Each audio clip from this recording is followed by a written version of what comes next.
Chapter Roman 1 Departure from Aden.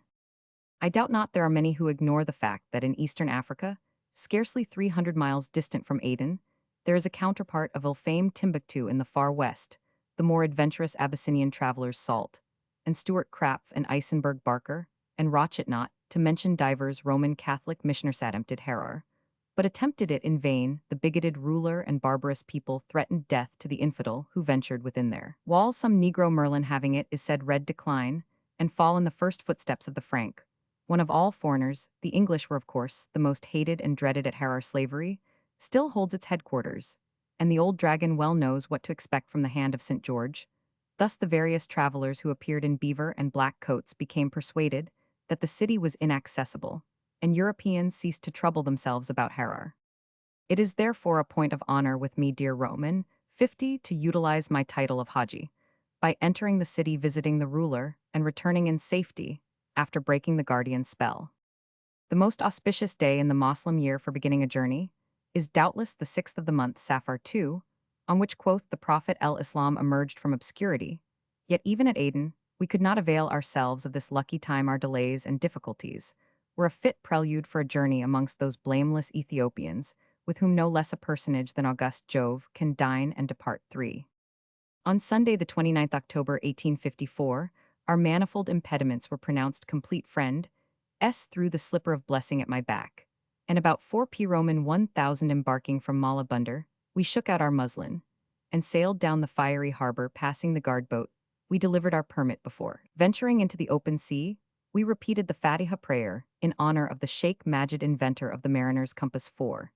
An evening saw us dancing on the bright clear tide, whose magic waves however murmured after another fashion the siren song which charmed the senses of the old Arabian voyagers. 5. Suddenly every trace of civilization fell from my companions, as if it had been a garment at Aden shaven and beturbaned Arab fashion. Now they threw off all dress save the loin-cloth, and appeared in their dark morocco. Mohammed filled his mouth with a mixture of coarse surat, tobacco and ashes, the latter article, intended like the Anglo-Indian soldiers' chili in his eric, to make it bite. Gueld uncovered his head, a member which in Africa is certainly made to go bare, and buttered himself with an unguent redolent of sheep's tail, and Ismail the Rise, or captain of our foist 6, the Sahala, applied himself to puffing his Nicotiana out of a goat's shankbone. Our crew, consisting of 71 men and boys, prepared, as evening fell, a mess of jowary grains 7, and grease, the recipe of which I spare you, and it was dispatched in a style that would have done credit to Kaffirs, as regards gobbling, bolting, smearing lips, licking fingers, and using ankles as napkins. Then, with a light easterly breeze, and the ominous cliffs of Little Aden still in sight, we spread our mats on deck, and prepared to sleep under the moon. 8. My companions, however, felt, without perhaps comprehending the joviality arising from a return to nature. Every man was forthwith nicknamed, and pitiless was the raillery upon the venerable subjects of long and short, fat and thin. One sang a war song, another a love song, a third some song of the sea, whilst the fourth, an Issa youth with the villainous expression of face common to his tribe, gave us a rain measure such as men chaunt during wet weather. All these effusions were naive and amusing. None, however, could bear English translation without an amount of omission, which would change their nature. Each effort of minstrelsy was accompanied by roars of laughter, and led to much manual pleasantry. All swore that they had never spent, intellectually speaking, a more charming soiree, and pitied me for being unable to enter thoroughly into the spirit of the dialogue. Truly, it is not only the polished European, as was said of a certain traveling notability, that lapses with facility into pristine barbarism.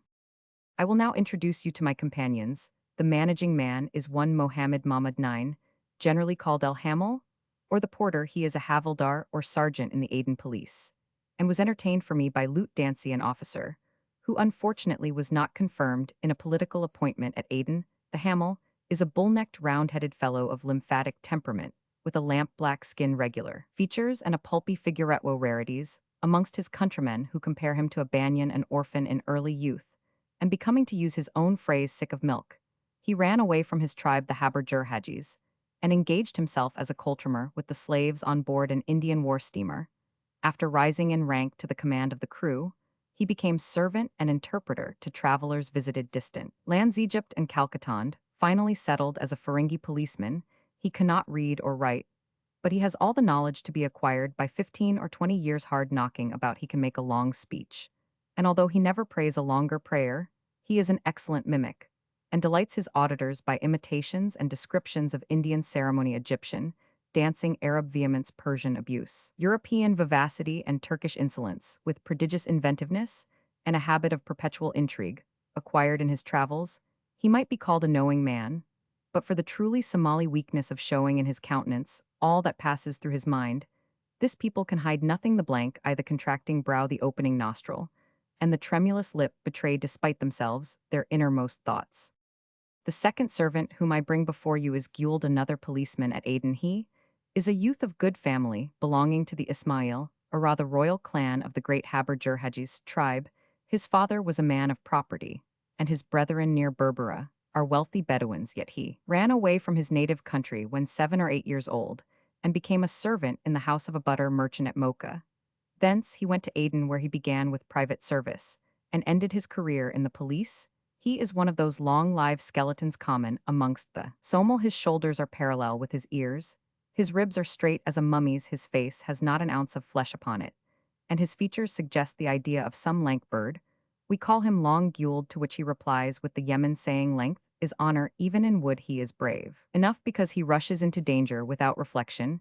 His great defects are weakness of body and nervousness of temperament, leading in times of peril to the trembling of hands, the dropping of caps, and the mismanagement of bullets, besides which he cannot bear hunger, thirst, or cold. The third is one Abdi Abakar, also of the Haber Jurhajis, a personage whom, from his smattering of learning and his prodigious rascality, we call the Mullah. End of time 10.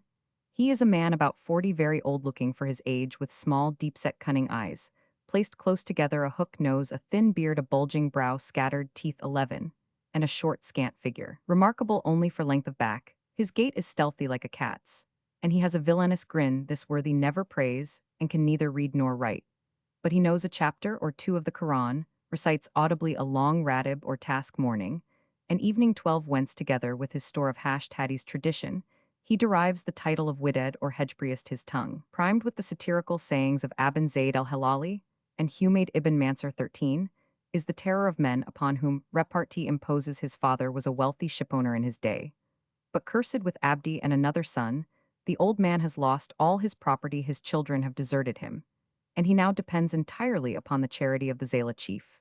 The end of time has squandered considerable sums in traveling far and wide from Harar to Kutch. He has managed everywhere to perpetrate some peculiar villainy. He is a pleasant companion, and piques himself upon that power of quotation, which in the East makes a polite man, if we be disposed to hurry. He insinuates that patience is of heaven, haste of hell. When roughly addressed, he remarks, there are cures for the hurts of lead and steel, but the wounds of the tongue never heal. If a grain of rice adhere to our beards, he says smilingly, the gazelle is in the garden, to which we reply, we will hunt her with the 514. Despite these merits, I hesitated to engage him, till assured by the governor of Zayla that he was to be looked upon as a son, and moreover that he would bear with him one of those state secrets to an influential chief, which in this country are never committed to paper. I found him an admirable buffoon, skillful in filling pipes and smoking them, Oreste, an individual of many words and little work, infinite intrigue, cowardice, cupidity, and endowed with a truly evil tongue. The morning sun rose hot upon us, showing Mayum and Zuba, the giant staples of the gate under the Pleiades. 15 shortly afterwards, we came in sight of the Bar el Ajam, barbarian land, as the Somali call their country. 16, a low, glaring flat of yellow sand desert and heat-reeking, tenanted by the Isa, and a meat habitat for savages such to us, at least, appeared the land of Adel. 17. At midday, we descried the Ras el Bur headland of the Wealth promontory, which terminates the bold Tajara range, under which lie the sleeping waters of the Maiden Sea. 18. During the day we rigged out an awning, and sat in the shade smoking and chatting merrily, for the weather was not much hotter than on English summer seas. Some of the crew tried praying, but prostrations are not easily made on board ship, and El Islam, as Yumur shrewdly suspected, was not made for a seafaring race. At length, the big red sun sank slowly behind the curtain of sky-blue rock, where lies the not yet combusted village of Tadger. 19. We lay down to rest with the light of day, and had the satisfaction of closing our eyes upon a fair though captious breeze. On the morning of the 31st October, we entered the Zayla Creek, which gives so much trouble to native craft. We passed on the right the low island of Masha, belonging to the city of the slave merchant Tadjarahand, On the left, two similar patches of seagirt sand called ibet, and saddled in these places supply Zala in the Kharif or hot season 20, with thousands of gulls eggs a great luxury at noon. We sighted our destination. Zala is the normal African porta strip of sulfur yellow sand, with a deep blue dome above, and a foreground of the darkest indigo. The buildings raised by refraction rose high, and apparently from the bosom of the deep. After hearing the worst accounts of it, I was pleasantly disappointed by the spectacle of whitewashed houses and minarets, peering above a long low line of brown wall, flanked with round towers. As we slowly threaded the intricate coral reefs of the port, a bark came scudding up to us at tacked, and the crew proceeded to give news in roaring tones. Friendship between the Emir of Harar and the governor of Zala had been broken. The road through the Isa Somal had been closed by the murder of Masud, a favorite slave, an adopted son of Sharmarke. All strangers had been expelled the city for some misconduct by the Harar chief. Moreover, smallpox was raging there, with such violence that the Gala peasantry would allow neither ingress nor egress. 21. I had the pleasure of reflecting for some time, dear Roman 50, upon the amount of responsibility incurred by using the phrase "I will," and the only consolation that suggested itself was the stale assurance that things at the worst most surely mend. No craft larger than a canoe can ride near Zala. After bumping once or twice against the coral reefs, it was considered advisable for our good ship, the Sahalat, to cast anchor. My companions caused me to dress, put me with my pipe and other necessaries into a cockboat, and wading through the water shoved it to shore. Lastly, at Bab el Sahel, the seaward or northern gate, they proceeded to array themselves in the bravery of clean tobs and long daggers strapped round the waist. Each man also slung his targe to his left arm, and in his right hand grasped lance and javelin. At the gate we were received by a tall black spearman with a hoe. There to the governor, and a crowd of idlers gathered to inspect the strangers marshaled by the warder. We traversed the dusty road streets. They could not be Kaladoff, the old Arab town, ran the gauntlet of a gaping mob, and finally, entering a mat door, found ourselves in the presence of the governor. I had met Sharmarke at Aden, where he received from the authorities strong injunctions concerning my personal safety. The character of a Moslem merchant, however, requiring us to appear strangers an introduction by our master of ceremonies. The Hamel followed my entrance. Sharmarke was living in an apartment by no means splendid, preferring an Arish or kind of cowhouse as the Anglo-Indian nabobs do the bungle, with mat half hung the walls of plaster and the floors of. To all his substantial double-street houses, the ground was wet and comfortless. A part of the reed walls was lined with cots bearing mattresses and silk-covered pillows, a cross between a divan and a couch. The only ornaments were a few weapons and a necklace of gaudy beads suspended near the door. I was placed upon the principal seat on the right, where the governor and the Hamel, whilst the lowest portion of the room was occupied by Mohammed Sharmarke the son, and ere the rest of the company squatted upon chairs, or rather stools of peculiar construction. Nothing could be duller than this assembly. Pipes and coffee are here unknown, and there is nothing in the East to act substitute for them. 22. The governor of Zala, El-Hajj Sharmarke bin Ali Salih, is rather a remarkable man. He is 16th, according to his own account, in descent from Ishaq el-Hazrami. 23. The saintly founder of the great Jurhajis and Awal tribes. His enemies derive him from a less illustrious stock, and the fairness of his complexion favors the report that his grandfather Salih was an Abyssinian slave originally, the Nakoda, or captain of a native craft. He has raised himself chiefly by British influence to the chieftainship of his tribe. 24. As early as May 1825, he received from Captain Bagnold, then our resident at Mocha, a testimonial and a reward for a severe sword wound in the left arm, received whilst defending the lives of English seamen. 25. He afterwards went to Bombay, where he was treated with consideration, and about 15 years ago, he succeeded the Sayyid Mohammed el-Bar as governor of Zala and its dependencies under the Ottoman Pasha in western Arabia. The Hajj Sharmarke in his youth was a man of valor. He could not read or write, but he carried in battle 4 spears. 26, and his sword cut was recognizable. He is now a man about 60 years old, at least 6 feet 2 inches in stature, large-limbed and raw-boned. His leanness is hidden by long, wide robes. He shaves his head and upper lip chaffé fashion, and his beard is represented by a ragged tuft of red-stained hair on each side of his chin. A visit to Aden and a doctor cost him one eye, and the other is now white with age. His dress is that of an Arab, and he always carries with him a broad-bladed silver-hilted sword, despite his years. He is a strong, active, and energetic man, ever looking to the main chance with one foot in the grave, He meditates nothing but the conquest of Harar and Berbera, which making him master of the seaboard would soon extend his power, as in days of old, even to Abyssinia 27. To hear his projects, you would fancy them the offspring of a brain in the prime of youth.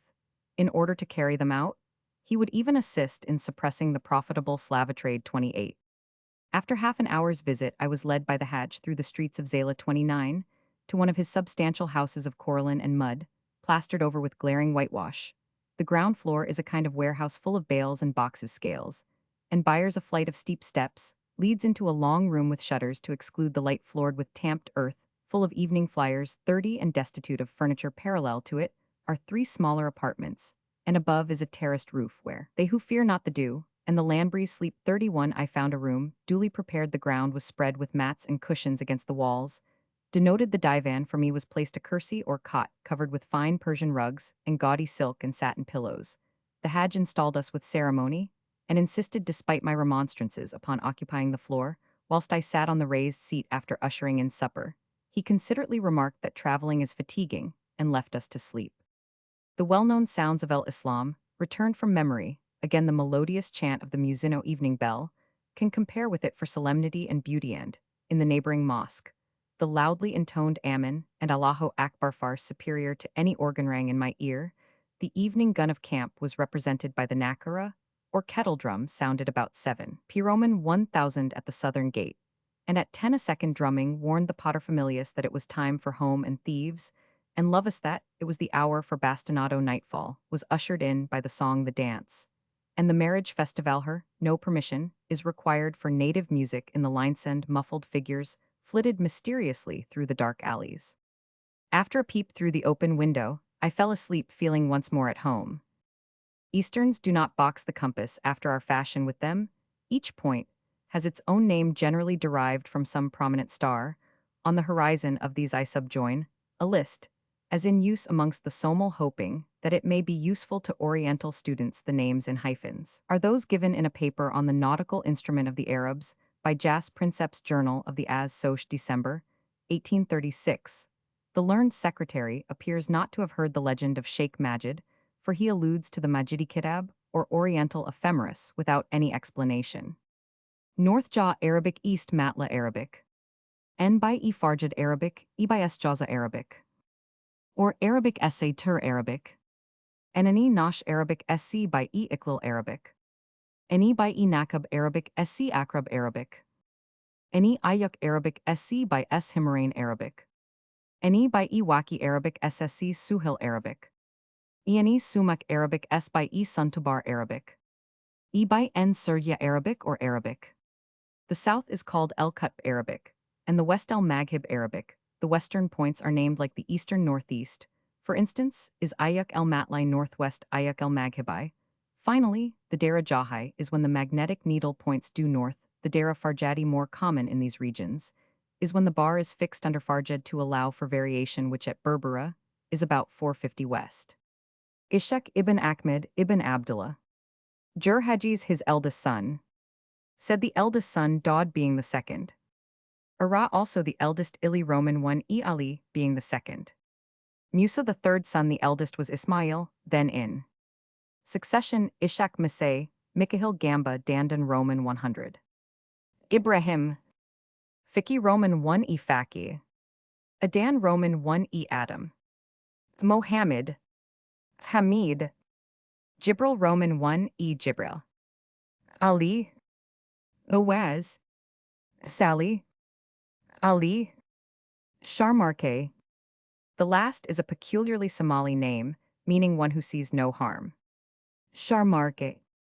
This testimonial, together with an honorary dress, is presented by the British resident at Mocha to Nagoda Sharmaki ally Somali in token of esteem and regard for his humane and gallant conduct at the port of Berbera on the coast of Africa, April 10, 1825, in saving the lives of Captain William Lingard, chief officer of the brig Mary Ann, when that vessel was attacked and plundered by the natives. The said Nagoda is therefore strongly recommended to the notice and good offices of Europeans in general, but particularly so to all English gentlemen visiting these seas. I deeply regret that the Hajj should have lost his government. He has ever clung to the English party, even in sore temptation, A few years ago, the late Roman 1000 Rochet Soidescent d Harcourt French agent at Jeddah, paying treble its value bought from Mohammed. Sharmarke in the absence of the Hajj, a large stone house, in order to secure a footing at Zayla. The old man broke off the bargain on his return, knowing how easily an agency becomes a fort, and preferring a considerable loss to the presence of dangerous friends. The shape of this once celebrated town is a tolerably regular parallelogram, of which the long sides run from east to west. The walls without guns or embrasures are built like the houses of Coralline rubble and mud. In places dilapidated, there are 5 gates: the Bab el Sahel and the Bab el Jadanu. Postern open upon the sea from the northern wall at the Asharbara, in the southern part of the enceinte, the Bedouins encamp. And above it the governor holds his durbar. The Bab Abdel Kadir derives its name from a saint buried outside and eastward of the city, and the Bab el Sagir is pierced in the western wall. The public edifices are 6 mosques, including the Jami, or cathedral for Friday prayer. These buildings have queer little crenelles on whitewashed walls, and a kind of elevated summer house. To represent the minaret, near one of them, are remains of a circular Turkish munar, manifestly of modern construction. There is no mahkama or kazi's court. That dignitary transacts business at his own house, and the festival prayers are recited near the saint's tomb, outside the eastern gate. The northeast angle of the town is occupied by a large graveyard, with the usual deleterious consequences. The climate of Zayla is cooler than that of Aden, and the site being open all around it is not so unhealthy. Much spare room is enclosed by the town walls. Evaporation and nature's scavengers act succedanea for sewerage. Zayla commands the adjacent harbor of Tadra, and is by position the northern port of Assa, the ancient capital of Adel of Harar, and of southern Abyssinia. The feuds of the rulers have, however, transferred the main trade to Berbera. It sends caravans northwards to the Dankali and southwestwards, through the Isa and Gudabursi tribes as far as Efat and Gureg. It is visited by kafilas from Abyssinia, and the different races of Bedouins extending from the hills to the seaboard. The exports are valuable slaves, ivory hides, honey, antelope horns, clarified butter, and gums. The coast abounds in sponge coral and small pearls, which Arab divers collect in the fair season in the harbor. I found about 20 native craft, large and small. Of these 10 belong to the governor. They trade with Berbera Arabia and Western India, and are navigated by Rajput or Hindu pilots. Provisions at Zayla are cheap. A family of 6 persons live well for about 30 L per annum. The general food is mutton. A large sheep costs $1, a small one half the price. Camels, meat, beef, and in winter kid abound. Fish is rare, and fowls are not commonly eaten. Halkis, when deer, sells at 40 pounds per dollar. At 70 pounds, when cheap, it is usually levigated with slab and roller, and made into sour cakes. Some, however, prefer the Arab form balala. Boiled and mixed with ghee, wheat, and rice are imported. The price varies from 40 to 60 pounds, the rial or dollar of the former grain. The people make a sweet cake, called sabia, resembling the fatara of Egypt. A favorite dish also is harasaflesh, rice flour, and boiled wheat, all finely pounded and mixed together. Milk is not procurable during the hot weather. After rain, every house is full of it. The Bedouins bring it in skins and sell it for a nominal sum. Besides a large floating population, Zayla contains about 1,500 souls. They are comparatively a fine race of people and suffer from little but fever and an occasional ophthalmia. Their greatest hardship is the want of the pure element. The Hissi, or well, is about 4 miles distant from the town, and all the pits within the walls supply brackish or bitter water, fit only for external use. This is probably the reason why vegetables are unknown, and why a horse, a mule, or even a dog is not to be found in the place. Chap Roman 2 Life in Zayla. I will not weary you, dear Roman 50, with descriptions of 26 quiet, similar, uninteresting days of sleep and pipes, and coffee spent at Zayla. Whilst a route was traced out, guides were propitiated, camels were bought, mules sent for, and all the wearisome preliminaries of African travel were gone through. But a journey in the Somali country may be a novelty to you. Its events shall be succinctly depicted. With earliest dawn, we arise, thankful to escape from mosquitoes and close air. We repair to the terrace, where devotions are supposed to be performed, and busy ourselves in watching our neighbors too. In particular, engage my attention sisters by different mothers.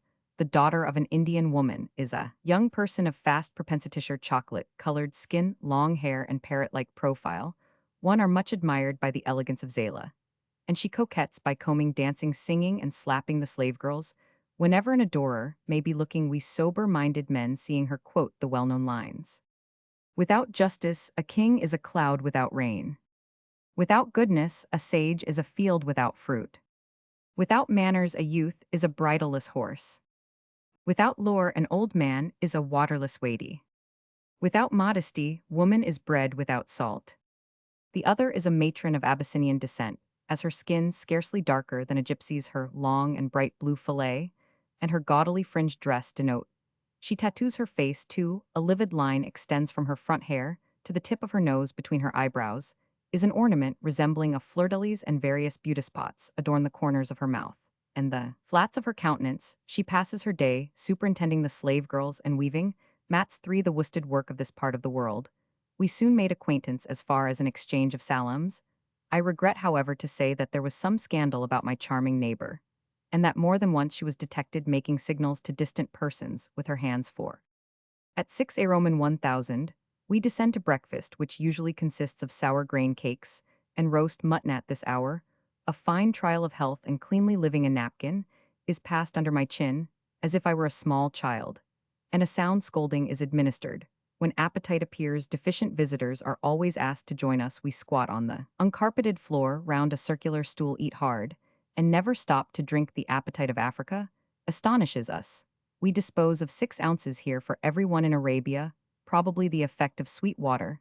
After the briny produce of the Eye of Yemen, we conclude this early breakfast with coffee and pipes, and generally return after it to the work of sleep. Then, provided with some sanctified Arabic book, I prepare for the reception of visitors. They come in by dozens. No man, having apparently any business to occupy him, doff their slippers at the door, enter, wrapped up in their tobs or togas 5, and deposit their spears point upwards in the corner. Those who have swords, the mark of respectability in Eastern Africa, place them at their feet. They shake the full hand. I was reproved for offering the fingers only, and when politely disposed, the inferior wraps his fist in the hem of his garment. They have nothing corresponding with the European idea of manners. They degrade all ceremony by the epithet shul el banet, or girl's work, and pique themselves upon downrightness of manner, a favorite mask, by the by for savage cunning to assume, but they are equally free from affectation, shyness, and vulgarity. And after all, no manners are preferable to bad manners. Sometimes we are visited at this hour by Mohammed Sharmarke, eldest son of the old governor. He is in age about 30, a fine tall figure, slender, but well-knit, beardless, and of light complexion with large eyes, and a length of neck which a lady might covet. His only detracting feature is a slight projection of the oral region, that unmistakable proof of African blood. His movements have the grace of strength and suppleness. He is a good jumper, runs well, throws the spear admirably, and is a tolerable shot, having received a liberal education at Mocha. He is held a learned man by his fellow countrymen. Like his father, he despises presents. Looking higher, with some trouble, I persuaded him to accept a common map of Asia and a revolver. His chief interest was concentrated in books. He borrowed my Abu Qasim to copy 6, and was never tired of talking about the religious sciences. He had weakened his eyes by hard reading, and a couple of blisters were sufficient to win his gratitude. Mohammed is now the eldest son. 7. He appears determined to keep up the family name, having already married 10 wives. The issue, however, 2 infant sons were murdered by the Isa Bedouins. Whenever he meets his father in the morning, he kisses his hand and receives a salute upon the forehead. He aspires to the government of Zayla and looks forward more reasonably than the Hajj to the day when the possession of Berbera will pour gold into his coffers. He shows none of his father's softness. He advocates the bastinado, and to keep his people at a distance, he has married an Arab wife who allows no adult to enter the doors. The Somali Spaniard-like remark, he is one of ourselves, though a little richer. But when times change and luck returns, they are not unlikely to find themselves mistaken. Amongst other visitors, we have the Emir el-Bar, or port captain, and the Nakib el-Askar, commandant de place, Mohammed Umar el-Hamumi. This is one of those Hazramaut adventurers, so common in all the countries bordering upon Arabia. They are the Swiss of the East, a people equally brave and hardy, frugal and faithful as long as pay is regular, feared by the soft Indians and Africans for their hardness and determination. The common proverb concerning them is, if you meet a viper and a Hazrami, spare the viper. Natives of a poor and rugged region, they wander far and wide, preferring every country to their own, and it is generally said that the sun rises not upon a land that does not contain a man from Hazramaut. 8. This commander of an army of 40 men, 9, often read out to us from the Kitab el And were the Book of Lights the tale of Abu Jal that Judas of el-Islam made ridiculous? Sometimes comes the Sayyid Mohammed El-Bar, a stout personage formerly governor of Zayla, and still highly respected by the people on account of his pure pedigree. With him is the Faki Adan, a savant of ignoble origin. 10. When they appear, the conversation becomes intensely intellectual sometimes. We dispute religion, sometimes politics at others, history and other humanities. Yet it is not easy to talk history with a people who confound Miriam and Mary or politics to those whose only idea of a king is a robber on a large scale, or religion to men who measure excellence by forbidden meats, or geography to those who represent the earth in the skies. Yet though few of our ideas are in common, there are many words. The verbosity of these antilaconic Oriental dialects 11 renders at least half the subject intelligible to the most opposite thinkers. When the society is wholly somal, I write Arabic copy, some useful book, or extract from it as Bentley advised. What is fit to quote when Arabs are present, I usually read out a tale from the Thousand and One Nights, that wonderful work so often translated, so much turned over, and so little understood at home, the most familiar of books in England, next to the Bible. It is one of the least known, the reason being that about one-fifth is utterly unfit for translation, and the most sanguine Orientalist would not dare to render literally more than three-quarters of the remainder. Consequently, the reader loses the contrast, the very essence of the book between its brilliancy and dullness, its moral putrefaction, and such pearls as cast the seed of good works on the least fit soil. Good is never wasted, however it may be laid out. And in a page or two, after such divine sentiment, the ladies of Baghdad sit in the porter's lap and indulge in a facetiousness which would have killed Pietro Aretino before his time. Often I am visited by the Topchai Bashi, or master of the ordnance Sahaf, a dozen honeycombed Gunsa wild fellow Bashi Buzuk, in the Hijaz and commandant of artillery at Zayla. He shaves my head on Fridays, and on other days tells me wild stories about his service in the Holy Land, how Kurdi Usman slew his son-in-law Ibn Rumi, and how Turkche Bilmez would have murdered Muhammad Ali in his bed. 12. Sometimes the room is filled with Arab Sayyids merchants, and others settled in the place. I saw nothing amongst them to justify the oft-quoted saw Quraysh pride and Zayla's boastfulness. More generally, the assembly is one of the Somal who talk in their own tongue, laugh, yell, stretch their legs, and lie like cattle upon the floor, smoking the common huqa, which stands in the center, industriously cleaning their teeth with sticks, and eating snuff like Swedes. Meanwhile, I occupy the kursi or couch, sometimes muttering from a book to excite respect, or reading aloud for general information, or telling fortunes by palmistry, or drawing out a horoscope. It argues peculiarity, I own, to enjoy such a life in the first place. There is no woman's society. El-Islam seems purposely to have loosened the ties between the sexes, in order to strengthen the bonds which connect man and man. 13. Secondly, your house is by no means your castle. You must open your doors to your friend at all hours. If when inside it suit him to sing, sing he will, and until you learn solitude in a crowd, or the art of concentration, you are apt to become ennuyé and irritable. You must abandon your prejudices, and for a time cast off all European prepossessions in favor of Indian politeness, Persian polish, Arab courtesy, or Turkish dignity. They are as free as nature made man. And he who objects to having his head shaved in public, to seeing his friends combing their locks in his sitting room, to having his property unceremoniously handled, or to being addressed familiarly by a perfect stranger, had better avoid Somaliland. You will doubtless, dear Roman 50, convict me by my own sentiments of being an amateur barbarian. You must, however, remember that I visited Africa fresh from Aden, with its dull routine of meaningless parades and tiresome courts martial, where society is broken by ridiculous distinctions of staffmen and regimentalmen, madras men and Bombaymen, European officers and black officers, where literature is confined to acquiring the art of explaining yourself in the jargons of half-nicked savages, where the business of life is comprised in ignoble official squabbles, dislikes, disapprobations, and references to superior authority, where social intercourse is crushed by gossip, and the scandal of small colonial circles, where pleasant predicament for those who really love women's society. It is scarcely possible to address fair dame, preserving at the same time her reputation and your own, and if seen with her twice, all camp will swear it is an affair where briefly the march of mind is at a dead halt, and the march of matter is in double quick time to the hospital or sick quarters, then the fatal struggle for name, and the painful necessity of doing the most with the smallest materials for a reputation. In Europe, there are 1,000 grades of celebrity, from statesmanship to taxidermy, All therefore coexist without rivalry, whereas in these small colonies there is but one fame, and as that leads directly to rupees and rank, no man willingly accords it to his neighbor, and finally such semi-civilized life abounds in a weary ceremoniousness. It is highly improper to smoke outside your bungalow. You shall pay your visits at 11 Aroman 1000, when the glass stands at 120. You shall be generally shunned if you omit your waistcoat no matter what the weather be, and if you venture to object to these median losses, I am now doing you elicit a chorus of disapproval, and acquire some evil name. About 11 Aroman 1000, when the fresh water arrives from the Hissi, or Wells the Hadj sends us dinner mutton stews of exceeding greasiness boiled, rice maize cakes, sometimes fish and generally curds or milk, we all sit round a primitive form of the round table. And I doubt that King Arthur's knights ever proved doughtier trenchermen than do my companions. We then rise to pipes and coffee, after which excluding visitors my attendants apply themselves to a siesta I to my journal and studies. At 2 p. Roman 1000, there is a loud clamor at the door. If it be not opened in time, we are asked if we have a Nazarene inside.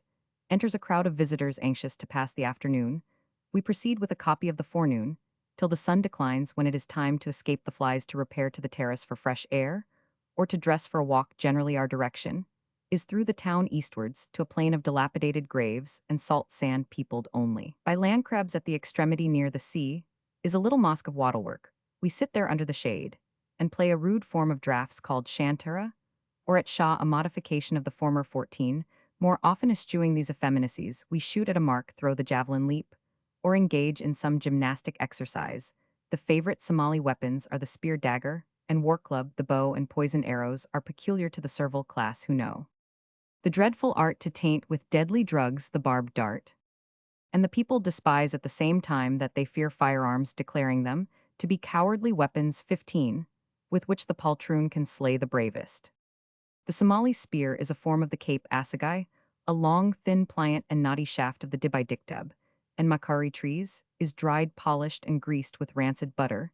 It is generally of a dull yellow color, and sometimes bound, as in Arabia, with brass wire for ornament. Care is applied to make the rod straight or the missile flies crooked. It is garnished with an iron button at the head, and a long, thin, tapering head of coarse, bad iron 16 made at Berbera, and other places by the tomel. The length of the shaft may be 4 feet 8 inches. The blade varies from 26 inches, and the whole weapon is about 7 feet long. Some polish the entire spearhead, others only its socket or ferrule commonly. However, it is all blackened by heating it to redness and rubbing it with cow's horn in the towns. One of these weapons is carried on a journey, and in back. Two, as amongst the Tibusa, small javelin for throwing, and a large spear reserved for the thrust. Some warriors, especially amongst the Isa, prefer a coarse heavy lance, which never leaves the hand. The Somali spear is held in various ways. Generally, the thumb and forefinger grasp the third nearest to the head, and the shaft resting upon the palm is made to quiver. In action, the javelin is rarely thrown at a greater distance than 6 or 7 feet, and the heavier weapon is used for jobbing stripped to his waist. The thrower runs forward with all the action of a Kafir, whilst the attacked bounds about and crouches to receive it upon the round targe, which it cannot pierce. He then returns the compliment at the same time, endeavoring to break the weapon thrown at him by jumping and stamping upon it. The harmless missiles being exhausted, both combatants draw their daggers, grapple with the left hand, and with the right dig hard and swift at each other's necks and shoulders. When matters come to this point, the duel is soon decided, and the victor, howling his slogan, pushes away from his front the dying enemy and rushes off to find another opponent a puerile weapon. During the day, when a steady man can easily avoid it, the spear is terrible in night attacks or in the bush, whence it can be hurled unseen. For practice, we plant a pair of slippers upright in the ground at the distance of 12 yards, and a skillful spearman hits the mark once in every 3 throws. The Somali dagger is an iron blade about 18 inches long by 2 in breadth, pointed and sharp at both edges. The handle is of buffalo or other horn with a double scoop to fit the grasp, and at the hilt is a conical ornament of zinc. It is worn strapped round the waist by a thong sewed to the sheath, and long enough to encircle the body twice. The point is to the right, and the handle projects on the left. When in town, the somel wear their daggers under the tobe. In battle, the strap is girt over the cloth to prevent the latter being lost. They always stab from above. This is as it should be. A thrust with a short weapon underhand may be stopped if the adversary have strength enough to hold the stabber's forearm. The thrust is parried with the shield, and a wound is rarely mortal, except in the back from the great length of the blade. The least movement of the man attacked causes it to fall upon the shoulder blade. The bud or Somali club resembles the Kafir tonga.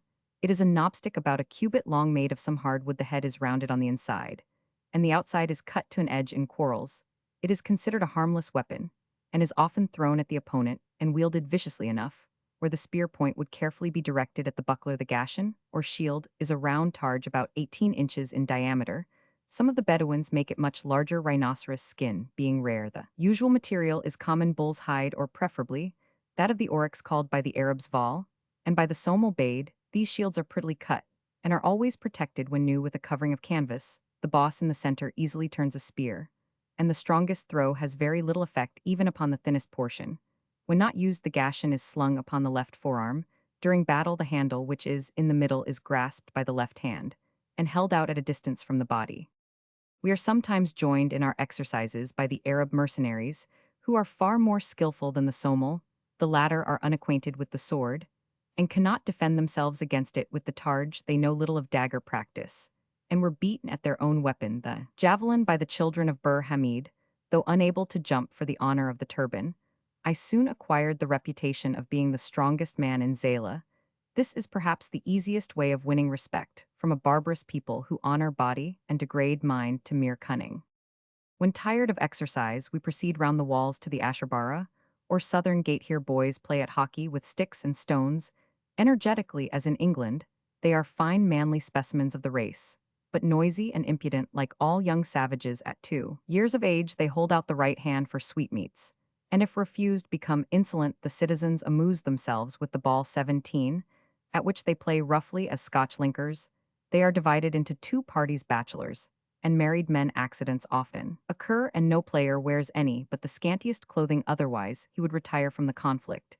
In rags the victors sing and dance about the town for hours, brandishing their spears, shouting their slogans, boasting of ideal victorious Abyssinian Dinfatu or Warvantand, advancing in death triumph with frantic gestures. A battle won would be celebrated with less circumstance in Europe. This is the effect of no occupation, the primum mobile of the Indian prince's kite flying, and all the puerilities of the pompous East. We usually find an encampment of Bedouins outside the gate. Their tents are worse than any gypsy's, low, smoky, and of the rudest construction. These people are a spectacle of savageness. Their huge heads of shock hair, dyed red and dripping with butter, are garnished with a firan or long three-pronged coma stick, which acts as scratcher when the owner does not wish to grease his fingers, and sometimes with the ominous ostrich feather, showing that the wearer has killed his man. A soiled and ragged cotton cloth covers their shoulders, and a similar article is wrapped round their loins. All wear coarse sandals, and appear in the bravery of targe, spear, and dagger. Some of the women would be pretty did they not resemble the men in their scowling, satanic expression of countenance. They are decidedly en déshabille, but a black skin always appears a garb. The cantonment is surrounded by asses, camels, and a troop of naked flibbertigibbets who dance and jump in astonishment. Whenever they see me, the white man, they shriek, run away, or we shall be eaten. 19 On one occasion, however, my amour propre was decidedly flattered by the attentions of a small black girl, apparently 4 or 5 years old, who followed me through the streets ejaculating "Wa Wanaxon zero fine."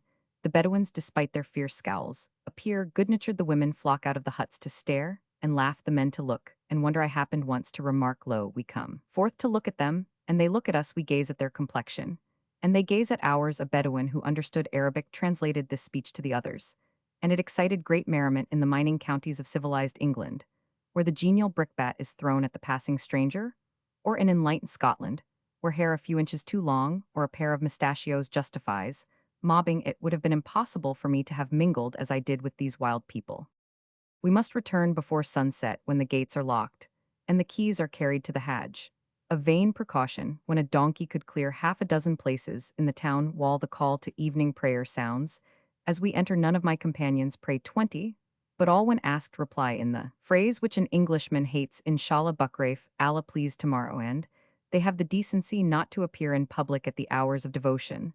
The Somal, like most Africans, are of a somewhat irreverent turn of mind. 21, when reproached with gambling and asked why they persist in the forbidden pleasure, they simply answer, because we like. One night, encamped amongst the Isa, I was disturbed by a female voice, indulging in the loudest lamentations. An elderly lady, it appears, was suffering from toothache, and the refrain of her groans was, "O Allah, may thy teeth ache like mine, O Allah, may thy gums be sore as mine," are a well-known and characteristic tale, is told of the Gerard Hiasi, now chief of the Berteri tribe. Once meeting a party of unarmed pilgrims, he asked them why they had left their weapons at home. They replied in the usual phrase, "Nanu mutawakkalinwi," our trusters in Allah. That evening, having feasted them hospitably, the chief returned hurriedly to the hut, declaring that his soothsayer ordered him at once to sacrifice a pilgrim, and begging the horror-struck auditors to choose the victim. They cast lots and gave over one of their number. The Gerard placed him in another hut, dyed his dagger with sheep's blood, and returned to say that he must have a second life. The unhappy pilgrims rose en masse, and fled so wildly that the chief, with all the cavalry of the desert, found difficulty in recovering them. He dismissed them with liberal presents, and not a few jibes about their trustfulness. The wilder Bedouins will inquire where Allah is to be found. When asked the object of the question, they reply, if the Isa could but catch him, they would spear him upon the spot. Who but he lays waste their homes, and kills their cattle and wives, yet conjoined to this truly savage incapability of conceiving the idea of a supreme being, they believe in the most ridiculous exaggerations. Many will not affront a common pilgrim, for fear of being killed by a glance or a word. Our supper, also provided by the hospitable Hajj, is the counterpart of the midday dinner. After it, we repair to the roof to enjoy the prospect of the far Tadra hills, and the white moonbeams sleeping upon the nearer sea.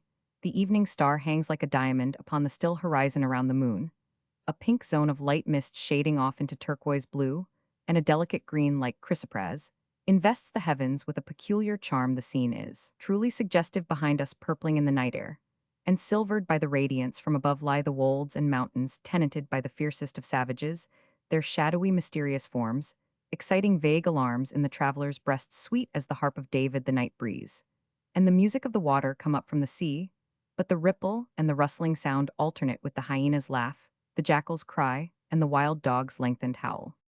Or the weather becoming cold, we remain below, and Mohammed Umar returns to read out more Book of Lights, or some pathetic ode. I will quote in free translation the following production of the celebrated poet Abd el-Rahman el-Burai, as a perfect specimen of melancholy Arab imagery. No exile is the banished to the latter end of earth. The exile is the banished to the coffin and the tomb. He hath claims on the dwellers in the places of their birth. Who wandereth the world, for he lacketh him a home. Then blame me not were my heart within thy breast.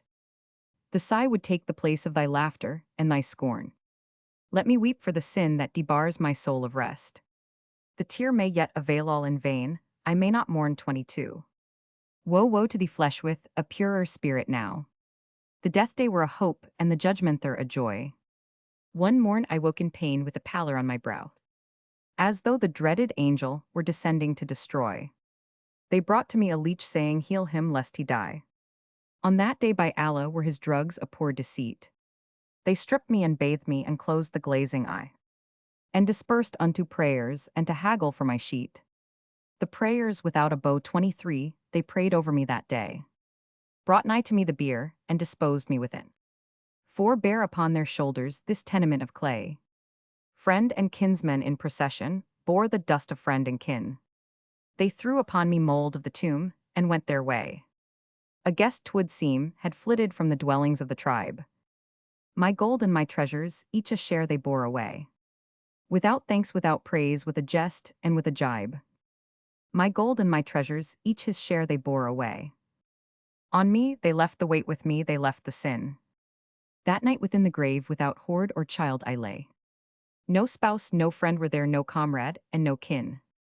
The wife of my youth soon another husband found. A stranger sat at home on the hearthstone of my sire. My son became a slave, though not purchased nor bound. The hireling of a stranger who begrudged him his hire. Such, alas, is human life, such the horror of his death. Man grows like a grass, like a god, he sees no end. Be wise, then, ere too late, brother, praise with every breath the hand that can chastise, the arm that can defend.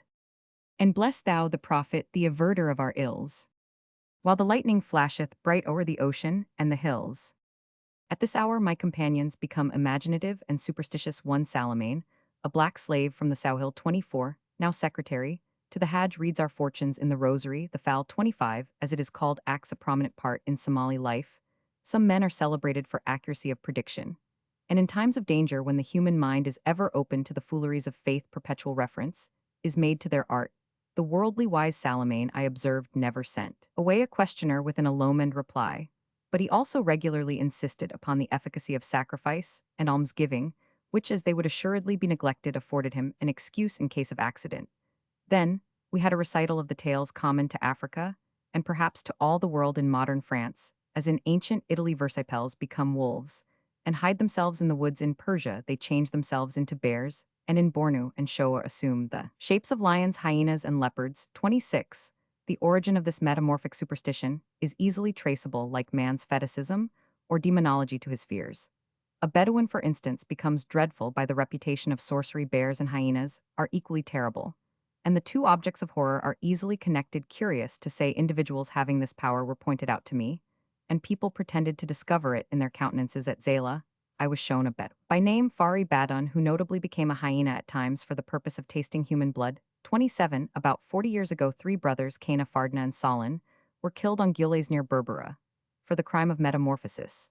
The charge is usually substantiated either by the bestial tail, remaining appended to a part of the human shape which the owner has forgotten to rub against the magic tree, or by some peculiar wound which the beast received, and the retained kindred to the superstition is the belief that many of the Bedouins have learned the languages of birds and beasts. Another widely diffused fancy is that of the Axar 28, which in this pastoral land becomes a kind of wood. Wonderful tales are told of battered milk-bills, which by means of some peg accidentally cut in the jungle, have been found full of silver, or have acquired the qualities of cornucopia.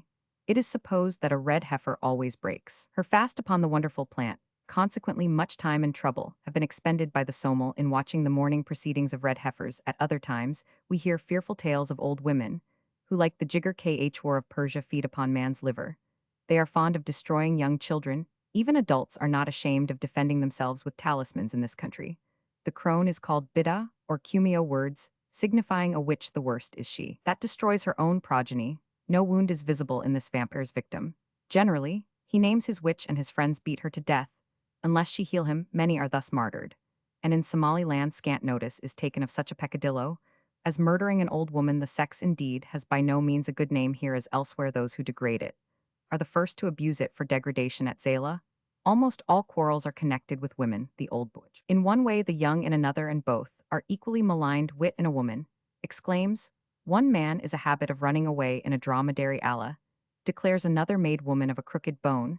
He who would straighten her breaketh her. Perhaps, however, by these generalisms of abuse the sex gains, they prevent personal and individual details, and no society of French gentlemen avoids mentioning in public the name of a woman more scrupulously than do the misogynist Moslems.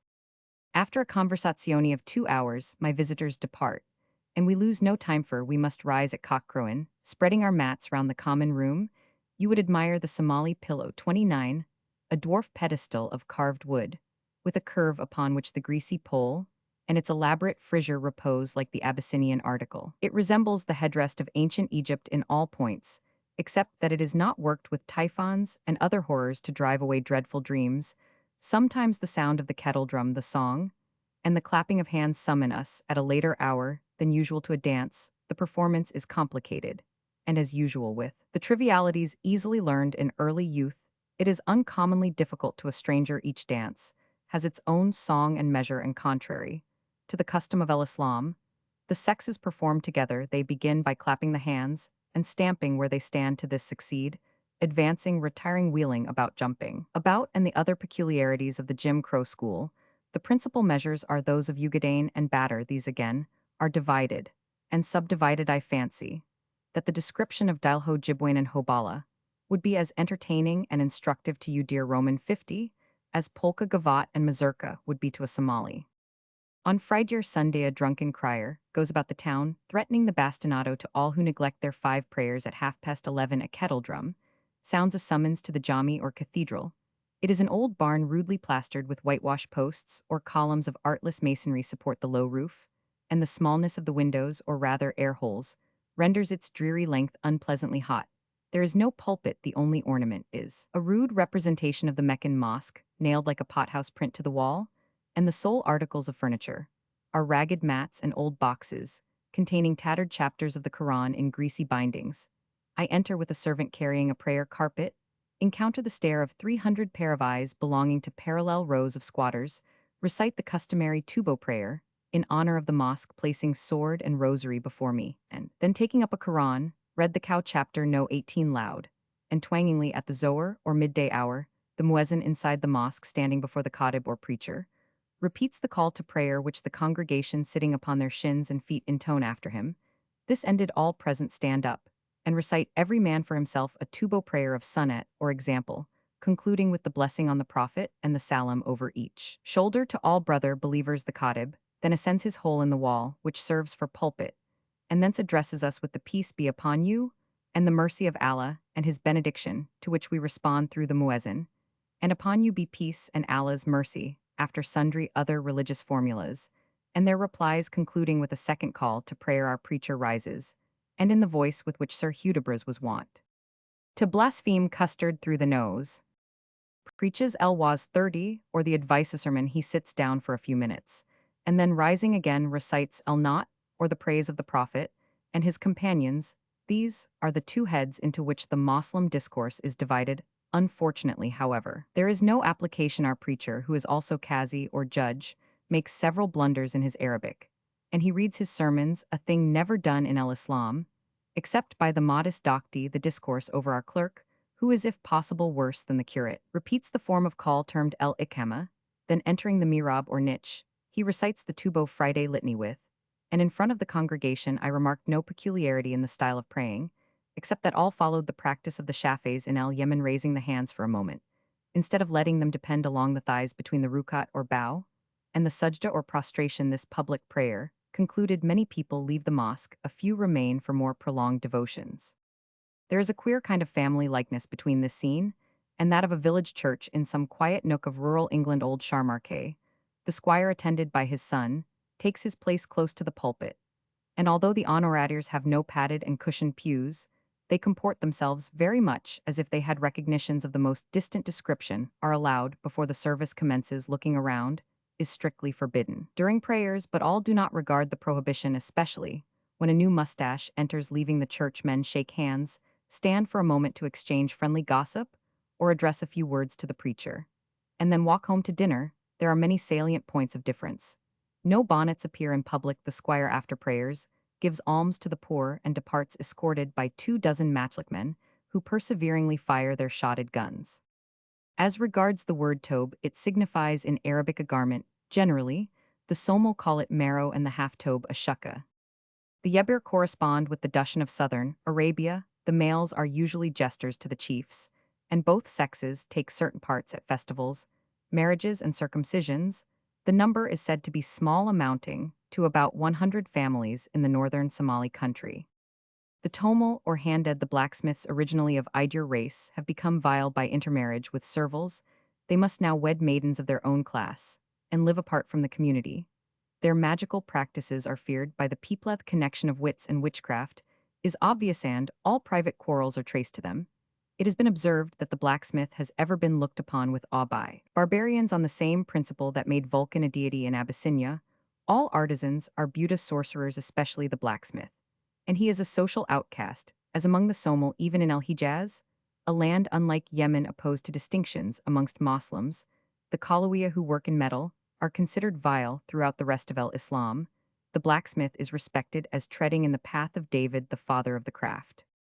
The word Tomel, opposed to Somal, is indigenous. Handed is palpably a corruption of the Arabic hatted ironworker. The Midgan, one hand, corresponds with the Khadim of Yemen. He is called Kami, or archer, by the Arabs. There are 3 distinct tribes of this people who are numerous in the Somali country. The best genealogists cannot trace their origin, though some are silly enough to derive them, like the Actum, from Shimmer. All, however, agree in expelling the Midgan from the gentle blood of Somaliland, and his position has been compared to that of freedman amongst the Romans. These people take service under the different chiefs, who sometimes entertain great numbers to aid in forays and frays. They do not, however, confine themselves to one craft. Many Midgans employ themselves in hunting and agriculture. Instead of spear and shield they carry bows, and a quiver full of diminutive arrows, barbed and poisoned with the Waba weapon used from Fez-Ugly to the Cape of Good Hope like the Veta of Ceylon. The Midgan is a poor shot and scarcely strong enough to draw his stiff bow. He is accused of maliciousness, and the twanging of his string will put to flight a whole village. The poison is greatly feared. It causes, say the people, the hair and nails to drop off, and kills a man in half an hour. The only treatment known is instant excision of the part. And this is done the more frequently because here, as in other parts of Africa, such stigmates are deemed ornamental. In appearance, the Midgan is dark and somewhat stunted. He is known to the people by peculiarities of countenance and accent. Shah is another favorite game. The board is made thus, and the pieces, as at Shantara, are 12 in number. The object is to place 3 men in lineas, the German mule and the Afghan kitter, when any one of the adversary's pieces may be removed. Children usually prefer the game called indifferently Tagantag and Sadakia. A double line of 5 or 6 holes is made in the ground. 4 counters are placed in each, and when in the course of play 4 men meet in the same hole, one of the adversaries is removed. It resembles the Bornu game played with beans and holes in the sand. Citizens, and the more civilized, are fond of bakis, which, as its name denotes, is a corruption of the well-known Indian Pachisi nun, but the traveled no chess, and the damel drafts and tavola backgammon of the Turks. The assertion generally passes current that the idea of an omnipotent being is familiar to all people, even the most barbarous. My limited experience argues the contrary. Savages begin with fetishism and demon worship. They proceed to physiolatry, the religion of the Vedas, and Sabiism. The deity is the last and highest pinnacle of the spiritual temple, not placed there, except by a comparatively civilized race of high development, which leads them to study and speculate upon cosmical and psychical themes. This progression is admirably wrought out in Professor Max Muller's Rig Veda Sanhita. I thought the dead had peace, but it is not so. To have no peace in the grave, is that not sad? Chap Roman 3 Excursions near Zayla. We determined on the 9th of November to visit the island of Saad el Din, the larger of the 2 patches of ground, which lie about 2 miles north of the town. Reaching our destination, after an hour's lively sail, we passed through a thick belt of underwood, tenanted by swarms of midges with a damp, chill air crying fever, and a feeder of decayed vegetation smelling death. To this succeeded a barren flat of silt and sand, white with salt, and ragged with salsolaceous stubble reeking with heat, and covered with old vegetation. Here, says local tradition, was the ancient site of Zayla, one built by Arabs from Yemen.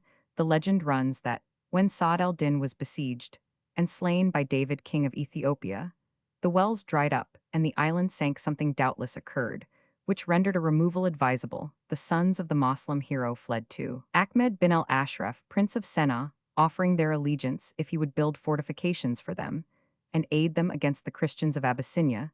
The consequence was a walled circuit upon the present site of Zayla of its old locality, almost may be said Pirier Ruini. During my stay with Sharmarke, I made many inquiries about historical works, and the Qazi Mohammed Khatib, a Harar man of the Hawiya tribe, was at last persuaded to send his daftar, or office papers, for my inspection. They formed a kind of parish register of births, deaths, marriages, divorces, and manumissions. From them, it appeared that in AH 1081 A Roman 50,071, the Shanabila Sayyids were Qazis of Zayla, and retained the office for 138 years. It passed 2 generations ago into the hands of Mohammed Musa Ahawiya, and the present Qazi is his nephew. The origin of Zayla, or as it is locally called Adal, is lost in the fogs of Phoenician fable. The Avalites too of the Periplus and Pliny. It was, in earliest ages, dependent upon the kingdom of Aksum III, about the 7th century, when the southern Arabs penetrated into the heart of Abyssinia, for it became the great factory of the eastern coast, and rose to its height of splendor. Taki, El-Din Makrazi 5, includes under the name of Zayla a territory of 4 to 3 days' march by 40, and divides it into 7 great provinces, speaking about 50 languages, and ruled by a mere subject to the Hatti Hatsi of Abyssinia. In the 14th century, it became celebrated by its wars with the kings of Abyssinia, sustaining severe defeats. The Moslems retired upon their harbor, which after an obstinate defense fell into the hands of the Christians. The land was laid waste, the mosques were converted into churches, and the Abyssinians returned to their mountains laden with booty. About a Roman 500 Saad el-Din, the heroic prince of Zayla, was besieged in his city by the Hatsi, David II slain by a spear thrust he left his people powerless in the hands of their enemies, till his sons Sabr al-Din Ali Mansur and Jemal el-Din retrieved the cause of el-Islam. Ibn Battuta, a voyager of the 14th century, thus describes the place: I then went from Aden by sea, and after 4 days came to the city of Zayla. This is a settlement of the Berbers. 6. A people of Sudan of the Shafia sect. Their country is a desert of 2 months extent. The first part is termed Zayla, the last Makdashu. The greatest number of the inhabitants, however, are of the Rafiza sect. 7. Their food is mostly camel's flesh and fish. 8. The stench of the country is extreme, as is also its filth from the stink of the fish, and the blood of camels which are slaughtered in its streets. About A. Roman 500, the Turks conquered Yemen, and the lawless Janissaries, who lived upon the very bowels of commerce. 9. Drove the peaceable Arab merchants to the opposite shore. The trade of India, flying from the same enemy, took refuge in Adel, amongst its partners. 10. The Turks of Arabia, though they were blind to the cause, were sensible of the great influx of wealth into the opposite kingdoms. They took possession therefore of Zayla, which they made a den of thieves established there, what they called a custom house 11. And by means of that post, and galleys cruising in the narrow straits of Bab el-Mandeb, they laid the Indian trade to Adel under heavy contributions that might indemnify them for the great desertion their violence and injustice had occasioned in Arabia.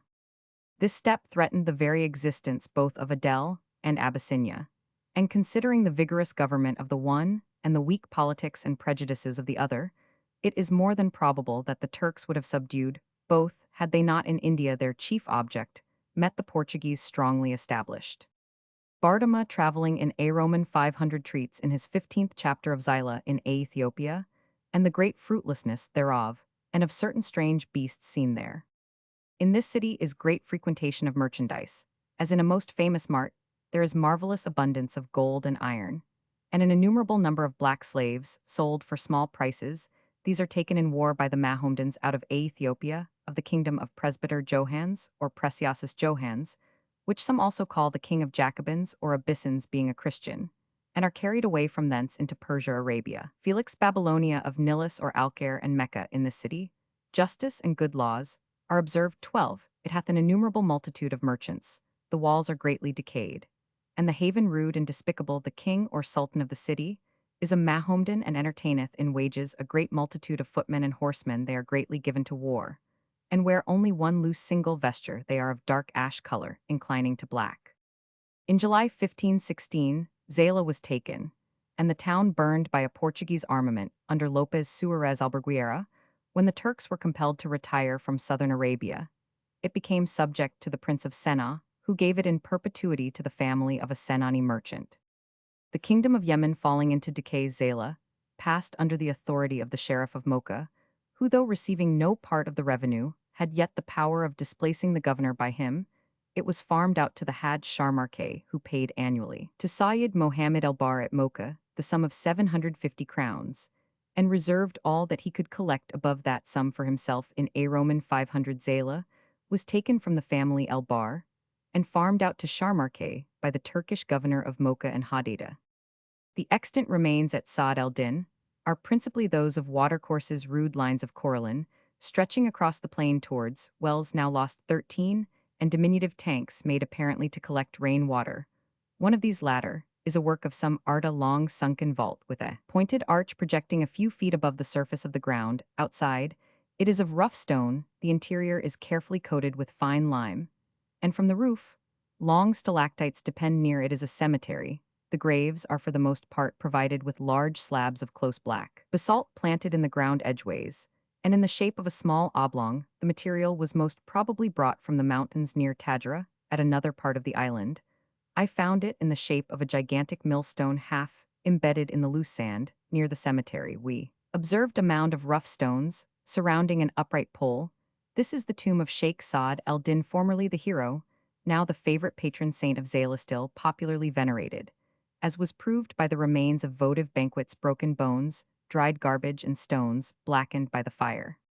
After wandering through the island, which contained not a human being save a party of Somal boatmen, cutting firewood for Aden, and having massacred a number of large fishing hawks and small seabirds, to astonish the natives our companions, we returned to the landing place. Here an awning had been spread. The goat destined for our dinner I have long since conquered all dislike dear Roman 50, to seeing dinner perambulating had been boiled, and disposed in hunches upon small mountains of rice and jars of sweet water, stood in the air to cool. After feeding regardless of Cortana and her weird sisterhood, we all lay down for siesta in the light sea breeze. Our slumbers were heavy, as the Zala people say is ever the case at Saad el-Din, and the sun had declined low ere. We awoke the tide was out, and we waded a quarter of a mile to the boat amongst giant crabs, who showed grisly claws, sharp coralline, and seaweed so thick as to become almost a mat. You must believe me when I tell you that, in the shallower parts the sun was painfully hot even to my well-tried feet. We picked up a few specimens of fine sponge and coral white and red, which if collected might be valuable to Zala, and our picnic concluded, we returned home.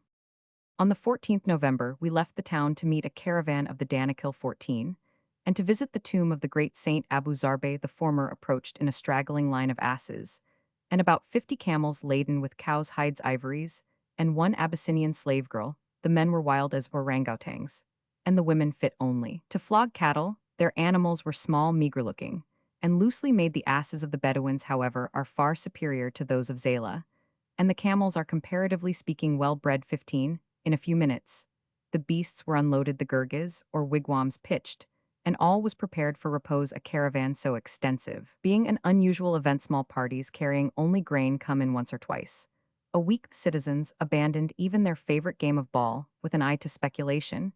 We stood at Government House, over the Asharbara gate, to see the Bedouins, and we quizzed as town men might denounce a tie or scoff at a boot the huge, round shields and the uncouth spears of these provincials. Presently, they entered the streets, where we witnessed their frantic dance, in presence of the Hajj and other authorities. This is the wild men's way of expressing their satisfaction that fate has enabled them to convoy the caravan through all the dangers of the desert. The Sheikh Ibrahim Abu Zarbe 16 lies under a whitewashed dome, close to the Asharbara gate of Zala. An inscription cut in wood over the doorway informs us that the building dates from AH 1155, AD 17,412. It is now dilapidated, the lintel is falling in. The walls are decaying, and the cupola, which is rudely built with primitive gradients, each step, supported as in Kashmir and other parts of India by wooden beams, threatens the heads of the pious. The building is divided into two compartments, forming a mosque and a mazar, or place of pious visitation. In the latter are 5 tombs, the 2 largest covered with common chint stuff of glaring colors. Ibrahim was one of the 4 Hazrami saints who landed at Berbera, sat in solemn conclave upon Alia, Kumbo or Holy Hill, and thence dispersed far and wide for the purpose of propagandism. He traveled to Harar, about A. Roman 517, converted many to el-Islam, and left there an honored memory. His name is immortalized in El-Yemen by the introduction of El-Kat 17.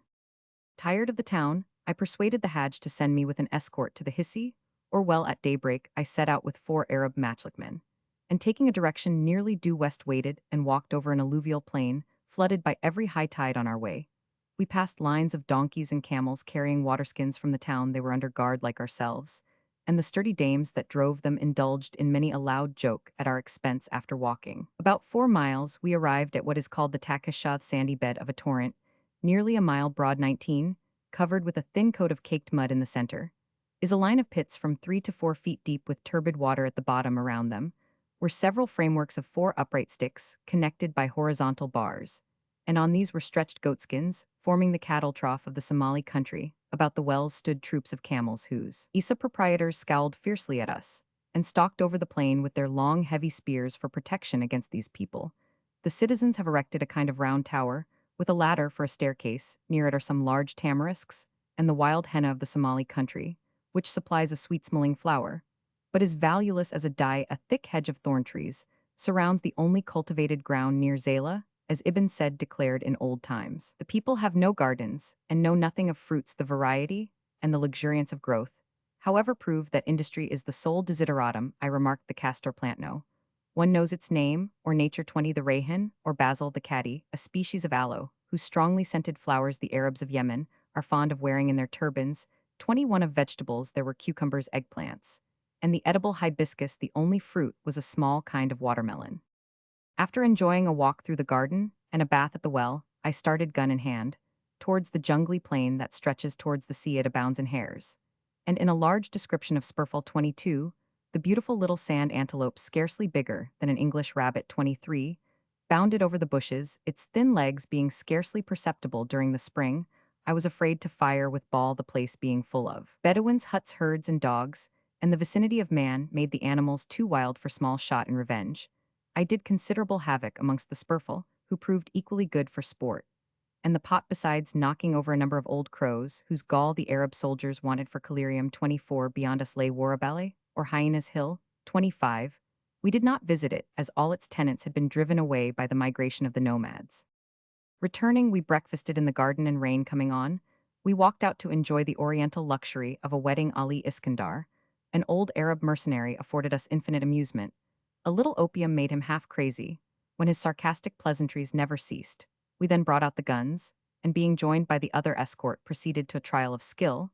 The Arabs planted a bone about 200 paces from USA long distance for a people who seldom fire beyond 50 yards. Moreover, the wind blew the flash strongly in their faces. Some shot 2 or 3 dozen times wide of the mark, and were derided accordingly. One man hit the bone. He at once stopped practice, as the wise in such matters will do, and shook hands with all the party. He afterwards showed that his success on this occasion had been accidental, but he was a staunch old sportsman, remarkable, as the Arab Bedouins generally are, for his skill and perseverance in stalking. Having no rifle, I remained a spectator.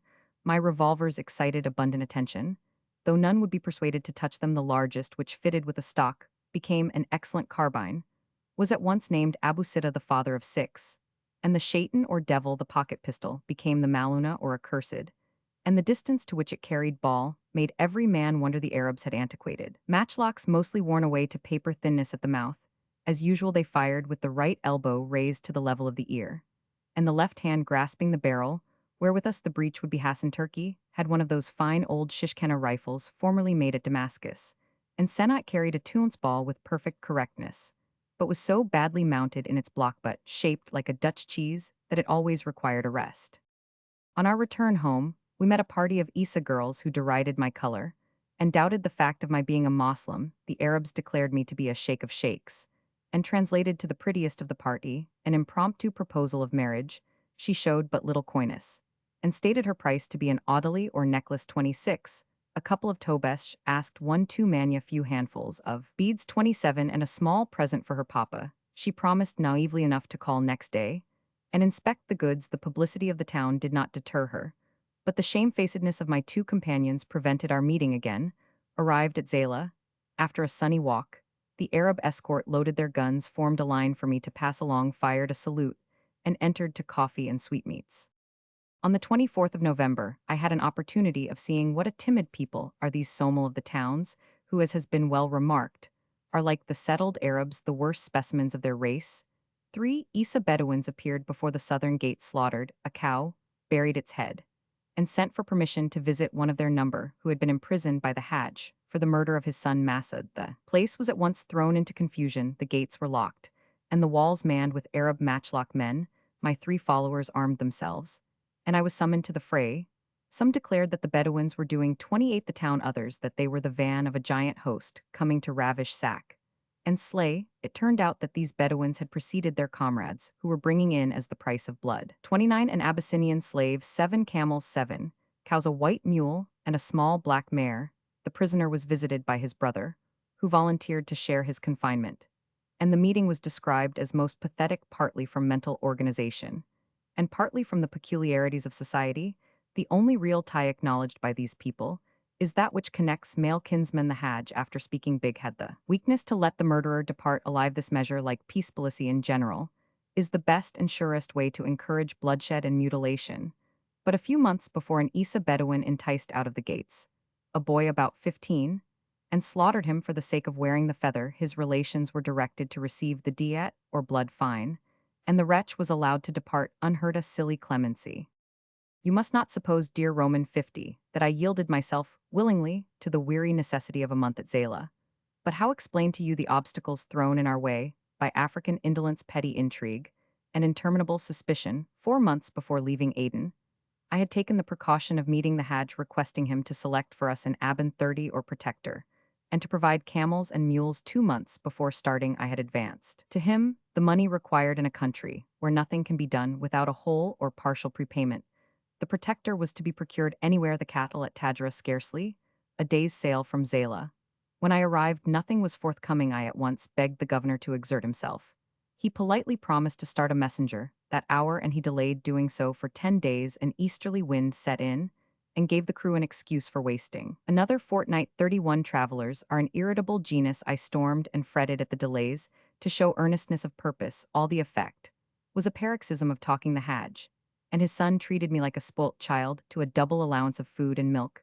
They warned me that the smallpox was depopulating Harar, that the road swarmed with brigands, and that the emir or prince was certain destruction. I contented myself with determining that both were true Oriental hyperbolists and fell into more frequent fits of passion.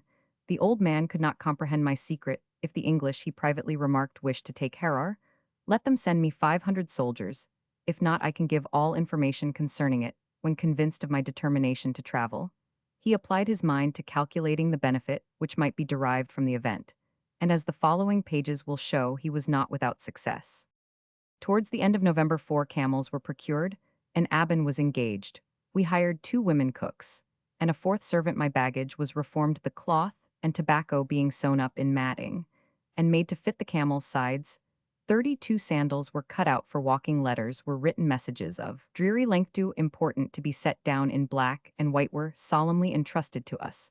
Palavers were held, and affairs began to wear the semblance of departure. The Hajj strongly recommended us to one of the principal families of the Gudabursi tribe, who would pass us on to their brother-in-law, Adan the Gayrod, or prince of the Girhai, and he in due time to his kinsman, the emir of Harar. The chain was commenced by placing us under the protection of one Ragha, a petty Isa chief of the Mamasan clan, by the good aid of the Hajj, and our sweetmeats he was persuaded for the moderate consideration of 10 tabs 33 to accompany us to the frontier of his clan, distant about 50 miles, to introduce us to the Gudabursi, and to provide us with 3 men as servants, and a suitable escort, a score or so, in dangerous places. He began with us in an extravagant manner, declaring that nothing but name induced him to undertake the perilous task, that he had left his flocks and herds at a season of uncommon risk, and that all his relations must receive a certain honorarium. But having paid at least £3 for a few days of his society, we declined such liberality, and my companions, I believe, declared that it would be next time. On all such occasions, I make a point of leaving the room, since for one thing given at least 5 are promised on oath. Raghai warned us seriously to prepare for dangers and disasters, and this seemed to be the general opinion of Zala, whose timid citizens determined that we were tired of our lives. The cold had driven the nomads from the hills to the warm maritime plains. 34, we should therefore traverse a populous region. And as the end of time aptly observed, man eats you up. The desert does not. Moreover, this year, the Ayil na Ismail, a clan of the Habarawal tribe, is out and has been successful against the Isa, who generally are the better men. They sweep the country in Kaum, or commandos, 35 numbering from 20 to 200 troopers, armed with assegai dagger and shield, and carrying a water skin and dried meat for a 3 days' ride, sufficient to scour the length of the low land. The honest fellows are not so anxious to plunder as to ennoble themselves by taking life. Every man hangs to his saddle bow an ostrich, 36 feather emblem of Trute hand. The moment his javelin has drawn blood, he sticks it into his tufty pole with as much satisfaction as we feel when attaching a medal to our shell jackets. It is by no means necessary to slay the foe in fair combat. Spartan-like treachery is preferred to stand-up fighting, and you may measure their ideas of honor by the fact that women are murdered in cold blood, as by the Amazulus. With the hope that the unborn child may prove a male, the hero carries home the trophy of his prowess. 37, and his wife, springing from her tent, utters a long, shrill scream of joy, a preliminary to boasting of her man's valor, and bitterly taunting the other possessors of noirs. Faineants, the derided ladies, abuse their lords with peculiar virulence, and the lords fall into paroxysms of envy, hatred, and malice. During my short stay at Zala, 6 or 7 murders were committed close to the walls. The Aben brought news a few hours before our departure that 2 Isas had been slaughtered by the Haber. While the Isa and Dangkali also have a blood feud which causes perpetual loss of life. But a short time ago, 6 men of these 2 tribes were traveling together, when suddenly, the last but one received from the hindermost a deadly spear thrust in the back, the wounded man had the presence of mind to plunge his dagger in the side of the wayfarer, who preceded him, thus dying, as the people say, in company. One of these events throws the country into confusion, for the vendetta is rancorous and bloody, as in ancient Germany, or in modern Corsica, our Aben enlarged upon the unpleasant necessity of traveling all night towards the hills and lying perdu during the day. The most dangerous times are dawn and evening tide. The troopers spare their horses during the heat, and themselves during the dewfall, whenever in the desert where, says the proverb, all men are enemies. You sight a fellow creature from afar, you wave the right arm violently up and down, shouting war joga stand still. If they halt, you send a parliamentary to within speaking distance. Should they advance 38, you fire, taking especial care not to miss. When two saddles are emptied, the rest are sure to decamp. I had given the Aben orders to be in Redanesme patience, being thoroughly exhausted in Sunday the 26th of November, and determined to walk the whole way, rather than waste another day waiting for cattle. As the case had become hopeless, a vessel was descried standing straight from Tadra. And suddenly, as could happen in the Arabian Nights, 4 fine mules saddled and bridled Abyssinian fashion appeared at the door. 39. To the Arabian traveler, nothing can be more annoying than these Somali camels. They must be fed 4 hours during the day, otherwise they cannot march. They die from change of food or sudden removal to another country. Their backs are ever being galled.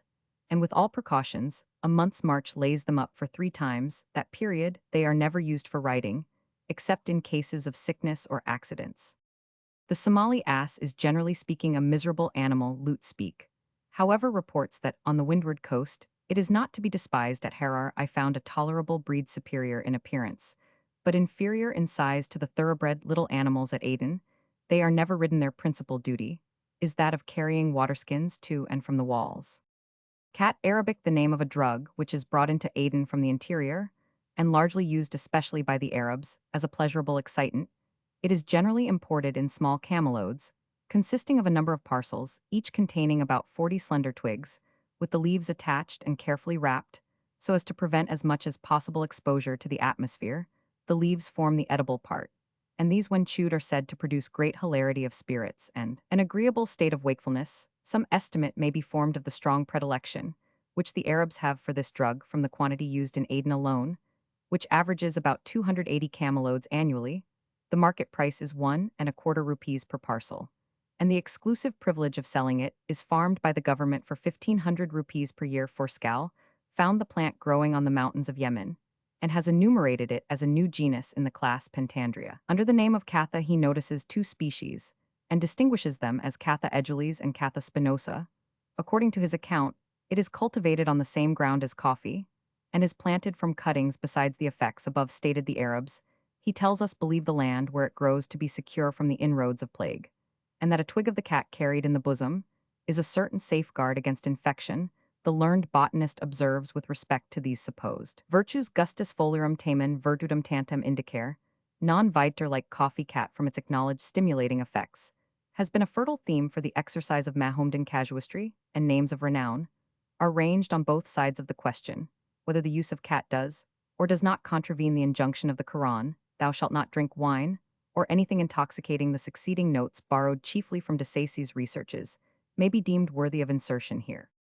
Sheikh Abdul Qadir Ansari Jezeri, a learned Mahomedan author, in his treatise on the use of coffee, quotes the following from the writings of Fakhr ud-Din Mekki.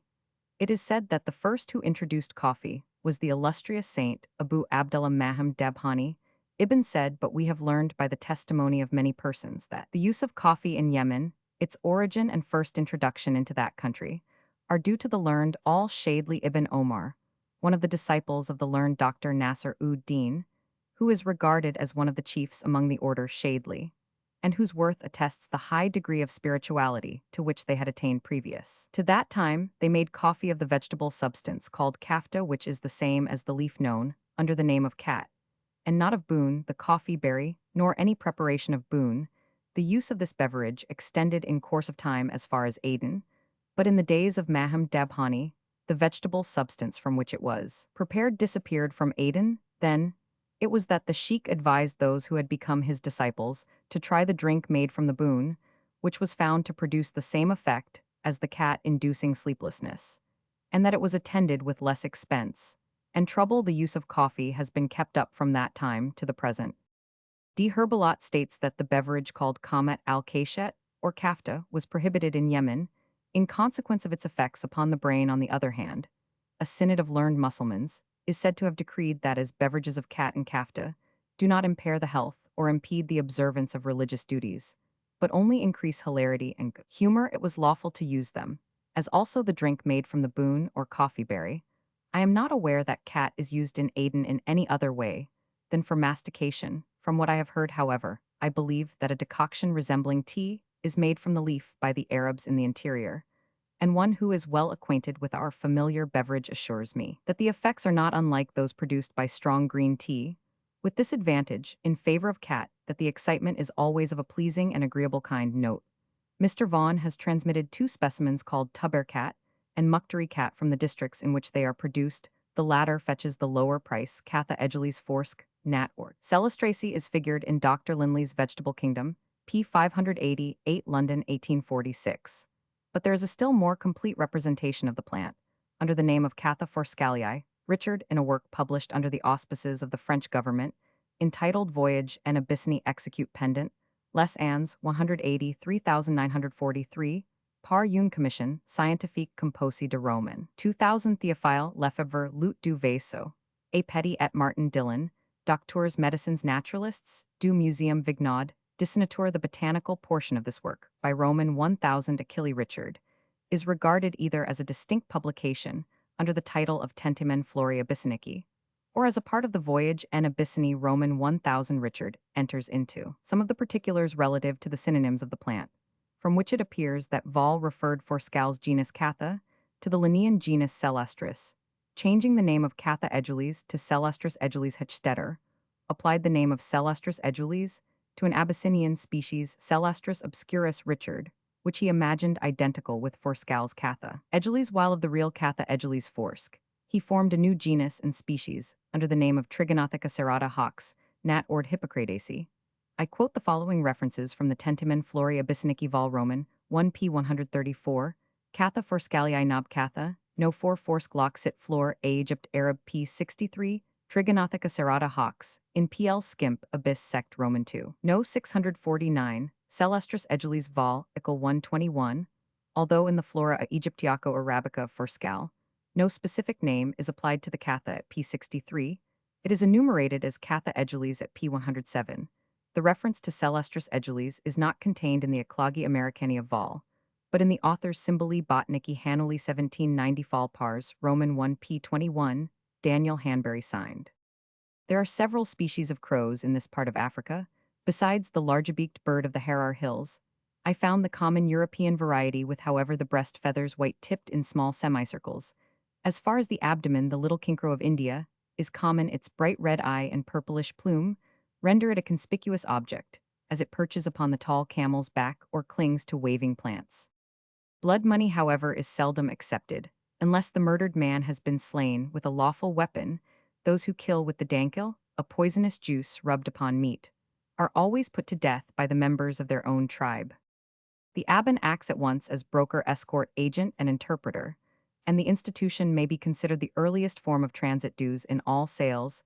He receives a certain percentage. His food and lodging are provided at the expense of his employer, and he not unfrequently exacts small presents from his kindred. In return, he is bound to arrange all differences and even to fight the battles of his client against his fellow countrymen. Should the abbon be slain, his tribe is bound to take up the cause, and to make good the losses of their protege El Tabana, the office being one of name, the Eastern synonym for our honor, as well as of lucre, causes frequent quarrels which become exceedingly rancorous. According to the laws of the country, the abbon is master of the life and property of his client. The traveler's success will depend mainly upon his selection. If inferior in rank, the protector can neither forward nor defend him. If timid, he will impede advance. And if avaricious, he will, by means of his relatives, effectually stop the journey, by absorbing the means of prosecuting it. The best precaution against disappointment would be the registering abbons at Aden. Every donkeyboy will offer himself as a protector, but only the chiefs of tribes should be provided with certificates. During my last visit to Africa, I proposed that English officers visiting the country should be provided with servants, not protectors, the former, however, to be paid like the latter, all the people recognized the propriety of the step. In the following pages occur manifold details concerning the complicated subject El Tabana. Chap Roman for the Somali, their origin and peculiarities. Before leaving Zala, I must not neglect a short description of its inhabitants and the remarkable Somali races around it. Eastern Africa, like Arabia, presents a population composed of three markedly distinct races. The Aborigines or Hamites, such as the Negro Swahili, the Bushmen Hottentots, and other races having such physiological peculiarities as the Stitapige the Tablier, and other developments described in 1815 by the great Cuvier. The almost pure Caucasian of the northern regions, west of Egypt, their immigration comes within the range of comparatively modern history. The half-castes in eastern Africa are represented principally by the Abyssinians Gallas, Somals, and Kafirs. The first-named people derive their descent from Menelik son of Solomon. By the Queen of Sheba, it is evident from their features and figurestu well known to require description that they are descended from Semitic as well as Hamitic progenitors. One about the origin of the Gallas, there is a diversity of opinion. Some declare them to be Meccan Arabs, who settled on the western coast of the Red Sea at a remote epoch, according to the Abyssinians, however, and there is little to find fault within their theory. The Gallas are descended from a princess of their nation, who was given in marriage to a slave from the country south of Gureg. She bare 7 sons, who became mighty robbers and founders of tribes. Their progenitors obtained the name of Gallas after the river Gala in Gureg, where they gained a decisive victory over their kinsmen, the Abyssins. 3 A variety of ethnologic and physiological reasons Sinto, which space and subject prevent my entering Garg, the Kafirs of the Cape, to be a northern people pushed southwards by some to us, as yet unknown cause. The origin of the Somal is a matter of modern history. Berbera 4, according to the Camus, is a well-known town in El Maghrib, and a race located between El Zanzibar and the Nigrotic coast and El Habash. 5. They are descended from the Himyar chiefs Sanhaj Arabic and Sumama Arabic, and they arrived at the epoch of the conquest of Africa by the King Africa Scipio Africanus. A few details upon the subject of mutilation and excision prove these to have been the progenitors of the Somal 6, who are nothing but a slice of the great Gala nation, Islamized and Semiticized by repeated immigrations from Arabia. In the Camus, we also read that Samal Arabic is the name of the father of a tribe so called, because he thrust out Arabic Samala. His brothers I7 the Sheikh Jami, a celebrated genealogist, informed me that in AH 666, A Roman 5007, the Sayyid Yusuf el-Baghdadi visited the port of Sierra near Berbera, then occupied by an infidel magician, who passed through mountains by the power of his gramarye. The saint summoned to his aid Mohammed bin Tunis el-Siddiqui of Beit el-Faqi in Arabia, and by their united prayers, a hill closed upon the pagan deformed by fable. The foundation of the tale is fact. The numerous descendants of the holy men still pay an annual fine by way of blood money to the family of the infidel chief. The last and most important Arab immigration took place about 15 generations, or 450 years ago, when the Sheriff Ishaq bin Ahmed VIII left his native country Hazramaut, and with 4 to 4 saints before mentioned, landed on Makarth windward coast, extending from Karam Harbor to Cape Gardafui at the town of Met near Burnt Island, where his tomb still exists. He became the father of all the gentle blood and the only certain descent in the Somali country by Magadan, a free woman he had Jurhajis Awal and Arab, and by a slave or slaves Jayla Samber, and Rambed. Hence the great clans Haber Jurhajis and Awal, who prefer the matronymic Haber, signifying a mother, since, according to their dictum, no man knows who may be his sire. 9 These increased and multiplied by connection and affiliation, to such an extent that about 300 years ago, they drove their progenitors the Gala from Berbera, and gradually encroached upon them, till they entrenched themselves in the highlands of Harar. The old and pagan genealogies still known to the Somal are Dur Idir Darad, and according to some Hawiya Dur and Idir, of whom nothing is certainly known.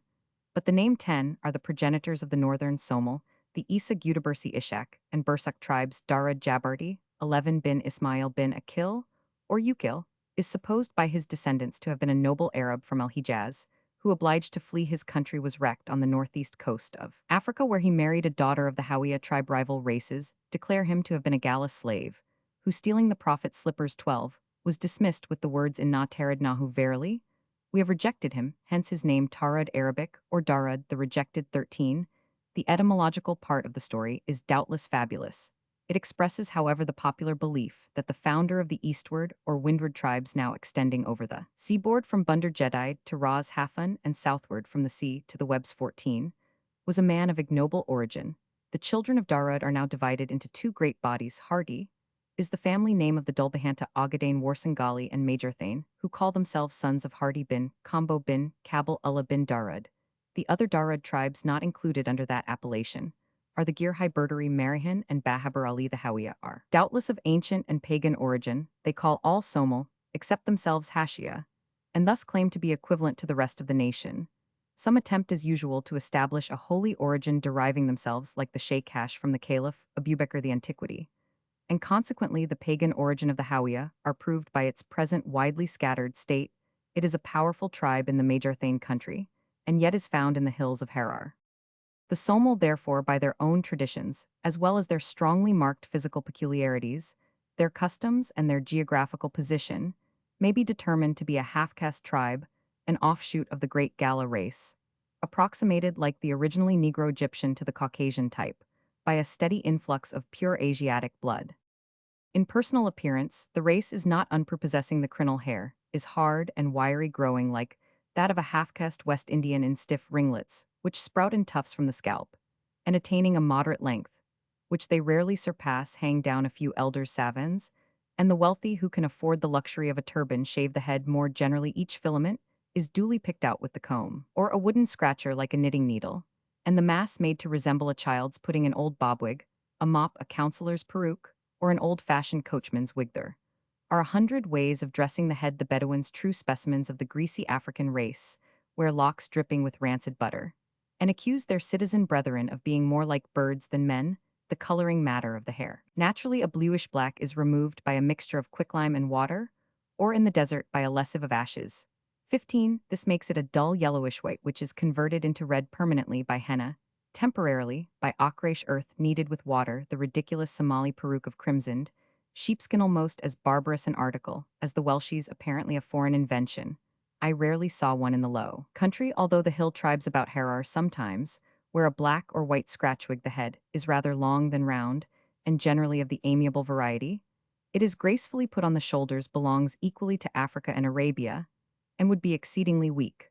But for the beauty of the brow, as far as the mouth, the face, with the exception of high cheekbones, is good. The contour of the forehead ennobles it. The eyes are large and well-formed, and the upper features are frequently handsome and expressive. The jaw, however, is almost invariably prognathous and African. The broad turned-out lips betray approximation to the Negro, and the chin projects to the detriment of the facial angle. The beard is represented by a few tufts. It is rare to see anything equal to even the Arab development. The long and ample eyebrows admired by the people are uncommon, and the mustachios are short and thin, often twisted outwards in two dwarf curls. The mouth is coarse as well as thick-lipped. The teeth rarely project, as in the Negro, but they are not good. The habit of perpetually chewing coarse suret, tobacco, stains them. 16. The gums become black and mottled, and the use of ashes with the quid discolors the lips. The skin, amongst the tribes inhabiting the hot regions, is smooth, black, and glossy. As the altitude increases, it becomes lighter, and about Harar, it is generally of a café au lait color. The Bedouins are fond of raising beauty marks in the shape of ghastly seams, and the thickness of the epidermis favors the size of these stigmates. The male figure is tall and somewhat ungainly. In only one instance, I observed an approach to the steatopage, making the shape to resemble the letter S, but the shoulders are high, the trunk is straight, the thighs fall off, the shin bones bow slightly forwards, and the feet, like the hands, are coarse, large, and flat, yet with their hair of a light straw color decked with the light waving feather, and their coal-black complexions set off by that most graceful of garments, the clean white tobe. 17. The contrasts are decidedly effective. In mind the Somal are peculiar, as in body they are a people of most susceptible character, and withal uncommonly hard to please. They dislike the Arabs' fear, and abhor the Turks, have a horror of Franks, and despise all other Asiatics who with them come under the general name of Hindi Indians. The latter are abused on all occasions for cowardice and a want of generosity, which has given rise to the following piquant epigram. Ask not from the Hindi thy want. Impossible that the Hindi can be generous. Had there been one liberal man in El Hind, Allah had raised up a prophet in El Hind. They have all the levity and instability of the Negro character, light-minded as the Abyssinians described by Gobet as constant in nothing, but inconstancy soft merry and affectionate souls. They pass without any apparent transition into a state of fury. When they are capable of terrible atrocities, at Aden they appear happier than in their native country there. I have often seen a man clapping his hands and dancing childlike, alone, to relieve the exuberance of his spirits. Here they become as the Mongols and other pastoral people, a melancholy race who will sit for hours upon a bank, gazing at the moon or croning some old ditty under the trees. This state is doubtless increased by the perpetual presence of danger and the uncertainty of life which make them think of other things. But dancing and singing, much learning, seems to make them mad like the half-crazy Fakis of the Sahara in northern Africa. The widad or priest is generally unfitted for the affairs of this world, and the Hafiz or Koran reciter is almost idiotic as regards courage. They are no exception to the generality of savage races. They have none of the recklessness standing in lieu of creed, which characterizes the civilized man in their great battles. A score is considered a heavy loss. Usually they will run after the fall of half a dozen amongst a kraal full of braves who boast 100 murders, not a single maimed or wounded man will be seen. Whereas in an Arabian camp, half the male population will bear the marks of lead and steel, the bravest will shirk fighting, if he has forgotten his shield the sight of a lion, and the sound of a gun elicits screams of terror. And their calm or forays much resemble the style of tactics rendered obsolete by the great Turenne, when the tactician's chief aim was not to fall in with his enemy, yet they are by no means deficient in the wily valor of wild men, 2 or 3 will murder a sleeper bravely enough, and when the passions of rival tribes between whom there has been a blood feud for ages are violently excited, they will use with asperity the dagger, and spear. Their massacres are fearful. In February 1847, a small sept, the Ayil Tunis, being expelled from Berbera, settled at the roadstead of Bulhar, where a few merchants, principally Indian and Arab, joined them. The men were in the habit of leaving their women and children sick and aged at the encampment inland whilst descending to the beach. They carried on their trade one day, as they were thus employed unsuspicious of danger. A foraging party of about 2,500 Isas attacked the camp. Men, women, and children were indiscriminately put to the spear, and the plunderers returned to their villages in safety laden with an immense amount of booty. At present a man armed with a revolver would be a terror to the country. The day, however, will come when the matchlock will supersede the assegai, and then the harmless spearman in his strong mountains will become like the Arab, a formidable foe traveling among the Bedouins. I found them kind and hospitable. A pinch of snuff or a handful of tobacco sufficed to win every heart, and a few yards of coarse cotton cloth supplied all our wants. I was petted like a child forced to drink milk, and to eat mutton. Girls were offered to me in marriage. The people begged me to settle amongst them too. Had their predatory expeditions free them from lions and kill their elephants. And often a man has exclaimed in pitying accents, "What hath brought thee, delicate as thou art, to sit with us on the cowhide, in this cold, under a tree?" Of course, they were beggars, princes, and paupers, lairds, and loons, being all equally unfortunate. The Arabs have named the country Bilad wa Is, land of give me something, but their wants were easily satisfied, and the open hand always made a friend. The Somali hold mainly to the Shafi'i school of el-Islam. Their principal peculiarity is that of not reciting prayers over the dead. Even in the towns, the marriage ceremony is simple, the price of the bride, and the feast being duly arranged, the formula is recited by some priest or pilgrim. I have often been requested to officiate on these occasions, and the end of time has done it by irreverently reciting the Fatiha over the happy pair. 18. The Somali, as usual, amongst the heterogeneous mass, amalgamated by al-Islam, have a diversity of superstitions attesting their pagan origin. Such, for instance, are their oaths by stones, their reverence of cairns and holy trees, and their ordeals of fire and water. The Balungo of Western Africa. A man accused of murder or theft walks down a trench full of live charcoal, and, about a spear's length, or he draws out of the flames, a smith's anvil heated to redness. Some prefer picking 4 or 5 cowries from a large pot full of boiling water. The member used is at once rolled up in the intestines of a sheep, and not inspected for a whole day. They have traditionary seers called tawili, like the Grigriman of Western Africa, who by inspecting the fat and bones of slaughtered cattle do medicine, predict rains, battles, and diseases of animals. This class is of both sexes. They never pray or bathe, and are therefore considered always impure. Thus being feared, they are greatly respected by the vulgar. Their predictions are delivered in a rude rhyme, often put for importance into the mouth of some deceased seer. During the 3 months called Rajalo 19, the Quran is not read over graves, and no marriage ever takes place. The reason of this peculiarity is stated to be imitation of their ancestor Ishak, who happened not to contract a matrimonial alliance at such epoch. It is, however, a manifest remnant of the pagans' auspicious and inauspicious months. Thus they sacrifice she-camels in the month Saba and keep holy with feasts and bonfires, the Dubshid, or New Year's Day 20, at certain unlucky periods, when the moon is in illumined asterisms. Those who die are placed in bundles of matting upon a tree, the idea being that if buried a loss would result to the tribe 21. Though superstitious, the Somali are not bigoted like the Arabs, with the exception of those who wishing to become learned visit Yemen or El Hijaz, and catch the complaint nominal Mohammedans, El Islam, hangs so lightly upon them that apparently they care little for making it binding upon others. The Somali language is no longer unknown to Europe.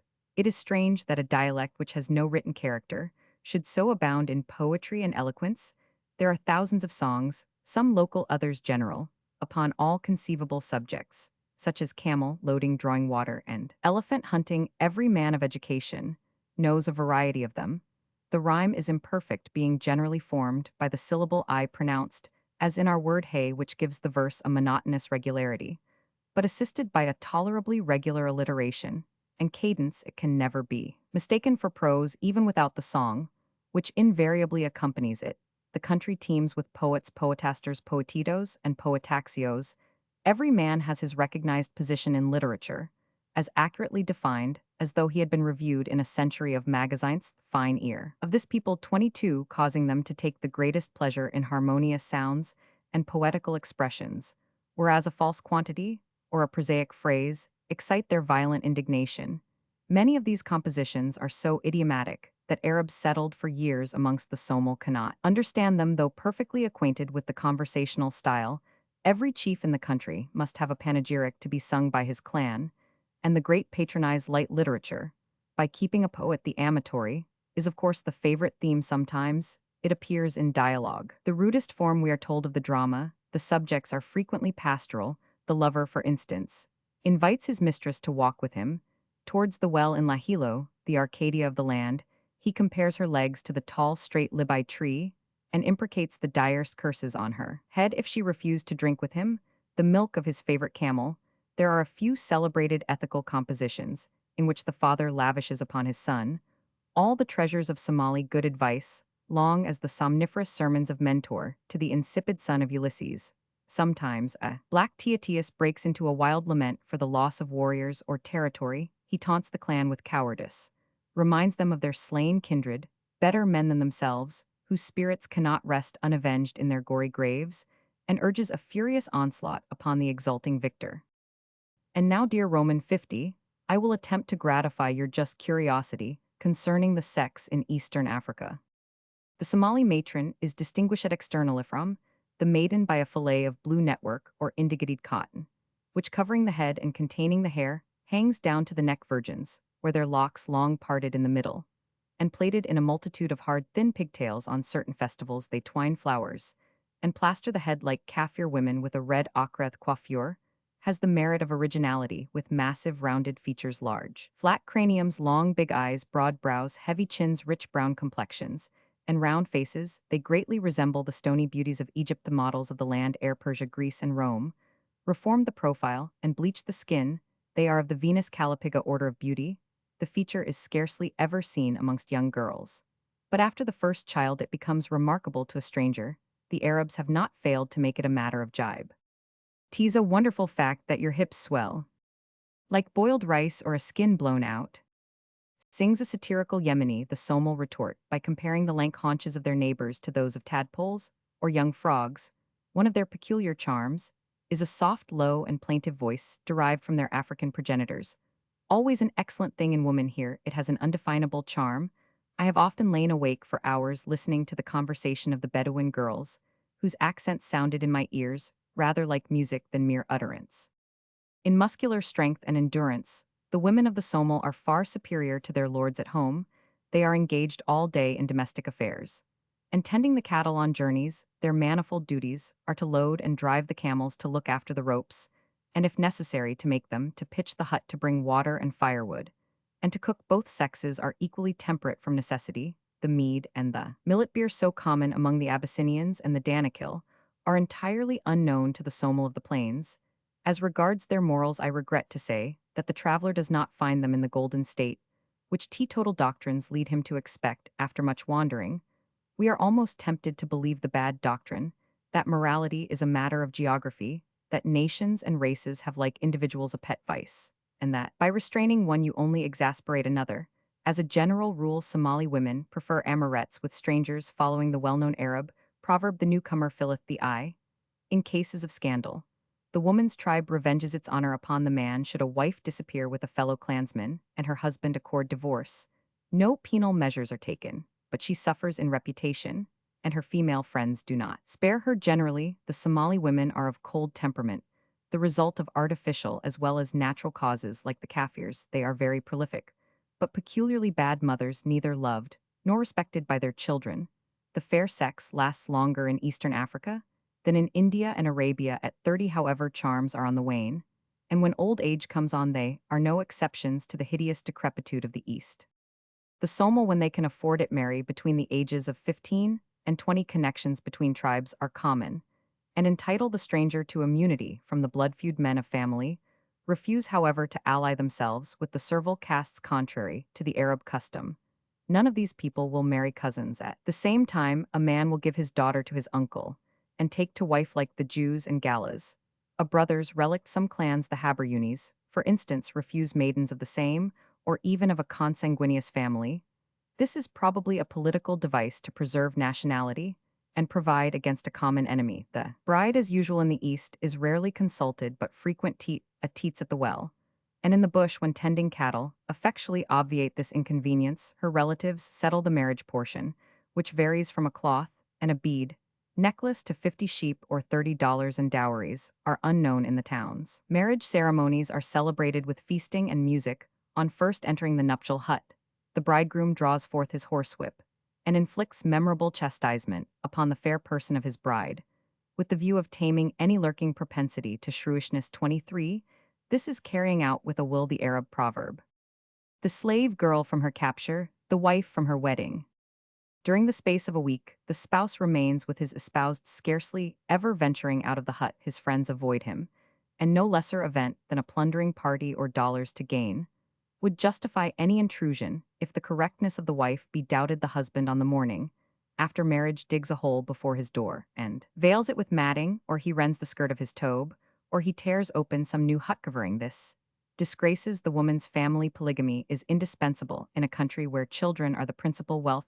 24. The chiefs, arrived at manhood, immediately marry 4 wives. They divorce the old and unfruitful, and, as amongst the Kafirs, allow themselves an unlimited number in peculiar cases, especially when many of the sons have fallen. Daughters, as usual in Oriental countries, do not count as part of the family.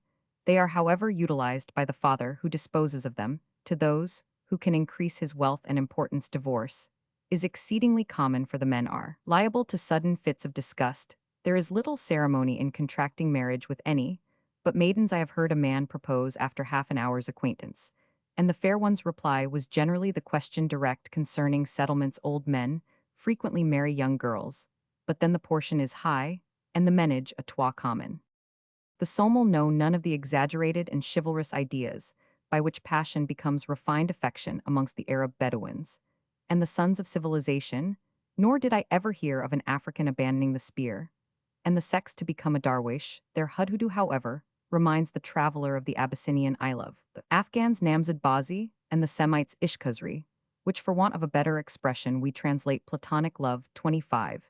This meeting of the sexes, however, is allowed in Africa by male relatives in Arabia and Central Asia. It provokes their direst indignation. Curious to say, throughout the Somali country, kissing is entirely unknown. Children are carried on their mothers' backs or laid sprawling upon the ground. For the first 2 years. 26. They are circumcised at the age of 7 or 8, provided with a small spear, and allowed to run about naked till the age of puberty. They learn by conversation, not books. Eat as much as they can beg, borrow, and steal, and grow up healthy, strong, and well proportioned according to their race. As in Islam generally, so here, a man cannot make a will. The property of the deceased is divided amongst his children, daughters, receiving a small portion, if any of it. When a man dies without issue, his goods and chattels are seized upon by his nearest male relatives, One of them generally marries the widow, or she is sent back to her family relics, as a rule receive no legacies. You will have remarked, dear Roman 50, that the people of Zala are by no means industrious, they depend for support upon the desert. The Bedouin becomes the nazil or guest of the townsman, and he is bound to receive a little tobacco, a few beads, a bit of coarse cotton cloth, or on great occasions a penny looking-glass and a cheap German razor in return for his slaves' ivories, hides, gums, milk, and grain. Any violation of the tie is severely punished by the governor, and it can be dissolved only by the formula of triple divorce, of course. The wild men are hopelessly cheated 27, and their citizen brethren live in plenty and indolence after the early breakfast. The male portion of the community leave their houses on business, that is to say, to chat, visit, and flaner about the streets, and mosques. 28 they return to dinner, and the siesta, after which they issue forth again, and do not come home till night. Friday is always an idle day. Festivals are frequent, and there is no work during weddings and mournings. The women begin after dawn to plait mats, and superintend the slaves who are sprinkling the house with water, grinding grain for breakfast, cooking, and breaking up firewood. To judge, however, from the amount of chatting and laughter, there appears to be far less work than play. In these small places, it is easy to observe the mechanism of a government, which en grand becomes that of Delhi, Teheran, and Constantinople. The governor farms the place from the port. He may do what he pleases as long as he pays his rent with punctuality, and provides presents and douceurs for the Pasha of Mocha. He punishes the petty offenses of theft, quarrels, and arson by fines, the bastinado, the stocks, or confinement in an arish or thatch hut. The latter is a severe penalty, as the prisoner must provide himself with food in cases of murder. He either refers to Mocha, or he carries out the kisses lex talionisbi, delivering the slayer to the relatives of the slain. The Qazi has the administration of the Shariat or religious law. He cannot, however, pronounce sentence without the governor's permission, and generally his powers are confined to questions of divorce, alimony, manumission, the woundmulkt, and similar cases which come within Quranic jurisdiction. Thus the religious code is ancillary, and often opposed to al-Jabith tyrannide popular designation of what we call civil law. 29.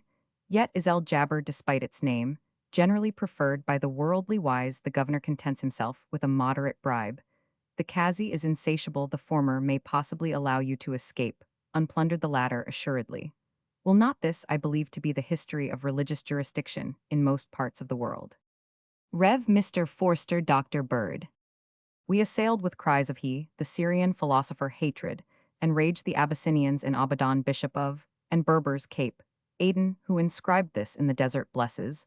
The we rode forth wrathfully institution of the faith against this refuse of mankind. Chap Roman 5. From Zala to the hills. Two routes connect Zala with Harar, the southwestern or direct line, numbers 10 long or 20 short stages, one the first 8 through the Isa country, and the last 2 among the Noel Galas, who own the rule of Wade, a Makkad or chief of Christian persuasion. The Hajj objected to this way, on account of his recent blood feud. With the Regulani he preferred for me the more winding road, which passes south along the coast, through the Isa Bedouins dependent upon Zala to the nearest hills, and then strikes southwestwards, among the Gudabursi and Girhai Somal, who extend within sight of Harar. I cannot but suspect that in selecting this route, the good Sharmarke served another purpose besides my safety. Petty feuds between the chiefs had long closed the path, and perhaps the Somal were not unwilling that British cloth and tobacco should reopen it. Early in the morning of the 27th of November 1854, the mules and all the paraphernalia of travel stood ready at the door. The 5 camels were forced to kneel, growling angrily, the while by repeated jerks at the halter.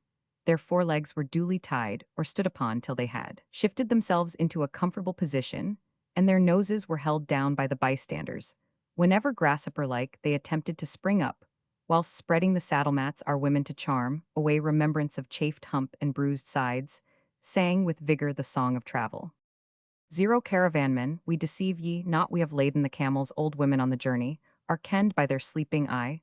0 camel canst sniff the cockboat, and the sea alla guard thee from the Mikahill and their midgans too.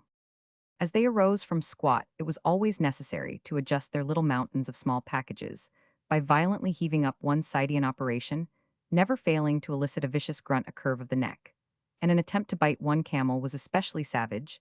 It is said that on his return to Zala, he broke a Bedouin girl's neck, another a diminutive but hardy little brute of Dankali breed, conducted himself so uproariously that he at once obtained the name of El Harami or the Ruffian.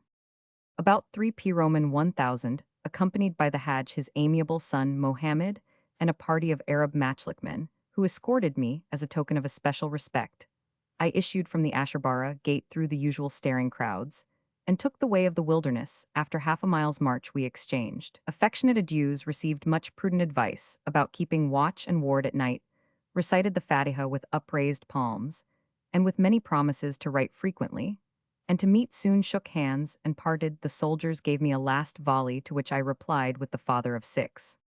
You see, dear Roman 50, how traveling maketh man banal. It is the natural consequence of being forced to find in every corner where fate drops you for a month, a friend of the soul, and a moon-faced beauty.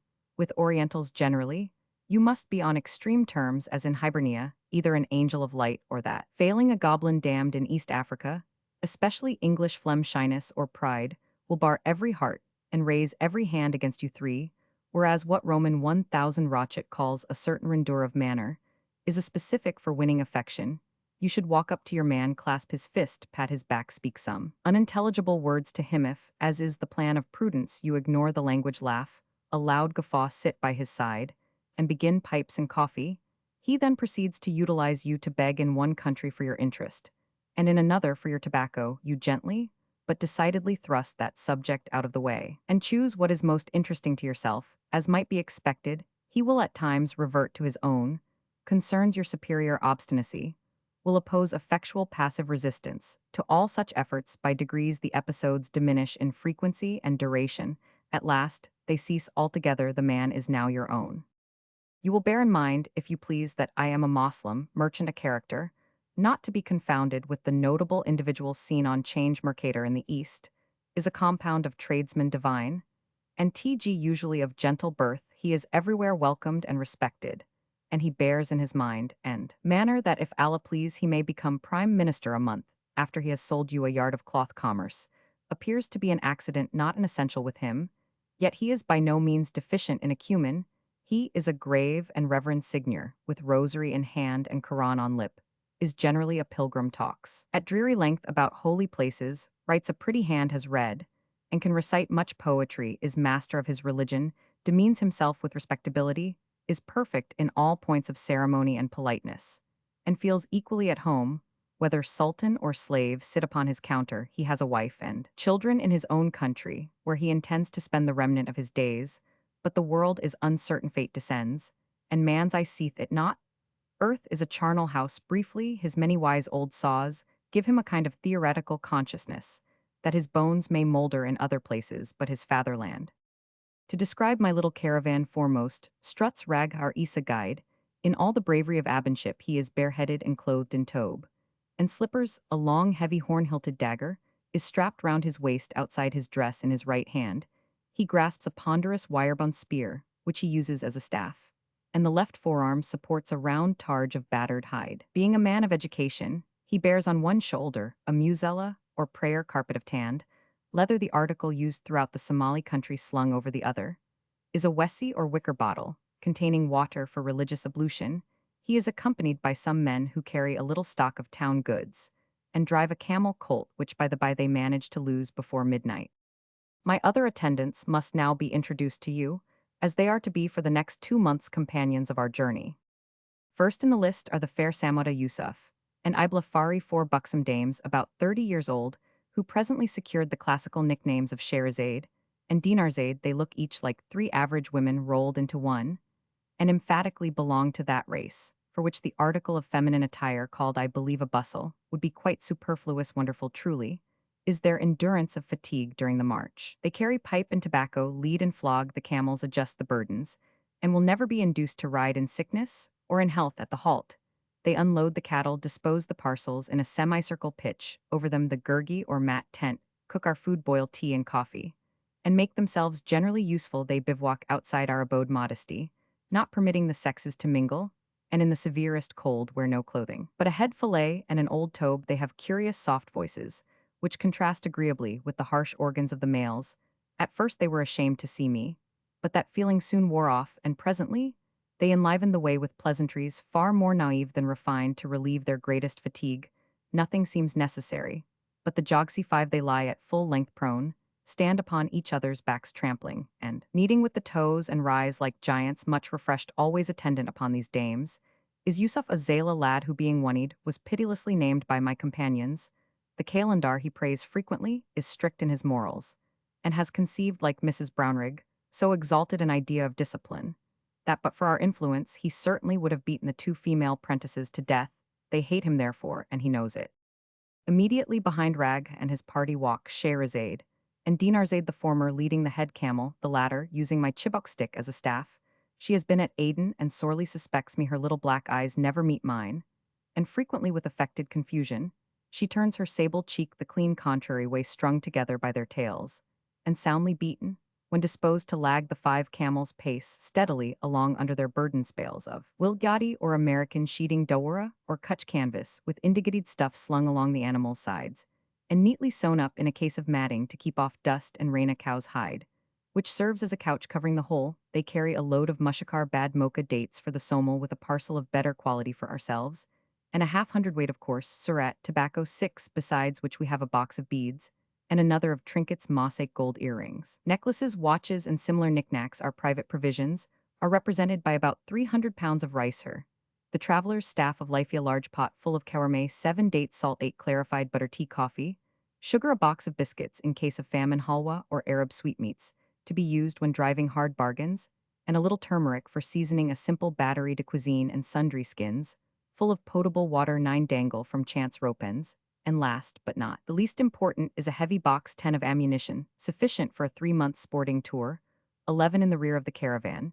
Trudges a Bedouin woman driving a donkeyth proper tail in these regions, where camels start if followed by a horse or mule, an ill-fated sheep a parting present from the Hajj races and frisks about the kafala.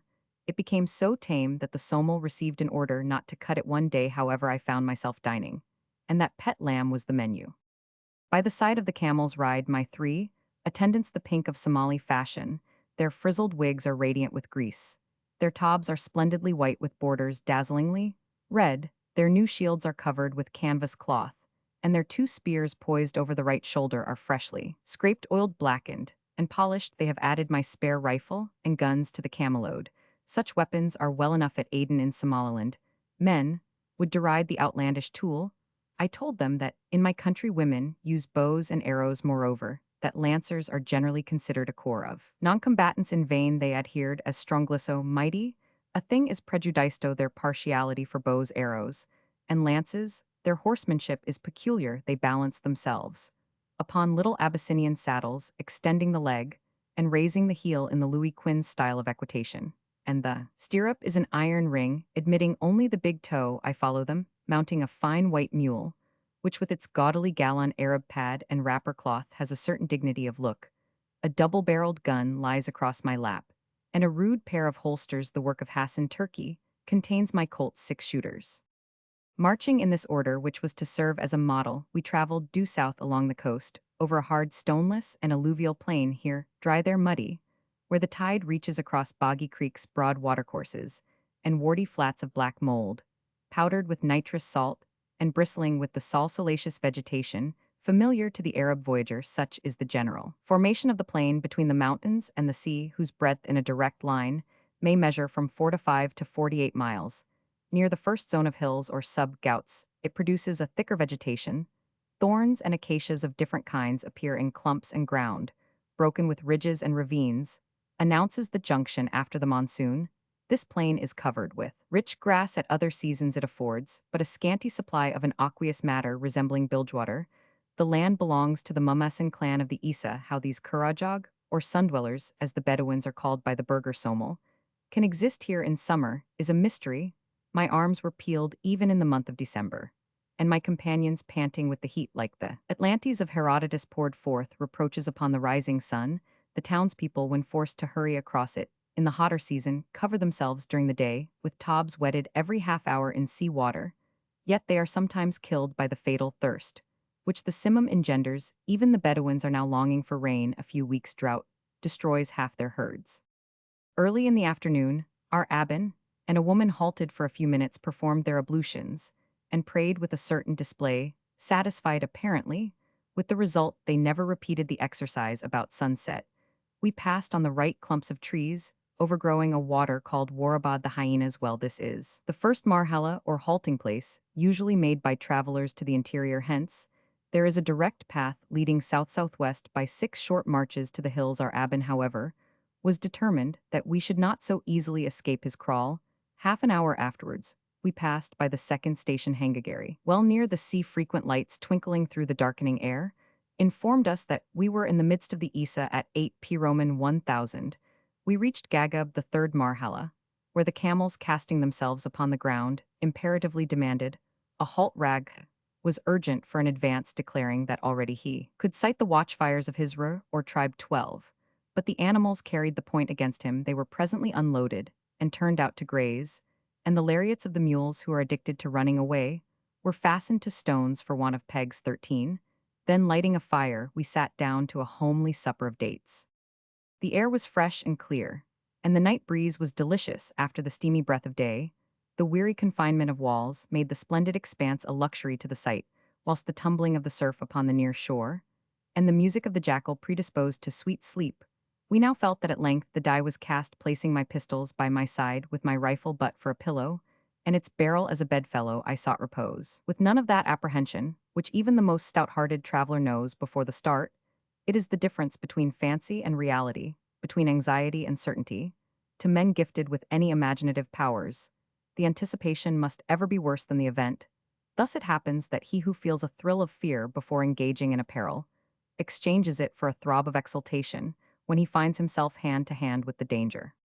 The end of time volunteered to keep watch that night. When the early dawn glimmered, he aroused us and blew up the smoldering fire, whilst our women proceeded to load the camels. We pursued our way over hard alluvial soil to sand, and thence passed into a growth of stiff yellow grass, not unlike a stubble in English September day, broke upon a Somali Arcadia, whose sole flaws were salt water, and simum whistling shepherds. 14. Carried in their arms, the younglings of the herds, or spear in hand, drove to pasture long regular lines of camels that waved their vulture-like heads and arched their necks to bite and play their neighbors' faces, humps, and hind thighs. They were led by a patriarch to whose throat hung a core or wooden bell, the preventive for straggling, and most of them were followed for winter, is the breeding season, by colts in every stage of infancy. 15 patches of sheep with snowy skins and jetty faces flocked the yellow plain, and herds of goats resembling deer were driven by high-clad children to the bushwomen in similar attire. Accompanied them some chewing the inner bark of trees, others spinning yarns of a white creeper, called sagsug, for ropes and tent mats. The boys carried shepherd's crooks. 16, and bore their watering pails, 17, fool's cap fashion, upon their heads. Sometimes they led the ram, around whose neck a cord of white leather was bound for luck. At other times, they frisked with the dog and animal, by no means contemptible in the eyes of the Bedouins. 18, as they advanced, the graceful little sand antelope bounded away over the bushes, and above them, soaring high in the cloudless skies, were flights of vultures and huge percnopters, unerring indicators of man's habitation in Somaliland. 19. A network of paths showed that we were approaching a populous place, and presently men swarmed forth from their hive-shaped tents, testifying their satisfaction at our arrival. The hostile Haber Awal having threatened to eat them up, we rode cautiously as is customary. Amongst the yeaning, Shechamels who are injured by a sudden start, and about 8 Roman 1000 arrived at our guide's kraal, the fourth station, called Gudingaras, or the low place where the garas tree grows. The encampment lay southeast 165 of, and about 20 miles from Zayla. Rag had disappeared, and the Bedouins flocked out to gaze upon us. As we approached the kraal, meanwhile, Scheherazade and Dinarzade fetched tent sticks from the village, disposed our luggage, so as to form a wall, rigged out a wigwam, spread our beds in the shade, and called aloud for sweet and sour milk. I heard frequently muttered by the red-headed spearman the ominous term Farange 20, and although there was no danger, it was deemed advisable to make an impression without delay. Presently, they began to deride our weapons. The Hamel requested them to put up one of their shields. As a mark, they laughed aloud but shirked compliance. At last, a large brown bare-necked vulture settled on the ground. At 20 paces distance, the Somal hate the Gurgur, because he kills the dying and devours the dead on the battlefield. A bullet put through the bird's body caused a cry of wonder, and some ran after the lead as it span whistling over the ridge. Then, loading with swan shot, which these Bedouins had never seen, I knocked over a second vulture flying fresh. Screams followed the marvelous feat. The women exclaimed low, "He bringeth down the birds from heaven," and one old man, putting his forefinger in his mouth, praised Allah and prayed to be defended from such a calamity. The effect was such that I determined always to carry a barrel, loaded with shot, as the best answer for all who might object to Farron. We spent our day in the hut after the normal manner, with a crowd of woolly-headed Bedouins, squatting perseveringly opposite our quarters spear in hand, with eyes fixed upon every gesture before noon. The doormat was let down, a precaution, also adopted. Whenever box or package was opened, we drank milk and ate rice, with a kitchen of shawarma. About midday, the crowd retired to sleep. My companions followed their example, and I took the opportunity of sketching and jotting down notes 21 early in the afternoon. Bedouins returned and resumed their mute form of pleading for tobacco. Each man, as he received a handful, rose slowly from his hams and went his way. The senior, who disliked the gun, was importunate for a charm to cure his sick camel. Having obtained it, he blessed us in a set speech which lasted at least half an hour, and concluded with spitting upon the whole party for good luck. 22. It is always well to encourage these nesters. They are regarded with the greatest reverence by the tribes who believe that old experience doth attain to something like prophetic strain, and they can either do great good or cause much petty annoyance. In the evening I took my gun, and accompanied by the end of time, went out to search for venison. The plain, however, was full of men and cattle, and its hidden denizens had migrated during our walk. We visited the tomb of an Isa brave. It was about 10 feet long, heaped up with granite pebbles, bits of black basalt, and stones of calcareous lime.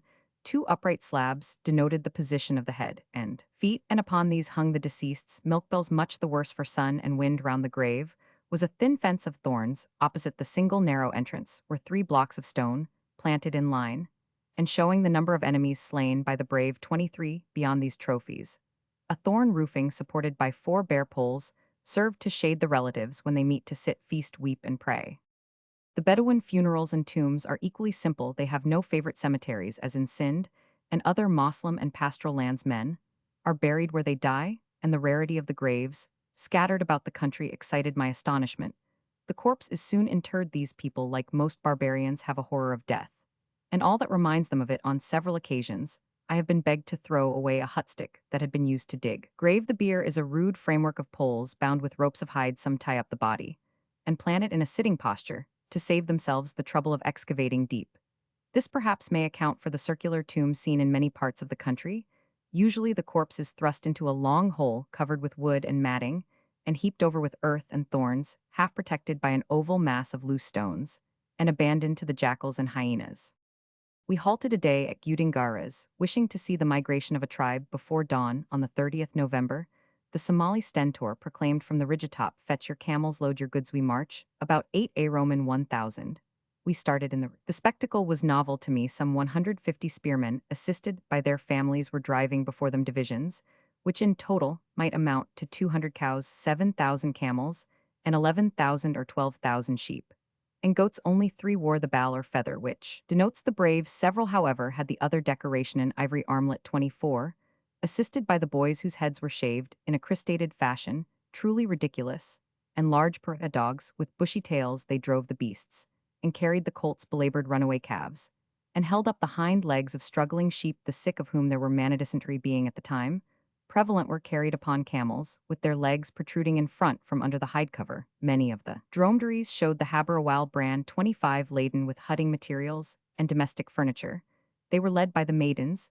The matrons followed, bearing their progeny upon their backs, bundled in the shoulder lappets of cloth, or hide the smaller girls, who, in addition to the boy's crest, wore a circlet of curly hair round the head, carried the weakling lambs and kids, or aided their mammas in transporting the baby, apparently in great fear of the all or commando. The Bedouins anxiously inquired if I had my fire with me. 26, and begged us to take the post of honor. The van, as our little party pricked forward, the camels started in alarm, and we were surprised to find that this tribe did not know the difference between horses and mules.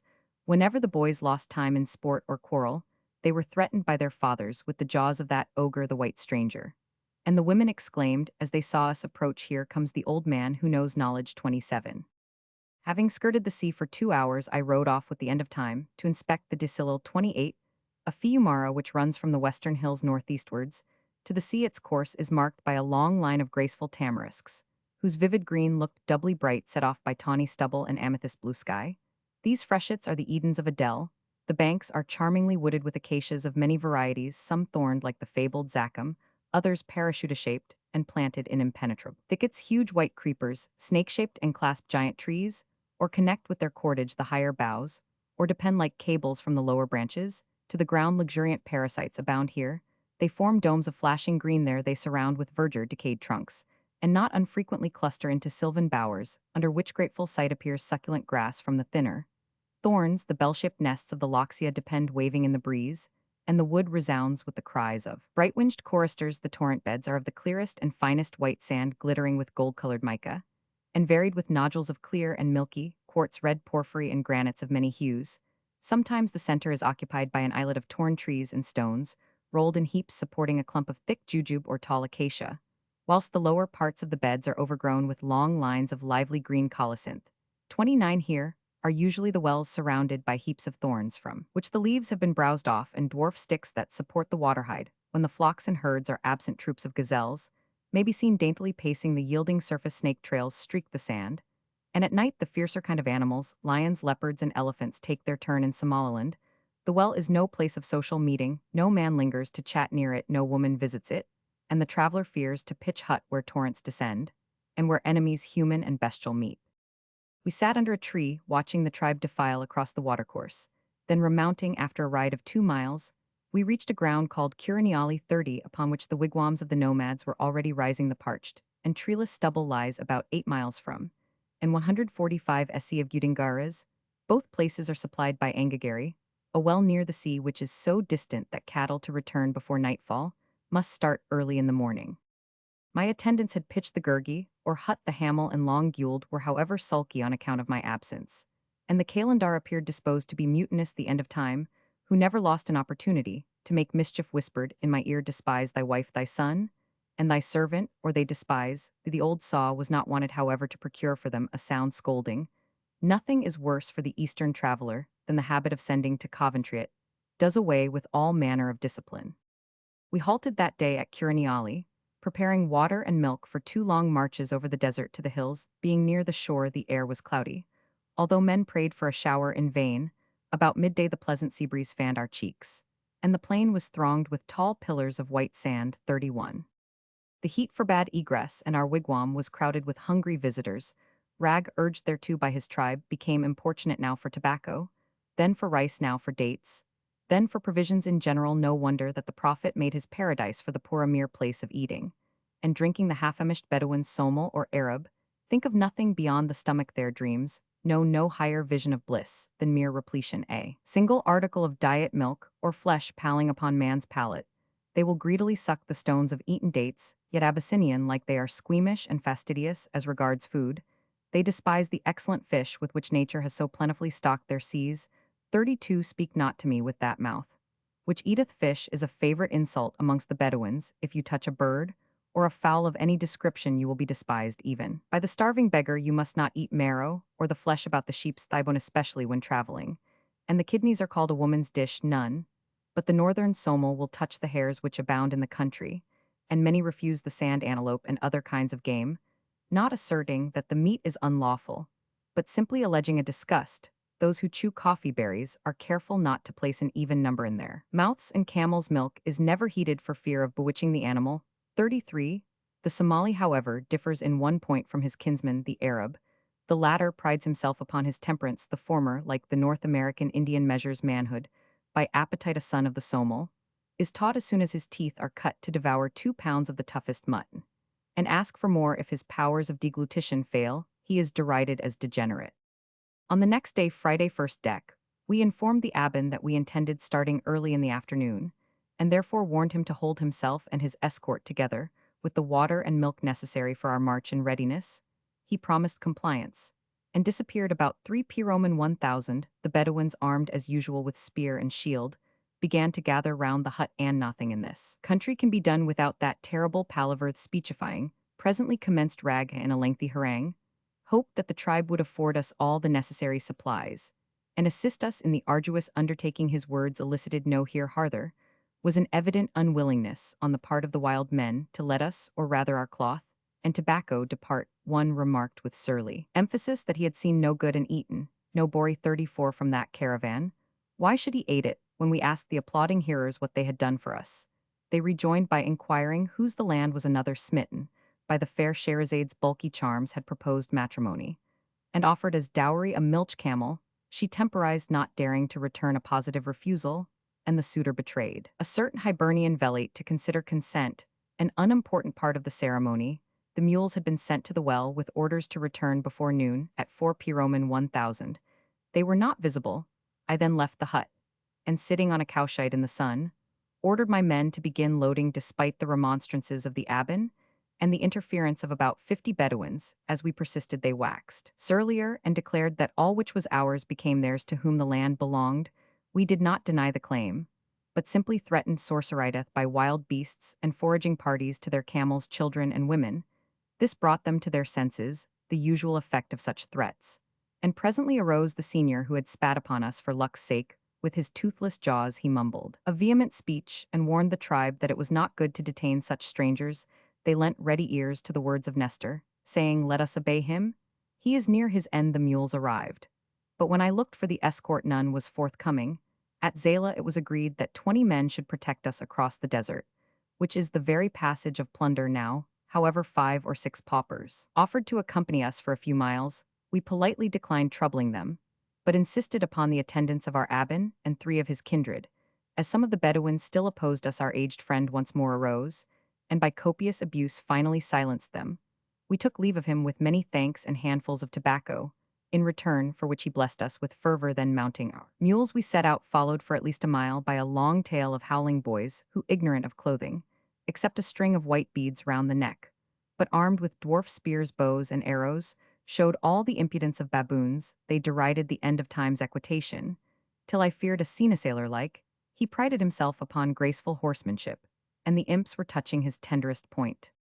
Hitherto, for the abbin's convenience, we had skirted the sea far out of the direct road. Now we were to strike southwestwards into the interior. At 6 p. Roman 1000, we started across a Goban 35, which eternal summer gilds with a dull ochreish yellow, towards a thin blue strip of hill on the far horizon. The Somali have no superstitious dread of night, and its horrors, like Arabs and Abyssinians, are abbin. However, showed a wholesome mundane fear of plundering parties, scorpions, and snakes. 36. I had been careful to fasten round my ankles the twists of black wool, called by the Arabs zal 37, and universally used in Yemen. A stock of garlic and opium, here held to be specifics, fortified the courage of the party, whose fears were not wholly ideal, for in the course of the night, Shahrazad nearly trod upon a viper. At first the plain was a network of holes, the habitations of the jur, add 38 a field rat with ruddy back, and white belly the mullah, or parson a smooth-skinned lizard, and the dabagala a ground squirrel with a brilliant and glossy coat. As it became dark arose a cheerful moon, exciting the howlings of the hyenas, the barkings of their attendant jackals 39, and the chattered oaths of the hidden hidu bird 40. Dotted here and there over the misty landscape appeared dark clumps of a tree called cullen, a thorn, with an edible berry, not unlike the jujube, and banks of silvery mist veiled the far horizon from the sight. We marched rapidly, and in silence, stopping every quarter of an hour to raise the camels' loads. As they slipped on one side, I had now an opportunity of seeing how feeble a race is the Somali. My companions on the line of march wondered at my being able to carry a gun. They could scarcely support even whilst riding the weight of their spears, and preferred sitting upon them to spare their shoulders. At times they were obliged to walk, because the saddles cut them. Then they remounted, because their legs were tired. Briefly, an English boy of 14 would have shown more bottom than the sturdiest. This cannot arise from poor diet, for the citizens who live generously are yet weaker than the Bedouins. It is a peculiarity of race. When fatigued they become reckless and impatient of thirst. On this occasion, though want of water stared us in the face, one skin of the 3 was allowed to fall upon the road and burst, and the second's contents were drunk before we halted. At 11 p. Roman 1000, after marching 12 miles in direct line, we bivouacked upon the plain. The night breeze from the hills had set in, and my attendants chattered with cold. Long Gould in particular became stiff, as a mummy rag. I was clamorous against a fire which might betray our whereabouts in the bush inn, but after such a march the pipe was a necessity, and the point was carried against him. After a sound sleep under the moon, we rose at 5 a. Roman 1000, and loaded the camels. It was a raw morning. A large nimbus rising from the east obscured the sun. The line of blue sea was raised like a ridge by refraction, and the hills towards which we were journeying now showed distinct falls and folds. Troops of dara or gazelles herding like goats stood stared at us, turned their white tails, faced away, broke into a long trot, and bounded over the plain. As we approached, a few ostriches appeared, but they were too shy even for Bullet 41 at 8 Roman 1000. We crossed one of the numerous drains which intersect this desert via Hablod, or the girls' water of Fiumara, running from southwest to east and northeast. Although dry, it abounded in the maror, a tree bearing yellowish-red berries, full of viscous juice like green gummitable but not niacin. The brighter vegetation showed that water was near the surface. About 2 hours afterwards, as the sun became oppressive, we unloaded, in a watercourse called by my companions Adad, or the Acacia Gum 42. The distance was about 25 miles, and the direction SW 225 of Curiniali. We spread our couches of cowhide in the midst of a green mass of tamarisk under a tall cud tree, a bright-leaved thorn with balls of golden gum clinging to its boughs, dry berries scattered in its shade, and armies of ants marching to and from its trunk. All slept upon the soft white sand with arms under their hands, for our spoor across the desert was now unmistakable. At midday, rice was boiled for us by the indefatigable women, and at 3 Roman 1000 we resumed our march towards the hills which had exchanged their shadowy blue for a coat of pronounced brown. Journeying onwards, we reached the Barragid Fiumara, and presently exchanged the plain for rolling ground, covered with the remains of an extinct race, and probably alluded to by El-Makrazi when he records that the Moslems of Adel had erected throughout the country a vast number of mosques and oratories for Friday and festival prayers. Places of worship appeared in the shape of parallelograms, unhewed stones piled upon the ground, with a semicircular niche. In the direction of Mecca, the tombs, different from the heaped form now in fashion, closely resembled the older erections in the island of Saad el-Din, near Zailyablong, slabs planted deep in the soil. We also observed frequent hollow rings of rough blocks, circles, measuring about a cubit in diameter. I had not time to excavate them, and the end of time could only inform me that they belonged to the Awalin or Olden inhabitants. At 7 Roman 1000, as evening was closing in, we came upon the fresh trail of a large Haber Awal, cavalcade. The celebrated footprint seen by Robinson Crusoe affected him not more powerfully than did this Doss. My companions, the voice of song, suddenly became mute. The women drove the camels hurriedly and all huddled together, except Ragha, who kept well to the front, ready for a run, whistling with anger. I asked my attendants what had slain them. The end of time, in a hollow voice, replied, "Verily, zero pilgrim, whoso seeth the track seeth the foe," and he quoted in tones of terror those dreary lines: "Man is but a handful of dust, and life is a violent storm." We certainly were a small party to contend against 200 horsemen, 9 men, and 2 women moreover. All, except the Hamel and Long Gueld, would infallibly have fled at the first charge. Presently we sighted the trails of sheep and goats, showing the proximity of a village.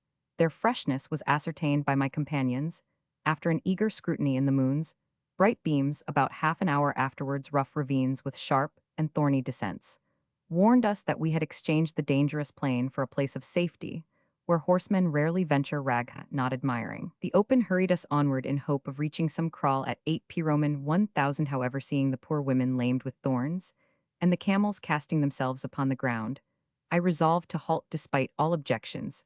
We lighted a fire, finished our store of bad milk. The water had long ago been exhausted, and lay down in the cold, clear air, covering ourselves with hides and holding our weapons. At 6 Roman 1000, we resumed our ride over rough, stony ground, the thorns tearing our feet and naked legs, and the camels slipping over the rounded waste of drift pebbles. The Bedouins, with ears applied to the earth, listened for a village, but heard none. Suddenly, we saw 2 strangers, and presently we came upon an Isa kraal. It was situated in a deep ravine called Damel, backed by a broad and hollow Fiumara at the foot of the hills running from west to east, and surrounded by lofty trees upon which brown kites, black vultures, and percnopters like flakes of snow were mewing. We had marched over a winding path about 11 miles from, and in a southwest direction. 205 of Adad. Painful thoughts suggested themselves. In consequence of wandering southwards, only 6 had been taken off 30 stages by the labors of 7 days.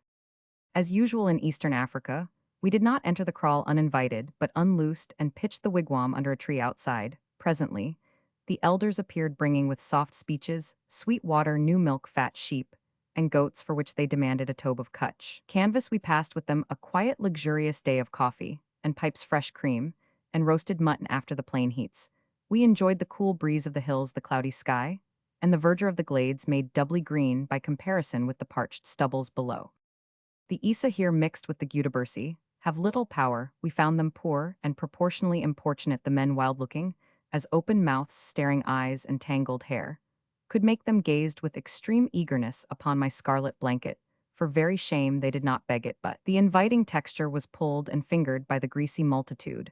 We closed the hut whenever a valuable was produced, but eager eyes peeped through every cranny till the end of time, ejaculated praised be Allah 43, and quoted the Arab saying, show not the somel thy door, and if he find it, block it up. The women and children were clad in chocolate-colored hides, fringed at the tops to gratify them.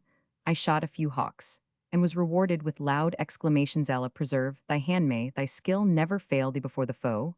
A crone, seeing me smoke, inquired if the fire did not burn. I handed my pipe, which nearly choked her, and she ran away from a steaming kettle, thinking it a weapon.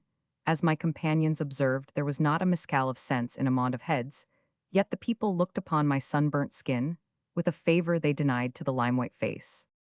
I was anxious to proceed in the afternoon, but Rag had arrived at the frontier of his tribe. He had blood to settle amongst the Gudabersi, and without a protector, he could not enter their lands at night. We slept armed on account of the lions that infest the hills, and our huts were surrounded with a thorn fence, a precaution here first adopted, and never afterwards neglected. Early on the morning of the 4th of December, heavy clouds rolled down from the mountains, and a Scotch mist deepened into a shower. Our new Aben had not arrived, and the hut mats, saturated with rain, had become too heavy for the camels to carry. In the forenoon, the Isa Kral, loading their asses, 44 set out towards the plain. This migration presented no new features, except that several sick and decrepit were barbarously left behind for lions and hyenas to devour. 45 to deceive warhawks, who might be on the lookout. The migrators set fire to logs of wood and masses of sheep's earth, which even in rain will smoke and smolder for weeks.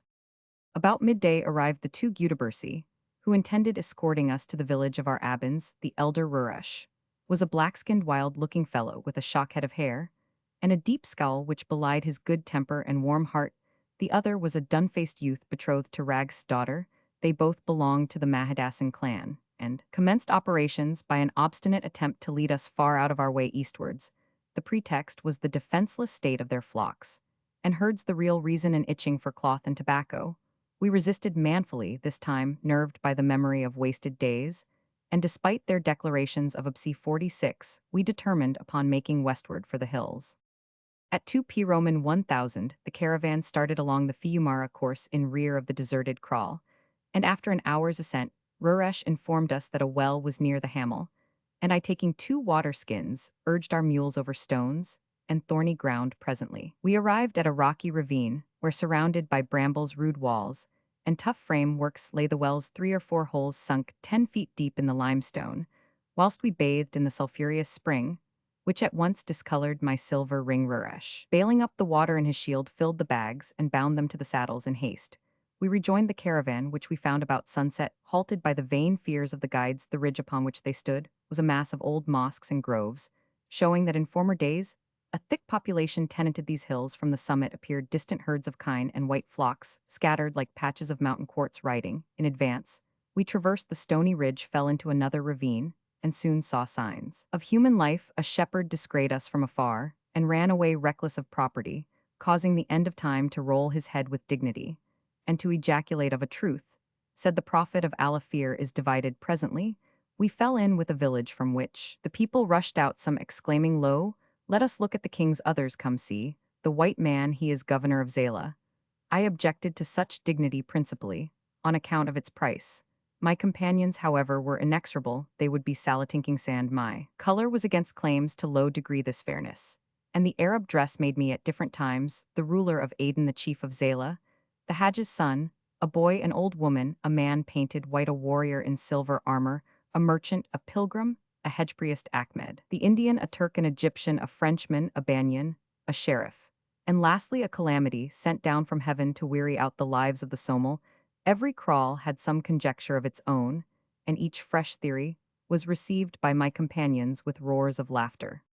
As the Gudabersi pursued us with shouts for tobacco and cries of wonder, I dispersed them with a gunshot, the women and children fled precipitately from the horrid sound, and the men covering their heads with their shields threw themselves, face foremost upon the ground, pursuing the Fiumara course.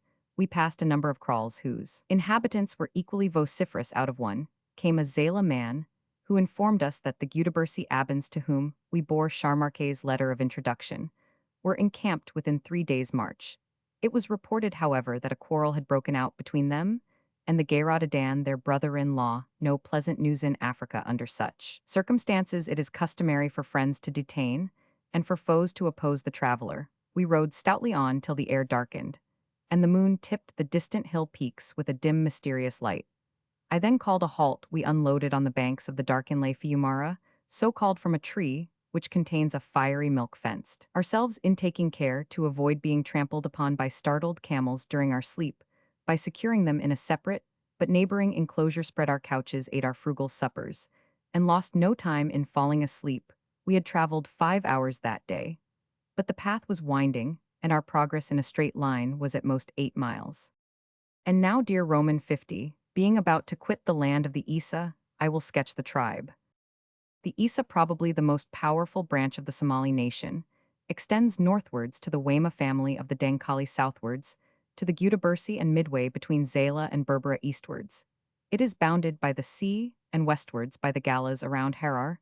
It derives itself from Dur and Idir without, however, knowing aught beyond the ancestral names, and is twitted with paganism by its enemies. This tribe, said to number 100,000 shields, is divided into numerous clans, 47 these again, split up into minor septs, 48, which plunder and sometimes murder one another in time of peace. A fierce and turbulent race of republicans, the Isa own nominal allegiance to a Yugas or chief, residing in the Hadagali Hills. He is generally called Roble, Prince Reinath, name, or rather title, being one of good omen, for a drought here like a dinner in Europe justifies the change of a dynasty. Every kraal has its Adai Sheikh or headman, after whose name the settlement, as in Sind and other pastoral lands, is called. He is obeyed only when his orders suit the taste of King Demas, is always superior to his fellows in wealth of cattle, sometimes in talent and eloquence, and in deliberations. He is assisted by the whale, or Akil, the pizza council of southern Africa elders, obeyed on account of their age despite, however, this apparatus of rule. The Bedouins have lost none of the characteristics recorded in the Periplus. They are still uncivilized, and under no restraint. Every freeborn man holds himself equal to his ruler, and allows no royalties or prerogatives to abridge his birthright of liberty. 49. Yet I have observed that with all their passion for independence, the Somal, when subject to strict rule as at Zala and Harar, are both apt to discipline and subservient to command. In character, the Isa are childish and docile, cunning, and deficient in judgment, kind, and fickle, good-humored, and irascible, warm-hearted, and infamous for cruelty and treachery. Even the protector will slay his protege, and citizens married to Isa girls send their wives to buy goats and sheep from, but will not trust themselves amongst their connections, traitorous as in. Isa is a proverb at Zala, where the people tell you that these Bedouins with the left hand offer a bowl of milk and stab with the right conscience, I may observe, does not exist in Eastern Africa, and repentance expresses regret for missed opportunities of mortal crime. Robbery constitutes an honorable man, murder the more atrocious the midnight crime the better makes the hero. Honor consists in taking human life hyena-like. The Bedouins cannot be trusted where blood may be shed. Glory is the having done all manner of harm. Yet the Isa have their good points. They are not noted liars, and will rarely perjure themselves. They look down upon petty pilfering without violence, and they are generous and hospitable compared with the other Somal. Personally, I had no reason to complain of them. They were importunate beggars, but a pinch of snuff or a handful of tobacco always made us friends. They begged me to settle amongst them. They offered me sundry wives, and the Somali Bedouin, unlike the Arab, readily affiliates strangers to his tribe. They declared that after a few days' residence I should become one of themselves. In appearance, the Isa are distinguished from other Somal by blackness, ugliness of feature, and premature baldness of the temples. They also shave, or rather scrape off with their daggers, the hair high up the nape of the neck. The locks are dyed dun, frizzled, and greased. The widheads or learned men remove them, and none but paupers leave them in their natural state. The mustachios are clipped close, the straggling whisker is carefully plucked, and the pili, erroneously considered impures, removed either by velication or by passing the limbs through the fire. The eyes of the Bedouins also are less prominent than those of the citizens. the brow projects in penthouse fashion, and the organ exposed to bright light, and accustomed to gaze at distant objects, acquires more concentration and power. I have seen amongst them handsome profiles, and some of the girls have fine figures with piquant, if not pretty features. Flocks and herds form the true wealth of the Isa, according to them. Sheep and goats are of silver, and the cow of gold. They compare camels to the rock and believe, like most Moslems, the horse to have been created from the wind. Their diet depends upon the season in hot, whether when forage and milk dry up the flocks are slaughtered, and supply excellent mutton during the monsoon. Men become fat by drinking all day long the produce of their cattle. In the latter article of diet, the Isa are delicate and curious. They prefer cow's milk. Then the goats, and lastly the ewes, which the Arab loves best. The first is drunk fresh, and the two latter clotted, whilst the camels is slightly soured. The townspeople use camel's milk medicinally, according to the Bedouins. He who lives on this beverage and eats the meat for 4 consecutive days acquires the animal's strength.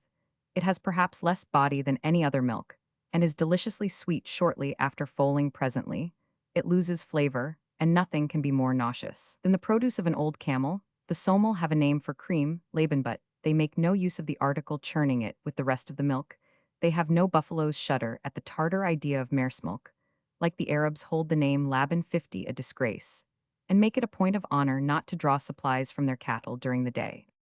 The life led by these wild people is necessarily monotonous. They rest but little from 11 P. Roman 1000 till dawn, and never sleep in the bush for fear of plundering parties. Few begin the day with prayer, as Moslems should. For the most part, they apply themselves to counting and milking their cattle. The animals, all of which have names 51, come when called to the pail, and supply the family with a morning meal. Then the warriors, grasping their spears, and sometimes the young women armed only with staves, drive their herds to pasture. The matrons and children, spinning or rope making, tend the flocks, and the kraal is abandoned to the very young. The old and the sick, the herdsmen, wander about watching the cattle, and tasting nothing but the pure element, or a pinch of coarse tobacco.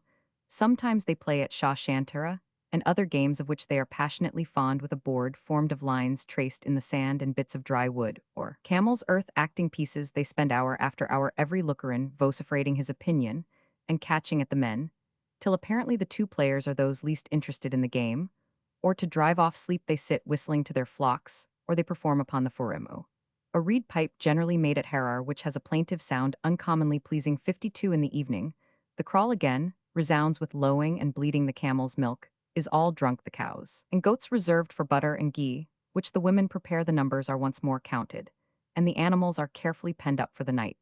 This simple life is varied by an occasional birth and marriage dance and foray disease, and murder. Their maladies are few and simple. 53 Death generally comes by the spear, and the Bedouin is naturally long-lived. I have seen Macrobians hale and strong, preserving their powers and faculties, in spite of 80 and 90 years. Kas Ares. Passage money from Aden to Zala 33. Presents at Zala. Price of 4 mules with saddles and bridles. Price of 4 camels 88. Provisions, tobacco, rice, dates, Roman 100 for 3 months.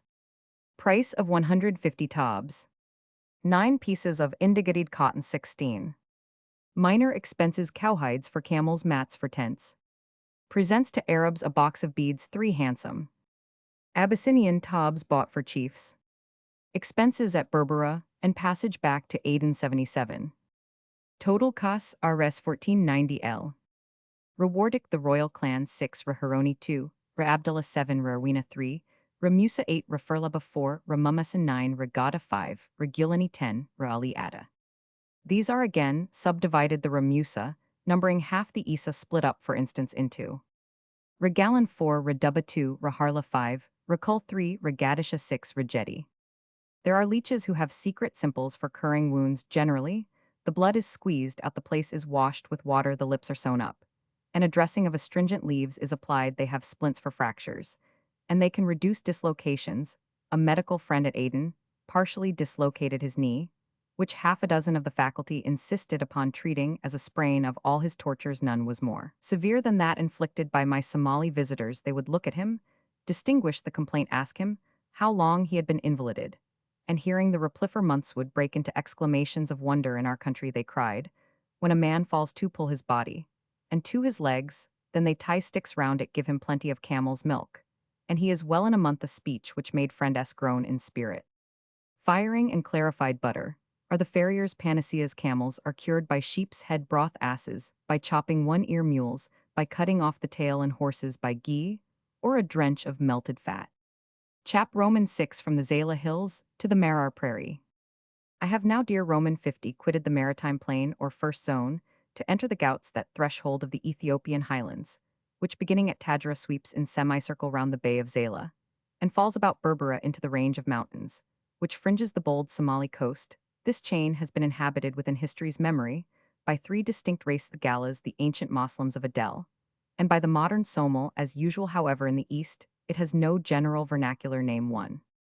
The aspect of these Ghauts is picturesque. The primitive base consists of micaceous granite with veins of porphyry and dikes of the purest white quartz. Above lie strata of sandstone and lime, here done their yellow, or of a dull gray, often curiously contorted and washed clear of vegetable soil by the heavy monsoon on these heights, which are mostly conoid with rounded tops joined by ridges and saddlebacks.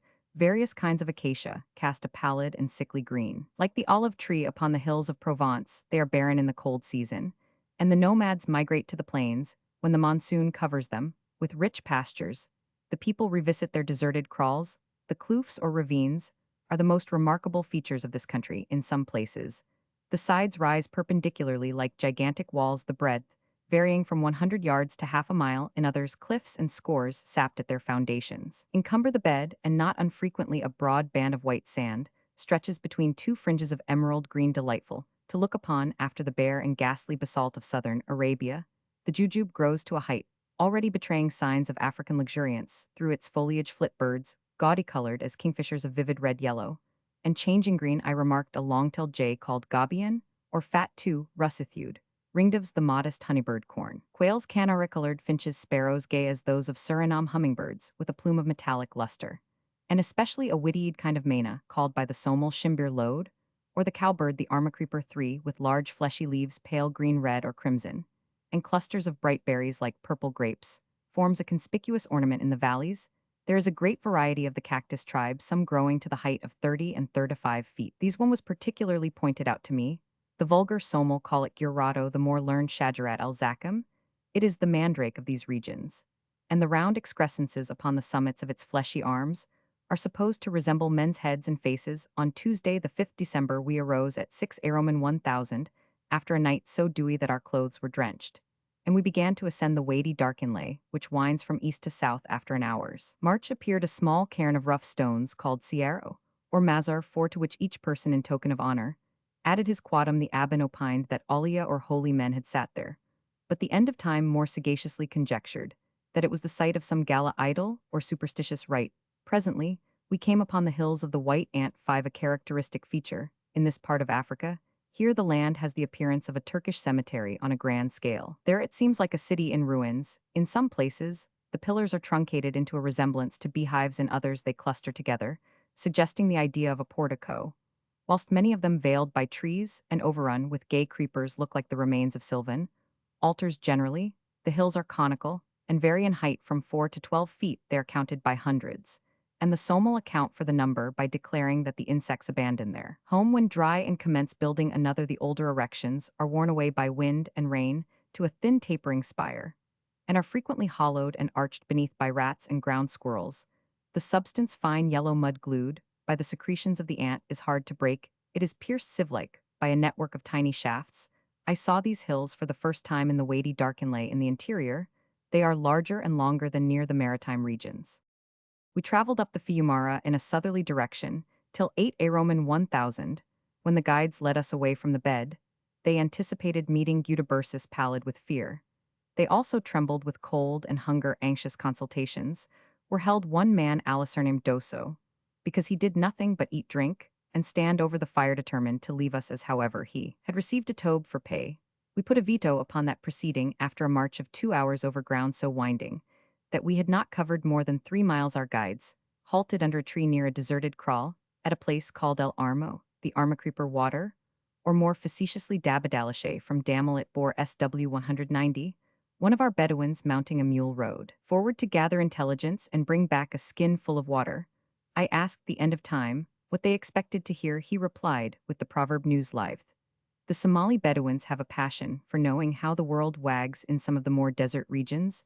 The whole population of a village will follow the wanderer. No traveler ever passes a kraal without planting spear in the ground and demanding answers to a lengthened string of queries. Rather than misintelligence, he will inquire of a woman. Thus it is that news flies through the country among the wild Gutabursi. The Russian war was a topic of interest, and at Harar, I heard of a violent storm which had damaged the shipping in Bombay harbor, but a few weeks after the event. The Bedouin returned with an empty skin, but a full budget I will offer you, dear Roman 50, a specimen of the Palaver 6, which is supposed to prove the aphorism that all barbarians are orators. Demosthenes leisurely dismounts, advances, stands for a moment, cross-legged, favorite posture in this region, supporting each hand with a spear planted in the ground. Thence he slips to squat, looks around, ejects saliva, shifts his quid to behind his ear, places his weapons before him, takes up a bit of stick, and traces lines which he carefully smooths away at being ill-omened to mark the earth. The listeners sit gravely in a semicircle upon their heels, with their spears from whose bright heads flashes a ring of troubled light planted upright, and look steadfastly on his countenance over the upper edges of their shields, with eyes apparently planted like those of the blemise in their breasts. When the moment for delivery is come, the head man inquires, "What is the news?" The informant would communicate the important fact that he has been to the well. He proceeds as follows, noting emphasis, by raising his voice at times about 6 notes, and often violently striking at the ground in front. "It is good news, if Allah please." Wasida, even so, respond the listeners, intoning, or rather groaning, the response. "I mounted mule this morning." "Even so." "I departed from ye riding." "Even so." There with a scream, and pointing out the direction with a stick. "Even so." "There I went." "Even so." "I threaded the wood." "Even so." "I traversed the sands." "Even so." "I feared nothing." "Even so." "At last I came upon cattle tracks." Who, an ominous pause follows this exclamation of astonishment. "They were fresh." "Even so." "So were the earths." "Even so." "I distinguished the feet of women." "Even so." "But there were no camels." "Even so." "At last I saw sticks." "Even so." "Stones." "Even so." "Water." "Even so." "So well." Then follows the palaver, wherein, as occasionally happens further west, he distinguishes himself, who can rivet the attention of the audience for at least an hour, without saying anything in particular. The advantage of their circumlocution, however, is that by considering a subject in every possible light and phase as regards its cause and effect, antecedents, actualities, and consequences, they are prepared for any emergency which without the palaver might come upon them unawares. Although the thermometer showed summer heat, the air was cloudy, and raw blasts poured down from the mountains at half. Past 3 Roman 1000 our camels were lazily loaded, and we followed the course of the Fiumara, which runs to the W and SW. After half an hour's progress, we arrived at the Gully Inn, which are the wells, and the guides halted because they descried half a dozen youths and boys bathing and washing their tobs. All cattle as well as men were sadly thirsty. Many of us had been chewing pebbles during the morning, yet afraid of demands for tobacco, the Bedouins would have pursued the march. Without water, had I not forced them to halt. We found 3 holes in the sand. One was dry, a second foul, and the third contained a scanty supply of the pure element from 20 to 25 feet below the surface. A youth stood in the water and filled a wicker pail, which he tossed to a companion. Perched against the side halfway up the ladder in his turn, hove it to a third, who, catching it at the brink, threw the contents, by this time half wasted, into the skin cattle trough. We halted about half an hour to refresh man and beast, and then resumed our way up the Wadi, quitting it where a short cut avoids the frequent windings of the bed. This operation saved but little time. The ground was stony, the rough ascents fatigued the camels, and our legs and feet were lacerated by the spear-like thorns. Here, the ground was overgrown with aloes 7, sometimes 6 feet high, with pink and pale pomona. Green leaves bending in the line of beauty, towards the ground, graceful in form as the capitals of Corinthian columns, and crowned with gay-colored bells, but barbarously supplied with woody thorns and strong serrated edges. There, the hig and alotic plant, with a point so hard and sharp that horses cannot cross ground where it grows stood in bunches like the largest and stiffest of rushes. 8 senna sprang spontaneously on the banks, and the gigantic usher, or asclepias, shed its bloom upon the stones and pebbles of the bed. My attendants occupied themselves with gathering the edible pod of an acacia, called Cura 9, whilst I observed the view frequent anthills, gave an appearance of habitation to a desert, still covered with the mosques and tombs of old Adel.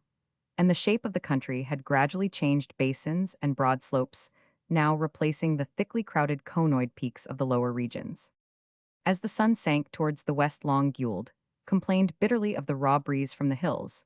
We passed many villages distinguished by the barking of dogs and the bleating of flocks on their way to the field. The unhappy Rag, however, who had now become our protege, would neither venture into a settlement nor bivouac amongst the lions. He hurried us forwards till we arrived at a hollow called Gud the Hole, which supplied us with the protection of a deserted kraal, where our camels, half-starved and knocked up by an 8 miles march, were speedily unloaded. Whilst pitching the tent, we were visited by some Gudebersi who attempted to seize our abin, alleging that he owed them a cow. We replied doughtily that he was under our sandals. As they continued to speak in a high tone, a pistol was discharged over their heads, after which they cringed like dogs. A blazing fire, a warm supper, dry beds, broad jests, and funny stories soon restored the flagging spirits of our party. Towards night the moon dispersed the thick mists, which gathering into clouds threatened rain, and the cold sensibly diminished. There was little dew, and we should have slept comfortably, had not our hungry mules hobbled as they were hopped about the kraal and fought till dawn. On the 6th December we arose late to avoid the cold morning air, and at 7 Aroman 1000 set out over rough ground, hoping to ascend the Ghauts that day. After creeping about 2 miles, the camels unable to proceed threw themselves upon the earth, and we unwillingly called a halt at GF, a basin below the Dobo 10 Fiumara. Here white flocks dotting the hills, and the scavengers of the air warned us that we were in the vicinity of villages. Our wigwam was soon full of fair-faced Gudebersi, mostly Lojira 11, or cowherd boys, who, according to the custom of their class, wore their tobs bound scarf-like round their necks. They begged us to visit their village, and offered a heifer for each lion shot on Mount Libale. Unhappily, we could not afford time. These youths were followed by men and women, bringing milk, sheep, and goats, for which, grass being rare, they asked exorbitant prices. 18 cubits of kutch canvas for a lamb and 2 of blue cotton for a bottle of ghee. Amongst them was the first really pretty face seen by me in the Somali country. The head was well formed and gracefully placed upon a long, thin neck and narrow shoulders. The hair, brow, and nose were unexceptionable. There was an arch look in the eyes of jet and pearl, and a suspicion of African protuberance about the lips, which gave the countenance an exceeding naivete. Her skin was a warm, rich nut brown, and a special charm in these regions, and her movements had that grace which suggests perfect symmetry of limb. The poor girl's costume, a coif for the back hair, a cloth imperfectly covering the bosom, and a petticoat of hides, made no great mystery of forms. Equally rude were her ornaments, an armlet and pewter earrings, the work of some blacksmith, a necklace of white porcelain beads, and sundry talismans in cases of tarnished and blackened leather. As a tribute to her prettiness, I gave her some cloth tobacco, and a bit of salt which was rapidly becoming valuable. Her husband stood by, and although the preference was marked, he displayed neither anger nor jealousy. She showed her gratitude by bringing us milk, and by assisting us to start. Next morning in the evening, we hired 3 fresh camels, 12, to carry our goods up the ascent, and killed some antelopes which in a stew were not contemptible. The end of time insisted upon firing a gun to frighten away the lions, who make night hideous with their growls, but never put in an appearance. The morning cold greatly increased, and we did not start till 8 Aroman 1000. After half an hour's march up the bed of a Fiumara, leading apparently to a cul-de-sac of lofty rocks in the hills, we quitted it for a rude zigzag winding along its left side, amongst bushes, thorn trees, and huge rocks. The walls of the opposite bank were strikingly perpendicular, in some places stratified, in others solid, and polished by the course of stream and cascade. The principal material was a granite so coarse that the composing mica quartz and felspar, separated into detached pieces, as large as a man's thumb, micaceous grit, which glittered in the sunbeams, and various sandstones abounded. The road caused us some trouble. The camels' loads were always slipping from their mats. I found it necessary to dismount from my mule, and sitting down, we were stung by the large black ants which infest these hills. 13.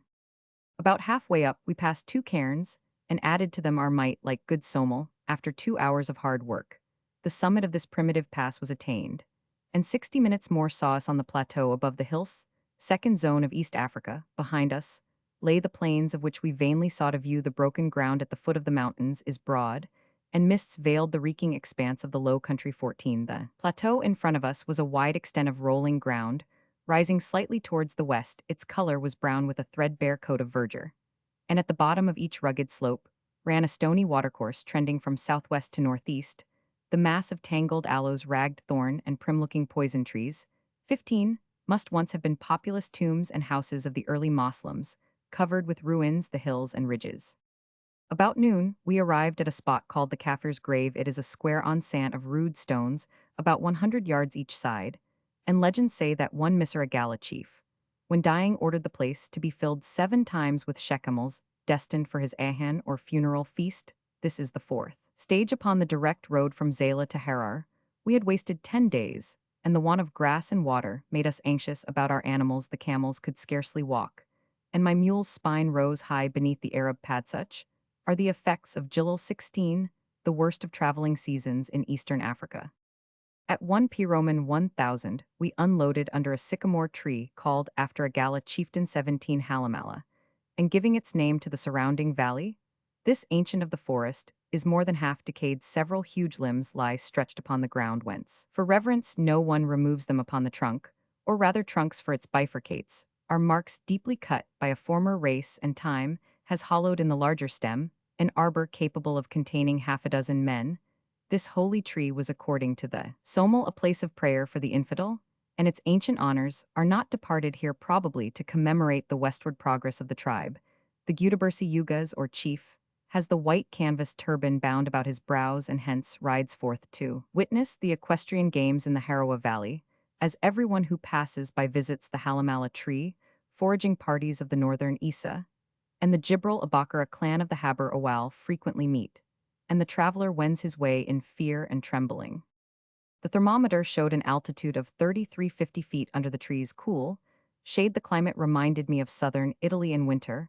I found a buttercup and heard a woodpecker 18 tapping on the hollow trunk, a reminiscence of English glades. The abbot and his men urged an advance in the afternoon, but my health had suffered from the bad water of the coast, and the camels were faint with fatigue.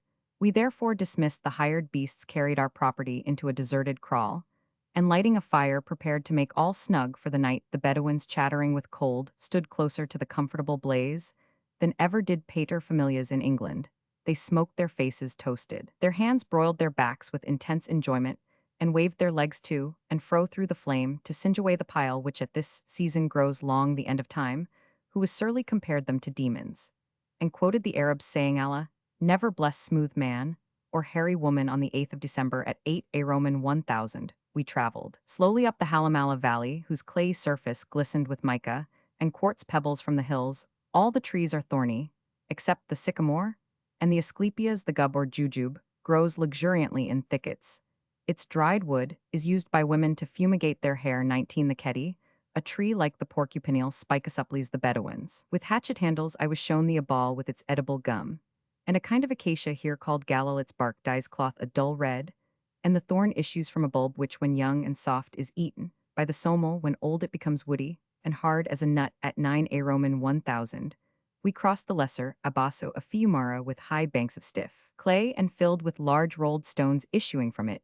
We traversed a thorny path over ascending ground between higher hills, and covered with large boulders and step-like layers of grit. Here appeared several Gutabursi tombs, heaps of stones or pebbles, surrounded by a fence of thorns, or an enceinte of loose blocks. In the latter, slabs are used to make such houses as children would build in play, to denote the number of establishments left by the deceased.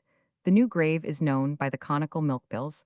Surmounting the stick at the head of the corpse upon the neighboring tree is thrown the mat which bore the dead man to his last home, and hard by are the blackened stones upon which his funeral feast was cooked. At 11 a Roman 1000, we reached the greater Abaso, a fiumara, about 100 yards wide, fringed with lovely verdure, and full of the antelope called gurnuk. Its watershed was as usual in this region from west and southwest to east and northeast. About noon, we halted, having traveled 8 miles from the holy tree.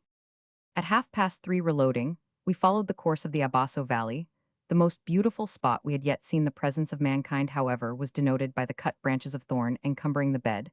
We remarked too the tracks of lions pursued by hunters, and the frequent streaks of serpents, sometimes 5 inches in diameter towards evening. Our party closed up in fear, thinking that they saw spears glancing through the trees. I treated their alarm lightly. But the next day proved that it was not wholly imaginary. At sunset, we met a shepherd who swore upon the stone 20 to bring us milk in exchange for tobacco, and presently after a 5 miles march, we halted in a deserted kraal on the left bank of a Fiumara. Clouds gathered black upon the hilltops, and a comfortless blast threatening rain warned us not to delay pitching the gurgi. A large fire was lighted, and several guns were discharged to frighten away the lions that infest this place. Twice during the night, our camels started up and rushed round their thorn ring in alarm. Late in the morning of Saturday, the 9th December, I set out accompanied by Ruresh and the end of time to visit some ruins, a little way distant from the direct road. After an hour's ride, we turned away from the Abaso Fiumara and entered a basin among the hills distant, about 16 miles from the holy tree. This is the site of Darbia Kola Kola's fort, so called from its gala queen. It is said that this city and its neighbor Abuba fought like certain cats in Kilkenny, till both were eaten up. The Gudabursi fixed the event at the period when their forefathers still inhabited Bulhar on the coast about 300 years ago. If the date be correct, the substantial ruins have fought a stern fight with time. Remnants of houses cumber the soil, and the carefully built wells are filled with rubbish. The palace was pointed out to me, with its walls of stone and clay, intersected by layers of woodwork. The mosque is a large roofless building containing 12 square pillars of rude masonry, and the mihrab or prayer niche is denoted by a circular arch of tolerable construction. But the voice of the muezzin is hushed forever, and creepers now twine around the ruined fane. The scene was still and dreary as the grave. For a mile and a half in length, all was ruins, ruins, ruins. Leaving this dead city, we rode towards the southwest between two rugged hills, of which the loftiest summit is called Wanoli. As usual, they are rich in thorns. The tall wadi affords a gum useful to clothdiers, and the leaves of the lofty wumba are considered, after the dompam, the best material for mats. On the ground appeared the blue flowers of the man or himba, a shrub resembling a potato. It bears a gay yellow apple full of brown seeds, which is not eaten by the somal. My companions made me taste some of the carrier berries, which in color and flavor resemble red currants. The leaves are used as a dressing to ulcers. Topping the ridge, we stood for a few minutes to observe the view. Before us, beneath our feet, lay a long grassy plain. Sight must have gladdened the hearts of our starving mulisand. For the first time in Africa, horses appeared grazing free amongst the bushes. A little further off lay the Ilanda Valley, studded with graves and dark with verdure beyond. It stretched the weighty Harawa, a long, gloomy hollow in the general level. The background was a bold sweep of blue hill, the second gradient of the Harar line, and on its summit, closing the western horizon, lay a golden-streaked Marar prairie. Already, I felt at the end of my journey, about noon, reaching a kraal whence. But that morning, our Gudabursi Abans had driven off their kine. We sat under a tree, and with a pistol reported arrival. Presently, the elders came out and welcomed their old acquaintance, the end of time, as a distinguished guest. He eagerly inquired about the reported quarrel between the Abans and their brother-in-law, the Garadadan. When assured that it was the offspring of Somali imagination, he rolled his head and with dignity remarked, "What man shutteth to us that Allah openeth?" We complimented each other gravely upon the purity of our intentions amongst Moslems, a condition of success, and, not despising second causes, lost no time in sending a horseman for the Abans. Presently, some warriors came out and inquired if we were of the caravan that was traveling last evening up a valley with laden camels. On our answering in the affirmative, they laughingly declared that a commando of 12 horsemen had followed us with the intention of a sham attack. This is favorite sport with the Bedouin. When, however, the traveler shows fright, the feint is apt to turn out a fact. On one occasion, a party of Arab merchants, not understanding the fun of the thing, shot 2 somal. The tribe had the justice to acquit the strangers, mulcting them, however, a few yards of cloth for the families of the deceased. In reply, I fired a pistol unexpectedly over the heads of my new hosts, and improved the occasion of their terror by deprecating any practical facetiousness in future. We passed the day under a tree, the camels escorted by my 2 attendants, and the women did not arrive till sunset. Having occupied about 8 hours in marching as many miles, fearing lions, we pitched inside the kraal despite crying children, scolding wives, cattle rushing about, barking dogs, flies, and ticks, filth and confinement. I will now attempt a description of a village in Eastern Africa. The Ru or Kraal 21 is a line of scattered huts on plains where thorns are rare beast of prey scarce, and raids not expected in the hills. It is surrounded by a strong fence to prevent cattle straying this, where danger induces caution is doubled and trebled, yet the lion will sometimes break through it, and the leopard clears it prey in mouth. With a bound, the abadis has usually four entrances which are choked up with heaps of bushes at night. The interior space is partitioned off by dwarf hedges into rings, which contain and separate the different species of cattle. Sometimes, there is an outer compartment adjoining the exterior fence, set apart for the camels. Usually they are placed in the center of the kraal, horses being most valuable, are sidelined and tethered close to the owner's hut, and rude bowers of brush and fire would protect the weaklings of the flocks from the heat of the sun and the inclement night breeze. At intervals around and inside the outer abadis are built the gurgi or wigwam hemispheric huts like old beehives, about 5 feet high by 6 in diameter. They are even smaller in the warm regions, but they increase in size as the elevation of the country renders climate less genial. The material is a framework of digo or sticks bent and hardened in the fire to build the hut. These are planted in the ground tied together with cords and covered with mats of two different kinds. The o's, composed of small bundles of grass neatly joined, is hard and smooth. The kibbut has a long pile and is used as couch as well as roof. The single entrance in front is provided with one of these articles, which serves as a curtain. Hides are spread upon the top during the monsoon, and little heaps of earth are sometimes raised outside to keep out wind and rain. The furniture is simple as the building, 3 stones, and a hole form the fireplace, near which sleep the children, kids, and lambs, there being no chimney. The interior is black with soot. The cowskin couches are suspended during the day like arms and other articles which suffer from rats and white ants by loops of cord to the sides. The principal ornaments are basketwork bottles gaily adorned with beads, caris, and stained leather pottery being here unknown. The Bedouins twist the fibers of a root into various shapes and make them watertight with the powdered bark of another tree. 22. The han is a large wickerwork bucket mounted in a framework of sticks and used to contain water on journeys. The giraf, a word derived from the Arabic gurfa, is a conical-shaped vessel used to bail out the contents of a well. The del or milk pail is shaped like 2 cones joined at the base by lateral thongs, the upper and smaller half acting as cup and cover. And finally, the wessi or water bottle contains the traveler's store for drinking and religious ablution. When the kraal is to be removed, the huts and furniture are placed upon the camels, and the hedges and earth are sometimes set on fire to purify the place and deceive enemies throughout the country.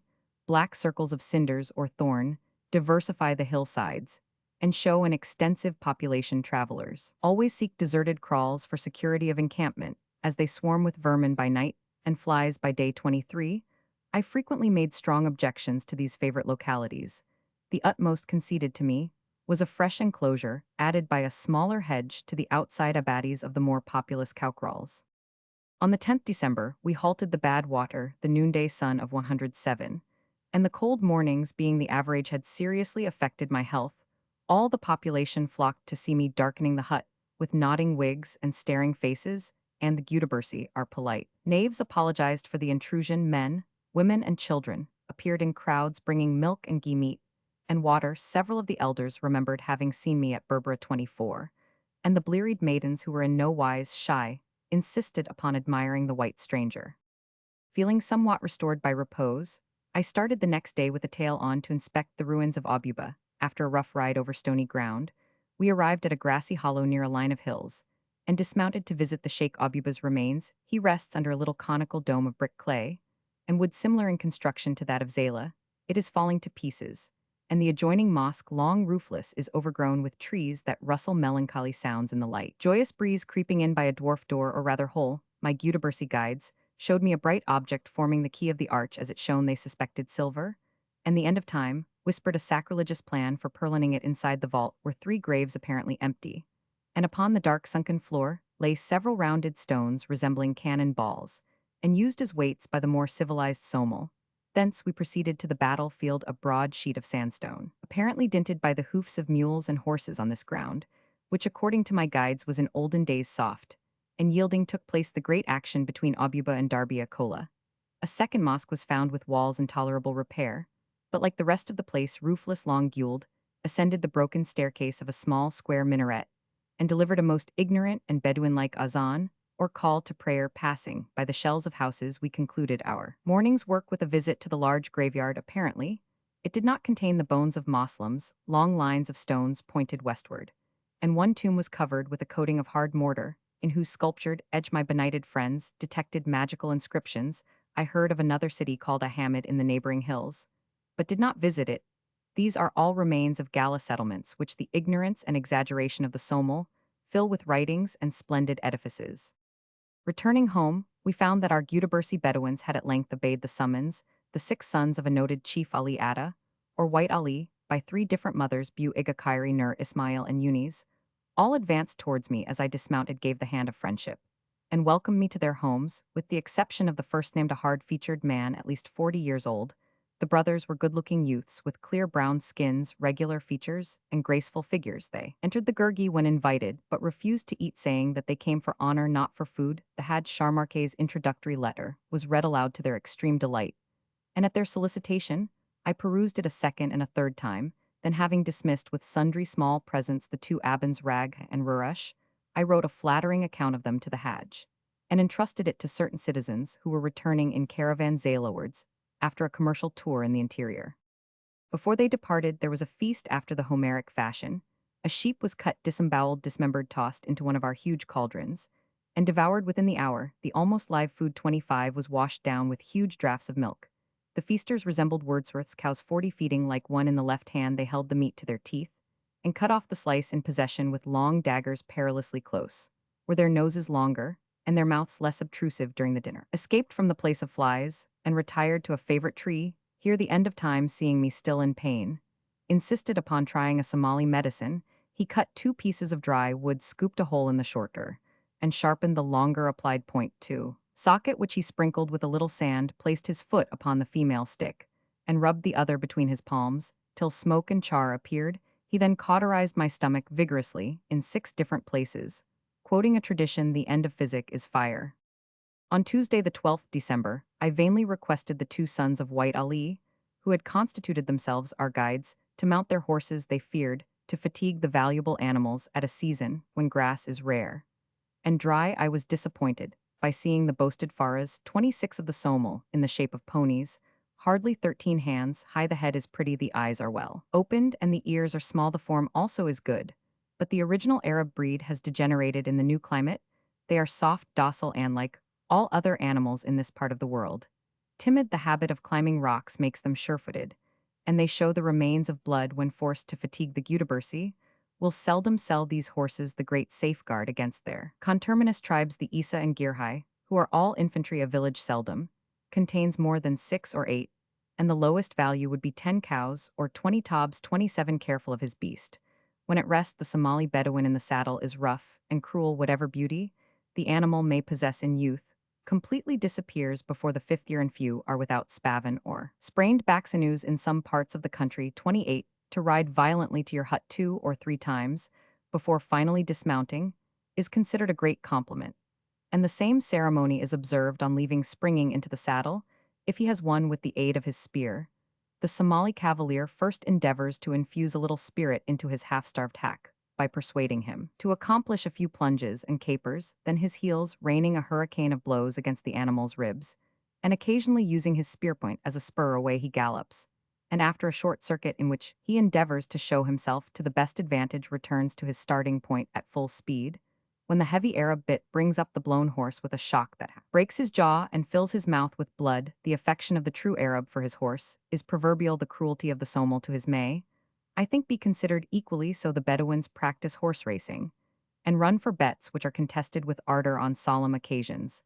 They have rude equestrian games in which they display themselves and their animals, the Gutabersi, and indeed most of the Somali sit loosely upon their horses. Their saddle is a demi-pique, a high-backed wooden frame like the Egyptian fellas. 2 light splinters leave a clear space for the spine, and the tree is tightly bound with wet thongs.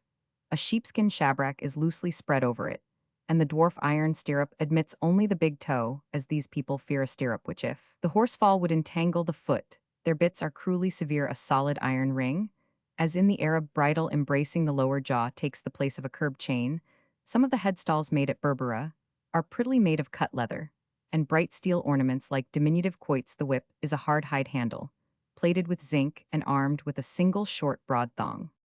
With the two sons of White Ali and the end of time at 8 A Roman 1000 on the 12th December, I rode forward, leaving the jaded camels in charge of my companions, and the women. We crossed the plain in a southwesterly direction, and after traversing rolling ground, we came to a ridge which commanded an extensive view. Behind lay the Wanley Hills, already purple in the distance. On our left was a mass of cones, each dignified by its own name. No one, it is said, can ascend them, which probably means that it would be a fatiguing walk. Here are the visitation places of three celebrated saints, Ahmad Sow and Sheikh Charlagamati, or the hidden from evil. To the northwest, I was shown some blue peaks tenanted by the Isa Somal. In front, backed by the dark hills of Harar, lay the Harawa Valley. The breadth is about 15 miles.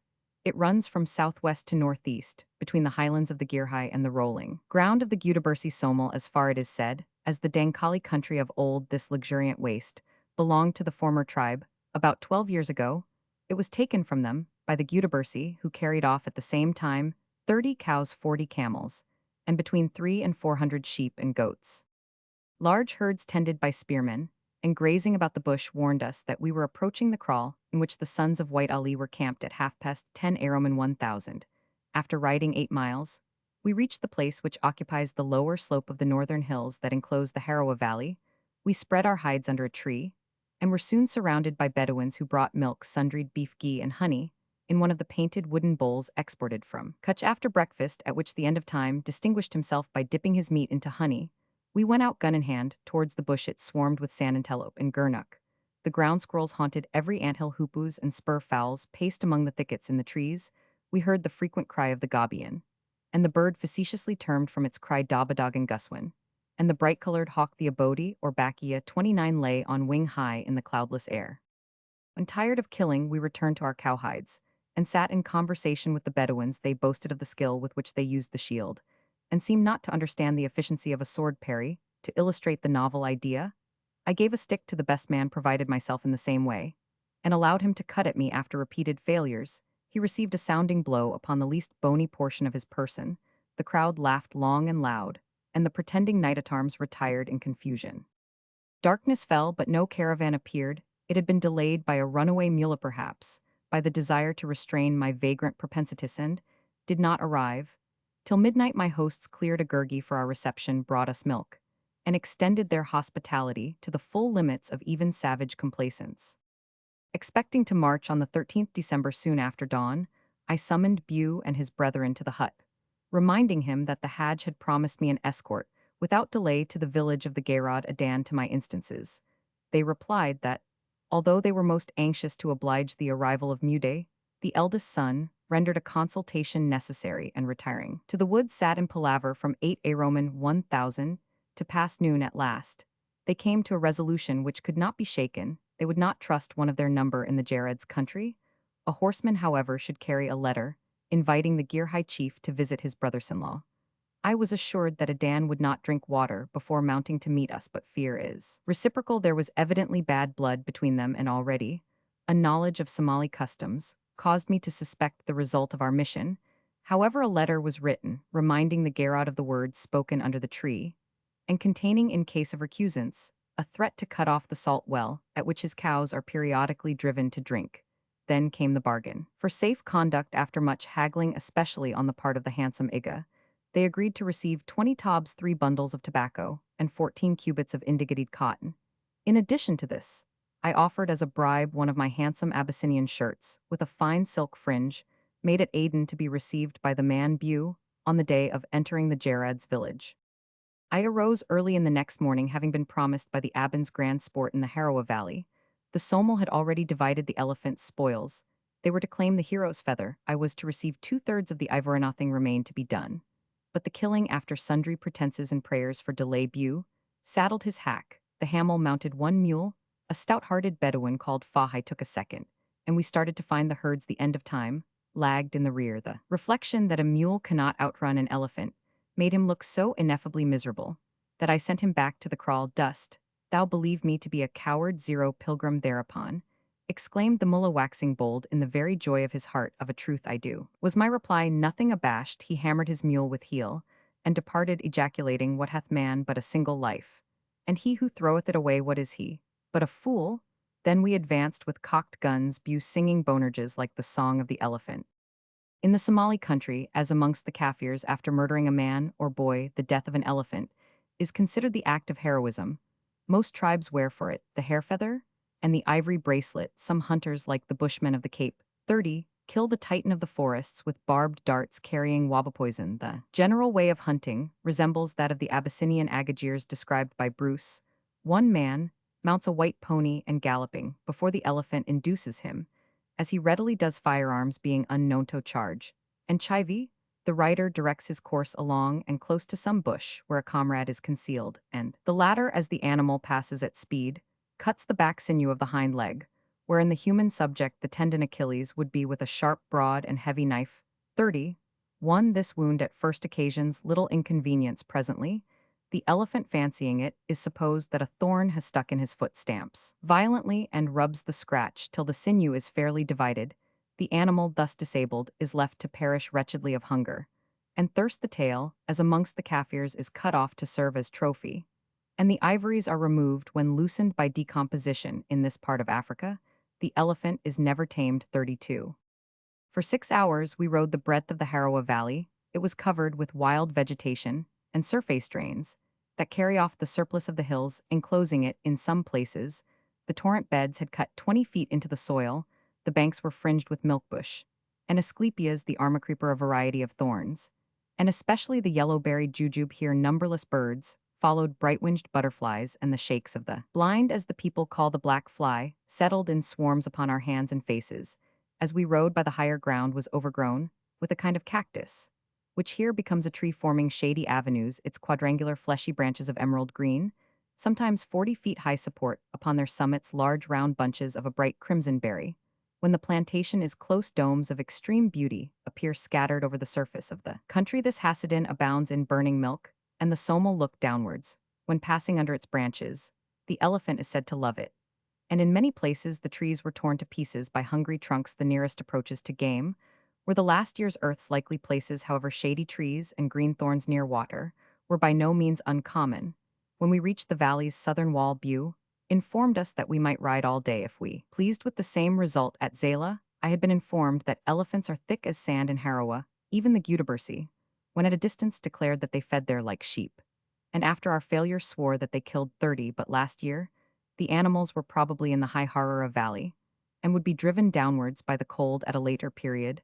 Some future Gordon Cumming may therefore succeed where the Hajj Abdullah notably failed.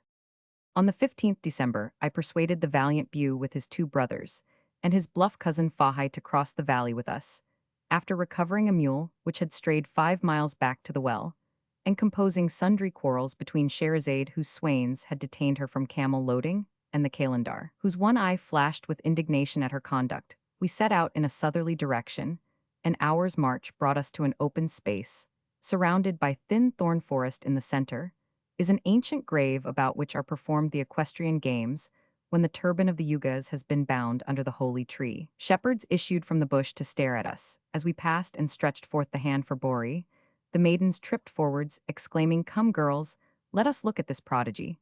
And they never withheld an answer. If civilly addressed, many of them were grown up, and not a few were old maids, the result of the tribes' isolation. For here, as in Somaliland generally, the union of cousins is abhorred. The ground of the valley is a stiff clay sprinkled with pebbles of primitive formation.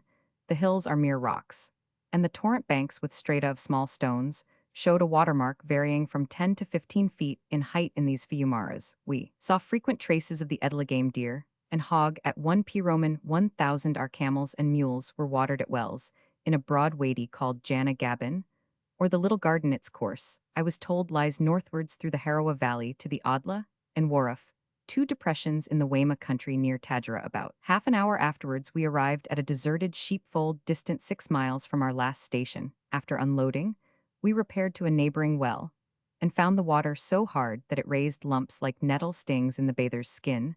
The only remedy for the evil is an unguent of oil or butter, a precaution which should never be neglected by the African traveler. At first the sensation of grease annoys, after a few days it is forgotten, and at last the pat of butter is expected as pleasantly as the pipe or the cup of coffee. It prevents the skin from chaps and sores. obviates the evil effects of heat, cold, and wet, and neutralizes the Proteus-like malaria. Poison the Somali never fail to anoint themselves when they can afford ghee, and the Bedouin is at the summit of his bliss. When sitting in the blazing sun, or heat acts upon these people, as upon serpents with his back, opposite a roaring fire, he is being smeared, rubbed, and kneaded by a companion. My guides, fearing lions and hyenas, would pass the night inside a foul sheepfold. I was not without difficulty persuaded to join them. At 8 next morning, we set out through an uninteresting thornbush, towards one of those teats or isolated hills, which form admirable benchmarks in the Somali country. Correlay, a terra corresponding with our saddleback, exactly describes its shape. Pommel and crupper in the shape of two huge granite boulders were all complete, and between them was a depression for a seat. As day advanced, the temperature changed from 50 to a maximum of 121. After marching about 5 miles, we halted in a broad watercourse called Galajab, the Plentiful Water. There we bathed and dined on an excellent camel, which had broken its leg by falling from a bank. Resuming our march at 5 p. Roman 1000, we traveled over ascending ground, which must be most fertile after rain formerly. It belonged to the Girhai, and the Gudabursi boasted loudly of their conquest. After an hour's march, we reached the base of Correlay, upon whose lower slopes appeared a pair of the antelopes called Alakad 33. They are tame, easily shot, and eagerly eaten by the Bedouins. Another hour of slow traveling brought us to a broad Fiumara with high banks of stiff clay thickly wooded, and showing a watermark 18 feet above the sand. The guides named these wells Agjugsi, probably a generic term signifying that water is standing close by. Crossing the Fiumara, we ascended a hill and found upon the summit a large kraal alive with heads of kine. The inhabitants flocked out to stare at us, and the women uttered cries of wonder. I advanced towards the prettiest and fired my rifle by way of salute over her head. The people, delighted, exclaimed Mod honor to Theand. We replied with shouts of Caliban, may heaven aid ye. 34 At 5 p. Roman 1000. After 5 miles march, the camels were unloaded in a deserted kraal, whose high fence denoted danger of wild beasts. The cowherds bade us beware of lions, but a day before a girl had been dragged out of her hut, and Moslem burial could be given to only one of her legs. A Bedouin named Udaw, whom we hired as mule keeper, was ordered to spend the night singing, and as is customary with Somali watchmen, to address and answer himself dialogues with a different voice. In order to persuade thieves that several men are on the alert, he was a spectacle of wildness. As he sat before the blazing fire, his joy, by day his companion and protector in the shades, the only step made by him, in advance of his brethren, the Sinos folly. We were detained 4 days at Agjugsi by the non-appearance of the Gayradadan. This delay gave me an opportunity of ascending to the summit of Correlay, the saddleback, which lay about a mile north of our encampment. As we threaded the rocks and hollows of the side, we came upon dens strewed with cows' bones, and proving by a fresh taint that the tenants had lately quitted them in this country. The lion is seldom seen, unless surprised asleep in his lair of thicket during my journey. Although at times the roaring was heard all night, I saw but one. The people have a superstition that the king of beasts will not attack a single traveler, because such a person, they say, slew the mother of all the lions, except in darkness or during violent storms, which excite the fiercer carnivores. He is a timid animal, much less feared by the people than the angry and agile leopard, unable to run with rapidity when pressed by hunger. He pursues a party of travelers stealthily as a cat, and arrived within distant springs, strikes down the hindermost, and carries him away to the bush. From the summit of Correlay, we had a fair view of the surrounding country. At least 40 kraals, many of them deserted, lay within the range of sight on all sides. Except the northwest and southeast was a mass of somber rock and granite hill. The course of the valleys between the several ranges was denoted by lively green, and the plains, scattered in patches over the landscape, shone with dull yellow, the effect of clay and stubble, whilst a light mist encased the prospect in a circlet of blue and silver. Here the end of time conceived the jocose idea of crowning me king of the country, with loud cries of "bub bub bub." He showered leaves of a gum tree and a little water from a prayer bottle over my head, and then with all solemnity bound on the turban. 35. It is perhaps fortunate that this facetiousness was not witnessed. A crowd of Bedouins assembled below the hill, suspecting as usual some magical practices, and had they known the truth, our journey might have ended abruptly. Descending, I found porcupine's quills in abundance. 36. And shot a rock pigeon called Ilal Jog, the dweller at Wells. At the foot, a bawn or Hyrax abyssinicus resembling the coney of Palestine. 37. Was observed at its favorite pastime of sunning itself upon the rocks. On the evening of the 20th December, the mounted messenger returned, after a 6 hours hard ride, bringing back, unopened, the letter addressed by me to the Gayrod, and a private message from their sister, to the sons of White Ali, advising them not to advance. Ensued terrible palavers. It appeared that the Gayrod was upon the point of mounting horse when his subjects swore him to remain and settle a dispute with the Emir of Harar. Our Abans, however, withdrew their hired camels, positively refused to accompany us in view, privily informed the end of time that I had acquired through the land the evil reputation of killing everything from an elephant to a bird in the air. One of the younger brethren, indeed, declared that we were forerunners of good, and that if the Gayrod harmed a hair of our heads, he would slaughter every Girhai under the sun. We had, however, learned properly to appreciate such vaunts, and the end of time dryly answered that their sayings were honey, but their doings myrrh, being a low caste and a shameless tribe. They did not reply to our reproaches. At last a maneuver was successful. Bew and his brethren, who squatted like sulky children in different places, were dismissed. With thanks we proposed placing ourselves under the safeguard of Garad Hiasi, the Berteri chief. This would have thrown the protection price, originally intended for their brother-in-law, into the hands of a rival, and had the effect of altering their resolve. Presently, we were visited by two wided or hedge priests, Au Sameter and Au Nur 38, both half-witted fellows, but active and kind-hearted. The former wore a dirty turban, the latter a zebed cap, a wickerwork calotte, composed of the palm leaf's midrib. They carried dressed goatskins. As prayer carpets over their right shoulders dangled huge wooden ink bottles, with law or wooden tablets for writing talismans. 39, and from the left hung a greasy bag containing a tattered copy of the Quran and a small ms of prayers. They read tolerably, but did not understand Arabic, and I presented them with cheap Bombay lithographs of the Holy Book. The number of these idlers increased as we approached Harar, the alma mater of Somaliland. The people seldom listened to their advice, but on this occasion, Au Sameter succeeded in persuading the valiant Bew that the danger was visionary. Soon afterwards rode up to our kraal 3 cavaliers who proved to be sons of Adam, the future Yugas of the Gudabursi tribe.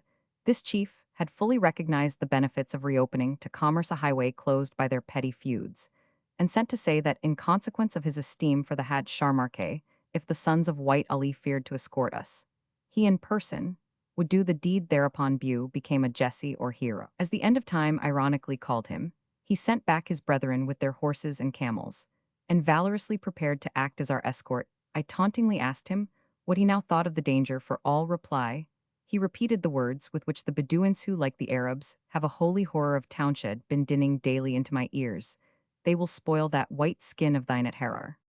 At 3 Piroman 1000 on the 21st December, we started in a westerly direction through a gap in the hills, and presently turned to the southwest over rapidly rising ground, thickly inhabited and covered with flocks and herds. About 5 Piroman 1000, after marching 2 miles, we raised our wigwam outside a populous kraal. A sheep was provided by the hospitality of Au Sameter, and we sat deep into the night enjoying a genial blaze.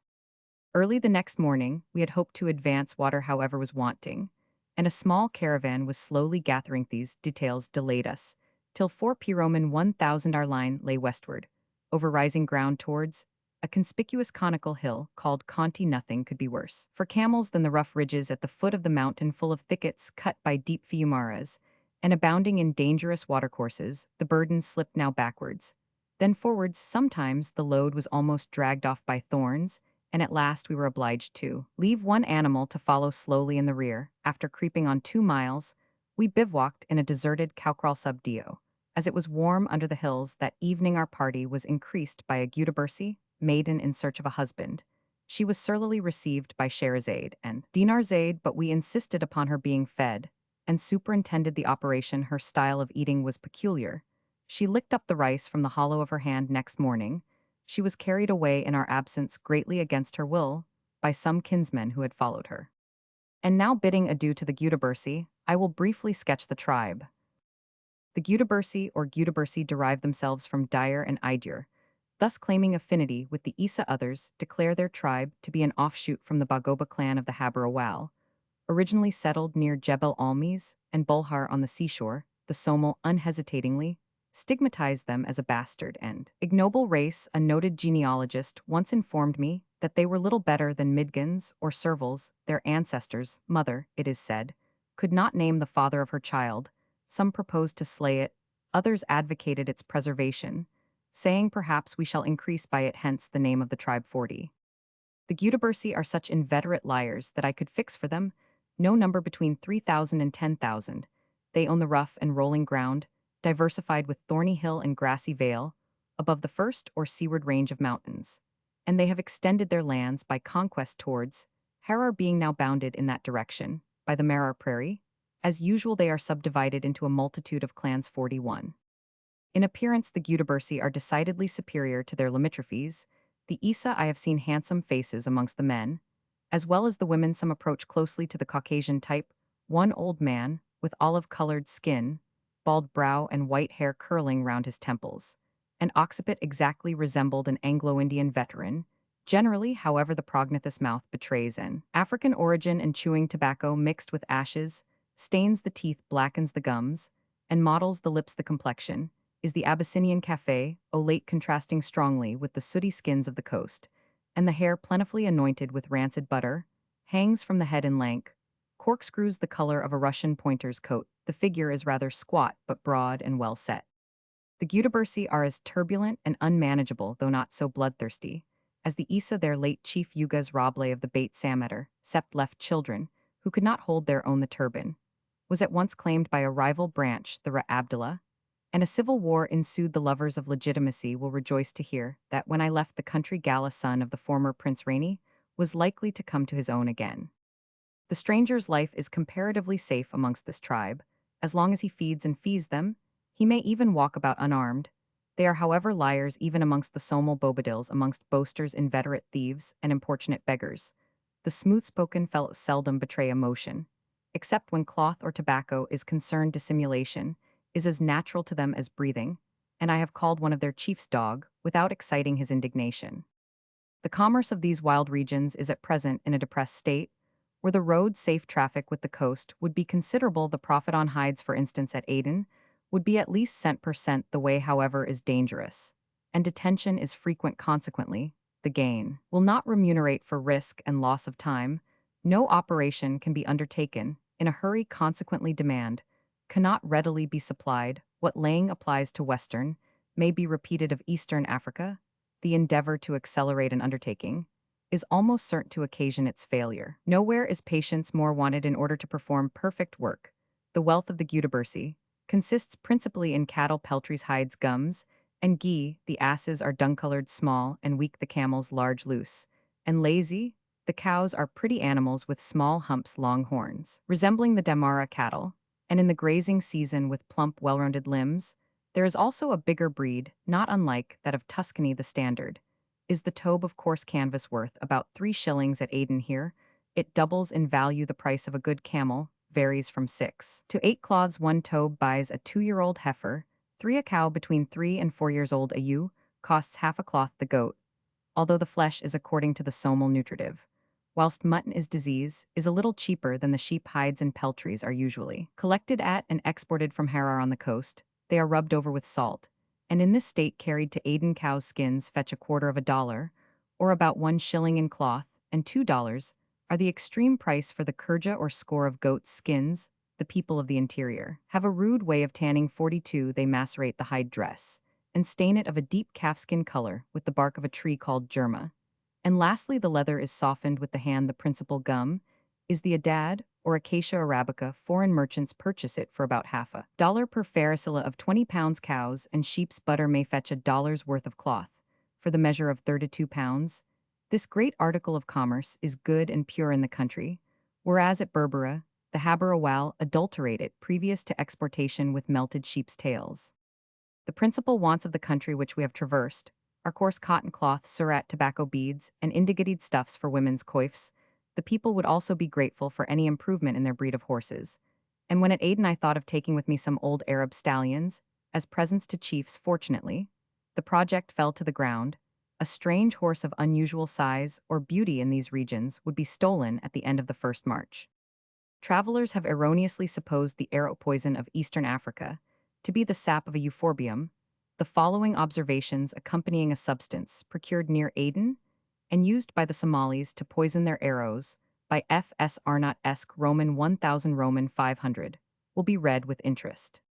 In February 1853, Dr. Arnott had forwarded to him a watery extract prepared from the root of a tree described as Wabia toxicodendron from the Somali country on the Haber Jurhejis range of the Gulis Mountains. The tree grows to the height of 20 feet. The poison is obtained by boiling the root in water until it attains the consistency of an inspissated juice. When cool, the barb of the arrow is anointed with the juice, which is regarded as a virulent poison, and it renders a wound tainted. Therewith incurable. Dr. Arnott was informed that death usually took place within an hour, that the hairs and nails dropped off after death, and it was believed that the application of heat assisted its poisonous qualities. He could not, however, ascertain the quantity made use of by the Somalis, and doubted if the point of an arrow would convey a sufficient quantity to produce such immediate effects. He had tested its powers in some other experiments besides the ones detailed, and although it failed in several instances, yet he was led to the conclusion that it was a very powerful narcotic irritant poison. He had not, however, observed the local effect said to be produced upon the point of insertion. The following trials were described. 1. A little was inserted into the inside of the ear of a sickly sheep, and death occurred in 2 hours. 2. A little was inserted into the inside of the ear of a healthy sheep, and death occurred in 2 hours, preceded by convulsions. 3. 5 grains were given to a dog. Vomiting took place after an hour, and death in 3 or 4 hours. 4. 1 grain was swallowed by a fowl, but no effect produced. 5. 3 grains were given to a sheep, but without producing any effect. 6. A small quantity was inserted into the ear and shoulder of a dog, but no effect was produced. 7. Upon the same dog, 2 days after the same quantity was inserted into the thigh, death occurred in less than 2 hours. 8. 7 grains were given to a sheep, without any effect whatever. 9. To a dog, 5 grains were administered, but it was rejected by vomiting. This was again repeated on the following day, with the same result on the same day. 4 grains were inserted into a wound upon the same dog. It produced violent effects in 10, and death in 3 to 5 minutes. 10. To a sheep, 2 grains in solution were given without any effect being produced. The postmortem appearances observed were absence of all traces of inflammation, collapse of the lungs, and distension of the cavities of the heart. Further experiments of the Somali arrow poison by B. Haynes, Roman 1000 B. Assistant Surgeon, from Transactions of the Medical and Physical Society of Bombay, No. 2 New Series, 18,530, 1854. Having, while at Ahmednagar, received from the Secretary a small quantity of Somali arrow poison, alluded to by Mr. Vaughan in his notes on articles of the Materia Medica, and published in the last volume of the Society's Transactions, and called Wabi. The following experiments were made with it. September 17th, 1. A small healthy rabbit was taken, and the skin over the hip being divided, a piece of the poisonous extract, about the size of a corn of wheat, was inserted into the cellular tissue. Beneath 30 minutes afterwards, seems disinclined to move. Breathing quicker past 1 hour again, past followed by has eaten a little 1 hour and a half, appears quite to have recovered from his uneasiness, and has become as lively as before. This rabbit was made use of 3 days afterwards for the 3rd experiment. 2. A full-grown rabbit, some of the poison being dissolved in water, a portion of the solution, corresponding to about 15 grains, was injected into an opening in the peritoneum, so large a quantity being used in consequence of the apparent absence of effect in the former case, 5 minutes. He appears to be in pain, squeaking. Occasionally slight convulsive retractions of the head and neck begin to take place past a small quantity of 10 minutes. The spasms are becoming more frequent, but are neither violent nor prolonged. Respiration scarcely perceptible. He now fell on his side. 12 minutes. Several severe general convulsions came on, and at the end of another minute, he was quite dead, the pulsation being for the last minute quite imperceptible. The chest was instantly opened, but there was no movement of the heart whatever. September 20th, 3. The rabbit used for the first experiment was taken, and an attempt was made to inject a little filtered solution into the jugular vein, which failed from the large size of the nozzle of the syringe. A good deal of blood was lost. A portion of the solution, corresponding to about 2 grains and a half of the poison, was then injected into a small opening made in the pleura. 9 minutes afterwards, symptoms precisely resembling those in number 2 began to appear. 14 minutes. Convulsions, more violent, fell on his side. 16 minutes. Died. 4. A portion of the poison, as much as could be applied, was smeared over the square iron head of an arrow, and allowed to dry. The arrow was then shot into the buttock of a goat with sufficient force to carry the head out of sight. 20 minutes afterwards, no effect whatever having followed, the arrow was extracted, the poison had become softened, and was wiped completely off two of the sides. And partly off the two other sides, the animal appeared to suffer very little pain from the wound. He was kept for a fortnight, and then died, but not apparently from any cause connected with the wound. In fact, he was previously diseased. Unfortunately, the seat of the wound was not then examined, but a few days previously, it appeared to have healed of itself in the rabbit of the former experiment. 3 days after the insertion of the poison in the wound, the latter was closed with a dry coagulum and presented no marks of inflammation around it. 2 good-sized village dogs being secured to each after several hours fasting were given about 5 grains enveloped in meat. The smaller one chewed it a long time and frothed much at the mouth. He appeared to swallow very little of it, but the larger one ate the whole up without difficulty.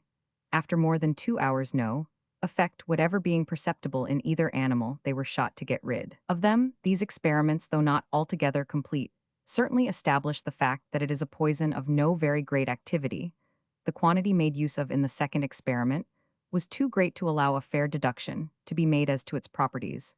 When a fourth to a sixth of the quantity was employed in the third experiment, the same effects followed, but with rather less rapidity, death resulting in the one case in 10, in the other in 16 minutes. Although the death in the latter case was perhaps hastened by the loss of blood, the symptoms more resemble those produced by nux vomica than by any other agent. No apparent drowsiness, spasms, slight at first beginning in the neck, increasing in intensity, extending over the whole body and finally stopping respiration. And with it, the action of the heart. Experiments first and fourth show that a moderate quantity, such as may be introduced on the point of an arrow, produced no sensible effect either on a goat or a rabbit, and it could scarcely be supposed that it would have more on a man than on the latter animal. And the fifth experiment proves that a full dose taken into the stomach produces no result within a reasonable time. The extract appeared to have been very carelessly prepared. It contained much earthy matter and even small stones, and a large proportion of what seemed to be oxidized extractive matter also was left undisturbed. When it was treated with water, probably, it was not a good specimen. It seems, however, to keep well, and shows no disposition to become moldy. Gyugi monsoon from Gug rain begins in April, is violent for 44 days, and subsides in August. Many roads may be traversed at this season, which are death in times of drought. The country becomes Barwako, in Arabic Raqqa, a place of plenty forage and water abound. The air is temperate, and the light showers enliven the traveler.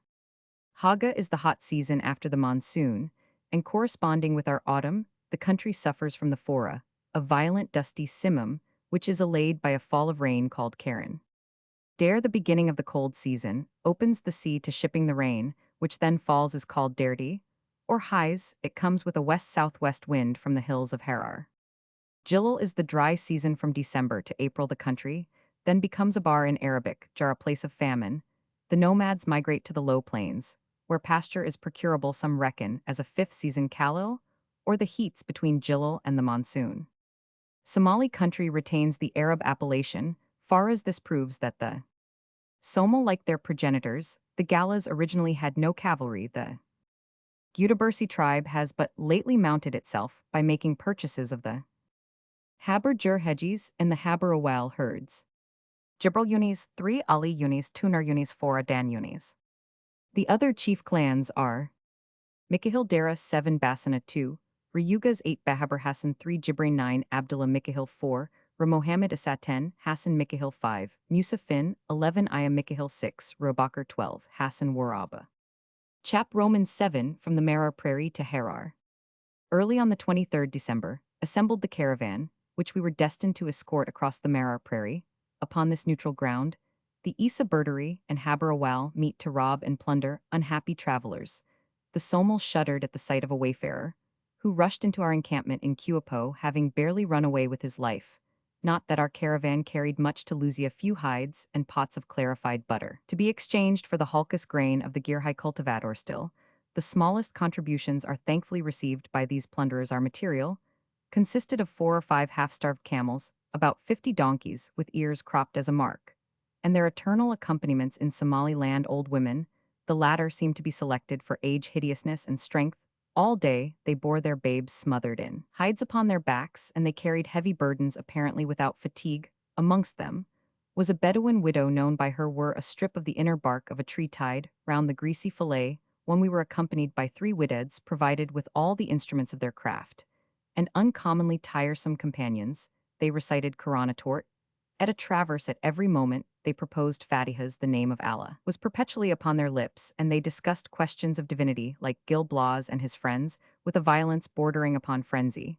One of them was celebrated for his skill in the fowl or omens.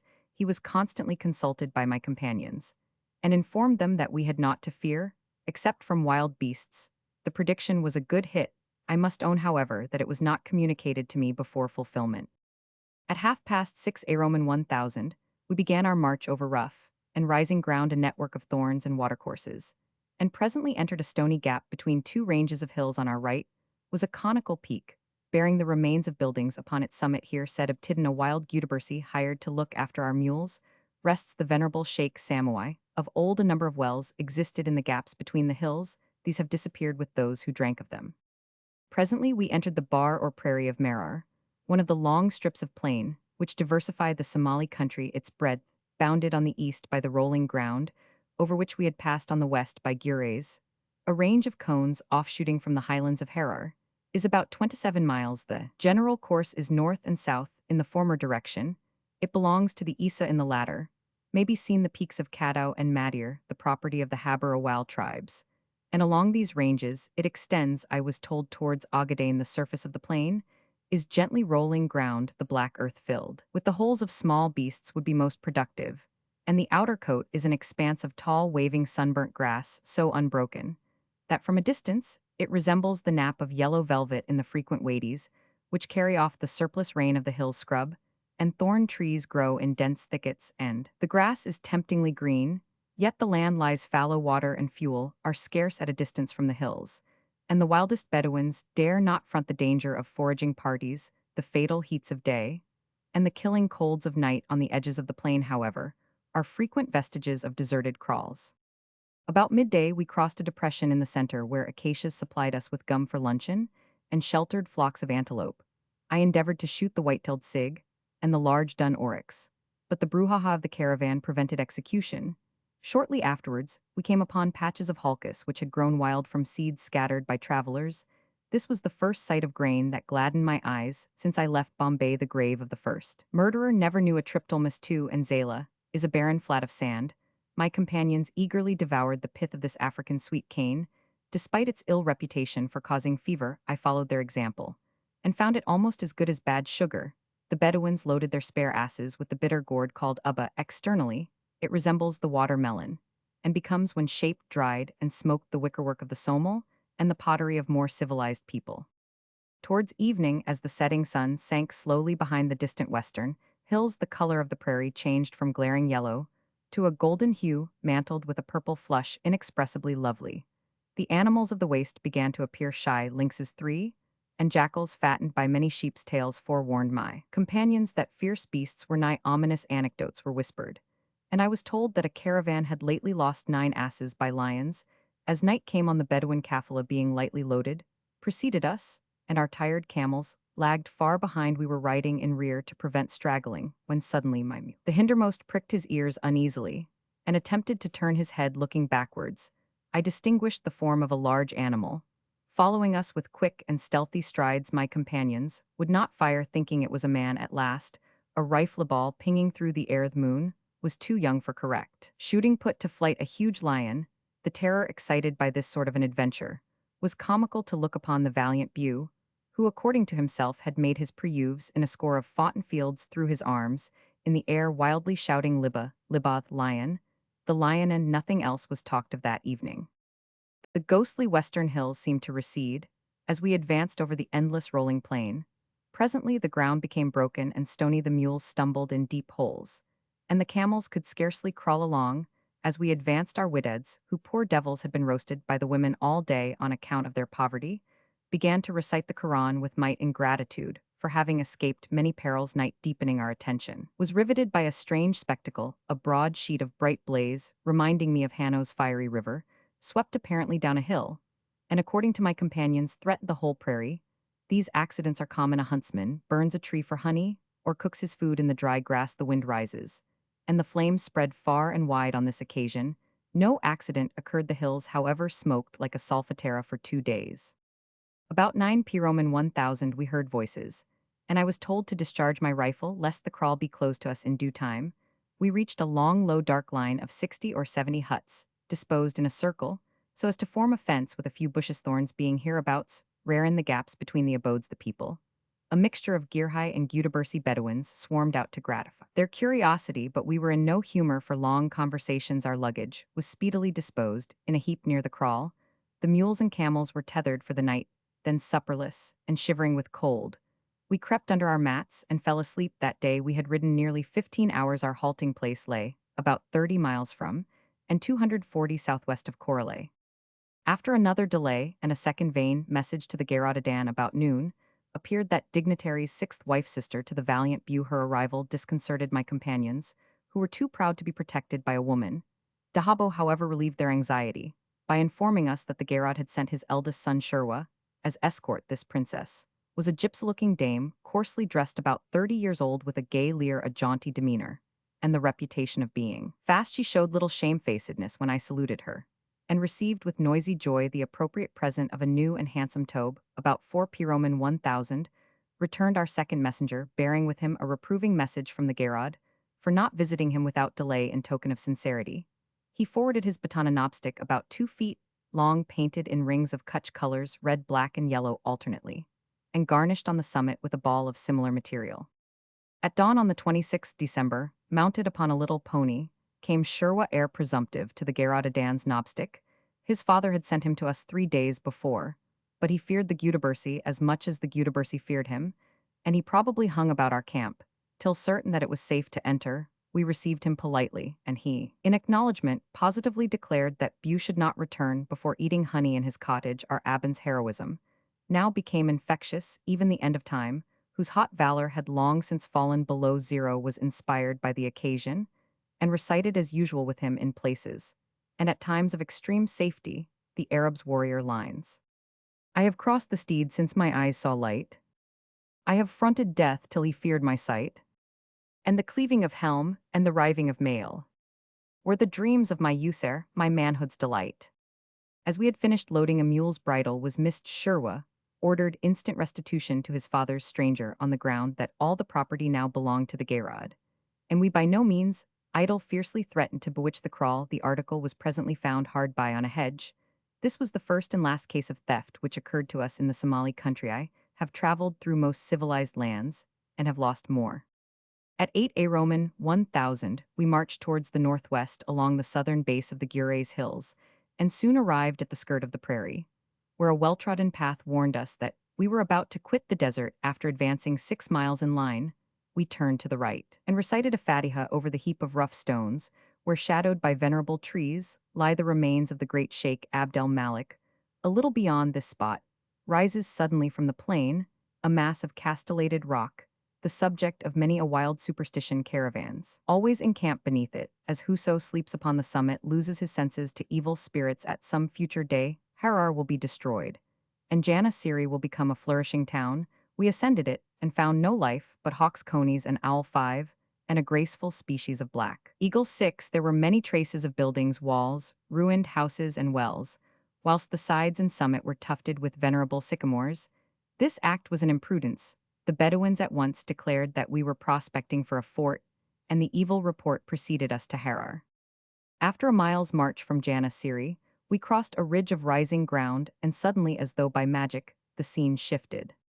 Before us lay a little alp, the second step of the Ethiopian highland. Around were high and jagged hills, their sides black with the Sage 7 and Somali pine 8, and their upper brows veiled with a thin growth of cactus. Beneath was a deep valley, in the midst of which ran a serpentine of shining waters, the gladdest spectacle we had yet witnessed. Further in front, masses of hill rose abruptly from shady valleys, encircled on the far horizon by a straight blue line of ground, resembling a distant sea. Behind us glared the desert. We had now reached the outskirts of civilization, where man, abandoning his flocks and herds, settles, cultivates, and attends to the comforts of life.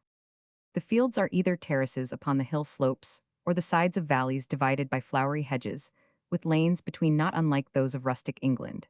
And on a nearer approach, the daisy, the thistle, and the sweet briar pleasantly affected my European eyes.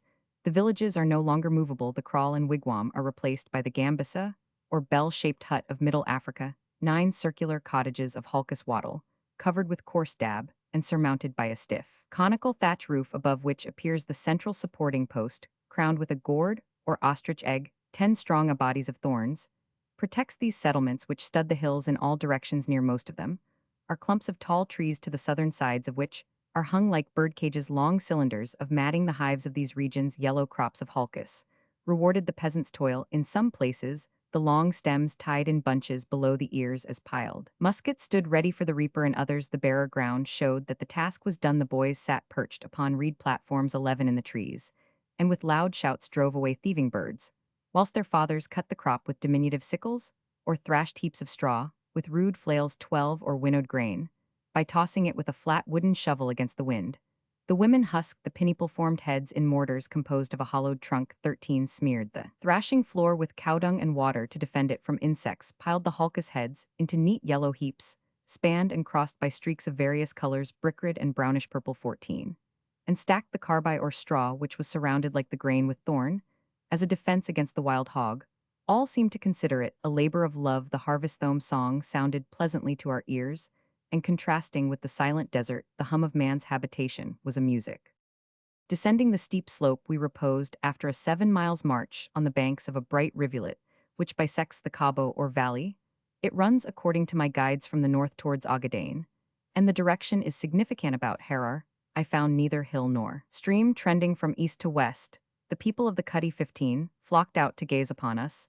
They were unarmed, and did not, like the Bedouins, receive us with cries of bori. During the halt, we bathed in the waters, upon whose banks were a multitude of huge mantidae, pink and tender green. Returning to the camels, I shot a kind of crow afterwards, frequently seen. 16.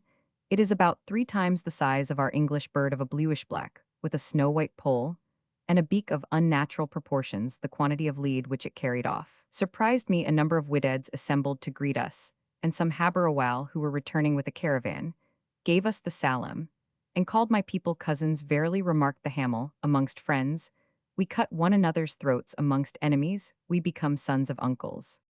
At 3 Piroman 1000, we pursued our way over rising ground dotted with granite blocks fantastically piled, and everywhere in sight of fields and villages, and flowing water. A furious wind was blowing, and the end of time quoted the Somali proverb, heat hurts, but cold kills. The camels were so fatigued, and the air became so raw. 17, that after an hour and a half's march we planted our wigwams near a village distant about 7 miles from the Gures hills. Till late at night we were kept awake by the crazy wideds. Our Samater had proposed the casuistical question, is it lawful to pray upon a mountain when a plain is at hand? Some took the pro, others the contra, and the wordy battle raged with uncommon fury. On Wednesday morning at 7:30, we started downhill towards Wylancy, a small table mountain, at the foot of which we expected to find the Garaudadan awaiting us. In one of his many houses crossed a fertile valley, and ascended another steep slope, by a bad and stony road, passing the home of Sherwa, who vainly offered hospitality. We twalled onwards, and after a mile and a half's march, which occupied at least 2 hours, our wayworn beasts arrived at the Jared's village. On inquiry, it proved that the chief, who was engaged in selecting 2 horses and 200 cows, the price of blood claimed by the Emir of Harar, for the murder of a citizen, had that day removed to Saghara, another settlement. As we entered the long straggling village of Wylancy, our party was divided by the Jared's 2 wives, the Hamel, the Kalandar Sherazade, and Dinarzade remained with Bu and his sister and her Gurgi, whilst Long Guled, the end of time, and I were conducted to the cottage of the Jared's prettiest wife, Sudia. She was a tall woman with a light complexion, handsomely dressed in a large harar tobe with silver earrings, and the kind of necklace called jilba or kardas.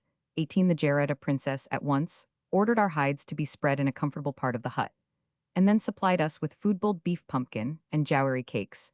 During the short time spent in that gambessa, I had an opportunity, dear Roman 50, of seeing the manners and customs of the settled Somali. The interior of the cottage is simple. Entering the door, a single plank with pins for hinges fitted into sockets above and below the lintel, in fact as artless a contrivance as ever seen in Spain or Corsica. Find a space divided by dwarf walls of wattle and dab into three compartments for the men women, and cattle the horses and cows tethered at night on the left of the door. Fill the cottage with the wherewithal to pass many a nuit blanche. The wives lie on the right, near a large fireplace of stones and raised clay, and the males occupy the most comfortable part opposite to, and farthest from the entrance. The thatched ceiling shines jetty with smoke, which when intolerable is allowed to escape by a diminutive window. This seldom happens, for smoke, like grease and dirt keeping man warm, is enjoyed by savages equally simply. Is the furniture the stem of a tree with branches hacked into pegs? Supports the shields the assegais are planted against the wall, and divers bits of wood projecting from the sides, and the central rooftree of the cottage are hung with clothes and other articles that attract white ants. Gourds smoked inside, and coffee cups of coarse black Harrar pottery with deep wooden platters and prettily carved spoons of the same material compose the household supalex. The inmates are the Jareda, and her baby Sidica Gala serf, the slave girls, and sundry somal. Thus we hear at all times 3 languages 19 spoken within the walls. Long before dawn, the goodwife rises, wakens her handmaidens, lights the fire, and prepares for the afur or morning meal. The quern is here unknown 20. A flat, smooth, oval slab weighing about 15 pounds, and a stone roller 6 inches in diameter, worked with both hands, and the weight of the body kneeling ungracefully upon it on all fours, are used to triturate the hulkus grain. At times water must be sprinkled over the meal, until a finely powdered paste is ready for the oven. Thus several hours' labor is required to prepare a few pounds of bread, about 6 Roman 1000. There appears a substantial breakfast of roast beef and mutton, with scones of jowary grain, the whole drenched. Broth of the men. Few perform any ablutions, but all use the tooth stick before sitting down to eat. After the meal, some squat in the sun, others transact business, and drive their cattle to the bush. Till 11 Roman 1000, the dinner hour, there is no variety in the repasts, which are always flesh, and hulkus. These people despise fowls and consider vegetables food for cattle. During the day, there is no privacy. Men, women, and children enter in crowds, and will not be driven away by the Jareda, who inquires screamingly if they come to stare at a baboon. My kettle especially excites their surprise. Some opine that it is an ostrich, others a serpent. Sudia, however, soon discovered its use, and begged irresistibly for the unique article. Throughout the day, her slave girls are busied in grinding, cooking, and quarreling, with dissonant voices. The men have little occupation beyond chewing tobacco, chatting, and having their wigs frizzled by a professional coiffeur. In the evening, the horses and cattle return home to be milked and stabled. This operation concluded, all apply themselves to supper with a will. They sleep but little and sit deep into the night, trimming the fire and conversing merrily over their cups of farshu or millet beer. 21. I tried this mixture several times, and found it detestable. The taste is sour, and it flies directly to the head in consequence of being mixed with some poisonous bark. It is served up in gourd bottles upon a basket of hulkus heads, and strained through a pledget of cotton, fixed across the narrow mouth, into cups of the same primitive material. The drinkers sit around their liquor, and their hilarity argues its intoxicating properties. In the morning, they arise with headaches and heavy eyes, but these symptoms, which we, an industrious race, deprecate, are not disliked by the Somalthi. Promote sleep, and give something to occupy the vacant mind. I usually slumber through the noise, except when Ambar, a half-caste Somal returning from a trip to Harar, astounds us with his contes, blues, or wild Abtidin howls forth. Some lay like this. Roman 1 teas joyous all in Isa's home. The fatted oxen bleed, and slave girls range the pails of milk, and strain the golden mead. Roman 2 teas joyous all in Isa's home. This day the chieftain's pride shall join the song, the dance, the feast, and bear away a bride. Roman 3 he cometh not, the father cried, smiting with spear the wall, and yet he sent the ghostly man yestreen before the fall. Roman 4 he cometh not, the mother said. A tear stood in her eye. He cometh not, I dread, and yet I know not why. Roman 5 he cometh not, the maiden thought, yet in her glance was light, soft as the flash in summer's eve, where sky and earth unite. Roman 6 the virgins decked with tress and flower danced in the purple shade, and not a soul perchance but wished herself the chosen maid. Roman 7 the guests in groups sat gathering, where sunbeams warmed the air. Some laughed, the feasters laugh, and some wore the bent brow of care. Roman 8 tees headies heel anxious peer. Towards the distant lee. A courser feebly nears the throng. Ah tees his steed they see. Roman 9 the grief cry bursts from every lip. Fear sits on every brow.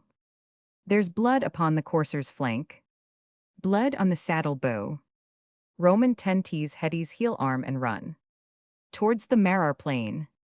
Where a dark horseman rides the waste. With dust cloud for a train. Roman 11 the horseman reins his foam-flecked steed. Leans on his broken spear. Wipes his damp brow and faint begins. To tell a tale of fear.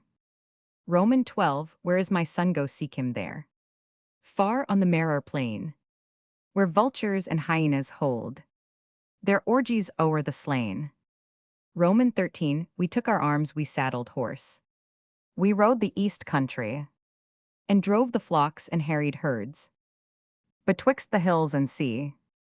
Roman 14 we drove the flock across the hill. The herd across the wold. The poorest spearboy had returned. That day a man of gold. Roman 15 Badawal's children man the vale. Where sweet the armin flowers. Their archers from each bush and tree. Rain shafts in venomed showers. Roman 16 full 50 warriors bold and true. Fell as becomes the brave. And whom the arrow spared the spear. Reaped for the ravening graves. Roman 17 friend of my youth shall I remain. When ye are gone before. He drew the wood from out his side. And loosed the crimson gore. Roman 18 falling he raised his broken spear. Thrice waved it o'er his head. Thrice raised the warrior's cry revenge. His soul was with the dead. Roman 19 now one by one the wounded braves. Homeward were seen to wend. Each holding on his saddle bow. A dead or dying friend. Roman 22 galliards bore the Isa's son. The corpse was stark and bare. Low moaned the maid the mother smote. Her breast in mute despair. Roman 21 the father bent him o'er the dead. The wounds were all before. Again his brow in sorrow clad. The garb of gladness wore. Roman 22 Ho sit ye down nor mourn for me. Unto the guests he cried. My son a warrior's life hath lived. A warrior's death hath died. Roman 23 his wedding and his funeral feast. Are one so fate hath said. Death bore him from the brides of earth. The brides of heaven to wed. Roman 24 they drew their knives, they sat them down. And fed as warriors feed. The flesh of sheep and beeves they ate. And quaffed the golden mead. Roman 25 and Isa sat between the prayers. Until the fall of day. When rose the guests and grasped their spears. And each man went his way. Roman 26 but in the morn arose the cry. For mortal spirit flown. The father's mighty heart had burst. With woe he might not own. Roman 27 on the high crest of yonder hill. They buried sire and son. Grant Allah grant them paradise. Gentles my task is done. Immediately after our arrival at Wylandsea, we sent Yusuf Dara the Jared's second son to summon his father. I had to compose many disputes between the Hamel and the end of time. The latter was swelling with importance. He was now accredited ambassador from the Hajj to the Girhai chief. Consequently, he aimed at commanding the caravan. We then made preparations for departure.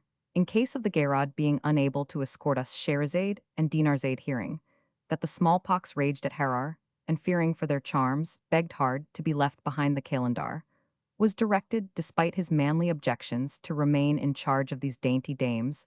The valiant Bew was dressed in the grand tobe promised to him. As no consideration would induce him towards the city, he was dismissed with small presents. And an old Girhai Bedouin, generally known as Sedwal or Mad Sed, was chosen, as our escort camels being unable to travel over these rough mountain paths.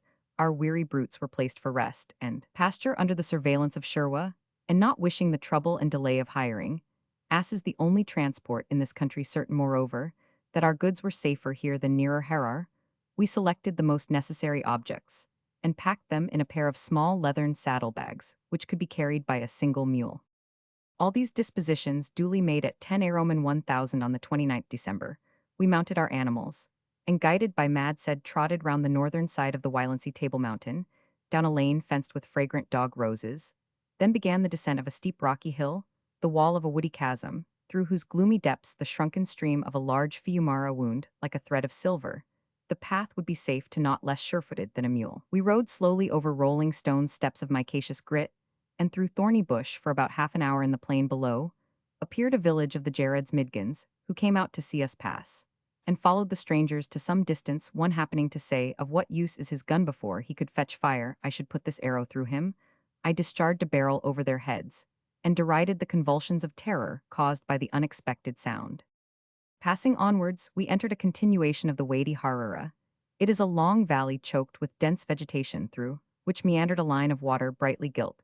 By the sun's rays my Somal remarked that were the elephants now infesting it, destroyed rice the favorite luxury, might be grown upon its banks. In abundance our road lay, under clumps of shady trees, over rocky watercourses, through avenues of tall cactus, and down tranches worn by man 8 and 10 feet below. Stiff banks of rich red clay on every side appeared deep clefts, ravines, and earth cracks. All at this season dry the unarmed cultivators throng from the frequent settlements to stare, and my Somal being no longer in their own country, laid aside for guns their ridiculous spears on the way passing Alsameter's village. The worthy fellow made us halt, whilst he went to fetch a large bowl of sour milk about noon. The fresh western breeze obscured the fierce sun with clouds, and we watered our mules in a mountain stream, which crossed our path thrice within as many 100 yards. After 6 miles' ride reaching the valley's head, we began the descent of a rugged pass, by a rough and rocky path. The scenery around us was remarkable. The hillsides were well wooded and black with pine, their summits were bared of earth by the heavy monsoon, which spreads the valleys with rich soil. In many places the beds of waterfalls shone like sheets of metal upon. The black rock villages surrounded by fields and fences studded the country, and the distance was a mass of purple peak and blue table, in long vanishing succession. Ascending the valley's opposite wall, we found the remains of primeval forest little glades, which had escaped the axe. They resounded with the cries of pintados and cynosphali. 22. Had the yellow crops of Halkis been wheat, I might have fancied myself once more riding in the pleasant neighborhood of Tuscan Siena. At 4 p. Roman 1000, after accomplishing 15 miles on rough ground, we sighted Saghara, a snug high-fenced village of 8 or 9 huts, nestling against a hillside, with trees above and below a fertile grain valley. Presently Mad said pointed out to us, the Geradadan, who, attended by a little party, was returning homewards. We fired our guns as a salute. He, however, hurried on to receive us with due ceremony in his cottage. Dismounting at the door, we shook hands with him, were led through the idle mob into a smoky closet, contrived against the inside wall, and were regaled with wheaten bread steeped in honey and rancid butter. The host left us to eat, and soon afterwards returned. I looked with attention at a man, upon whom so much then depended. Adan bin Caution was in appearance a strong, wiry Bedouin Befor, obtaining from me a turban. He wore his bushy hair dyed, done about 45 years old, at least 6 feet high, with decided features, a tricky smile, and an uncertain eye. In character, he proved to be one of those cunning idiots so peculiarly difficult to deal with, ambitious and wild with greed of gain. He was withal so fickle that his head appeared ever changing its contents. He could not sit quiet for half an hour, and this physical restlessness was an outward sign of the uneasy inner man. Though reputed brave, his treachery has won him a permanent ill fame. Some years ago, he betrothed a daughter to the eldest son of Gerard Hiasi of the Berdari tribe, and then, contrary to Somali laws of honor, married her to Mahamd Ways of the Jibril Abakar. This led to a feud in which the disappointed suitor was slain. Adan was celebrated for polygamy, even in Eastern Africa, by means of his 5 sons and dozen daughters. He has succeeded in making extensive connections. 23, and his sister, the Gisti 24 Fatima, was married to Abubekar, father of the present emir. Yet the Gerard would walk into a crocodile's mouth as willingly as within the walls of Harar. His main reason for receiving us politely was an ephemeral fancy for building a fort to control the country's trade and rival or overawe the city. Still did he not neglect the main chance. Whatever he saw he asked for, and after receiving a sword, a Quran, a turban, an Arab waistcoat of gaudy satin, about 70 tobs, and a similar proportion of indigitied stuff, he privily complained to me that the Hamel had given him but 12 cloths. A list of his wants will best explain the man. He begged me to bring him from Berbera a silver-hilted sword, and some soap $1,000, 2 sets of silver bracelets, 20 guns with powder, and shot snuff a scarlet, cloth coat embroidered with gold, some poison that would not fail, and any other little article of luxury, which might be supposed to suit him in return. He was to present us with horses, mules, slaves, ivory, and other valuables. He forgot, however, to do so before we departed. The Geradadan was powerful, being the head of a tribe of cultivators, not split up like the Bedouins into independent clans, and he thus exercises a direct influence upon the conterminous races. 25. The Girhai, or giraffes inhabiting these hills, are like most of the other settled Somal, a derivation from Darud, and descended from Combo. Despite the unmerciful persecutions of the Galas, they gradually migrated westwards from Makar, their original nest, now number 5,000. Shields possess about 180 villages, and are accounted the power paramount, though friendly with the Haber, while the Girhai seldom descend, unless compelled by want of pasture, into the plains. The other inhabitants of these hills are the Galas and the Somali clans of Berduri, Bursak, Sheikhesh, Hawiya, Usbehan, Marihan, and Abaskal. The Galas, 26, about Harar, are divided into 4 several clans, separating as usual into a multitude of septs. The Alo extend westwards from the city. The Knoll inhabit the land to the east and northeast. About 2 days' journey between the Isa, Somal, and Harar on the south are situated the Babulai and the Jarsa at Wylancy, Saghara, and Conjura, places described in these pages. The Berduri, who occupy the Gures, range south of and limitrophy to the Galas, and thence extend eastward to the Jigjiga Hills, are estimated at 3,000. Shields, 27, of Darud origin. They own allegiance to the Gerad Hiasi, and were, when I visited the country, on bad terms with the Girhai. The chief's family has for several generations been connected with the emirs of Harar, and the caravan's route to and from Berbera lying through his country makes him a useful friend and a dangerous foe. About the Gerad Hiasi, different reports were rife. Some described him as cruel, violent, and avaricious. Others spoke of him as a godly and a prayerful person. All, however, agreed that he had sowed wild oats in token of repentance. He was fond of feeding widheads, and the Sheikh Jami of Harar was a frequent guest at his kraal.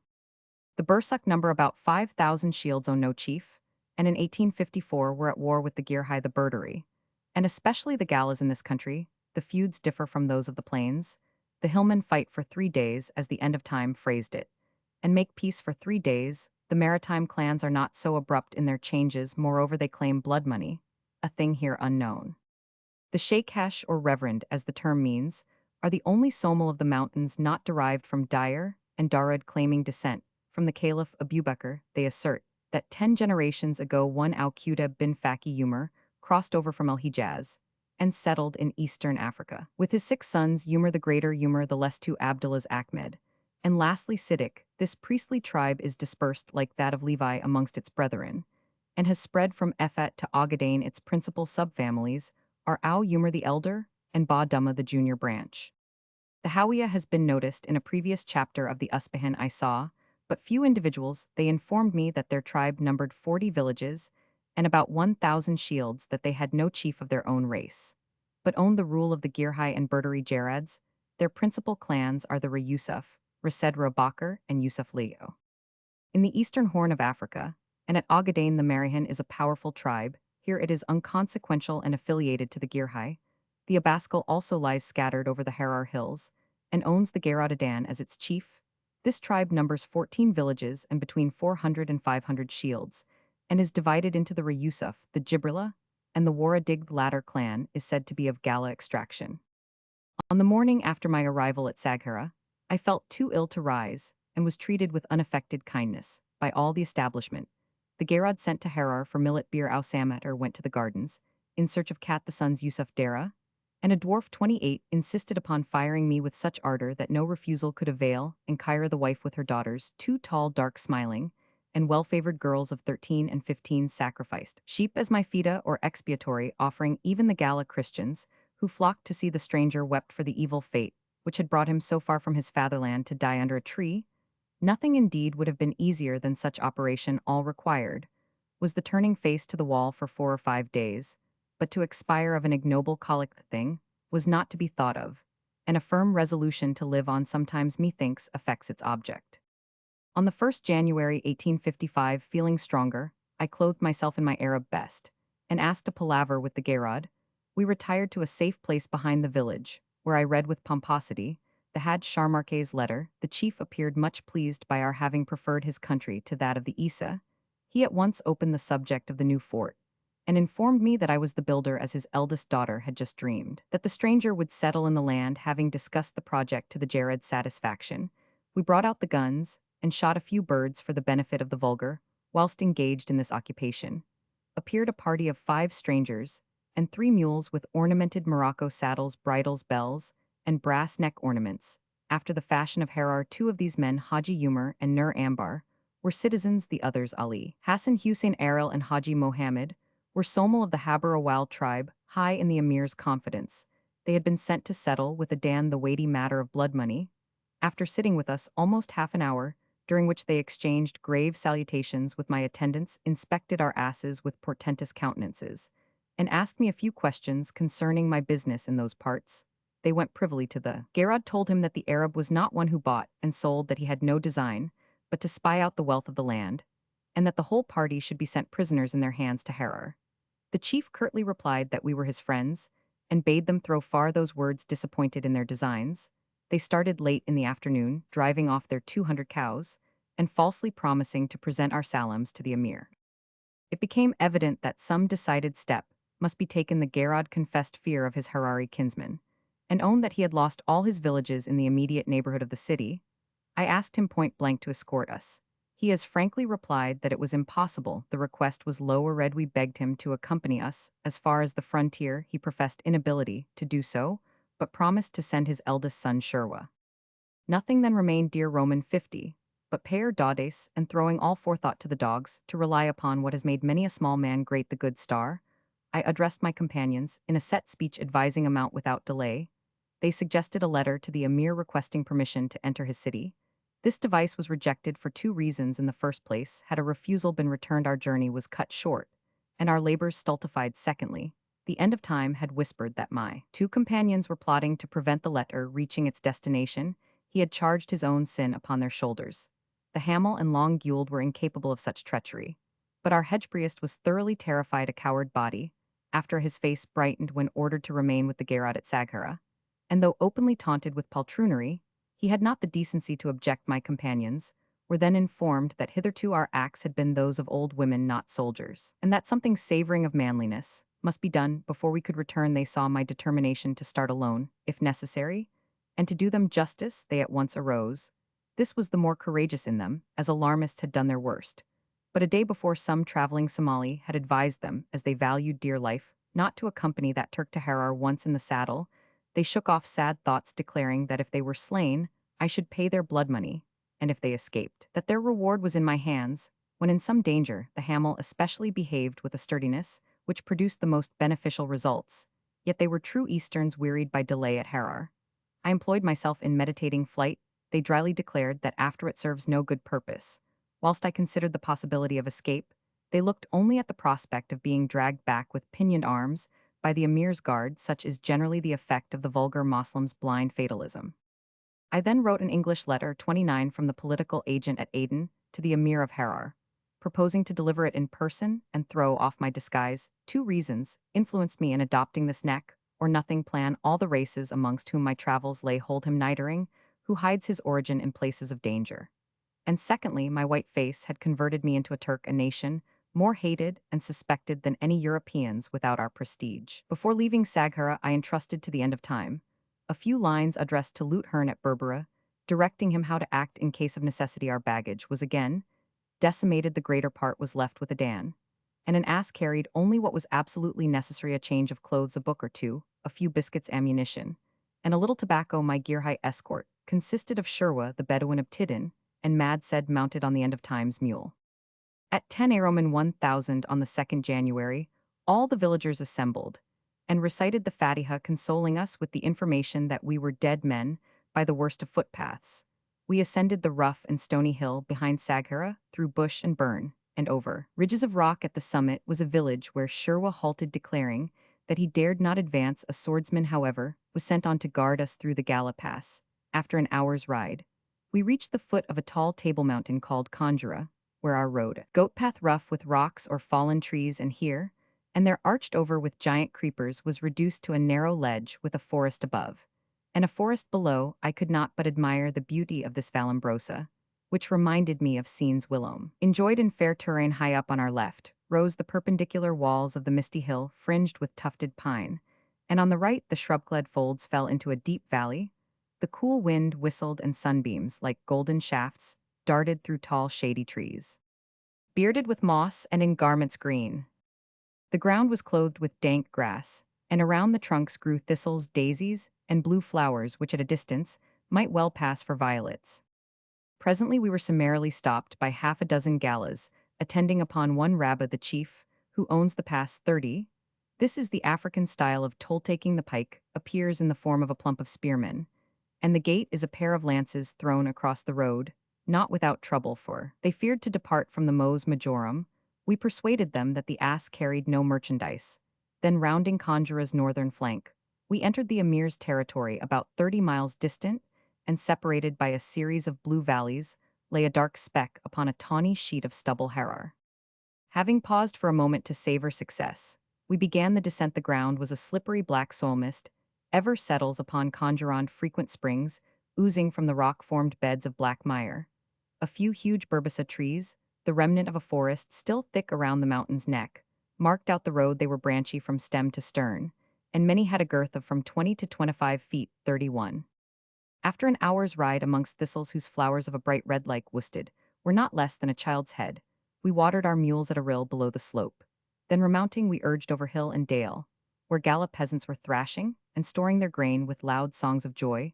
They were easily distinguished by their African features, mere caricatures of the Somali, whose type has been Arabized by repeated immigrations from Yemen, and Hadramaut. Late in the afternoon, having gained 10 miles in a straight direction, we passed through a hedge of plantains defending the windward side of Gafra, a village of Midgans who collect the Garadadan's grain. They shouted delight on recognizing their old friend. Mad said, led us to an empty gambasa, swept and cleaned it, lighted a fire, turned our mules into a field to graze, and went forth to seek food. Their hospitable thoughts, however, were marred by the two citizens of Harar, who privately threatened them with the emir's wrath if they dared to feed that Turk.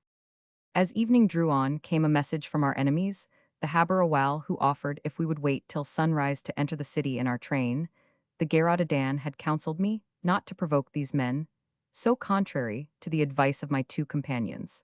I returned a polite answer, purporting that we would expect them till 8 o'clock the next morning.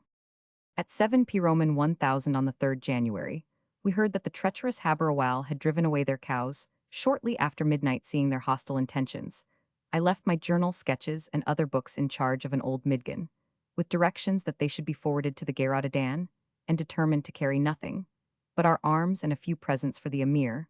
We saddled our mules, mounted, and rode hurriedly along the edge of a picturesque chasm of tender pink granite here and there, obscured by luxuriant vegetation in the center, fringed with bright banks.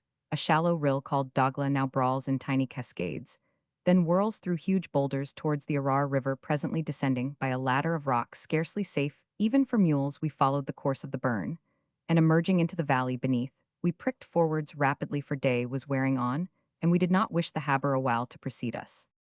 About noon, we crossed the Arar River. The bed is about 100 yards broad, and a thin sheet of clear, cool, and sweet water covered with crystal the greater part of the sand. According to my guides, its course, like that of the hills, is southerly towards the web of Ogaden 32. None, however, could satisfy my curiosity concerning the course of the only perennial stream which exists between Harar and the coast. In the lower valley, a mass of waving halkis, we met a multitude of gala peasants coming from the city market with new potlids, and the empty gourds which had contained their butter, ghee, and milk. All wondered aloud at the Turk, concerning whom they had heard many horrors. As we commenced another ascent, appeared a Harar grandee, mounted upon a handsomely caparisoned mule, and attended by 7 servants who carried gourds and skins of grain. He was a pale-faced senior with a white beard, dressed in a fine tobe and a snowy turban with scarlet edges. He carried no shield, but an Abyssinian broadsword was slung over his left shoulder. We exchanged courteous salutations, and as I was thirsty, he ordered a footman to fill a cup with water. Halfway up the hill appeared the 200 cows, but those traitors the Habarawal had hurried onwards. Upon the summit was pointed out to me the village of Alayada. In former times, it was a wealthy place belonging to the Garadadan. At 2 p. Roman 1000, we fell into a narrow fenced lane, and halted for a few minutes near a spreading tree, under which sat women selling ghee and unspun cotton. about 2 miles distant on the crest of a hill, stood the city the end of my present Travella long somber line, strikingly contrasting with the whitewashed towns of the east. The spectacle, materially speaking, was a disappointment. Nothing conspicuous appeared but two gray minarets of rude shape. Many would have grudged exposing 3 lives to win so paltry a prize. But of all that have attempted, none ever succeeded. In entering that pile of stones, the thoroughbred traveler, dear Roman 50, will understand my exultation, although my two companions exchanged glances of wonder. Spurring our mules, we advanced at a long trot, when Mad said, stopped us to recite a Fatiha in honor of Al Umerced and Al Rama, two great saints who repose under a clump of trees. Near the road, the soil on both sides of the path is rich, and red masses of plantains, limes, and pomegranates denote the gardens, which are defended by a bleached cow's skull stuck upon a short stick. 33, and between them are plantations of coffee, bastard saffron, and the graceful cat. About half a mile eastward of the town appears a burn called Jala, or the coffee water. The crowd crossing it did not prevent my companions bathing, and whilst they donned clean tobs, I retired to the wayside and sketched the town. These operations over, we resumed our way up a rough tranchee, ridged with stone and hedged with tall cactus. This ascends to an open plain. On the right lie the Halkas fields, which reach to the town wall. The left is a heap of rude cemetery, and in front are the dark defenses of Harar, with groups of citizens loitering about the large gateway and sitting in chat near the ruined tomb of Al Abdul. We arrived at 3 p. Roman 1000, after riding about 5 hours, which were required to accomplish 20 miles in a straight direction. 34. Advancing to the gate, Mad said, accosted a warder known by his long wand of office, and sent our salams to the emir, saying that we came from Aden and requested the honor of audience. Whilst he sped upon his errand, we sat at the foot of a round bastion and were scrutinized, derided, and catechized by the curious of both sexes, especially by that conventionally termed the fair. The three Haber, Oal, presently approached and scowlingly inquired why we had not apprised them of our intention to enter the city. It was now war to the Naifu, did not deign a reply.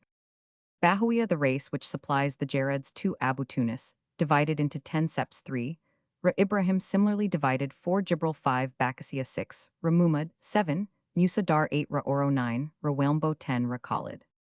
Miles 1 from Zayla to Gudangara's SC 165-19-2, to Kuraniali 145-83, to Adad 225-25-4, to Damel 205-11-5, to El Arno 190-11-6, to GF 202-10-7, to Halamala, the Holy Tree, about halfway 192, 791 miles 8, to Abuba 245-21-9, to Corley 165-25-10, to Harar 260-65, 111 miles total, statute miles 202.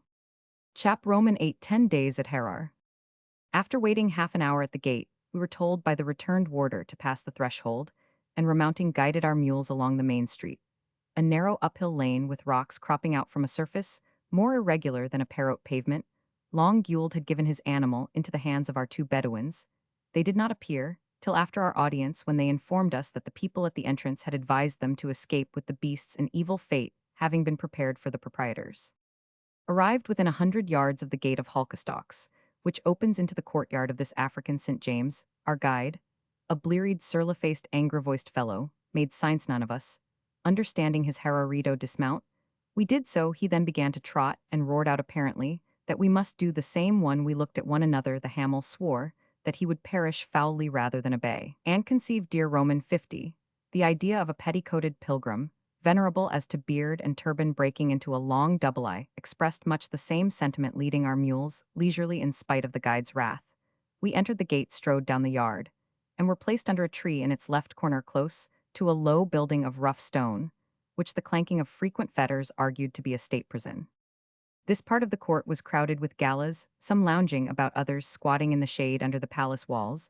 The chiefs were known by their zinc armlets, composed of thin spiral circlets, closely joined and extending in mass from the wrist almost to the elbow. All appeared to enjoy peculiar privileges. They carried their long spears, wore their sandals, and walked leisurely about the royal precincts. A delay of half an hour, during which state affairs were being transacted, within, gave me time to inspect a place of which so many and such different accounts are current. The palace itself is, as Clapperton describes the Feleta Sultan's State Hall, a mere shed, a long single-storied windowless barn of rough stone and reddish clay, with no other insignia, but a thin coat of whitewash over the door. This is the royal and vizierial distinction at Harar, where no lesser man may stucco the walls of his house. The courtyard was about 80 yards long by 30 in breadth, irregularly shaped and surrounded by low buildings. In the center, opposite the outer entrance, was a circle of masonry against which were propped divers doors too. Presently the blearied guide with the angry voice returned from within, released us from the importunities of certain forward and inquisitive youth, and motioned us to doff our slippers at a stone step, or rather line, about 12 feet distant from the palace wall. We grumbled that we were not entering a mosque, but in vain then ensued a long dispute in tongues mutually unintelligible about giving up our weapons by dint of obstinacy. We retained our daggers and my revolver. The guide raised a door curtain suggested a bow, and I stood in the presence of the dreaded chief. The emir, or as he styles himself, the Sultan Ahmed bin Sultan Abubakar, sat in a dark room with whitewashed walls to which hung significant decorations, rusty matchlocks, and polished fetters. His appearance was that of a little Indian Raja, an etiolated youth 24 or 25 years old, plain, and thin-bearded, with a yellow complexion, wrinkled brows, and protruding eyes. His dress was a flowing robe of crimson cloth edged with snowy fur, and a narrow white turban, tightly twisted round a tall conical cap of red velvet like the old Turkish headgear of our painters. His throne was a common Indian kursi, or raised cot about 5 feet long, with back and sides supported by a dwarf railing. Being an invalid, he rested his elbow upon a pillow under which appeared the hilt of a Kutch saber, ranged in double line perpendicular to the emir. Stood the court, his cousins and nearest relations, with right arms bared after fashion of Abyssinia. I entered the room with a loud "Peace be upon ye," to which H replying graciously, and extending a hand bony and yellow, as a kite's claw snapped his thumb and middle finger. Two chamberlains stepping forward held my forearms, and assisted me to bend low over the fingers, which however I did not kiss, being naturally averse to performing that operation upon any but a woman's hand. My two servants then took their turn in this case. After the back was saluted, the palm was presented for a repetition. These preliminaries concluded, we were led to and seated upon a mat in front of the emir, who directed towards us a frowning brow and an inquisitive eye. Some inquiries were made about the chief's health. He shook his head captiously, and inquired our errand. I drew from my pocket my own letter.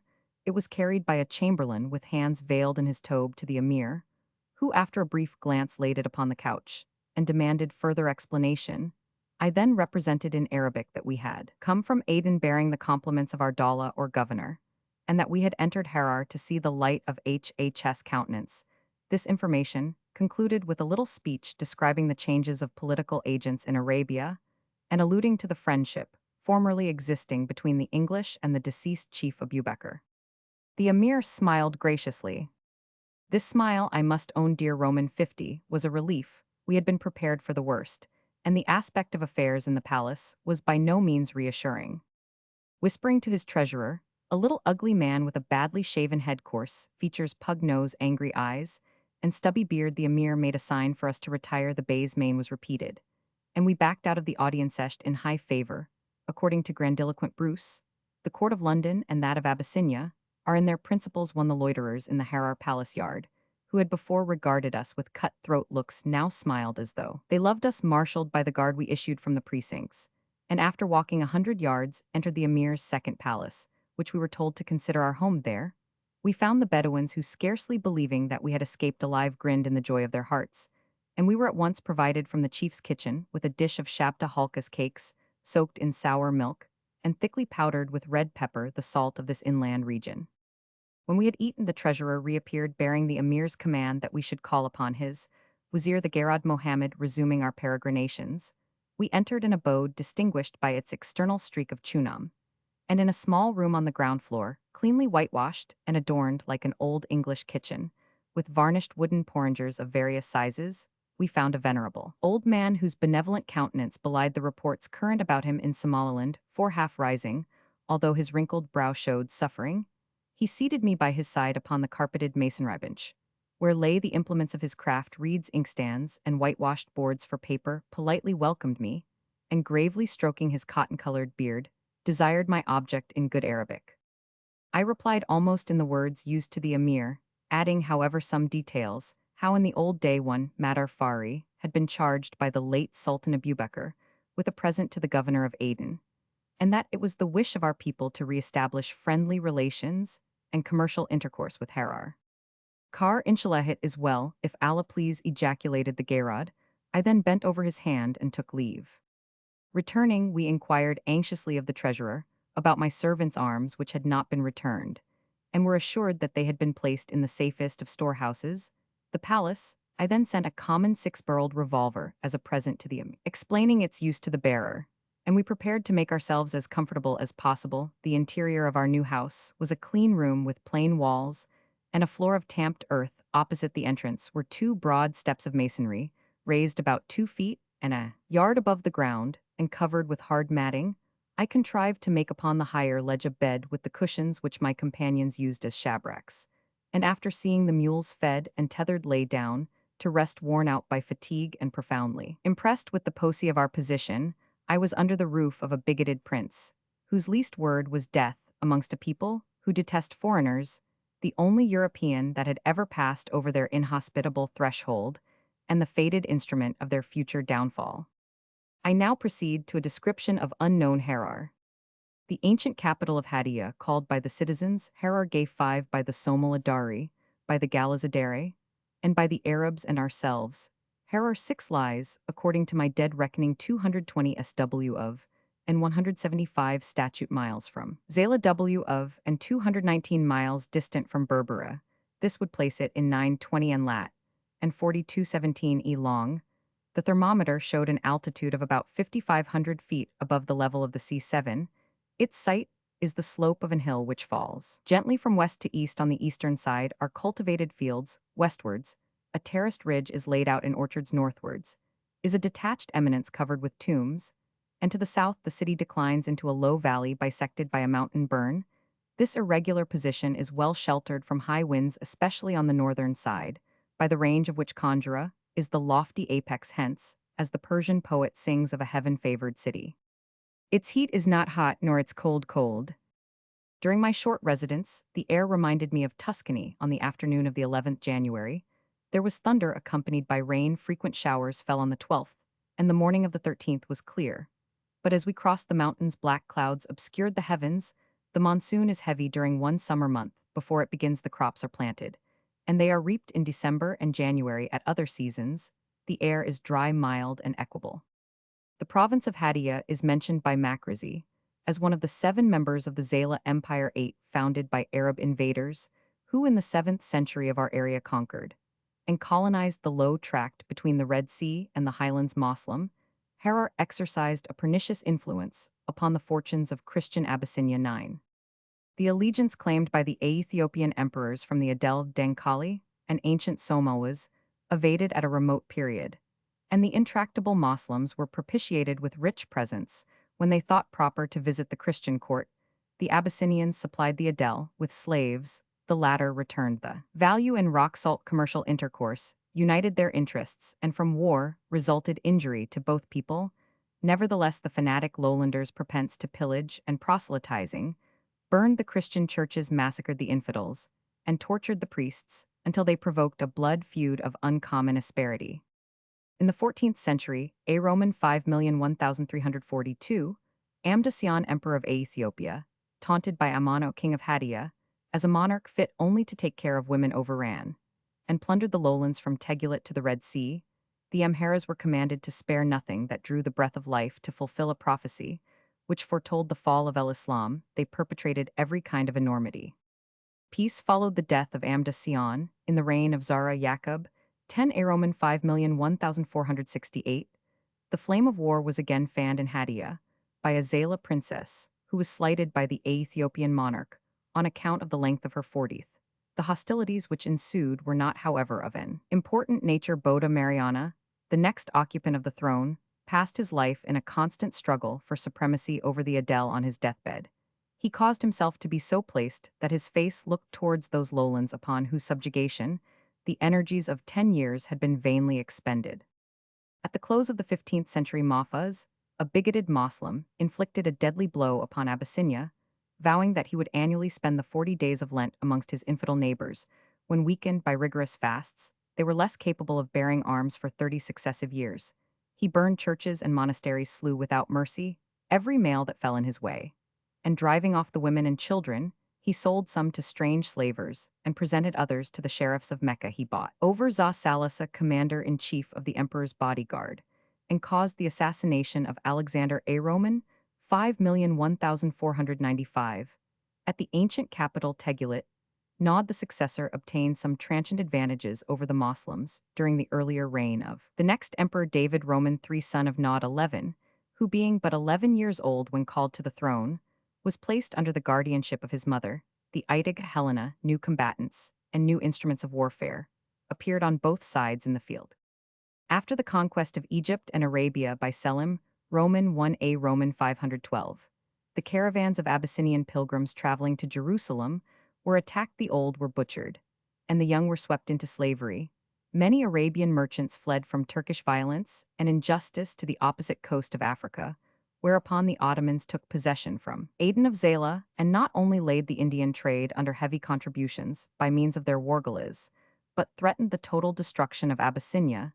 They aided and encouraged Mahfuz to continue his depredations, whilst the sheriff of Mecca gave him command of Zala, the key of the upper country, and presented him with the green banner of a crusader. On the other hand, the great Albuquerque, at the same time a Roman 5,001,515, was viceroy of India, and to him the Idig Helena applied for aid. Her ambassador arrived at Goa, bearing a fragment of wood belonging to the true cross on which Christ died, which relic had been sent as a token of friendship to her brother Emmanuel by the Empress of Ethiopia.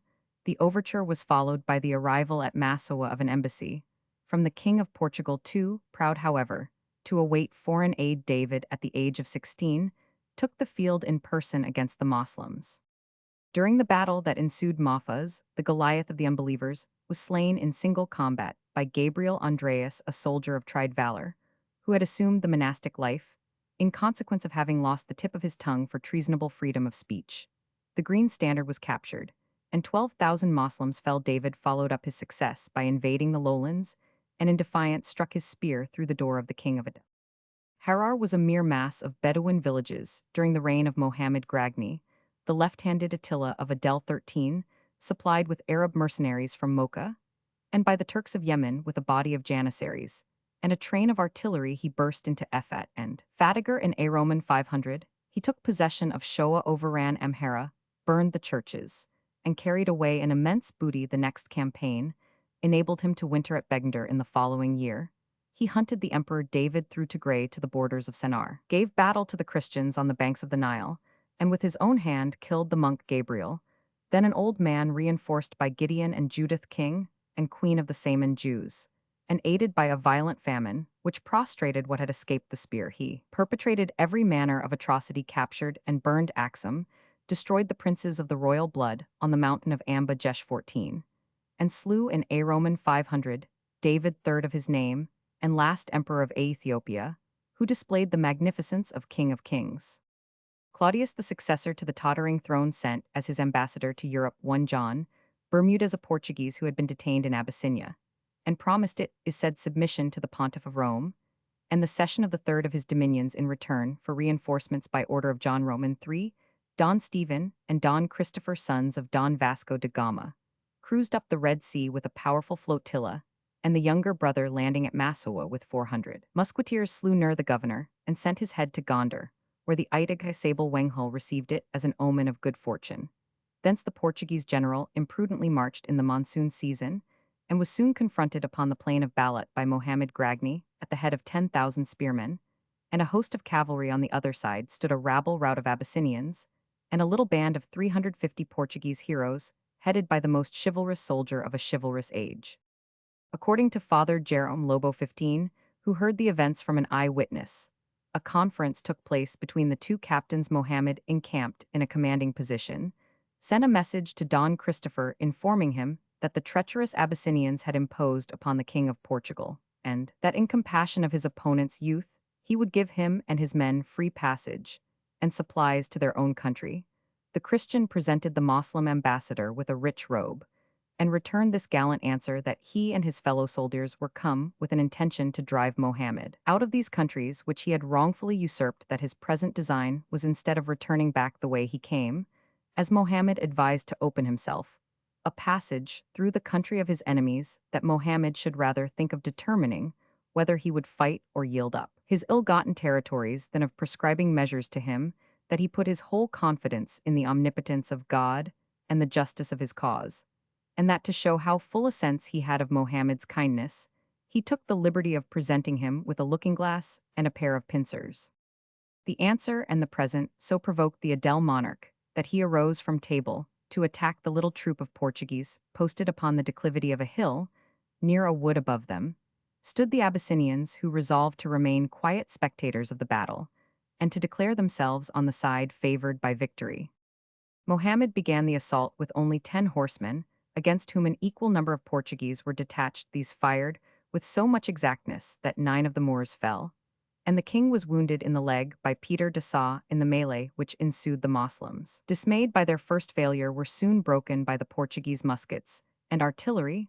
Mohammed preserved his life with difficulty. He, however, rallied his men and entrenched himself at a strong place called Membret Mamret, intending to winter there and await succor. The Portuguese, more desirous of glory than wealth, pursued their enemies, hoping to cut them entirely off. Finding, however, the camp impregnable, they entrenched themselves on a hill over against it. Their little host diminished day by day. Their friends at Massawa could not reinforce them. They knew not how to procure provisions, and could not depend upon their Abyssinian allies. Yet, memorious of their countrymen's great deeds, and depending upon divine protection, they made no doubt of surmounting all difficulties. Mohammed, on his part, was not idle. He solicited the assistance of the Moslem princes, and by inflaming their religious zeal, obtained a reinforcement of 2,000 musketeers from the Arabs, and a train of artillery from the Turks of Yemen. Animated by these succors, he marched out of his trenches to enter those of the Portuguese, who received him with the utmost bravery, destroyed many of his men, and made frequent sallies, not, however, without sustaining considerable losses. Don Christopher had already one arm broken, and a knee shattered by a musket-shot. Valor was at length oppressed by superiority of numbers. The enemy entered the camp, and put the Christians to the spear. The Portuguese general escaped the slaughter with 10 men, and retreated to a wood where they were discovered by a detachment of the enemy. 16 Mohammed, overjoyed to see his most formidable enemy in his power, ordered Don Christopher to take care of a wounded uncle and nephew, telling him that he should answer for their lives, and upon their death taxed him with having hastened it. The Portuguese roundly replied that he was come to destroy Moslems, not to save them. Enraged at this language, Mohammed placed a stone upon his captive's head, and exposed him to the insults of the soldiery, who inflicted upon him various tortures which he bore with the resolution of a martyr. At length, when offered a return to India, as the price of apostasy, the hero's spirit took fire. He answered with the highest indignation that nothing could make him forsake his heavenly master to follow an impostor, and continued in the severest terms to vilify the false prophet, till Mahomet struck off his head. 17.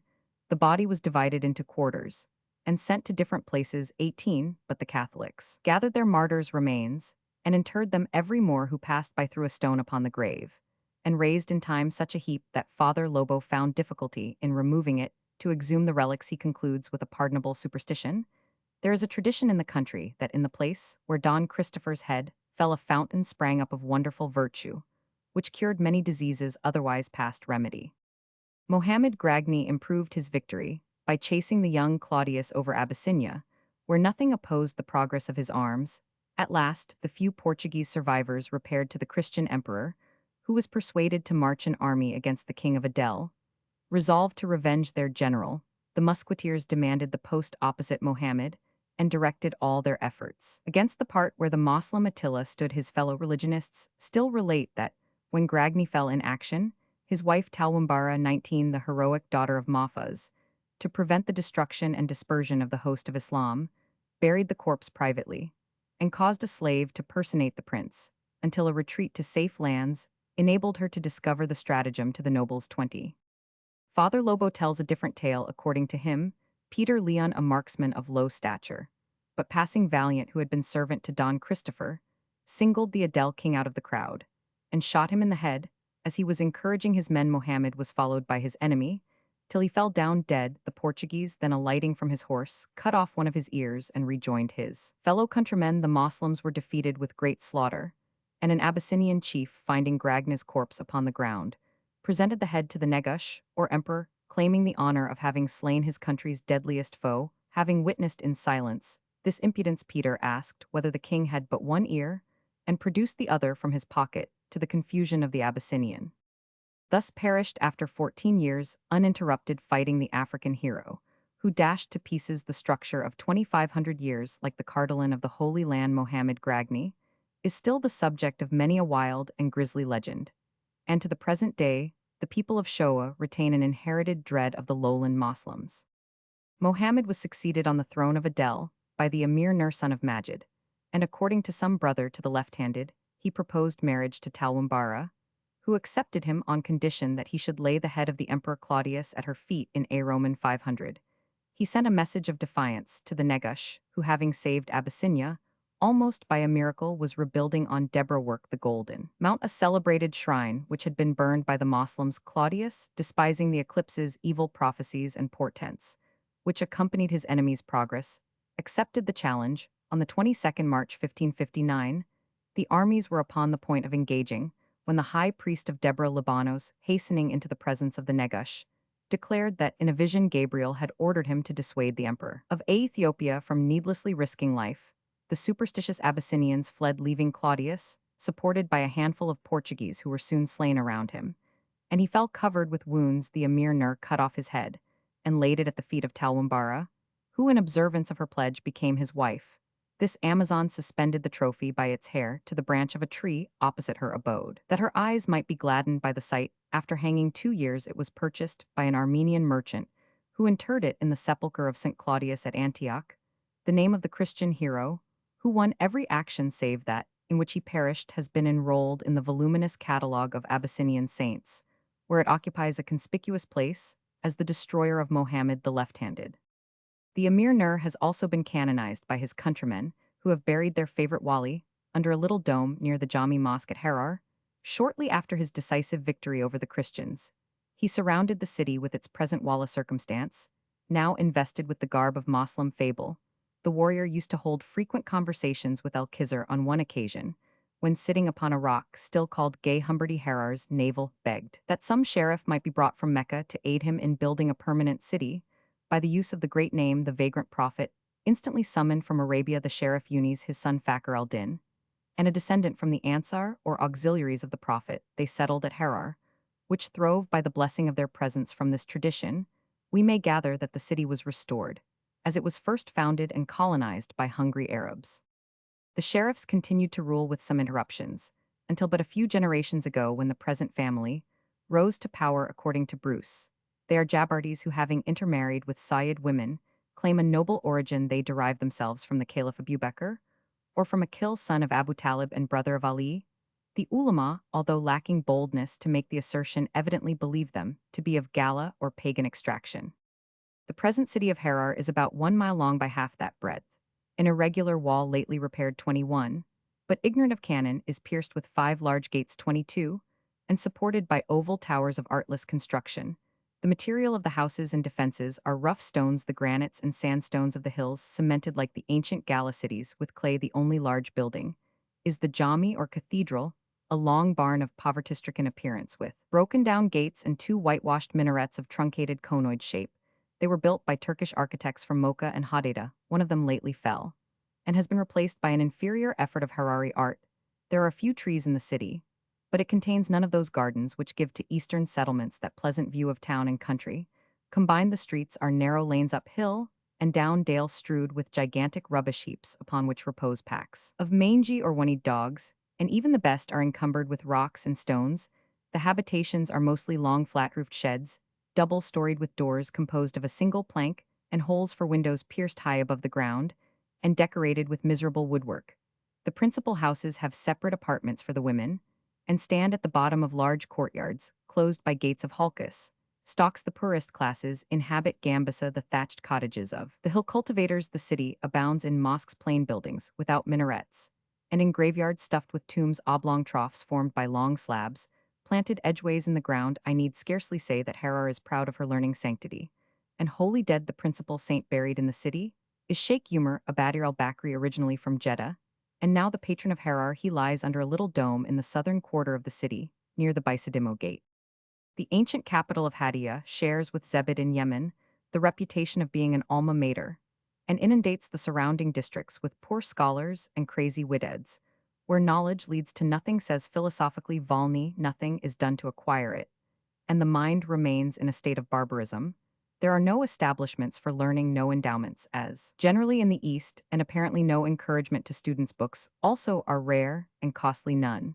But the religious sciences are cultivated, the chief ulama are the Kabir 23 Khalil, the Kabir Unis, and the Sheikh Jami, the two former scarcely ever quit their houses, devoting all their time to study and tuition. The latter is a Somali who takes an active part in politics. These professors teach Muslim literature through the medium of Harari, a peculiar dialect confined within the walls like the Somali and other tongues in this part of Eastern Africa.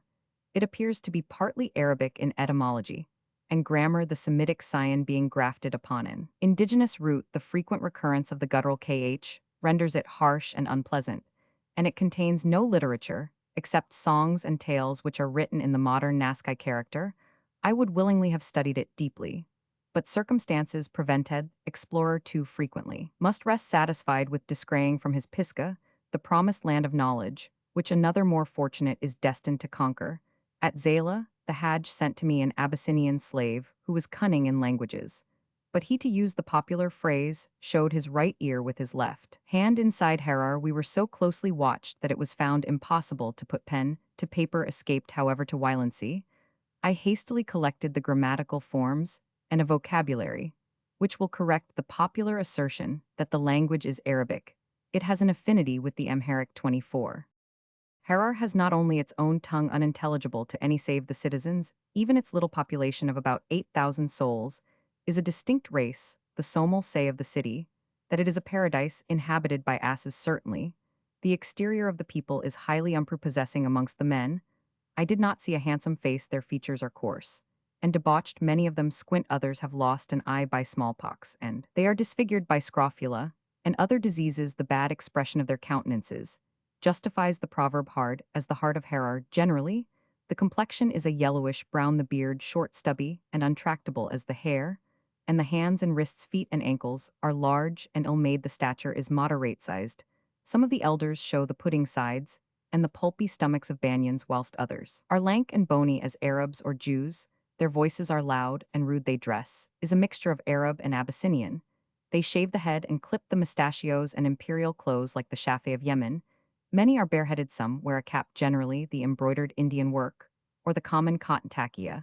Of Egypt a few affect white turbans of the fine Harar work loosely twisted over the ears. The body garment is the tobe worn flowing as in the Somali country, or girt with the dagger strap round the waist. The richer classes bind under it a feuda or loincloth, and the dignitaries have wide Arab drawers of white calico, coarse leathern, sandals, a rosary, and a toothstick rendered perpetually necessary by the habit of chewing tobacco, complete the costume, and arms being forbidden in the streets. The citizens carry wands 5 or 6 feet long. The women, who, owing probably to the number of female slaves, are much the more numerous, appear beautiful by contrast with their lords. They have small heads, regular profiles, straight noses, large eyes, mouths approaching the Caucasian type, and light yellow complexions. Dress, however, here is a disguise to charms, a long, wide cotton shirt with short arms, as in the Arabs, a bat indigoted or chocolate-colored, and ornamented with a triangle of scarlet before and behind the base, on the shoulder and the apex, at the waisties, girt round the middle with a sash of white cotton. Crimsonaged women of the upper class, when leaving the house, throw a blue sheet over the head, which, however, is rarely veiled. The front and back hair, parted in the center, is gathered into 2 large bunches below the ears, and covered with dark blue muslin or network, whose ends meet under the chin. This coiffure is bound round the head at the junction of scalp and skin by a black satin ribbon, which varies in breadth according to the wearers. Means some adorn the gear with large gilt pins, others twine in it a taj or thin wreath of sweet-smelling creeper. The virgins collect their locks, which are generally wavy, not wiry, and grow long as well as thick, into a knot tied a la Diane behind the head. A curtain of short, close plaits, escaping from the bunch, falls upon the shoulders. Not ungracefully silver ornaments are worn only by persons of rank. The ear is decorated with Somali rings or red coral beads, the neck with necklaces of the same material, and the forearms with 6 or 7 of the broad circles of buffalo and other dark horns prepared in Western India. Finally, stars are tattooed upon the bosom, the eyebrows are lengthened with dyes, the eyes fringed with kohl, and the hands and feet stained with henna. The female voice is harsh and screaming, especially when heard after the delicate organs of the Somali. The fair sex is occupied at home spinning cotton thread, for weaving tobs, sashes, and turbans carrying their progeny perched upon their backs. They bring water from the wells in large gourds borne on the headwork in the gardens, and men, considering like the Abyssinians, such work a disgrace it, and sell in the long street which here represents the eastern bazaar chewing tobacco, enables them to pass much of their time, and the rich diligently anoint themselves with ghee, whilst the poorer classes use remnants of fat from the lamps. Their freedom of manners renders a public flogging occasionally indispensable. Before the operation begins, a few gourds full of cold water are poured over their heads and shoulders, after which a single thonged whip is applied with vigor 25. Both sexes are celebrated for laxity of morals high and low, indulge freely in intoxicating drinks beer, and Mead the Emir has established strict patrols who unmercifully bastinado those caught in the streets after a certain hour. They are extremely bigoted, especially against Christians, the effect of their Abyssinian wars, and are fond of jihading with the Galas, over whom they boast many a victory. I have seen a letter addressed by the late Emir to the Hajj Sharmarke in which he boasts of having slain 1,000 infidels, and by way of bathos begs for a few pounds of English gunpowder. The Harari hold foreigners in especial hate and contempt, and divide them into two orders: Arabs and Somali 26. The latter, though nearly one-third of the population or 2,500 souls, are, to use their own phrase, cheap, as thus their natural timidity is increased by the show of pomp and power, whilst the word prison gives them the horrors. The other inhabitants are about 3,000 Bedouins, who come and go up to the city gates. The country is peopled by the Galas. This unruly race requires to be propitiated by presents of cloth. As many as 600 tobs are annually distributed amongst them by the emir lately, when the smallpox spreading from the city destroyed many. Of their number, the relations of the deceased demanded and received blood money. They might easily capture the place, but they preserve it for their own convenience. These galas are tolerably brave, avoid matchlock balls by throwing themselves upon the ground when they see the flash, ride well, use the spear skillfully, and, although of a proverbially bad breed, are favorably spoken of by the citizens. The Somali find no difficulty in traveling amongst them. I repeatedly heard at Zela and at Harar that traders had visited the far west, traversing for 7 months a country of pagans wearing golden bracelets 27, till they reached the Salt Sea, upon which Franks sail in ships 28. At Wylandsea, one Mohammed Ashaykesh gave me his itinerary of 15 stages to the sources of the Abe or Blue Nile. He confirmed the vulgar Somali report that the Hawash and the Web Shebli both take rise in the same range of well-wooded mountains, which gives birth to the river of Egypt. The government of Harar is the emir. These petty princes have a habit of killing and imprisoning all those who are suspected of aspiring to the throne. 29 Ahmed's great-grandfather died in jail, and his father narrowly escaped the same fate when the present emir ascended the throne. He was ordered, it is said, by the Makad or chief of the Knoll Galas to release his prisoners or to mount his horse and leave the city. 3 of his cousins, however, were when I visited Harar in confinement. One of them since that time died, and has been buried in his fetters. The Somali declare that the state dungeon of Harar is beneath the palace, and that he who once enters it lives with unkempt beard and untrimmed nails until the day when death sets him free. The Emir Ahmed's health is infirm. Some attribute his weakness to a fall from a horse, others declare him to have been poisoned by one of his wives. 30. I judged him consumptive shortly after my departure. He was upon the point of death, and he afterwards sent for a physician to aid him. He has 4 wives. No one is the daughter of the Gerad Hiasi, no 2 a Sayyid woman of Harar, no 3 an emancipated slave girl, and no 4 a daughter of Gerad Abd el Majid, one of his nobles. He has 2 sons who will probably never ascend the throne. One is an infant, the other is a boy now about 5 years old.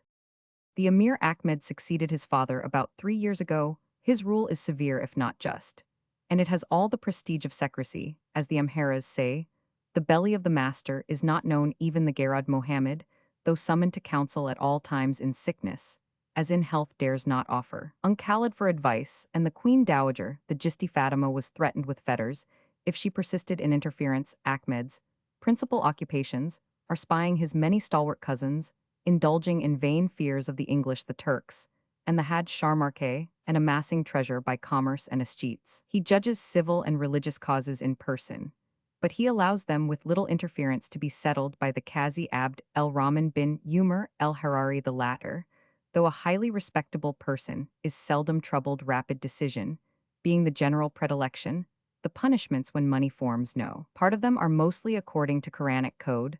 The murderer is placed in the market street blindfolded and bound hand and foot the nearest of kin to the deceased, then strikes his neck with a sharp and heavy butcher's knife. And the corpse is given over to the relations for Moslem burial if the blow prove ineffectual. A pardon is generally granted when a citizen draws dagger upon another, or commits any petty offense. He is bastinadoed in a peculiar manner. Two men ply their horsewhips upon his back and breast, and the prince in whose presence the punishment is carried out gives the order to stop. Theft is visited with amputation of the hand. The prison is the award of state offenders. It is terrible, because the captive is heavily ironed, lies in a filthy dungeon, and receives no food, but what he can obtain from his own familiseldom liberal, under such circumstances buy or beg from his guards. Fines and confiscations, as usual in the East, are favorite punishments with the ruler I met at Wilency, an old Harari, whose gardens and property had all been escheated. Because his son fled from justice, after slaying a man, the emir is said to have large hoards of silver coffee and ivory. My attendant, the Hamel, was once admitted into the inner palace, where he saw huge boxes of ancient fashion, supposed to contain dollars. The only specie current in Harar is a diminutive brass piece called Mahalak 30, one hand-worked, and almost as artless a medium as a modern Italian coin. It bears on one side the words Arabic, Zaribet el Harar, the coinage of Harar. On the reverse is the date AH 1248. The emir pitilessly punishes all those who pass in the city any other coin. The Emir Ahmed is alive to the fact that some state should hedge in a prince. Neither weapons nor rosaries are allowed in his presence. A chamberlain's robe acts as spittoon. Whenever anything is given to or taken from him, his hand must be kissed even on horseback. Two attendants fan him with the hems of their garments, except when engaged on the Huronic visits which he, like his father, 32, pays to the streets and byways at night. He is always surrounded by a strong bodyguard. He rides to mosque escorted by a dozen horsemen, and a score of footmen with guns and whips precede him. By his side walks an officer, shading him with a huge and heavily fringed red satin umbrella from India, to Abyssinia, the sign of princely dignity. Even at his prayers, 2 or 3 chosen matchlook men stand over him with lighted fusees when he rides forth in public. He is escorted by a party of 50 men. The running footmen crack their whips and shout, let go, go, and the citizens avoid stripes by retreating into the nearest house or running into another street. The army of Harar is not imposing. There are between 40 and 50 matchlook men of Arab origin, long settled in the place, and commanded by a veteran Maghrebi. They receive for pay $1 worth of halkis per annum, a quantity sufficient to afford 5 or 6 loaves. Day, the luxuries of life must be provided by the exercise of some peaceful craft, including slaves. The total of armed men may be 200 of these. One carries a Somali or Gala spear, another a dagger, and a third a sword, which is generally the old German cavalry blade. Cannon of small caliber is supposed to be concealed in the palace, but none probably knows their use. The city may contain 30 horses, of which a dozen are royal property. They are miserable ponies, but well trained to the rocks and hills the Gala Bedouins would oppose. An invader with a strong force of spearmen. The approaches to the city are difficult and dangerous, but it is commanded from the north and west, and the walls would crumble at the touch of a 6-pounder. 300 Arabs and 2 galloper guns would take Harar in an hour. Harar is essentially a commercial town. Its citizens live like those of Zayla, by systematically defrauding the Gala Bedouins, and the emir has made it a penal offense to buy by weight and scale. He receives as octroi from 8 to 15 cubits of kutch canvas for every donkey load passing the gates. Consequently, the beast is so burdened that it must be supported by the drivers. Cultivators are taxed 10%, the general and easy rate of this part of Africa, but they pay in kind, which considerably increases the government share. The greatest merchant may bring to Harar 50 L worth of goods, and he who has 20 L of capital is considered a wealthy man. The citizens seem to have a more than Asiatic apathy, even in pursuit of gain. When we entered, a caravan was to set out for Zayla on the morrow. After 10 days, hardly one half of its number had mustered. The 4 marches from the city eastward are rarely made under a fortnight, and the average rate of their kafilas is not so high even as that of the Somali. The principal exports from Harar are slaves, ivory, coffee, tobacco, wars, safflower or bastard saffron tobs, and woven cottons, mules, halkis, wheat, karanji, a kind of bread used by travelers. Ghee honey gums, principally mastic and myrrh, and finally sheep's fat and tallows of sorts. The imports are American sheeting and other cottons, white and dyed muslins, red shawls, silks, brass sheet, copper cutlery. Generally, the cheap German Birmingham, trinkets, beads, and coral dates, rice and loaf sugar, gunpowder, paper, and the various other wants of a city in the wild. Harar is still as of old 33, the great halfway house for slaves from Zangaro, Gureg, and the Gala tribes Alo, and others 34 Abyssinians and Amharas. The most valued 35 have become rare since the king of Shoa prohibited the exportation. Women vary in value from 100 to 400 Ashrafis, boys from 9 to 150. The worst are kept for domestic purposes, the best are driven and exported by the Western Arabs 36, or by the subjects of H. the Imam of Muscat, in exchange for rice and dates. I need scarcely say that commerce would thrive on the decline of slavery. Whilst the Faladias or Manrazias are allowed to continue, it is vain to expect industry in the land. Ivory at Harar amongst the Kafirs is a royal monopoly, and the emir carries on the one-sided system of trade common to African monarchs. Elephants abound in Jarjar, the Arar forest, and in the Harura and other valleys, where they resort during the hot season. In cold descending to the lower regions, the Galas hunt the animals and receive for the spoil a little cloth. The emir sends his ivory to Berbera and sells it by means of a wakil or agent. The smallest kind is called Ruba Aj quarter ivory, the better description Nus Aj half ivory, whilst Aj the best kind fetches from $32 to $40 per farasila, of 27 Arab pounds 36. The coffee of Harar is too well known in the markets of Europe to require description. It grows in the gardens about the town in greater quantities amongst the western Galas, and in perfection at Jarjar, a district of about 7 days' journey from Harar, on the Efat road. It is said that the emir withholds this valuable article, fearing to glut the Berbera market. He has also forbidden the Haresh or coffee cultivators to travel lest the art of tending the tree be lost. When I visited Harar, the price per parcel of 27 pounds was a quarter of a dollar, and the hire of a camel carrying 12 parcels to Berbera was $5. The profit did not repay labor and risk. The tobacco of Harar is of a light yellow color with good flavor, and might be advantageously mixed with Syrian and other growths. The aloe or western Galas, the principal cultivators, plant it with the halkis and reap it about 5 months afterwards. It is cocked for a fortnight. The woody part is removed, and the leaf is packed in sacks for transportation to Berbera. At Harar, men prefer it for chewing as well as smoking. Women generally use surat tobacco. It is bought like all similar articles by the eye, and about 70 pounds are to be had for a dollar. The wars or safflower is cultivated in considerable quantities around the city, and abundance is grown in the lands of the Galas. It is sown when the heavy rains have ceased, and is gathered about 2 months afterwards. This article, together with slaves, forms the staple commerce. Between Berbera and Muscat in Arabia, men dye with it their cotton shirts. Women and children use it to stain the skin a bright yellow. Besides the purpose of a cosmetic, it also serves as a preservative against cold. When wars is cheap at Harar, a pound may be bought for a quarter of a dollar. The tobs and sashes of Harar are considered equal to the celebrated cloths of Shoa handwoven. They as far surpass in beauty and durability the vapid produce of European manufactories, as the perfect hand of man excels the finest machinery on the windward coast. One of these garments is considered a handsome present for a chief. The Harari tobe consists of a double length of 11 cubits by 2 in breadth with a border of bright scarlet, and the average value of a good article, even in the city, is $8. They are made of the fine, long-stapled cotton, which grows plentifully upon these hills, and are soft as silk, whilst their warmth admirably adapts them for winter, where the thread is spun by women with 2 wooden pins. The loom is worked by both sexes. 3 caravans leave Harar every year for the Berbera market. The first starts early in January, laden with coffee, tobs, warsgi gums, and other articles to be bartered for cotton, silks, shawls, and surat. Tobacco. The second sets out in February. The principal caravan, conveying slaves, mules, and other valuable articles, enters Berbera a few days before the close of the season. It numbers about 3,000 souls, and is commanded by one of the emir's principal officers, who enjoys the title of Ebai or leader. Any or all of these kafilas might be stopped by spending $400 or $500 amongst the Jibril Abakar tribe, or even by a sloop of war at the Emporium. He who commands at Berbera holds the beard of Harar in his hand, is a saying which I heard even within the city walls.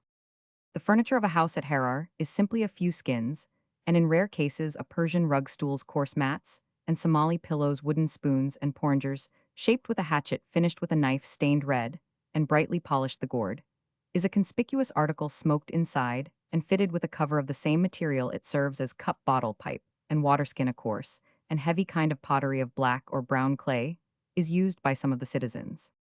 The inhabitants of Harar live well the best meat as in Abyssinia, is beef it rather resembled however in the dry season, when I ate it the lean and stringy sirloins of old England in Hogarth's days, 120 chickens or 6 to 6 full-grown fowls may be purchased for $1, and the citizens do not like the somel consider them, carrion goat's flesh is good, and the black-faced Berbera sheep after the rains is here as elsewhere delicious.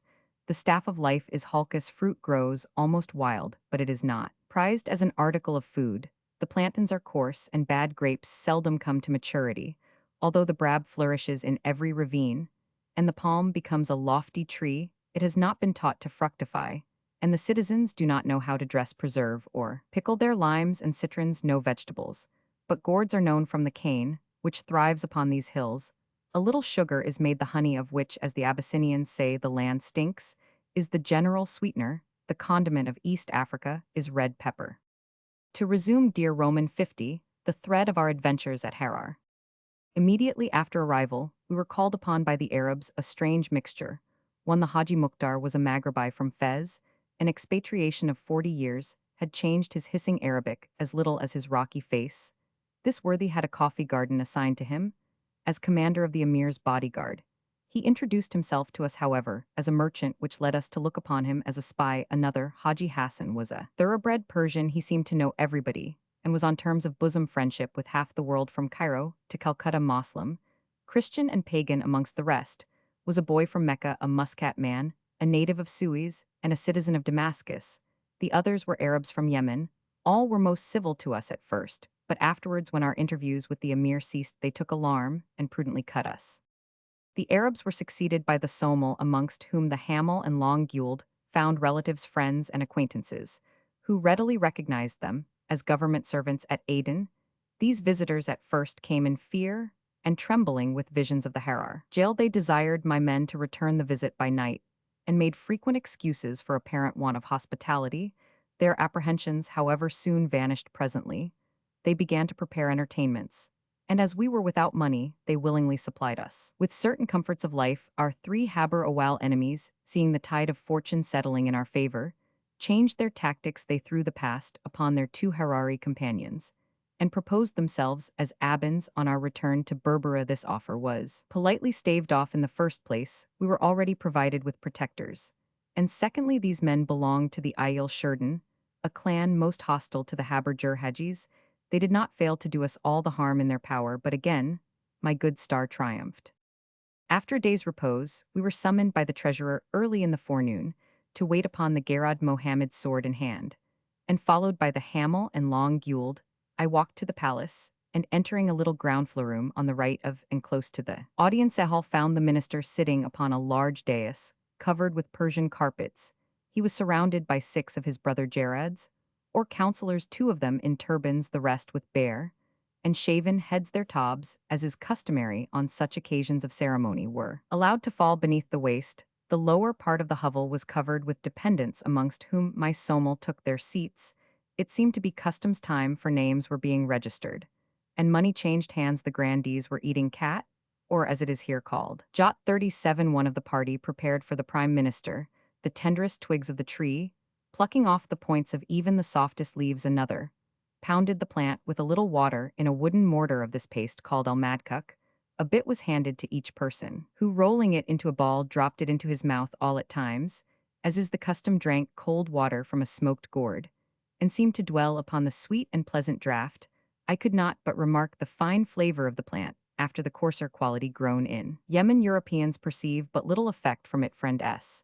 and I once tried in vain a strong infusion. The Arabs, however unaccustomed to stimulants and narcotics, declare that, like opium eaters, they cannot live without the excitement it seems to produce in them, a manner of dreamy enjoyment which, exaggerated by time and distance, may have given rise to that splendid myth, the lodos and the lotafagi. It is held by the ulama here, as in Arabia, akal el salakin, or the food of the pious and literati, remark that it has the singular properties of enlivening the imagination, clearing the ideas, cheering the heart, diminishing sleep, and taking the place of food. The people of Harar eat it every day from 9 a Roman 1000 till near noon, when they dine and afterwards indulge in something stronger, millet beer and mead. The Gayrod, after polite inquiries, seated me by his right hand upon the dais, where I ate cat and fingered my rosary, whilst he transacted the business of the day. Then, one of the elders took from a little recess in the wall a large book, and uncovering it began to recite a long dua or blessing upon the Prophet at the end of each period. All present intoned the response, Allah bless our Lord Mohammed with his progeny and his companions. One and all, this exercise, lasting half an hour, afforded me the opportunity much desired of making an impression. The reader, misled by a marginal reference, happened to say angels, men, and genii. The Garod took the book and found written men, angels, and genii. Opinions were divided as to the order of beings.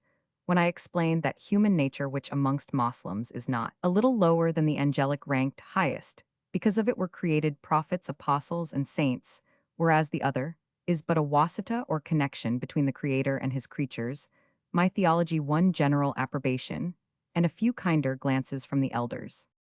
Prayer concluded, a chamberlain whispered the Garod, who arose, deposited his black coral rosary, took up an inkstand, donned a white baden or sleeveless Arab cloak over his cotton shirt, shuffled off the dais into his slippers, and disappeared. Presently, we were summoned to an interview with the emir. This time, I was allowed to approach the outer door with covered feet, entering ceremoniously, as before I was motioned by the prince to sit near the Garod, who occupied a Persian rug on the ground. To the right of the throne, my two attendants squatted upon the humbler mats in front, and at a greater distance, after sundry inquiries about the changes that had taken place at Aden, the letter was suddenly produced by the emir, who looked upon it suspiciously and bade me explain its contents. I was then asked by the Garod whether it was my intention to buy and sell at Harar.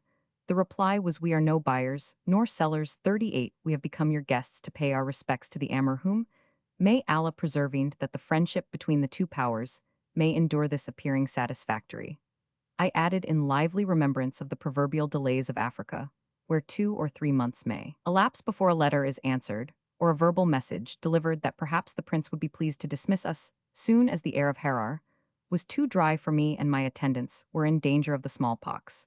Then, raging in the town, the emir, who was chary of words, bent towards the Garod, who briefly ejaculated, the reply will be vouchsafed with this unsatisfactory answer. The interview ended. Shortly after arrival, I sent my salam to one of the ulama, Sheikh Jami of the Burdari Somal. He accepted the excuse of ill health, and at once came to see me. This personage appeared in the form of a little black man, aged about 40, deeply pitted by smallpox, with a protruding brow, a tufty beard, and rather delicate features. His hands and feet were remarkably small, married to a descendant of the Sheriff Unis. He had acquired great reputation as an alim, or savant, a peaceableisman, and an ardent Moslem. Though an imperfect Arabic scholar, he proved remarkably well read in the religious sciences, and even the Meccans had, it was said, paid him the respect of kissing his hand during his pilgrimage in his second character. His success was not remarkable, the principal results being a spur thrust in the head, and being generally told to read his books and leave men alone. Yet he is always doing good lillah, that is to say, gratis, and for Allah's sake. His pugnacity and bluntness, the prerogatives of the peaceful, gave him some authority over the emir, and he has often been employed on political missions amongst the different chiefs, nor has his ardor for propagandism been thoroughly gratified. He commenced his travels with an intention of winning the crown of glory without delay by murdering the British resident at Aden. 39 Struck, however, with the order and justice of our rule, he changed his intentions and offered el-Islam to the officer, who received it so urbanely that the simple Eastern, repenting having intended to cut the Kafir's throat, began to pray fervently for his conversion. Since that time, he has made it a point of duty to attempt every infidel. I never heard, however, that he succeeded with a soul. The Sheikh's first visit did not end well. He informed me that the old Osmanlis conquered Stamboul in the days of Umar. I imprudently objected to the date, and he revenged himself for the injury done to his fame by the favorite ecclesiastical process of privily damning me for a heretic and a worse than heathen. Moreover, he had sent me a kind of ritual which I had perused in an hour, and returned to him. This prepossessed the Sheikh strongly against me, lightly skimming books being a form of idleness, as yet unknown to the ponderous East. Our days at Harar were monotonous enough in the morning. We looked to the mules, drove out the cats, as great a nuisance here, as at Adnan ate for breakfast lumps of boiled beef with peppered halka scones, we were kindly looked upon by one sultan, a sick and decrepit eunuch who, having served 5 emirs, was allowed to remain in the palace to appearance. He was mad. He wore upon his poll a motley scratch wig, half white and half black, like day and night in masquerades. But his conduct was sane. At dawn, he sent us bad plantains, wheaten crusts, and cups of unpalatable coffee tea of 40, and assisted by a crone more decrepit than himself, prepared for me his water pipe, a gourd fitted with 2 reeds and a tile of baked clay by way of bowl. Now he nagged at the slave girls who were slow to work, then burst into a fury, because some visitor ate cat without offering it to him, or crossed the royal threshold in sandal or slipper. The other inmates of the house were gala slave girls, a great nuisance, especially one Baril, an unlovely maid, whose shrill voice and shameless manners were a sad scandal to pilgrims and pious Moslems. About 8 A Roman 1000, the Somel sent us gifts of citrons, plantains, sugarcane, limes, wheaten bread, and stewed fowls. At the same time, the house became full of visitors, Harari, and others, most of them pretexting inquiries after old Sultan's health. Noon was generally followed by a little solitude, the people retiring to dinner and siesta. We were then again provided with bread and beef from the emir's kitchen. In the afternoon, the house again filled, and the visitors dispersed only for supper before sunset. We were careful to visit the mules tethered in the courtyard. Being half-starved, they often attempted to desert. 41. It was harvest home at Harar, a circumstance which worked us much annoy. In the mornings, the emir, attended by 40 or 50 guards, rode to a hill north of the city, where he inspected his gala reapers and threshers, and these men were feasted every evening at our quarters with flesh, beer, and mead. 42. The strong drinks caused many a wordy war, and we made a point of exhorting the pagans, with poor success, I own, to purer lives. We spent our soiree alternately bepreaching the galas. Chaffing Mad said, who despite his 70 years was a hale old Bedouin with a salt and sullen repartee, and quarreling with the slave girls, Baril the loud-lunged, or Amina, the pert, would insist upon extinguishing the fat-fed lamp long ere bedtime, or would enter the room singing, laughing, dancing, and clapping measure with their palms. When stoutly aided by old Sultan, who shrieked like a hyena on these occasions, we ejected her in extreme indignation. All then was silence without. Not Solas within. Mad said, snored fearfully, and Abtidin chatted half the night with some Bedouin friend who had dropped in to supper on our hard couches. We did not enjoy either the Nox or the Coino Diorum. The even tenor of such days was varied by a perpetual reference to the rosary, consulting soothsayers, and listening to reports and rumors brought to us by the Somel in such profusion that we all sighed for a discontinuance. The Gayrad Mohammed, excited by the Habarawal, was curious in his inquiries concerning me. The astute senior had heard of our leaving the end of time with the Gayrad Adan, and his mind fell into the fancy that we were transacting some business for the Had Sharmarke, the popular bugbear of Harar. Our fate was probably decided by the arrival of a youth of the Ayil Jedid clan, who reported that 3 brothers had landed in the Somali country, that 2 of them were anxiously awaiting at Berbera the return of the 3rd from Harar, and that though dressed like Moslems, they were really Englishmen in government. Employ visions of cutting off caravans began to assume a hard and palpable form. The Habarawal ceased intriguing, and the Gayrad Mohammed resolved to adopt the suaviter in modo whilst dealing with his dangerous guest. Some days after his first visit, the Sheikh Jami, sending for the Hamel, informed him of an intended trip from Harar. My follower suggested that we might well escort him. The good Sheikh at once offered to apply for leave from the Gayrad Mohammed. Not, however, finding the minister at home, he asked us to meet him at the palace on the morrow about the time of cat eating. We had so often been disappointed in our hopes of a final lay public that on this occasion much was not expected. However, about 6 A Roman 1000, we were all summoned, and entering the Jared's levirum, were as usual courteously received. I had distinguished his complaint, chronic bronchitis, and, resolving to make a final impression, related to him all its symptoms, and promised on reaching Aden to send the different remedies employed by ourselves. He clung to the hope of escaping his sufferings, whilst the attendant courtiers looked on approvingly, and begged me to lose no time. Presently, the Gayrad was sent for by the emir, and after a few minutes I followed him. On this occasion alone ensued a long conversation about the state of Aden, of Zala, of Berbera, and of Stamboul. The chief put a variety of questions about Arabia, and every object there. The answer was that the necessity of commerce confined us to the gloomy rock. He used some obliging expressions about desiring our friendship and having considerable respect for a people who built, he understood, large ships. I took the opportunity of praising Harar in cautious phrase, and especially of regretting that its coffee was not better known amongst the Franks. The small, wizen-faced man smiled as Moslems say the smile of humor. 43, seeing his brow relax for the first time, I told him that being now restored to health, we requested his commands for Aden. He signified consent with a nod, and the Gayrod with many compliments gave me a letter addressed to the political resident and requested me to take charge of a mule as a present. I then arose, recited a short prayer, the gist of which was that the emir's days and reign might be long in the land, and that the faces of his foes might be blackened here and hereafter bent over his hand, and retired, returning to the Jareds. Levihut, I saw by the countenances of my two attendants that they were not a little anxious about the interview, and comforted them with the whispered word a chal right. Presently appeared the Gayrod accompanied by two men who brought my servant's arms and the revolver which I had sent to the prince. This was a contretemps. It was clearly impossible to take back the present, besides which I suspected some finesse to discover my feelings towards him. The other course would ensure delay. I told the Gayrod that the weapon was intended especially to preserve the emir's life, and for further effect snapped caps in rapid succession to the infinite terror of the august company. The minister returned to his master, and soon brought back the information that after a day or two another mule should be given to me. With suitable acknowledgments we arose, blessed the Gayrod, bade adieu to the assembly, and departed, joyful the Hamel in his glee speaking broken English, even in the emir's courtyard.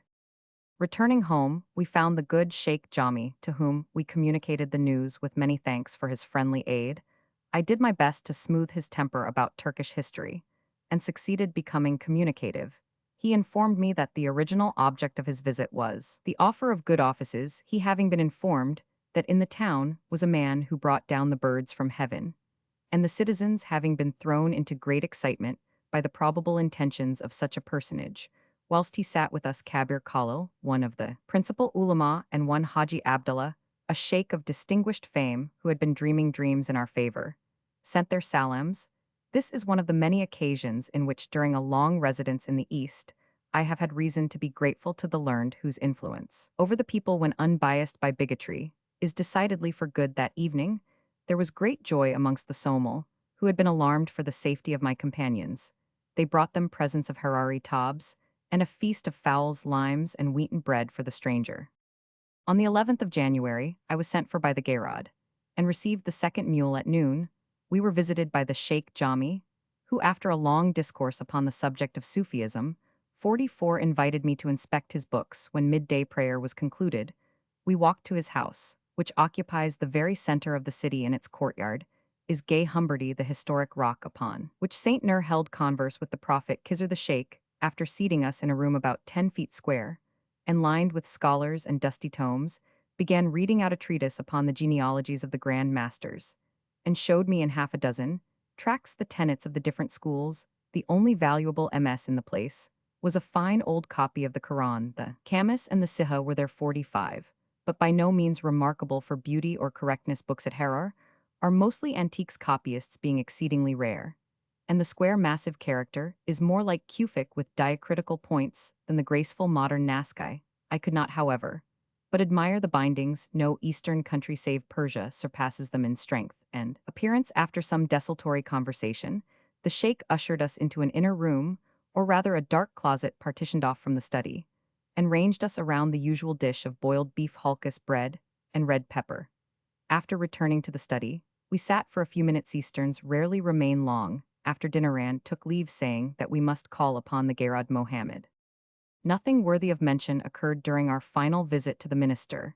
He begged me not to forget his remedies. When we reached Aden, I told him that, without further loss of time, we would start on the morrow, Friday, after prayers, and he simply ejaculated, "It is well, if Allah please." Scarcely had we returned home, when the clouds which had been gathering since noon began to discharge heavy showers, and a few loud thunderclaps to reverberate amongst the hills. We passed that evening surrounded by the Somali, who charged us with letters and many messages to Berbera. Our intention was to mount early on Friday morning. When we awoke, however, a mule had strayed, and was not brought back for some hours. Before noon, Sheikh Jami called upon us, informed us that he would travel on the most auspicious day Monday, and exhorted us to patience, deprecating departure upon Friday the Sabbath. Then he arose to take leave, blessed us at some length, prayed that we might be borne upon the wings of safety again, advised Monday, and promised at all events to meet us at Wylandsea. I fear that the Sheikh's counsel was on this occasion, likely to be disregarded. We had been absent from our goods and chattels a whole fortnight. The people of Harar are famously fickle, we knew, not what the morrow might bring forth from the emir's mind in fact. All these African cities are prisons on a large scale into which you enter by your own will. And as the significant proverb says you leave by another's however, when the mosque prayers ended a heavy shower, and the stormy aspect of the sky preached patience more effectually than did the divine, we carefully tethered our mules and unwillingly deferred our departure till next morning. The Emir Abubakr is said on his deathbed to have warned his son against the Gayrad. When Ahmed reported his father's decease to Zayla, the Hajj Sharmarke ordered a grand maulid, or mass, in honor of the departed. Since that time, however, there has been little intercourse and no cordiality between them. I love the style of this old father, so unjustly depreciated by our writers, and called ignorant peasant and liar by Bruce, because he claimed for his fellow countrymen the honor of having discovered the coy, Fountain's the nemesis, who never sleeps punished Bruce, by the justest of retributions his pompous and inflated style his uncommon arrogance, and overweening vanity his affectation of pedantry, his many errors and misrepresentations aroused against him, a spirit which embittered the last years of his life. It is now the fashion to laud Bruce, and to pity his misfortunes I cannot but think that he deserved them. The more truth-like pages of Father Lobo record no such silly scandal against the memory of the brave and holy Portuguese. Those who are well read in the works of the earlier Eastern travelers will remember their horror of handling heathens after that fashion, and amongst those who fought for the faith an affair de coeur with a pretty pagan was held to be a sin as deadly as heresy or magic. The historian will admire these two widely different accounts of the left-handed hero's death.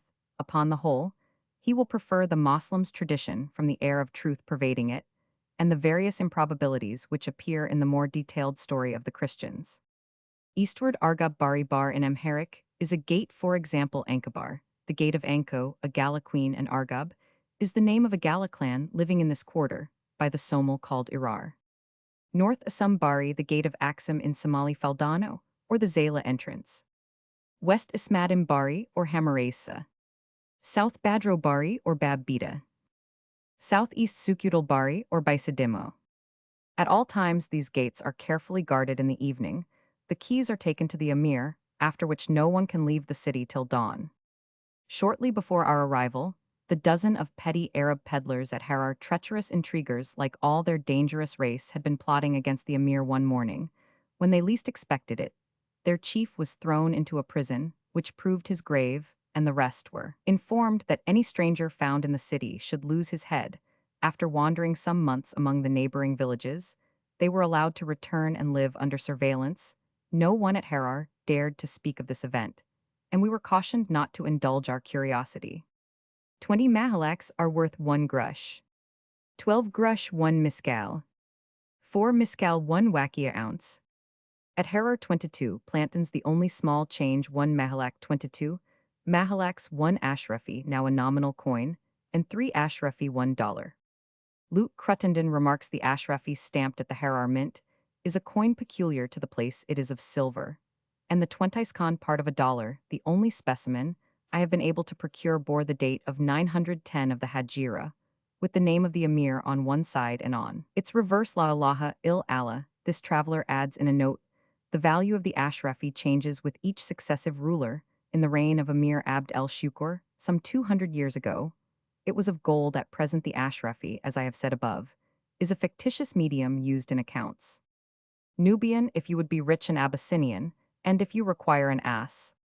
Swahili Negro formerly, a small load of salt bought a boy in southern Abyssinia. Many of them, however, died on their way to the coast. The tumult redoubled. The people, attributing the rescript to the English and French consuls of Jeddah, insisted upon pulling down their flags. The Pasha took them under his protection, and on the 14th January 1856, the Queen steamer was dispatched from Bombay, with orders to assist the government and to suppress the contest. Chap Roman 9, a ride to Berbera. Long before dawn on Saturday the 13th January, the mules were saddled, bridled, and charged with our scanty luggage. After a hasty breakfast, we shook hands with old Sultan. The eunuch mounted and pricked through the desert streets. Suddenly, my weakness and sickness left me. So potent a drug is joyand as we passed the gates, loudly salaming to the warders who were crouching over the fire inside. A weight of care and anxiety fell from me like a cloak of lead. Yet, dear Roman 50, I had time on the top of my mule for musing upon how melancholy a thing is success, whilst failure inspirits a man attainment, reads the sad prosy lesson that all our glories are shadows, not substantial things. Truly said the sayer, disappointment is the salt of life's salutary bitter, which strengthens the mind for fresh exertion, and gives a double value to the prize.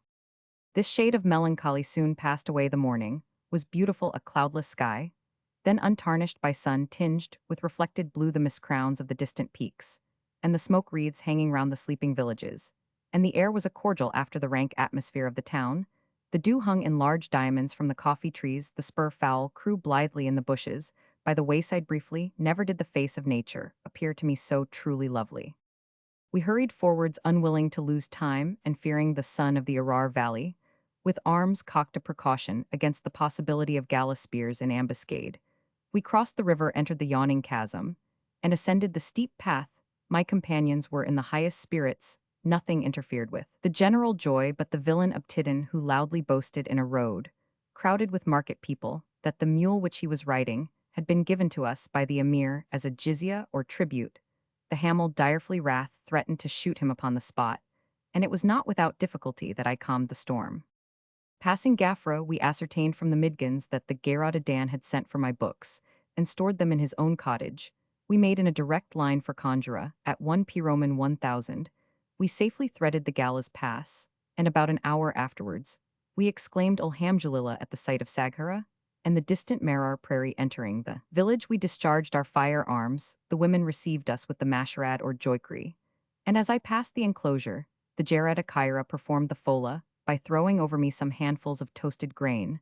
The men gave cordial poinies de mains, some danced with joy to see us return alive.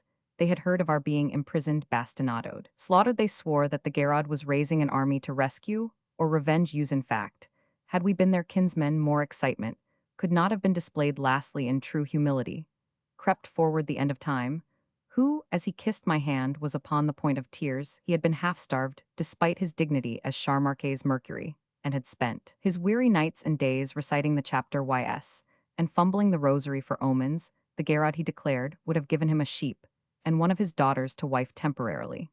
But Sherwa had interfered. He had hindered the course of his sire's generosity. Cursed be, he exclaimed, the end of time, who with dirty feet defiles the pure water of the stream. We entered the smoky cottage. The Gerard and his sons were at Wylancy, settling the weighty matter of a caravan which had been plundered by the Usbehin tribe. In their absence, the good Kyra and her daughters did the duties of hospitality by cooking rice and a couple of fowls. A pleasant evening was spent in recounting our perils as travelers will do, and complimenting one another upon the power of our star. At 8 the next morning, we rode to Wylancy. As we approached it, all the wayfarers and villagers inquired hibernically if we were the party that had been put to death by the Emir of Harar. Loud congratulations and shouts of joy awaited our arrival. The Kalandar was in a paroxysm of delight. Both Scheherazade and Dinarzade were affected with giggling, and what might be blushing. We reviewed our property, and found that the one-eyed had been a faithful steward, so faithful indeed that he had well nigh starved the two women. Presently appeared the Gerard, and his sons bringing with them my books. The former was at once invested with a gaudy Abyssinian tobe of many colors, in which he sallied forth from the cottage. The admired of all admirers, the pretty wife Sudia, and the good Kyra, were made happy by sundry gifts of huge Birmingham earrings, brooches, and bracelets, scissors, needles, and thread. The evening, as usual, ended in a feast. We halted a week at Wylancy to feed. In truth, my companions had been faring lently at Hararand to lay in stock and strength for the long desert march before us. A Somali was dispatched to the city under orders to load an ass with onions, tobacco, spices, wooden platters, and Karanji too, which our penniless condition had prevented our purchasing. I spent the time collecting a vocabulary of the Harari tongue under the auspices of Mad Said, and all the poet, a Somali educated at the Alma Mater. He was a small black man, long-headed and long-backed, with remarkably prominent eyes, a bulging brow nose pertly turned up, and lean jaws. Almost unconscious of beard, he knew the Arabic, Somali, Gala, and Harari languages, and his acuteness was such that I found no difficulty in what usually proves the hardest task, extracting the grammatical forms. A poet, the son of a poet, to use his own phrase, He evinced a Horatian respect for the beverage which bards love and his discourse, whenever it strayed from the line of grammar, savored of over-reverence for the goddess whom pagans associated with Bacchus and Ceres. He was also a patriot, and a Titius no clan ever attacked his gearhighs without smarting under terrible sarcasms, and his sneers at the young warriors for want of ardor in resisting Gudebursy encroachments were quoted as models of the withering stimulated by the present of a tobe. He composed a song in honor of the pilgrim. I will offer a literal translation of the exordium, though sentient of the fact that modesty shrinks from such quotations. Formerly my sire and self held ourselves songsters. Only today, however, I really begin to sing. At the order of Abdullah, Allah sent my tongue is loosed. The son of the Quraysh by 1,000 generations. He hath visited Adal and Sahil, and Adari 3. 100 of his ships float on the sea. His intellect Roman 100 Roman 100 Roman 100. When not engaged with Ali, the poet, I amused myself by consoling Mad said who was deeply afflicted his son, having received an ugly stab in the shoulder, thinking, perhaps, that the senior anticipated some evil results. From the wound I attempted to remove the impression. Alas, had groaned the old man, it is not Thatho, can the boy be my boy, I who have ever given instead of receiving stabs? Nor would he be comforted on account of the youth's progeniture. At other times, we summoned the heads of the clans and proceeded to write down their genealogies. This always led to a scene beginning with piano, but rapidly rising to the strepitoso each tribe and clan wished to rank first, none would be even second. What was to be done when excitement was at its height? The paper and pencil were torn out of my hand, stubby beards were pitilessly pulled, and daggers half started from their sheaths. These quarrels were, however, easily composed, and always passed off in storms of abuse, laughter, and derision. With the end of the week's repose came Sheikh Jami, the Berdari equipped as a traveler with sword praying skin, and water bottle. This bustling little divine, whose hobby it was to make every man's business his own, was accompanied by his brother in nowise so prayerful a person, and by 4 burly black-looking widheads of whose birth, learning, piety, and virtues, he spoke in terms eloquent. I gave them a supper of rice, ghee, and dates in my hut, and with much difficulty excused myself on plea of ill health from a samra, or night's entertainment. Chaunting some serious book from evening even to the small hours, the sheikh informed me that his peaceful errand on that occasion was to determine a claim of blood money amongst the neighboring Bedouins. The case was rich in Somali manners.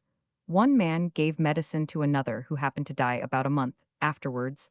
The father of the deceased at once charged the mediciner with poisoning and demanded the customary fine. Mad said grumbled certain disrespectful expressions about the propriety of divines confining themselves to prayers and the Quran, whilst the Garadadan, after listening to the sheikh's violent denunciation of the Somali doctrine fire, but not shame for, conducted his head-scratcher, and with sly sarcasm declared that he had been Islamized afresh that day.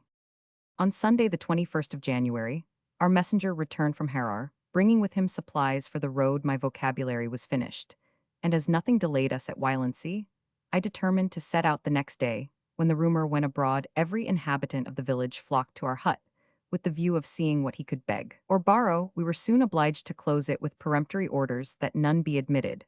But the Sheikh Jami, the divine, appeared in the afternoon, accompanied by all the incurables of the countryside. After hearing the tale of the blood money, I determined that talismans were the best and safest of medicines in those mountains. The Sheikh at first doubted their efficacy, but when my diploma as a master Sufi was exhibited, a new light broke upon him, and his attendant widdads, verily, he hath declared himself this day, whispered each to his neighbor. Still sorely mystified, Sheikh Jami carefully inspected the document, raised it reverently to his forehead, and muttered some prayers. He then in humble phrase begged a copy, and required from me ijazah, or permission to act as master. The former request was granted without hesitation. About the latter I preferred to temporize. He then owned himself my pupil, and received as a well-merited acknowledgment of his services a pencil and a silk turban. The morning fixed for our departure came. No one, however, seemed ready to move the hamel, who, but the night before, had been full of ardor and activity, now hung back. We had no coffee, no water bags, and Dinarzade had gone to buy gourds in some distant village.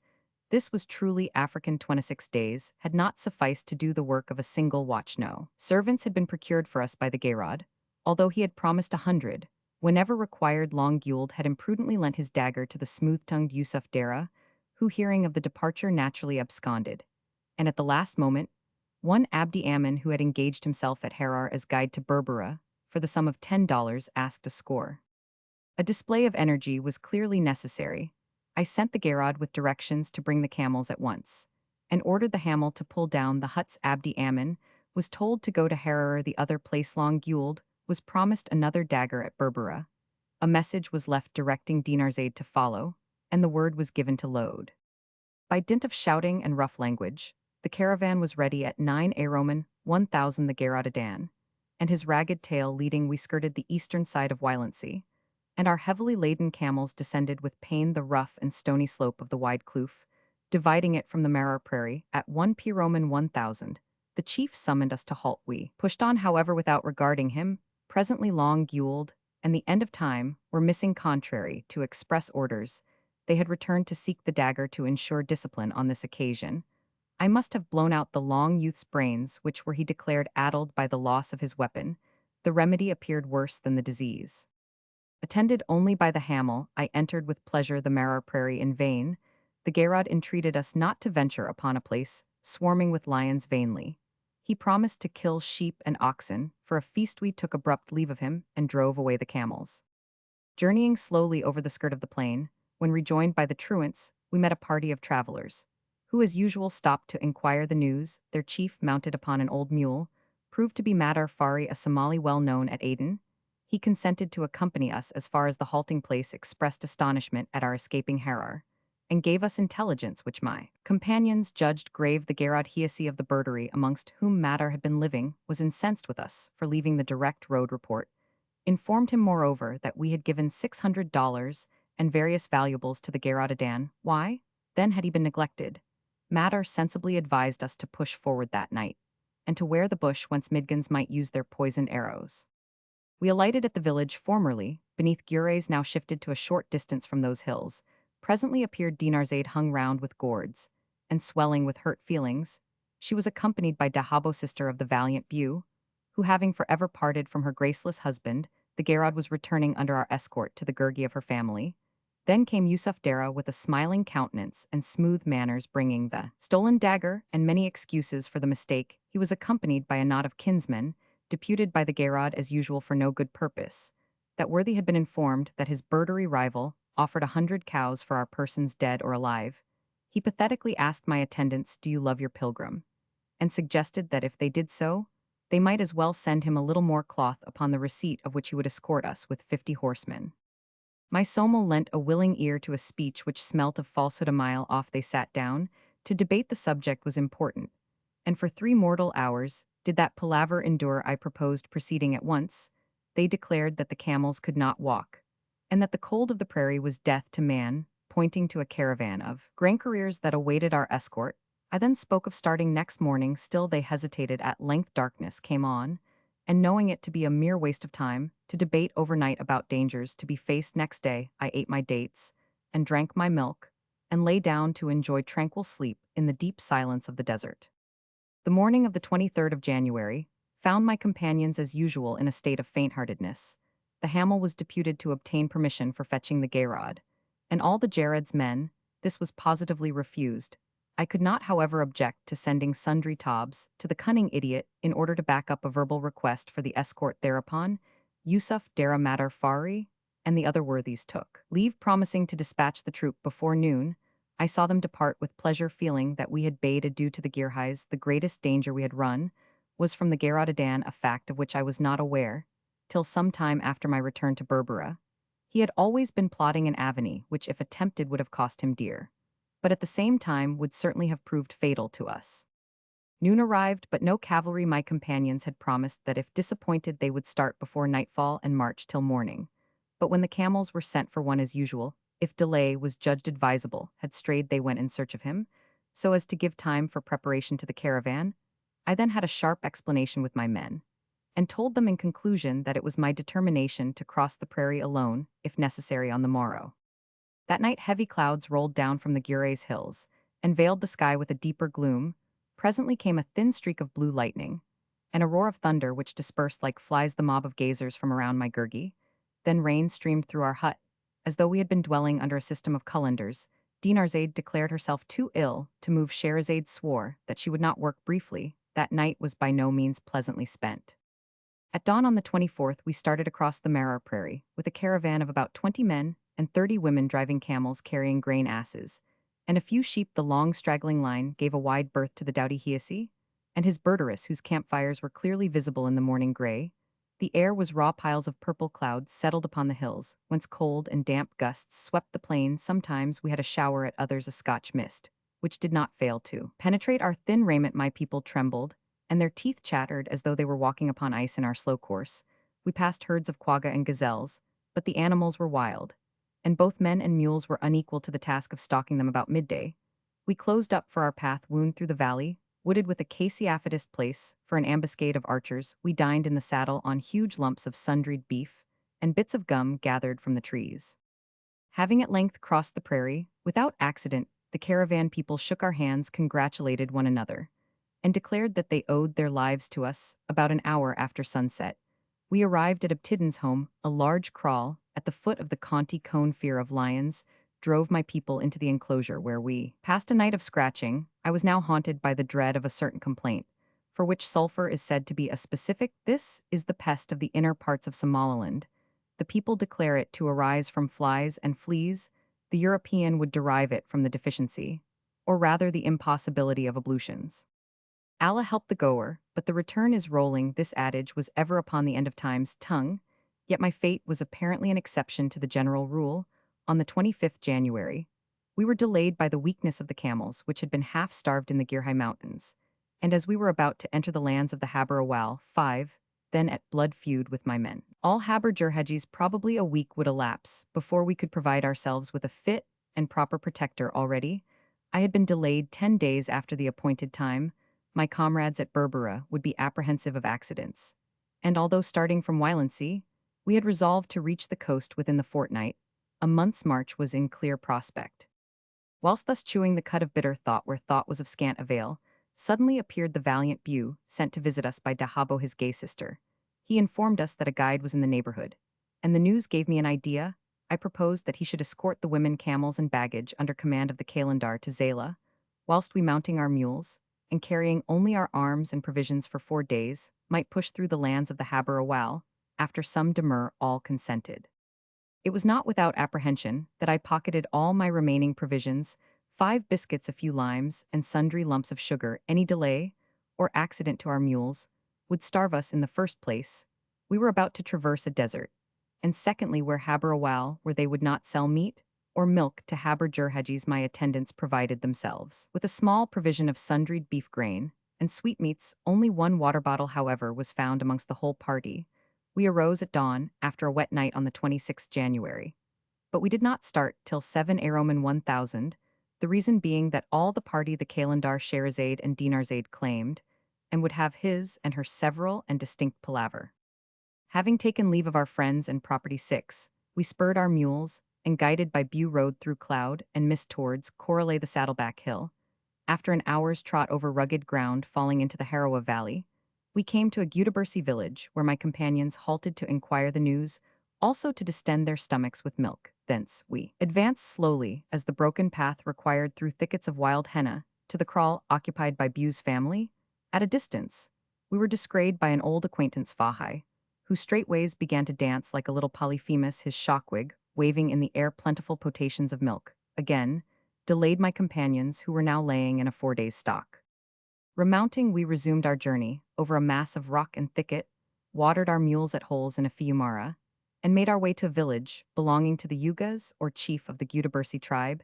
He was a middle-aged man of ordinary presence, and he did not neglect to hold out his hand for a gift which we could not but refuse. Halting for about an hour, we persuaded a guide by the offer of $5 and a pair of cloths to accompany us. Dubiath, donkey, who belonged to the Bagobo clan of the Haber Awal, was a long lank and unable, like all these Bedouins, to endure fatigue. He could not ride. The saddle cut him, and he found his mule restive. Lately married, he was incapacitated for walking, and he suffered sadly from thirst. The donkey little knew, when he promised to show Berbera on the 3rd day what he had bound himself to perform after the 2nd march.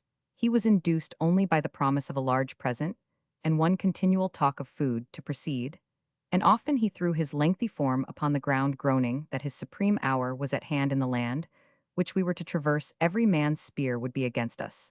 By way of precaution we ordered our protector to choose desert roads, and carefully to avoid all kraals at first not understanding our reasons, and ever hankering after milk. He could not pass a thorn fence, without eyeing it wistfully. On the next day, however, he became more tractable, and before reaching Berbera he showed himself in consequence of some old blood, feud more anxious even than ourselves to avoid villages.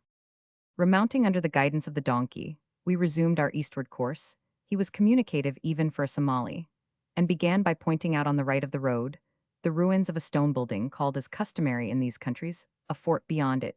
We came to a kraal, whence all the inhabitants issued with shouts and cries for tobacco. 3 Aklak Piroman 1000 brought us to a broad fiumara, choked with the thickest and most tangled vegetation. We were shown some curious old gala wells, deep holes about 20 feet in diameter, excavated in the rock.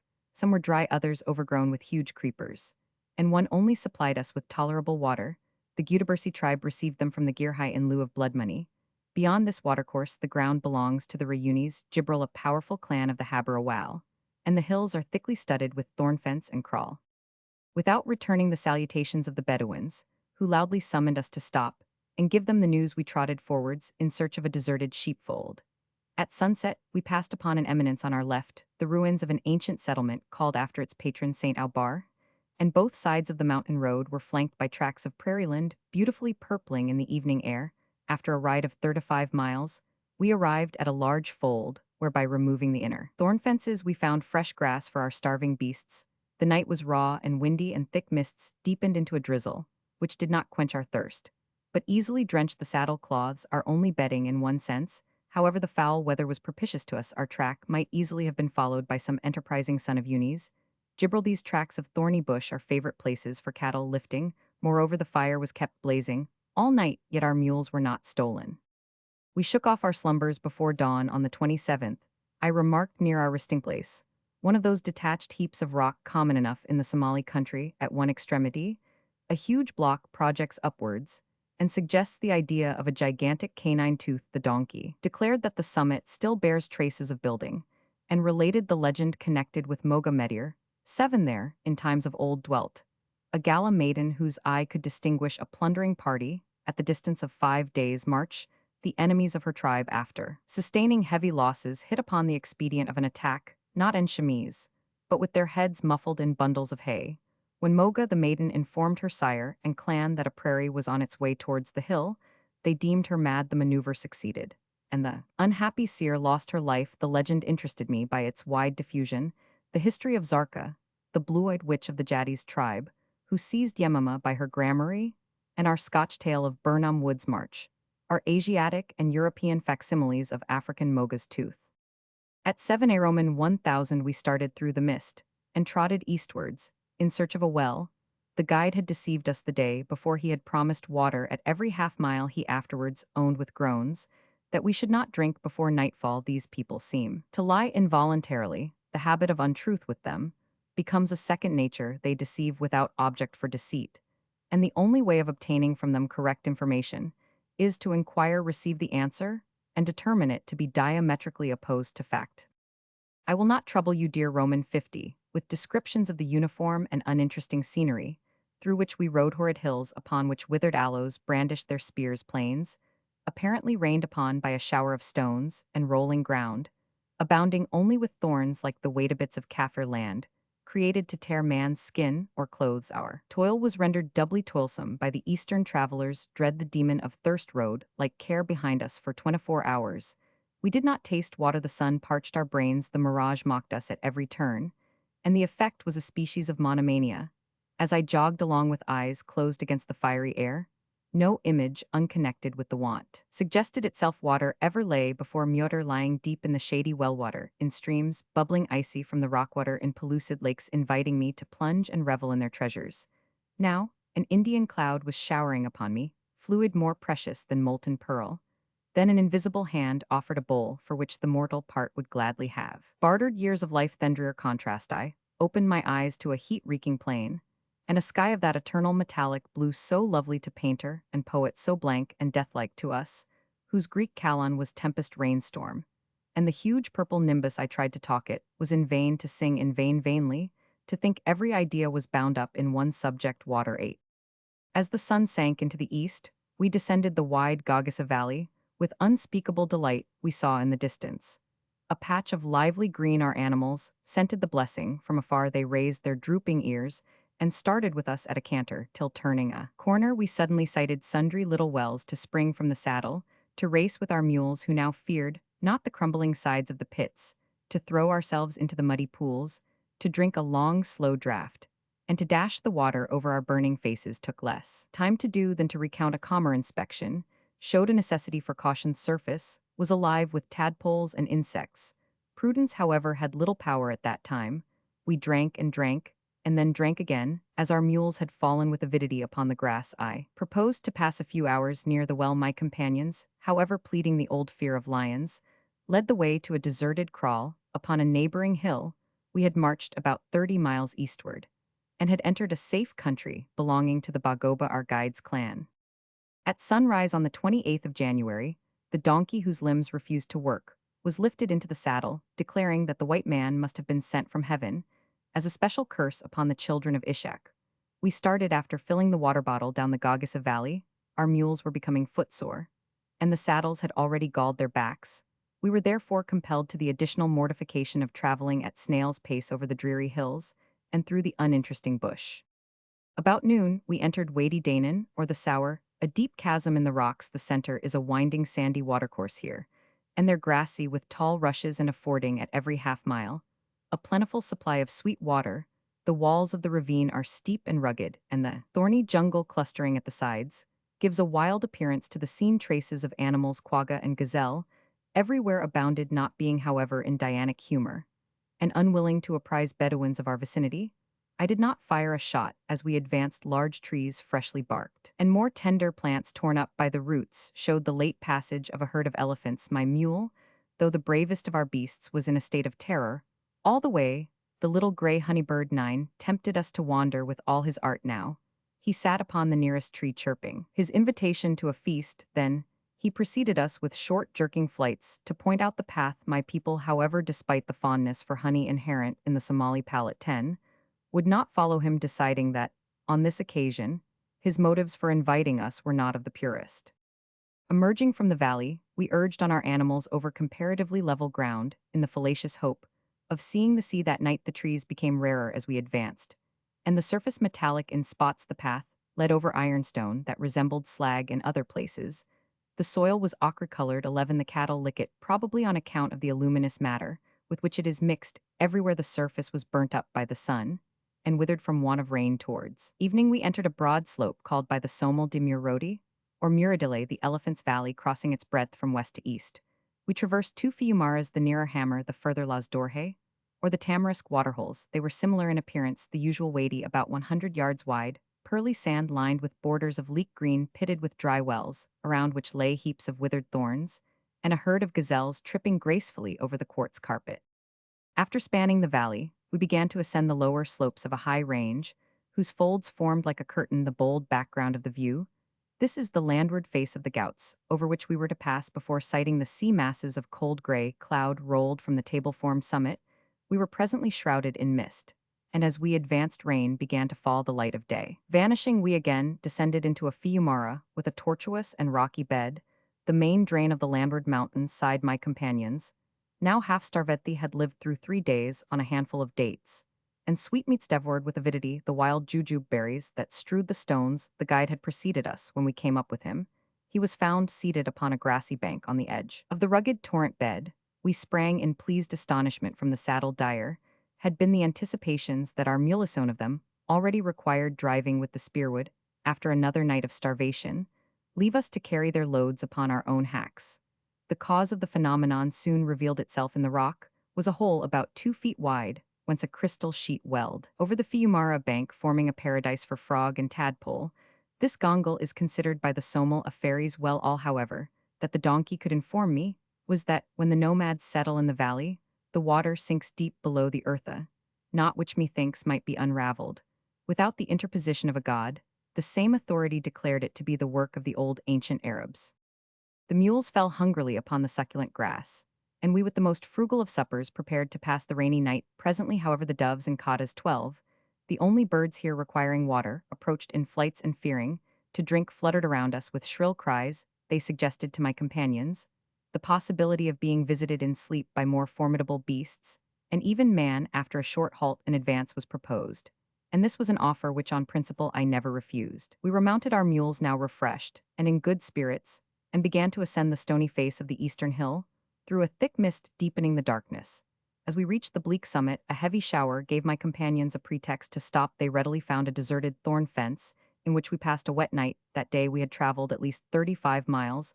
Without seeing the face of man, the country was parched to a cinder for want of water, and all the nomads had migrated to the plains.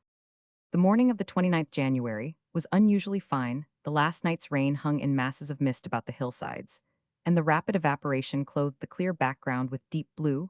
We began the day by ascending a steep goat track.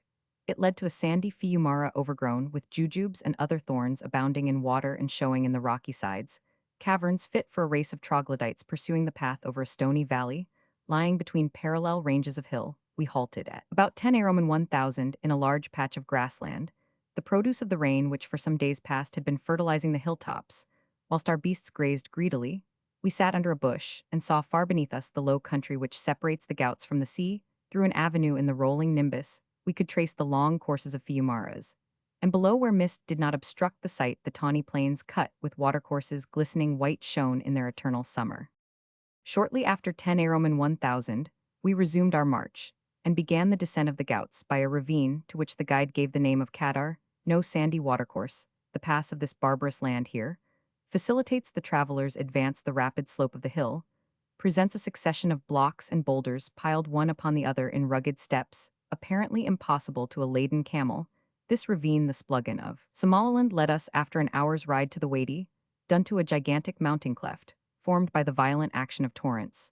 The chasm winds abruptly between lofty walls of syenite and pink granite glittering with flaky mica, and streaked with dikes and veins of snowy quartz. The strata of the sandstones that here and there projected into the bed were wonderfully twisted around a central nucleus, as green boughs might be bent about. A tree above the hilltops towered in the air, here denuded of vegetable soil by the heavy monsoon. They're clothed from base to brow with gum trees, whose verdure was delicious to behold. The channel was now sandy, then flagged with limestone in slippery sheets, or horrid with rough boulders. At times the path was clear, and easy, at others a precipice of 20 or 30 feet, which must be a little cataract after rain forced us to fight our way through the obstinate thorns that defended some spur of ragged hill. As the noontide heat concentrated in this funnel began to affect man and beast, we found a granite block, under whose shady brow clear water, oozing from the sand, formed a natural bath, and sat there for a while to enjoy the spectacle and the atmosphere, perfumed, as in part of Persia and northern Arabia, by the aromatic shrubs of the desert. After a short half-hour, we remounted and pursued our way down the Dunta chasm.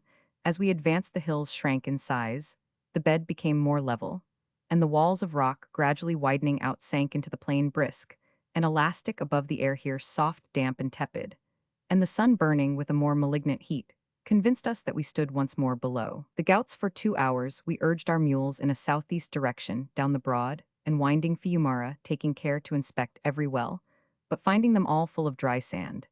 Then turning eastwards, we crossed a plain called by the donkey Badaladati Terranaith flats of Terranaean, exact representation of the maritime regions, about Zala herds of camels, and flocks of milky sheep browsing amongst thorny acacia, and the tufted Kulan suggested pleasing visions to starving travelers. And for the first time after 3 days of hard riding, we saw the face of man. The shepherds Mikahil of the Habarawal tribe all fled. As we approached, at last one was bold enough to stand and deliver the news. My companions were refreshed by good reports. There had been few murders, and the seaboard was tolerably clear of our doughty enemies, the Ayil Ahmed. We pricked over the undulating growth of parched grass, shaping our course for Jebel Almis, to sailors the chief landmark of this coast, and for a certain thin blue stripe on the far horizon, upon which we gazed with gladdened eyes.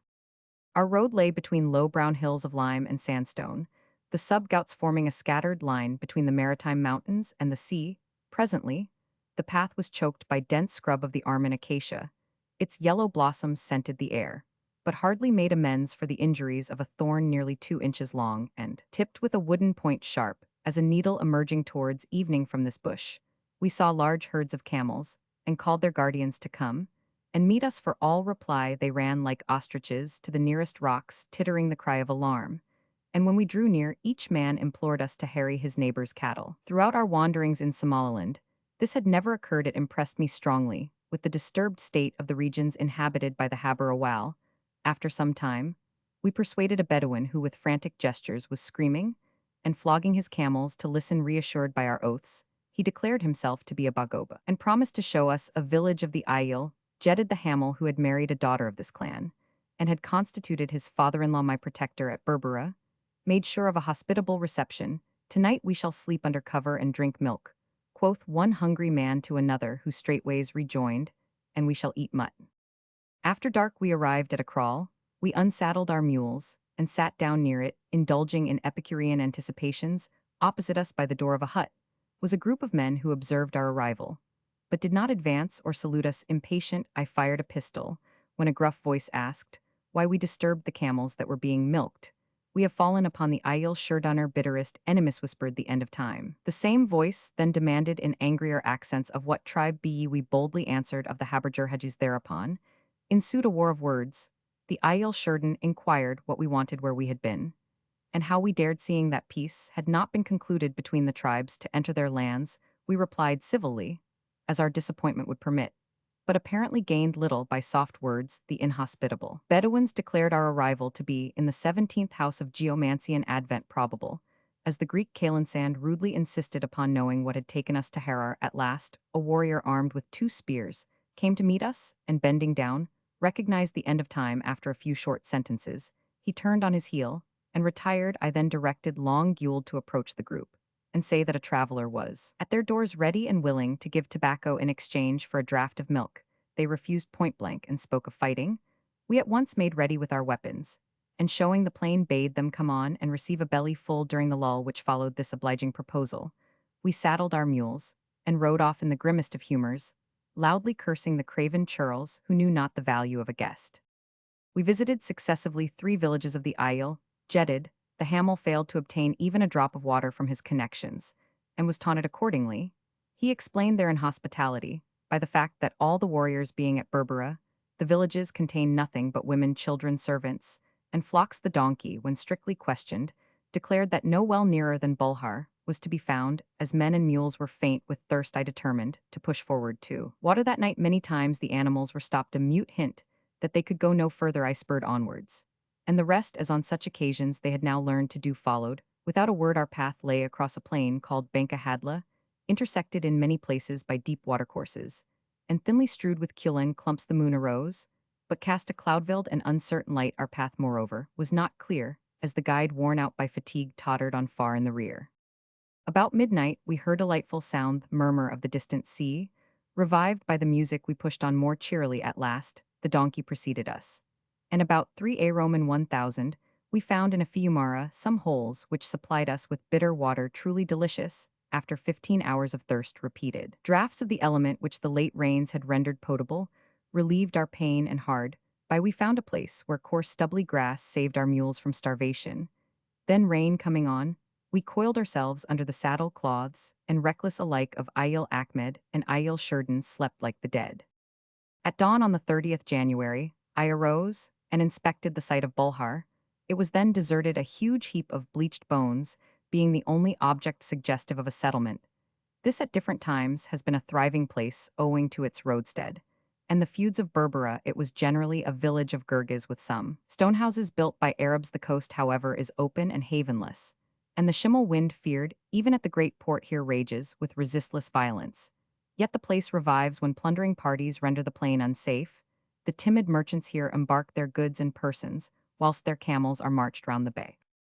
Mounting at 6 Roman 1000, we started slowly along the sea-coast, and frequently halted on the bushy Fiumaracut plain. About noon, we bathed in the sea and sat on the sands for a while, my people praying for permission to pass the kraals of their enemies, the Ayil Ahmed, by night. This their last request was graciously granted. To say sooth, rapid traveling was now impossible. The spear failed to urge on one mule, and the Hamel was obliged to flog before him another wretched animal.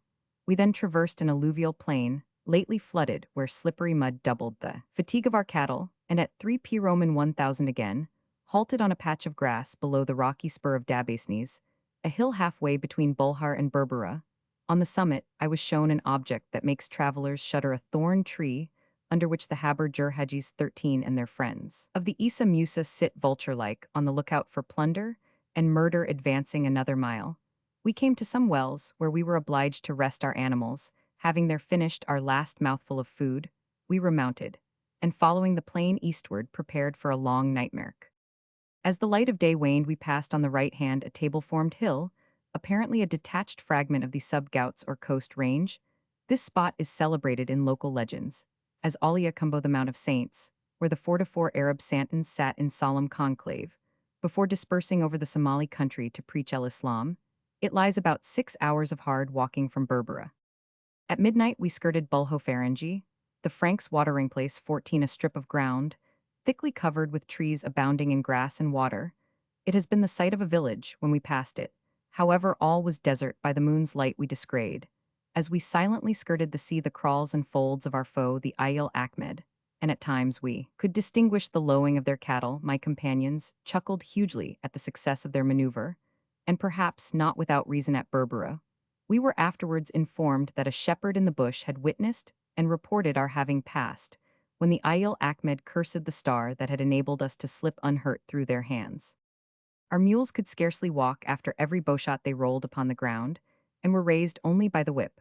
A last halt was called when arrived within 4 miles of Berbera at the end of time, and Long Gould, completely worn out, fell fast asleep upon the stones. Of all the party, the Hamel alone retained strength and spirits. The sturdy fellow talked, sang, and shouted, and whilst the others could scarcely sit their mules, he danced his wardens and brandished his spear. I was delighted with his pluck. Now a long dark line appears upon the sandy horizon. It grows more distinct. In the shades of night the silhouettes of shipping appear against sea and sky. A cry of joy bursts from every mouth. Cheer, boys, cheer, our toils here touch their end. The end of time first listened to the small still voice of caution. He whispered anxiously, to make no noise, lest enemies might arise. That my other attendants had protectors at Berbera, but that he the hated and feared, as the locum tenens of Charmarque the Great, Betenoir, depended wholly upon my defense. The donkey led us slowly and cautiously round the southern quarter of the sleeping town, through bone heaps and jackals tearing their unsavory prey. At last, he marched straight into the quarter appropriated to the Ayil jetted our protectors. Anxiously I inquired if my comrades had left Berbera, and heard with delight that they awaited me there. It was then 2 Roman 1000, and we had marched at least 40 miles the Sommel, when in fear of forays drive laden camels over this distance in about 10 hours. I dismounted at the huts where my comrades were living. A glad welcome, a dish of rice, and a glass of strong water. Spartan dear Roman 50. These details made amends for past privations, and fatigued the servants, and the wretched mules were duly provided for, and I fell asleep conscious of having performed a feat which, like a certain ride to York, will live in local annals for many and many. The Habarawal occupy the coast from Zala and Sierra to the lands bordering upon the Berderi tribe. They own the rule of a Gayrad, who exercises merely a nominal authority. The late chief's name was Bon. He died about 4 years ago, but his children have not yet received the turban. The royal race is the Ayil Abdullah, a powerful clan extending from the Dabasanis hills to near Jigjiga, skirting the Marar Prairie. The Habarawal are divided into a multitude of clans. Of these, I shall specify only the principal. The subject of the maritime Somal, being already familiar to our countrymen, the Essa Musa, inhabit part of the mountains south of Berbera, the Mikahil tenant the lowlands. On the coast from Berbera to Sierra, 2 large clans, the Ayil Yunis and the Ayil Ahmed, have established themselves in Berbera, and at Bulhar. Besides these are the Ayil Abdullah Saad, the Ayil Jarato, who live amongst the Ayil Yunus Bagobo and the Ayil Hamd. Buffon has repeated what a traveler had related, namely, that the honey bird is a little traitor who conducts men into ambuscades prepared by wild beasts. The lion slayer in S. Africa asserts it to be the belief of Hottentots and the interior tribes that the bird often lures the unwary pursuer to danger, sometimes guiding him to the midday retreat of a grizzly lion, or bringing him suddenly upon the den of the crouching panther. Roman 1000 Delegorg observes that the feeble bird probably seeks aid in removing carrion for the purpose of picking up flies and worms. He acquits him of malice prepense, believing that where the prey is there carnivorous beasts may be met. The Somal, however, carry their superstition still farther. The honeybird is never trusted by them. He leads, they say, either to the lion's den or the snake's hitting place, and often guides his victim into the jaws of the kaum or plundering party. As has been noticed, the Haber-Jurhagis have a perpetual blood feud with the Haber-Awal, and even at Aden they have fought out their quarrels with clubs and stones, yet as cousins they willingly unite against a common enemy, the Isa for instance, and become the best of friends. Chap Roman 10 Berbera and its environs. It is interesting to compare the earliest with the latest account of the great emporium of Eastern Africa.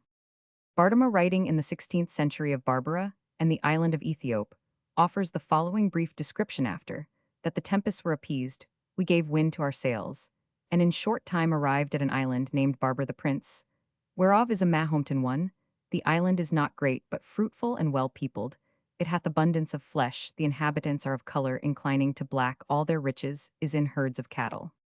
Luke Cruttenden of the Roman 1 N, writing in 1848, thus describes the place: the annual fair is one of the most interesting sights on the coast, if only from the fact of many different and distant tribes being drawn together, for a short time, to be again scattered in all directions before the towers of Berbera were built. 2. The place from April to the early part of October was utterly deserted, not even a fisherman being found there.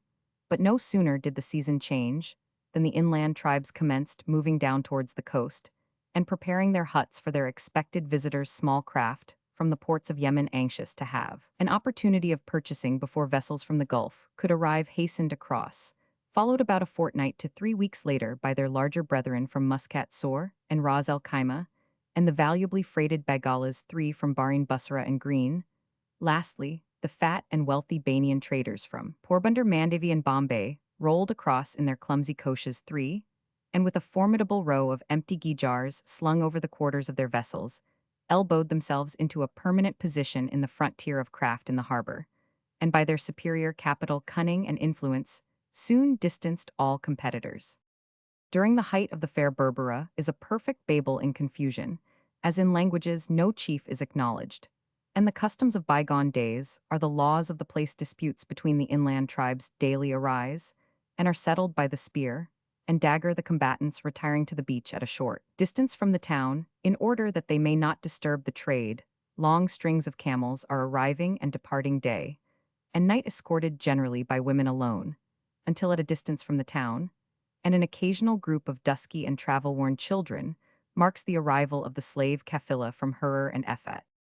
At Berbera, the Gureg and Harar slave merchant meets his correspondent from Bussorah, Baghdad, or Bandar Abbas, and the savage Gidabirsi Gudabursi, with his head tastefully ornamented with a scarlet sheepskin in lieu of a wig, is seen peacefully bartering his ostrich feathers and gums with the smooth-spoken Banian from Porbandar, who prudently living on board his ark, and locking up his puggree for, which would infallibly be knocked off the instant he was seen, wearing it, exhibits but a small portion of his wares at a time, under a miserable mat spread on the beach. By the end of March, the fair is nearly at a close, and craft of all kinds, deeply laden and sailing, generally in parties of 3 and 4, commence their homeward journey.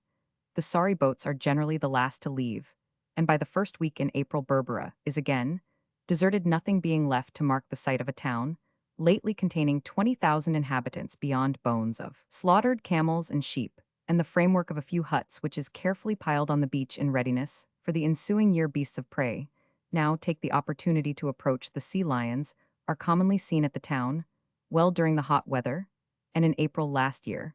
But a week after the fair had ended, I observed 3 ostriches quietly walking on the beach. 5. Of the origin of Berbera little is known. El-Firuzabadi derives it with great probability from 2 Himyar chiefs of southern Arabia. 6. About A. Roman 500, the troops of Anushirwan expelled the Abyssinians from Yemen, and re-established there a Himyari prince under vassalage of the Persian monarch. Tradition asserts the port to have been occupied in turns by the Furs. 7. The Arabs, the Turks, the Galas, and the Somali, and its future fortunes are likely to be as varied as the past.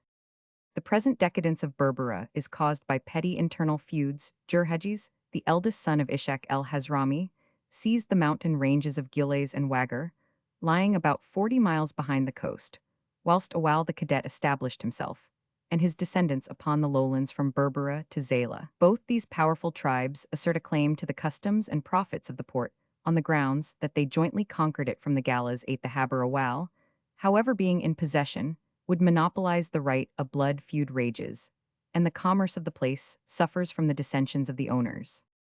Moreover, the Habarawal tribe is not without internal feuds. Two kindred septs, the Ayil Yunis Na and the Ayil Ahmed Na 9, established themselves originally at Berbera, the former, though the more numerous admitted the latter for some years to a participation of profits. But when Aden, occupied by the British, rendered the trade valuable, they drove out the weaker sept and declared themselves sole abans to strangers during the fair. A war ensued. The sons of Yunis obtained aid of the Majarthane tribe. The sons of Ahmed, called in the Haber Jurhajis, especially the Musa Ura clan, to which the Hajj Sharmarke belongs, and with his assistance defeated and drove out the Ayil Yunis, these flying from Berbera settled at the haven of Bulhar, and by their old connection with the Indian and other foreign traders succeeded in drawing off a considerable amount of traffic.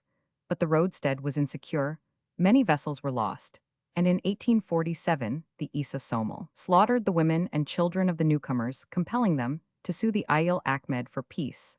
Though the feud thus ended, the fact of its having had existence ensures bad blood amongst these savages. Treaties are of no avail, and the slightest provocation on either side becomes a signal for renewed hostilities.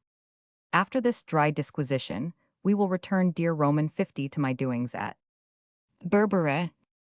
Great fatigue is seldom followed by long sleep. Soon after sunrise, I awoke hearing loud voices proceeding from a mass of black face and tawny wig that blocked up the doorway. Pressing forward to see their new stranger, the Berbera people had been informed by the donkey of our having ridden from the Girhai hills.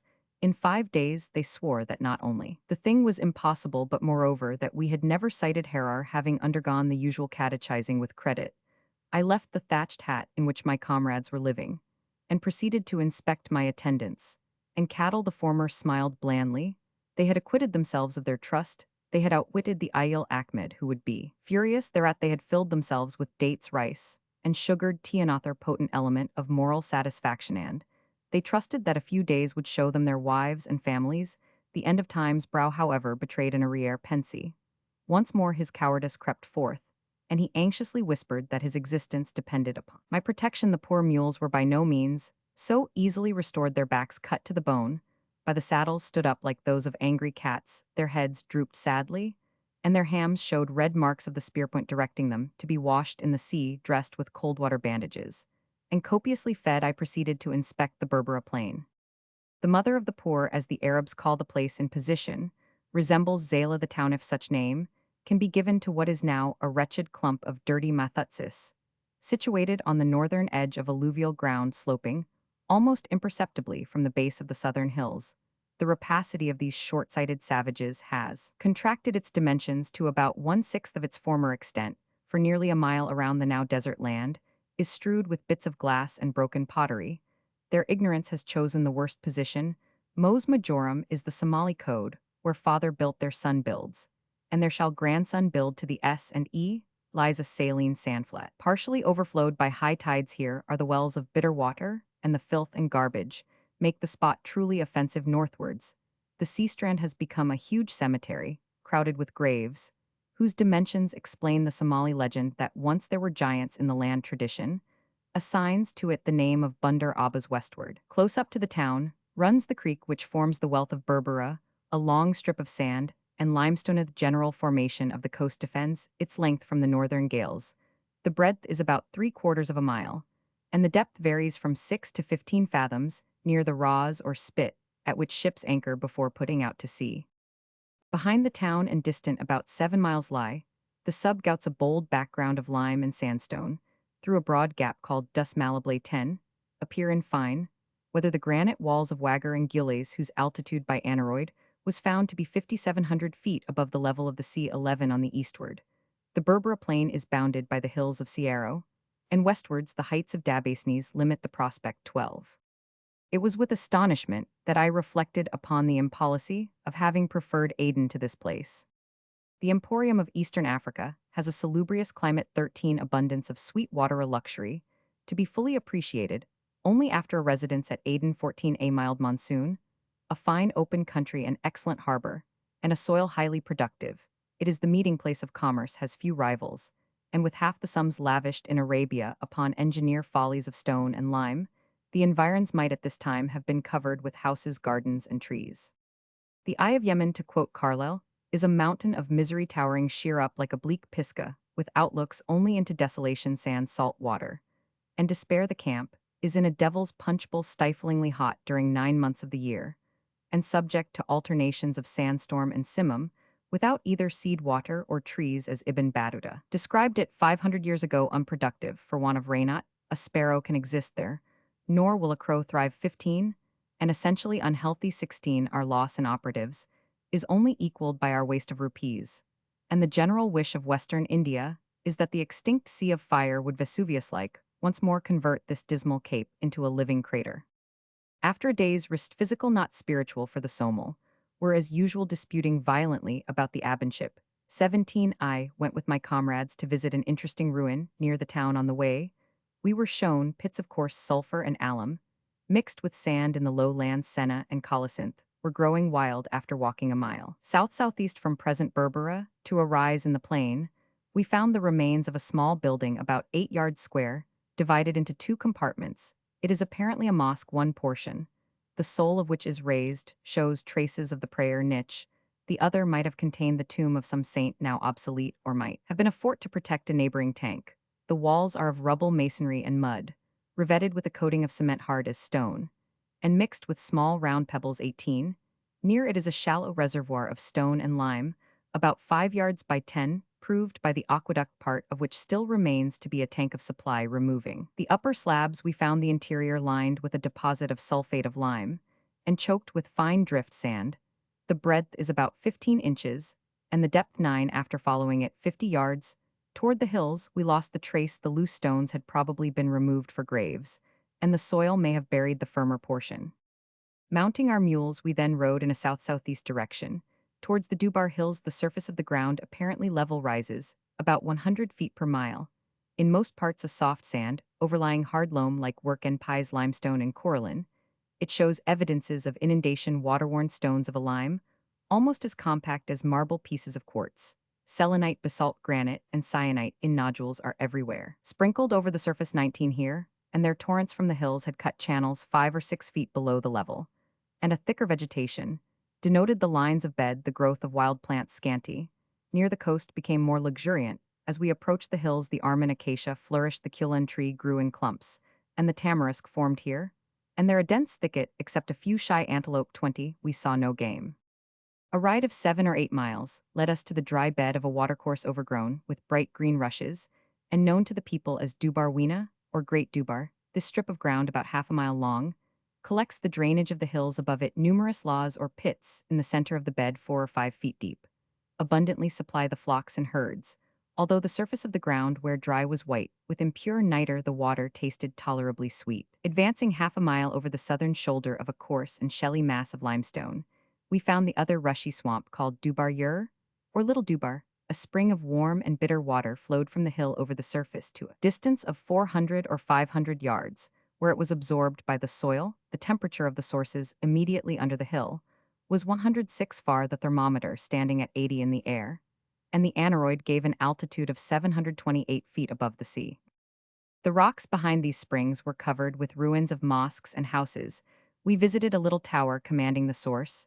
It was built in steps, the hill being cut away to form the 2 lower rooms, and the second story showed 3 compartments. The material was rubble, and the form resembled gala buildings. We found, however, fine mortar, mixed with coarse gravel, bits of glass bottles, and blue glazed pottery articles, now unknown to this part of Africa.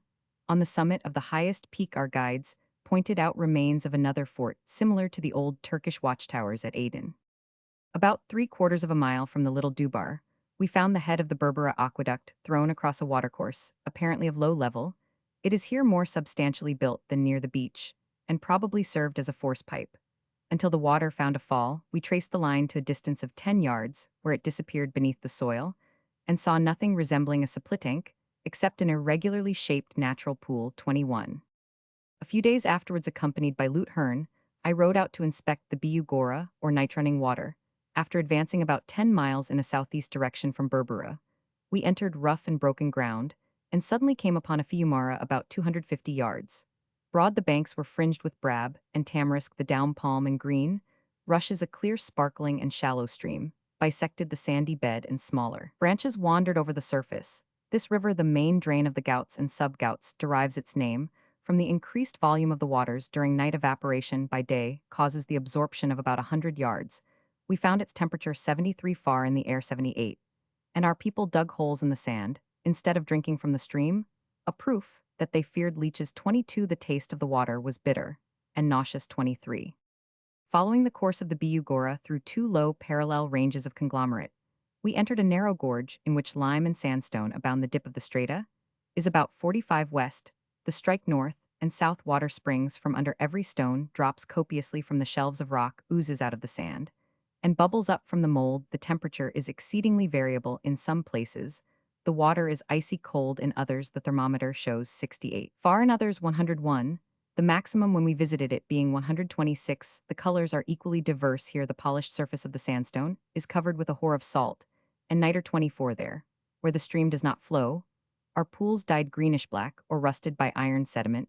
The gorge's sides are a vivid red, a peculiar creeper hangs from the rocks, and water trickles down its metallic leaves.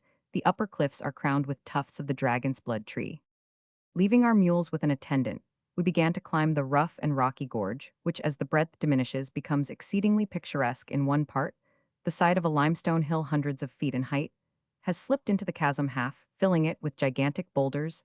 Through these the noisy stream whirls, now falling in small cascades, then gliding over slabs of sheetrock. Here it cuts grooved channels and deep basins, clean and sharp as artificial baths in the sandstone. There, it flows quietly down a bed of pure sparkling sand.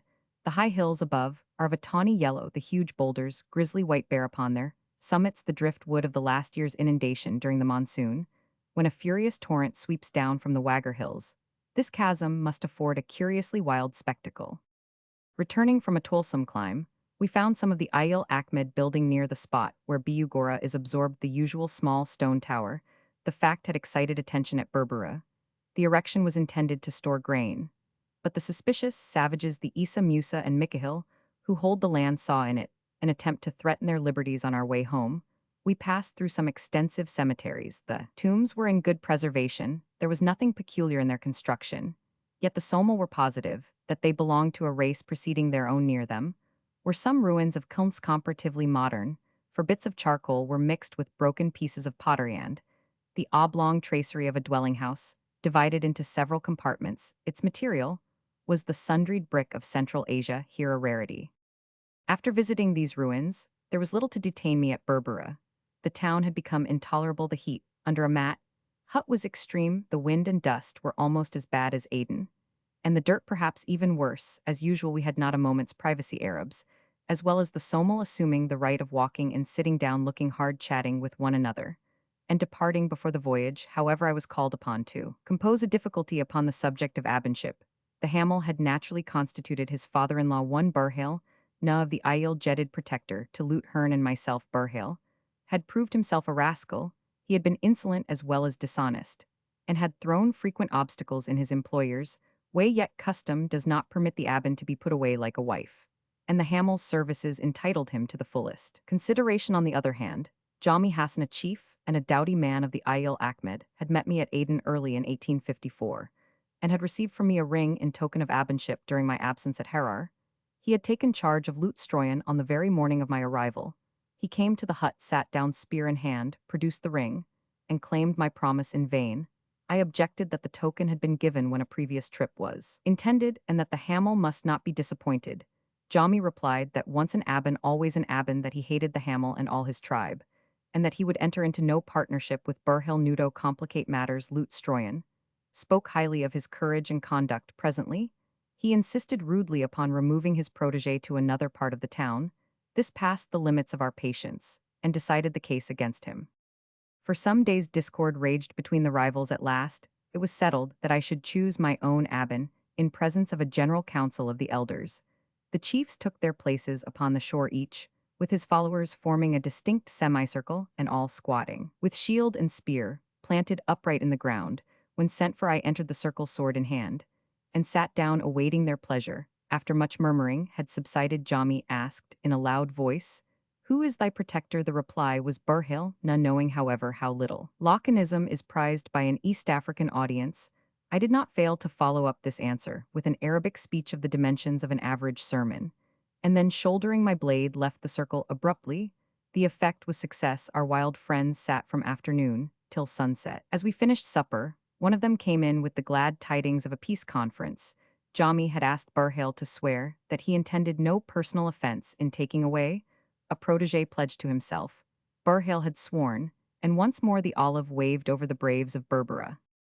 On the 5th February 1855, taking leave of my comrades, I went on board El Kasab, or the Reedsuch was the Aloman name of our cranky crafto, the undisguised satisfaction of the Hamel long gueled, and the end of time who could scarcely believe in their departure from Berbera, with sound skins 25, coasting with a light breeze early afternoon on the next day, we arrived at Sierra, a noted watering place for shipping about 19 miles east of the Emporium. The roadstead is open to the north, but a bluff buttress of limestone rock defends it from the northeast gales.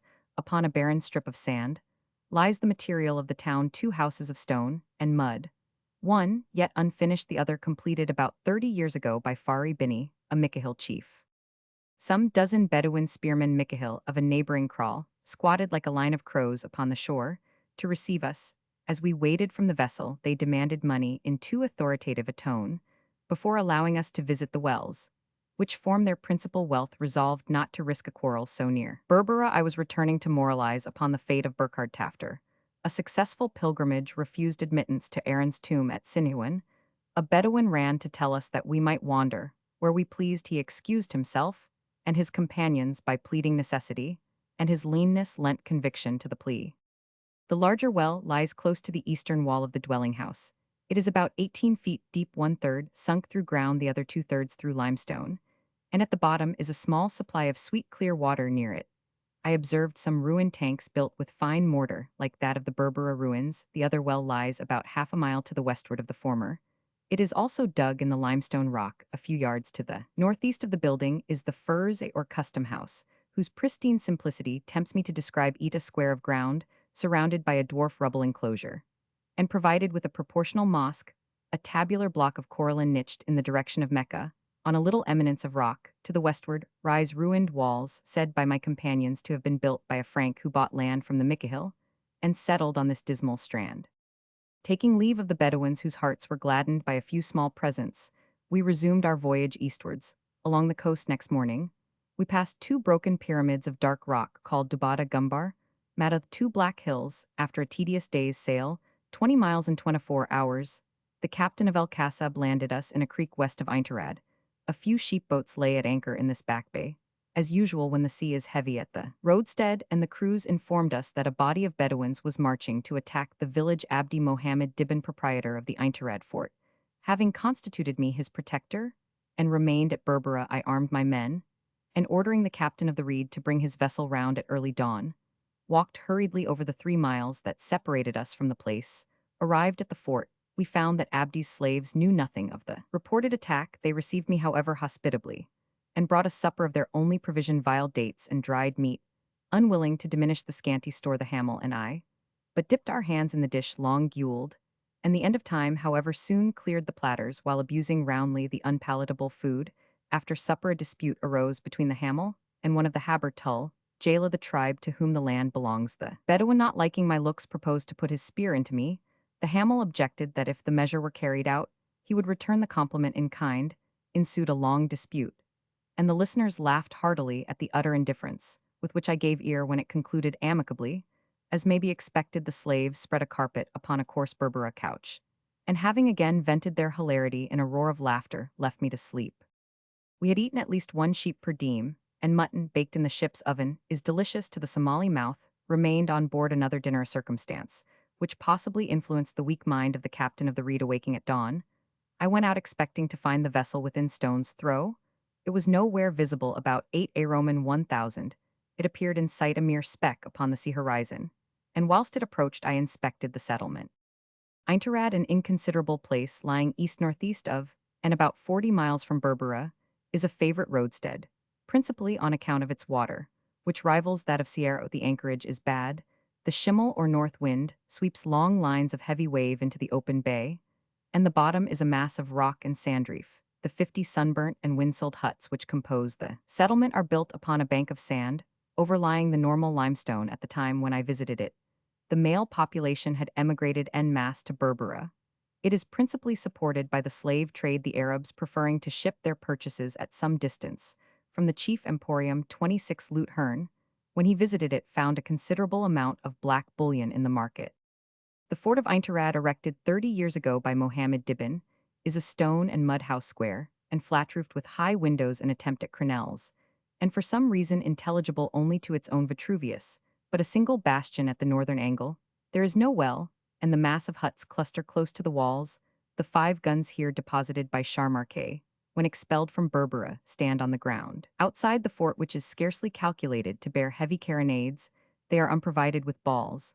But that is a trifle where pebbles abound. Moreover, Abdi slaves are well armed with matchlock and pistol, and the Bedouin Tuljala 27 find the spear ineffectual against stone walls. The garrison has frequently been blockaded by its troublesome neighbors, whose prowess, however, never extended beyond preliminaries.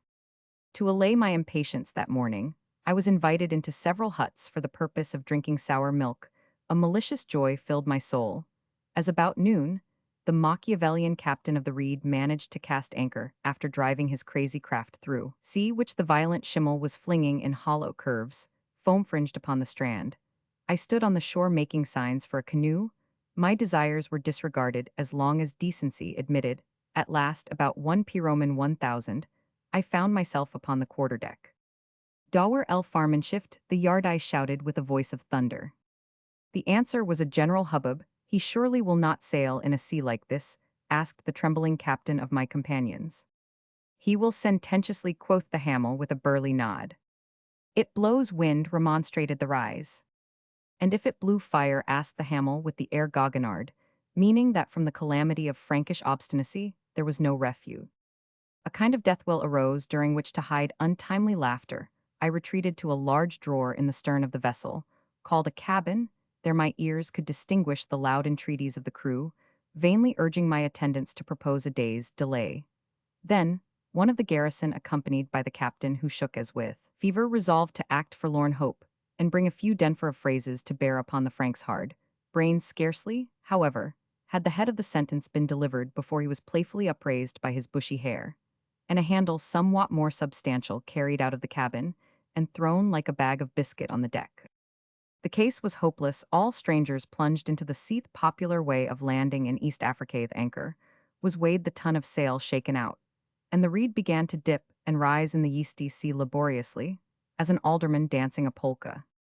For the first time in my life, I had the satisfaction of seeing the Somal unable to eat mutton in seasickness and needless terror, the captain, crew, and passengers abandoned to us, all the baked sheep, which we 3, not being believers in the evil, I ate from head to trotters with especial pleasure. That night, the waves broke over us. The end of time occupied himself in roaring certain orisons, which are reputed to calm stormy seas. He desisted only when Long Gould pointed out that a wilder gust seemed to follow, as in derision, each more emphatic. Period. The captain, a noted reprobate renowned on shore for his knowledge of erotic verse and admiration of the fair sex, prayed with fervor. He was joined by several of the crew, who apparently found the charm of novelty in the edifying exercise. About midnight, a Sultan el-Bar, or Seekinga species of whale, appeared close to our counter, and as these animals are infamous for upsetting vessels in waggishness, the sight elicited a yell of terror and a chorus of religious exclamations. On the morning of Friday, the 9th February, 1855, we hove in sight of Jebel Shamsin, the loftiest peak of the Aden crater, and ere evening fell, I had the pleasure of seeing the faces of friends and comrades once more. Aden is for Asiatics a hotbed of scurry, an ulcer of the former disease. My own corps, I am informed, had in hospital at one time 200 cases above the usual amount of sickness. This arises from the brackish water, the want of vegetables, and lastly the cachexy, induced by an utter absence of change, diversion, and excitement. The ulcer is a disease endemic in southern Arabia. It is frequently fatal, especially to the poorer classes of operatives, when worn out by privation, hardship, and fatigue. The system of dues has become complicated. Formerly, the standard of value at Berbera was 2 cubits of the blue cot stuff, called sada. This is now converted into 4 pice of specie dollars form. The principal currency rupees are taken at a discount. Traders pay, according to degree, the lowest being 1% taken from Muscat and Surrey. Merchants, the shopkeeper provides food for his abin, and presents him at the close of the season with a tobe, a pair of sandals and half a dozen dollars. Wealthy Banyans and Maimans give food and raiment, and before departure from $50 to $200, this class, however, derives large profits. They will lend a few dollars to the Bedouin at the end of the fair, on condition of receiving cent per cent at the opening of the next season. Travelers, not transacting business, must feed the protector, but cannot properly be forced to pay him. Of course, the Somali take every advantage of Europeans. Mr. Angelo, a merchant from Zanzibar, resided 2 months at Bulhar. His broker of the Ayil Jedid tribe, and an Arab who accompanied him, extracted, it is said, $3,000.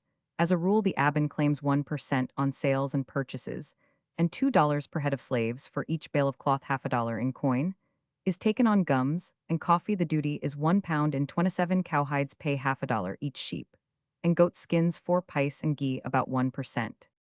Luthern calculates that the total money dues during the fair season amount to $2,000, and that in the present reduced state of Berbera, not more than 10,000 L worth of merchandise is sold. This estimate the natives of the place declare to be considerably under the mark. Of the collection of geological specimens and fossils from Berbera, above mentioned Burton states that the latter are found on the plain of Berbera, and the former in the following order: between the sea and the summits of mountains, 600 feet high above it, that is the ridge immediate behind Berbera.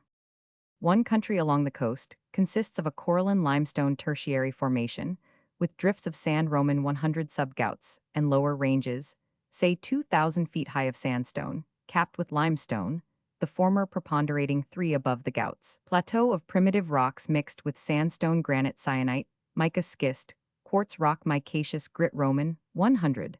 The fawn-colored fossils from his coralline limestone are evidently the same as those of the tertiary formation along the southeast coast of Arabia, and therefore the same as those of Kutch. And it is exceedingly interesting to find that, among the blue-colored fossils which are accompanied by specimens of the blue shale, composing the beds from which they have been weathered out, are species of terebratula, belemnites identical with those figured in Grant's Geology of Kutch, thus enabling us to extend those beds of the Jurassic Formation, which exist in Kutch, and along the southeastern coast of Arabia, across to Africa. The Somali assert that 10 generations ago their ancestors drove out the Gallas from Berbera, and attribute these works to the ancient pagans. That nation of savages, however, was never capable of constructing a scientific aqueduct. I therefore prefer attributing these remains at Berbera to the Ottomans, who, after the conquest of Aden by Suleiman Pacha in A. Roman 500, held Yemen for about 100 years, and as auxiliaries of the king of Adel, penetrated as far as Abyssinia. Traces of their architecture are found at Zayla and Harar, and according to tradition, they possessed at Berbera a settlement called after its founder, Bandar Abbas. Postscript. On Saturday, the 7th April 1855, the H.E. Roman 1 Company's schooner Mahilut, King Roman 1N commanding, entered the harbor of Berbera, where her guns roared forth a parting salute to the Somali expedition. The Emporium of East Africa was at the time of my landing in a state of confusion, but a day before the great Harar caravan, numbering 3,000 souls, and as many cattle had entered for the purpose of laying in the usual 8 months' supplies, and purchase, barter, and exchange, were transacted in most hurried and unbusinesslike manner all day, and during the greater part of night, the town rang with the voices of buyer and seller, to specify no other articles of traffic. 500 slaves of both sexes were in the market.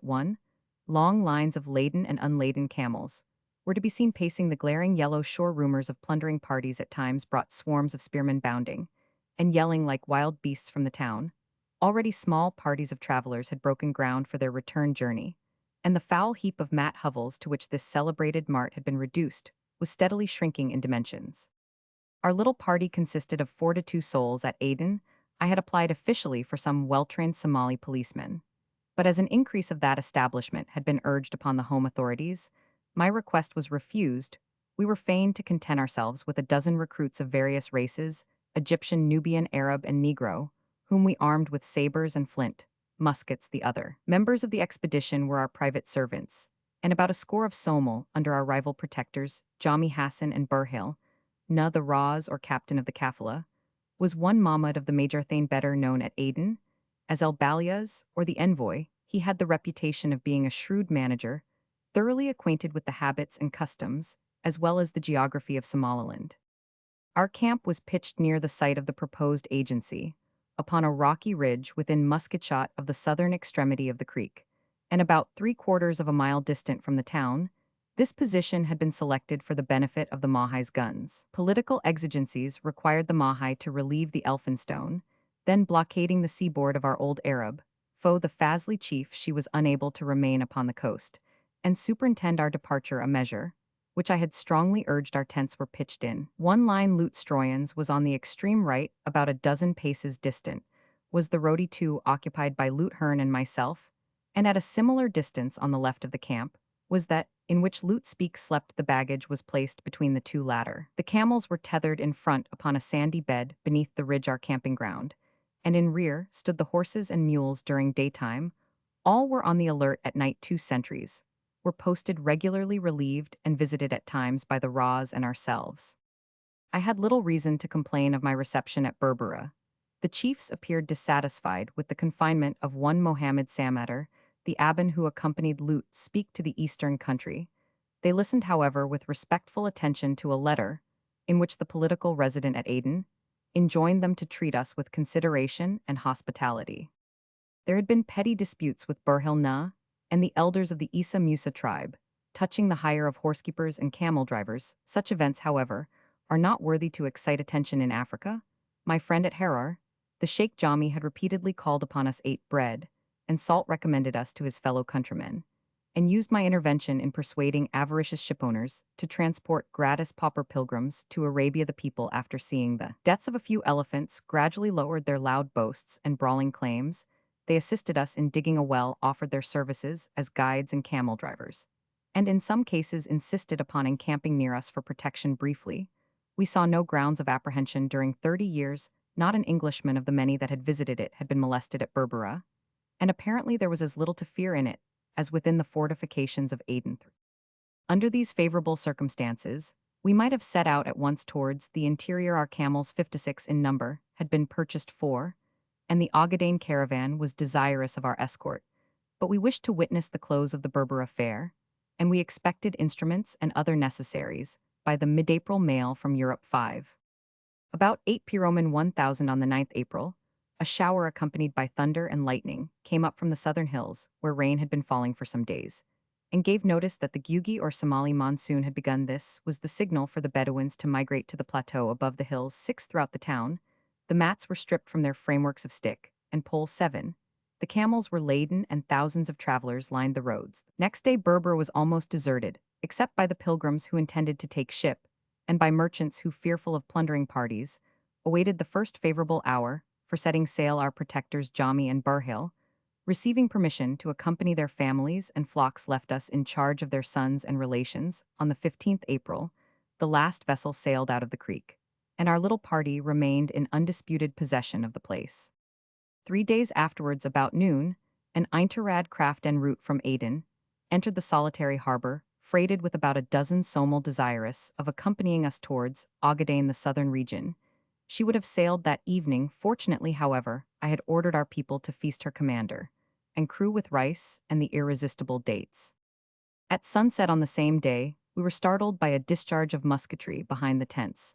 The cause proved to be 3 horsemen, over whose heads our guard had fired, in case they might be a foraging party. I reprimanded our people sharply for this act of folly, ordering them in future to reserve their fire, and when necessary to shoot into not above a crowd. After this, we proceeded to catechize the strangers, suspecting them to be scouts, the usual forerunners of a Somali raid.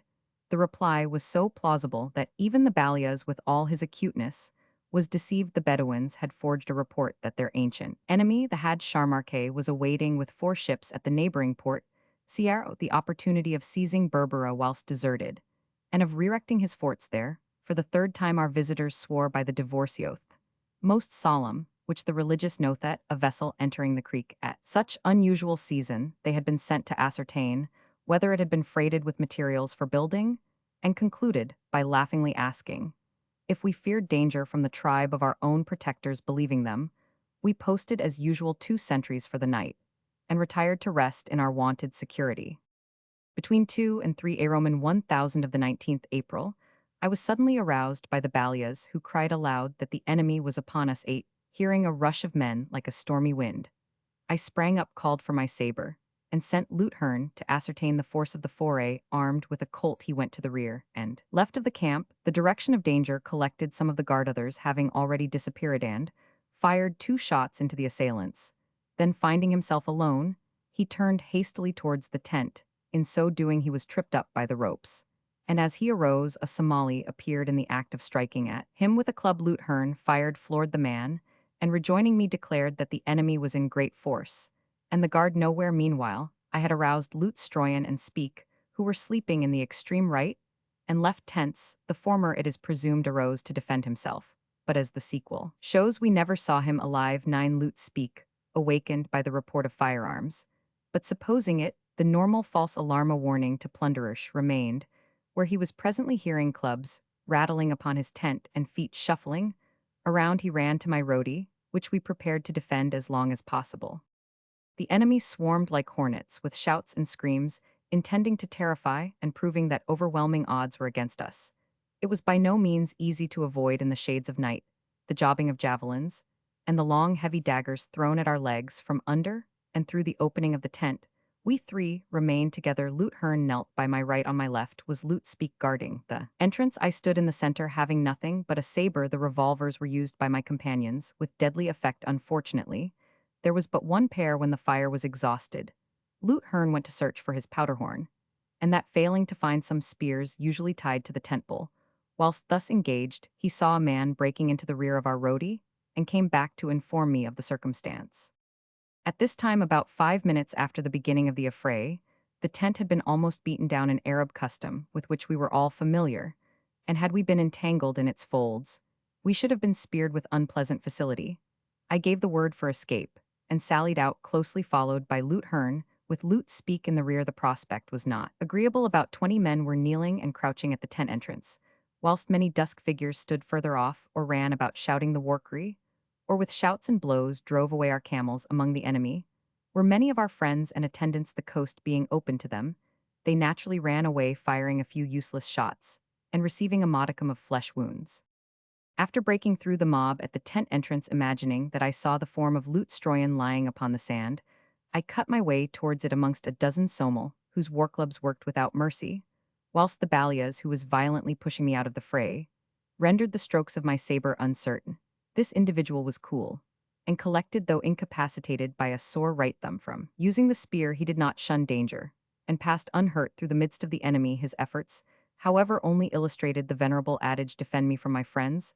I turned to cut him down. He cried out in alarm. The well-known voice caused an instant's hesitation. At that moment, a spearman stepped forward, left his javelin in my mouth, and retired before he could be punished, escaping as by miracle. I sought some support. Many of our Somali and servants, lurking in the darkness, offered to advance, but tailed off to a man as we approached the foe. Presently, the Balias reappeared, and led me towards the place where he believed my 3 comrades had taken refuge. I followed him, sending the only man that showed presence of mind, one Galab of the Yusuf tribe, to bring back the Interad craft from the spit into the center of the harbor. 10 Again, losing the Balias in the darkness, I spent the interval before dawn wandering in search of my comrades, and lying down when overpowered with faintness and pain. As the day broke with my remaining strength, I reached the head of the creek, was carried into the vessel, and persuaded the crew to arm themselves and visit the scene of our disasters. Meanwhile, Lutehern, who had closely followed me, fell back, using the butt end of his discharged six-shooter upon the hard heads around him. In so doing, he came upon a dozen men, who, though they loudly vociferated, "Kill the Franks who are killing the Somali," allowed him to pass uninjured. He then sought his comrades in the empty huts of the town, and at early dawn was joined by the Balias, who was similarly employed. When day broke, he sent a Negro to stop the native craft, which was apparently sailing out of the harbor, and in due time came on board. With the exception of sundry stiff blows with the war club, Lutehern had the fortune to escape unhurt. On the other hand, Lute Speak's escape was in every way wonderful. Sallying from the tent, he leveled his Dean and Adams close to an assailant's breast. The pistol refused to revolve. A sharp blow of a war club upon the chest felled our comrade, who was in the rear and unseen. When he fell, 2 or 3 men sprang upon him, pinioned his hands behind, felt him for concealed weapons, an operation to which he submitted in some alarm, and led him towards the rear as he supposed to be slaughtered there. Lute Speak, who could scarcely breathe from the pain of the blow, asked a captor to tie his hands before instead of behind, and begged a drop of water to relieve his excruciating thirst. The savage defended him against a number of the Somali who came up threatening and brandishing their spears. He brought a cloth for the wounded man to lie upon, and lost no time in procuring a draught of water. Lutspeak remained upon the ground till dawn. During the interval, he witnessed the wardens of the savage scene, striking in the extreme.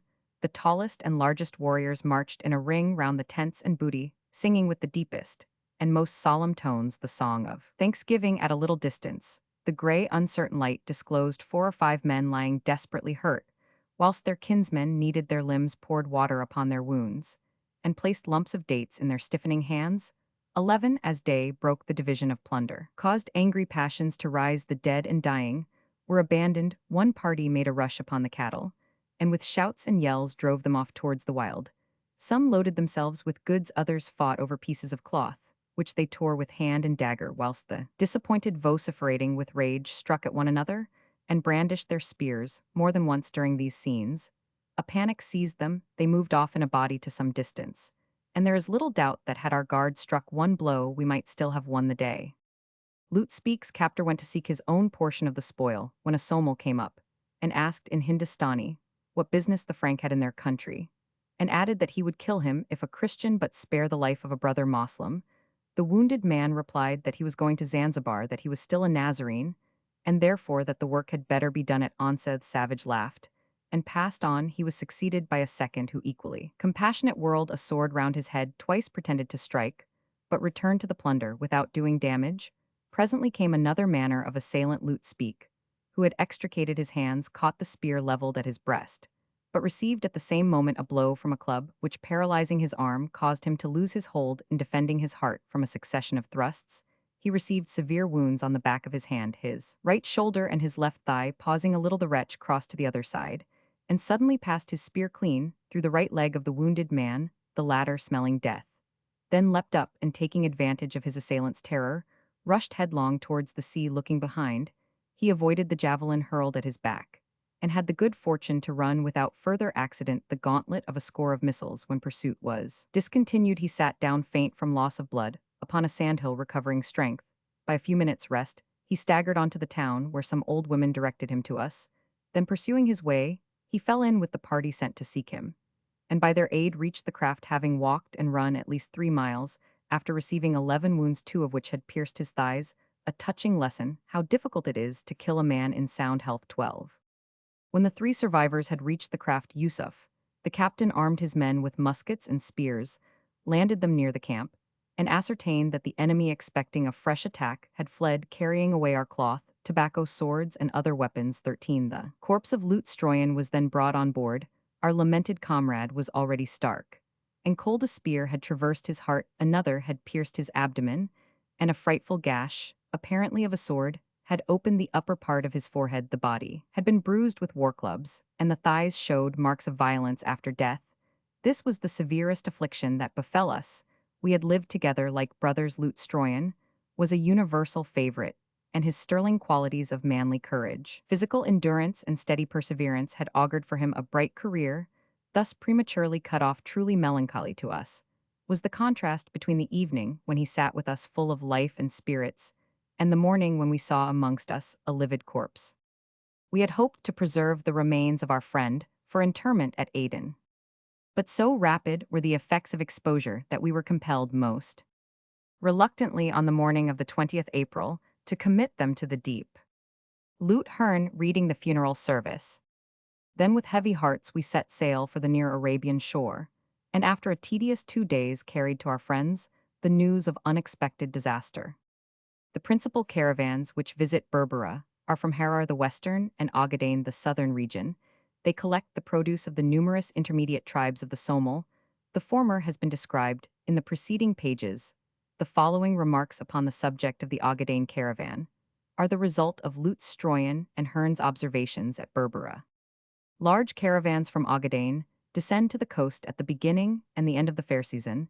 They bring slaves from the Arusa country, cattle in great quantities, gums of sorts, clarified butter, ivory ostrich feathers, and rhinoceros horns, to be made into handles for weapons, These are bartered for coarse cotton cloth of three kinds for English and American sheeting in pieces of 7 to 5, 6 to 6, 6 to 2, and 48 yards black and indigotted calicos in lengths of 16 yards nets, or full lace worn by the married women iron, and steel in small bars, lead and zinc beads of various kinds, especially white porcelain and speckled glass dates and rice.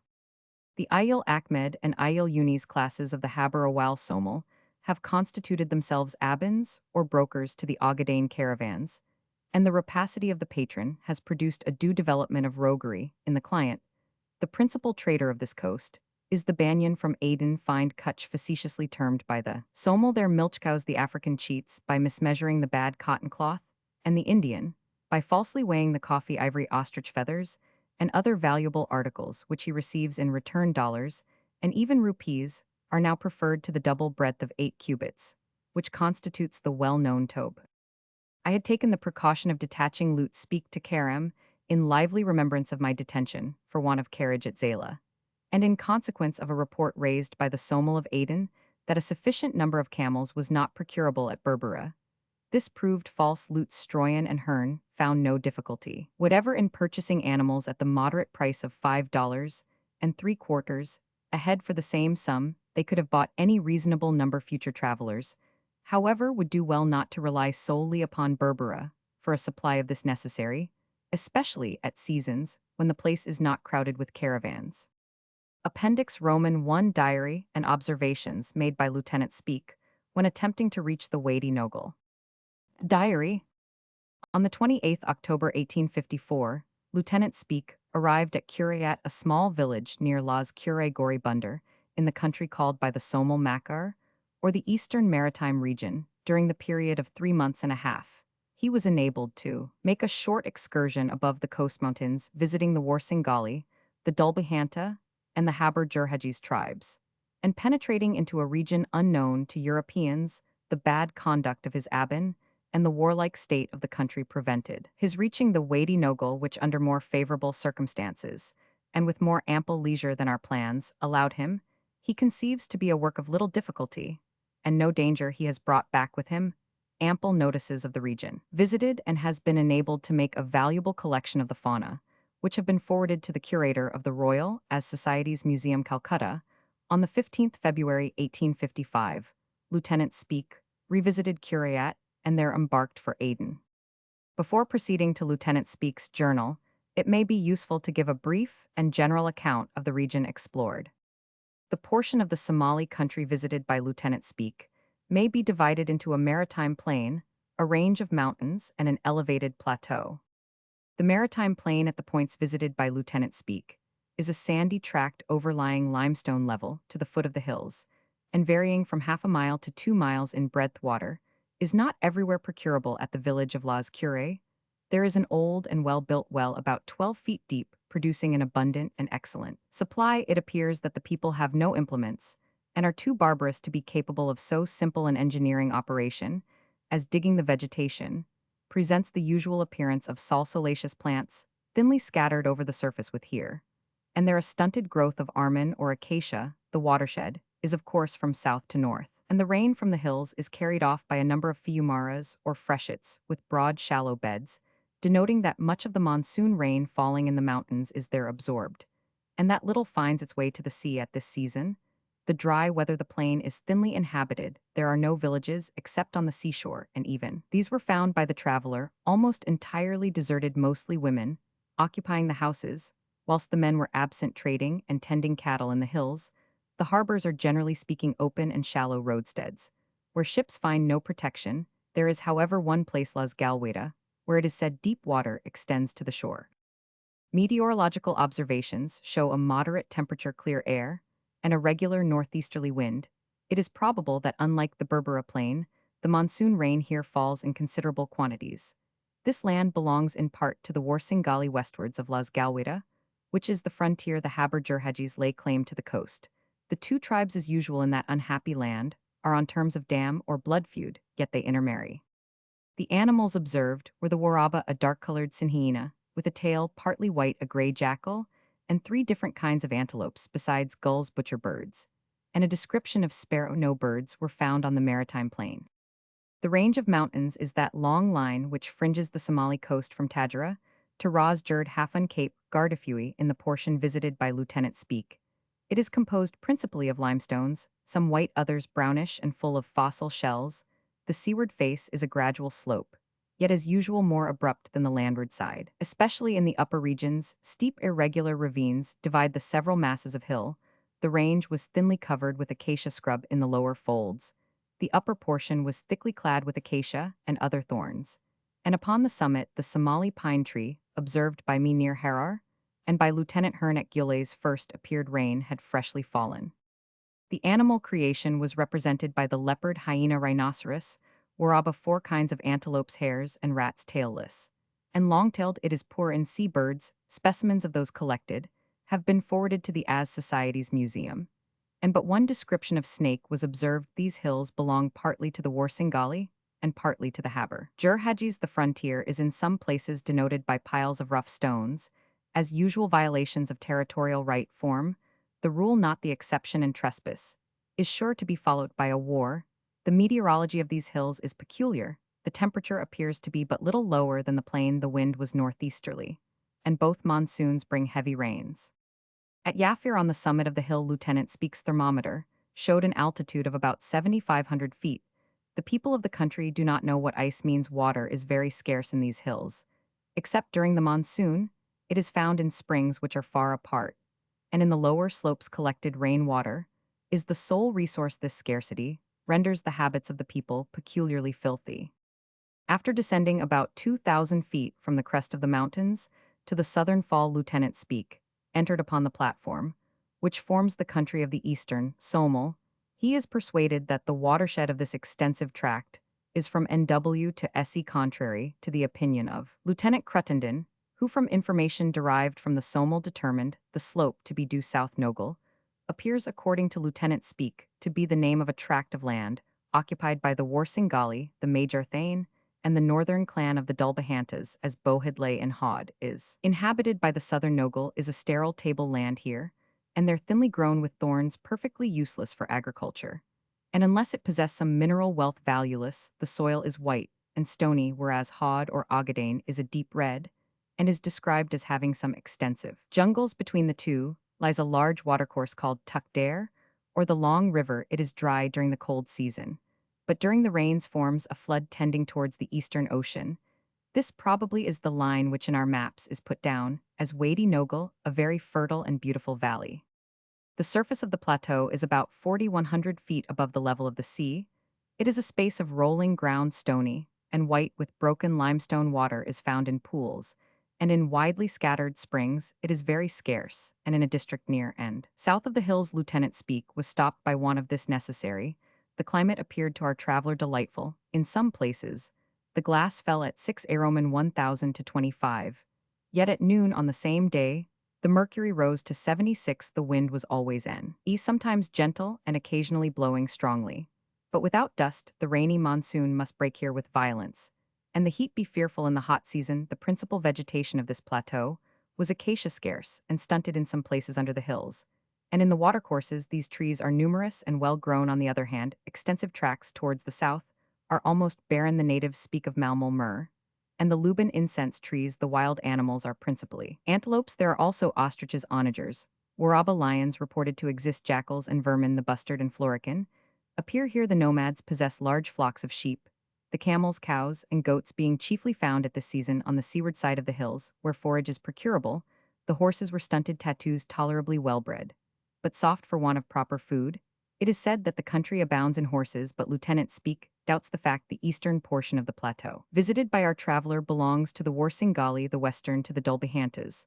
The former tribe extends to the SE, whilst the latter possess the lands lying about the Tuk Dare, the Nogal, and Hod. These two tribes are at present on bad terms, owing to a murder which led to a battle. The quarrel has been allowed to rest till lately, when it was revived at a fitting opportunity. But there is no hostility between the southern Dulbahantas and the Warsingali, on the old principle that an enemy's enemy is a friend. On the 21st October 1854, Lieutenant Speak, from the effects of a stiff easterly wind and a heavy sea, made by mistake the harbor of Rakuta. This place has been occupied by the Redud descendants of Sambur, son of Ishak. It is said to consist of a small fort and 2 or 3 huts of matting, lately re-erected about 2 years ago. The settlement was laid waste by the rightful owners of the soil, the Musa Abakar, a subfamily of the Haber Tal Jala. ND October without landing. Lieutenant Speak coasted along to Bunder Highs, where he went on shore. Highs is a harbor belonging to the Musa Abakar. It contains a fort, a single-storied flat-roofed stone and mud house about 20 feet square, one of those artless constructions to which only Somel could attach importance. There are neither muskets nor cannon among the braves. Of Highs, the town consists of half a dozen mud huts, mostly skeletons. The anchoring ground is shallow, but partly protected by a spur of hill, and the sea abounds in fish. 4 bugalows, native craft, were anchored here waiting for a cargo of Dumba sheep and clarified butter, the staple produce of the place. Highs exports to Aden, Mocha, and other parts of Arabia. It also manufactures mats with the leaves of the down palm and other trees. Lieutenant Speak was well received by one Ali, the agile or petty chief of the place. He presented 2 sheep to the traveler on the way from Bunder Jedide to Las Cure. Lieutenant Speak remarks that Las Galweda would be a favorable site for a Somali settlement. The water is deep, even close to the shore, and there is an easy ascent from it to the summit of the mountains.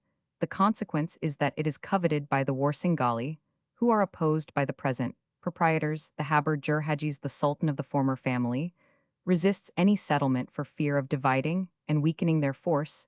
It is too far from their pastures, and they have not men enough for both purposes. October. Lieutenant Speak landed at Curiat near Las Cure, and sent a messenger to summon the chief Mohammed Ali Gayrod, or prince of the Warsingali tribe. During a halt of 21 days, the traveler had an opportunity of being initiated into the mysteries of Somali medicine and money hiding.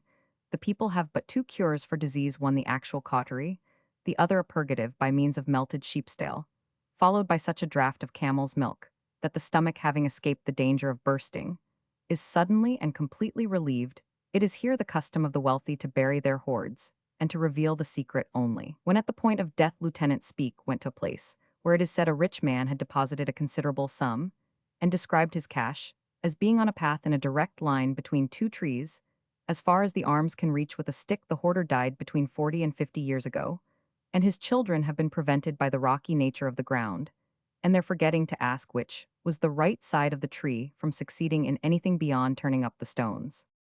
Las Cure is an open roadstead for native craft. The town is considered one of the principal strongholds of the coast. There are 3 large and 6 small forts similar in construction to those of Highs. All are occupied by merchants, and are said to belong to the Sultan. The mass of huts may be between 20 and 30 in number. They are matted buildings, long and flat-roofed. Half a dozen families inhabit the same house, which is portioned off for such accommodation. Public buildings there are none, and no wall protects the place. It is in the territory of the Warsingali, and owns the rule of the Gayrod or prince, who sometimes lives here, and at other times inhabits the jungle. Las Cure exports gums, Dumba sheep, and guano, the latter considered valuable, and sent to Makalla in Arabia to manure the date plantations. 4 miles westward of Las Cure is Curiat, also called Little Cure. It resembles the other settlement, and is not worth description. Lieutenant Speak here occupied a fort or stone house, belonged to his abbin. Finding the people very suspicious, he did not enter Las Cure for prudential motives. There, the Sultan has no habitation. When he visited the place, he lodged in the house of a nakoda, or ship captain. Lieutenant Speak was delayed at Curiat by the pretext of want of cattle. In reality, to be plundered. The Sultan, who inhabits the jungle, did not make his appearance, till repeatedly summoned. About the 10th day, the old man arrived on foot, attended by a dozen followers. He was carefully placed in the center of a double line, bristling with spears, and marched past to his own fort. Lieutenant Speak posted his servants with orders to fire a salute of small firearms. The consequence was that the evening was spent in prayers. During Lieutenant Speak's first visit to the Sultan, who received him squatting on the ground outside the house, in which he lodged with his guards about him, the dignitary showed great trepidation, but returned salams with politeness. He is described as a fine-looking man between 48 and 50 years of age. He was dressed in an old and dirty tobe, had no turban, and appeared unarmed. He had consulted the claims of dignity by keeping the traveler waiting 10 days, whilst he journeyed 20 miles before showing himself. He had privily held a durbar at Las Cure. It was attended by the agiles of the tribe, by Mohammed Samatter, Lieutenant Speak's abbin, and the people generally here. The question was debated Whether the traveler was to be permitted to see the country the voice of the multitude was as usual contra-fearing. To admit a wolf into the fold it was silenced, however, by the Sultan who thought fit to favor the English, and by the Abbin who settled the question, saying that he as the Sultan's subject was answerable for all that might happen, and that the chief might believe him or not, thou could such jungle folk know anything. On the morning of the 8th November, the Sultan returned Lieutenant Speake's visit the traveler, took the occasion of opening his desire to visit the Warsingali country and the lands on the road to Berbera, keeping inland about 200 miles more or less, according to circumstances, and passing through the Dulbahantas. To this, the Sultan replied that as far as his dominions extended, the traveler was perfectly at liberty to go where he liked.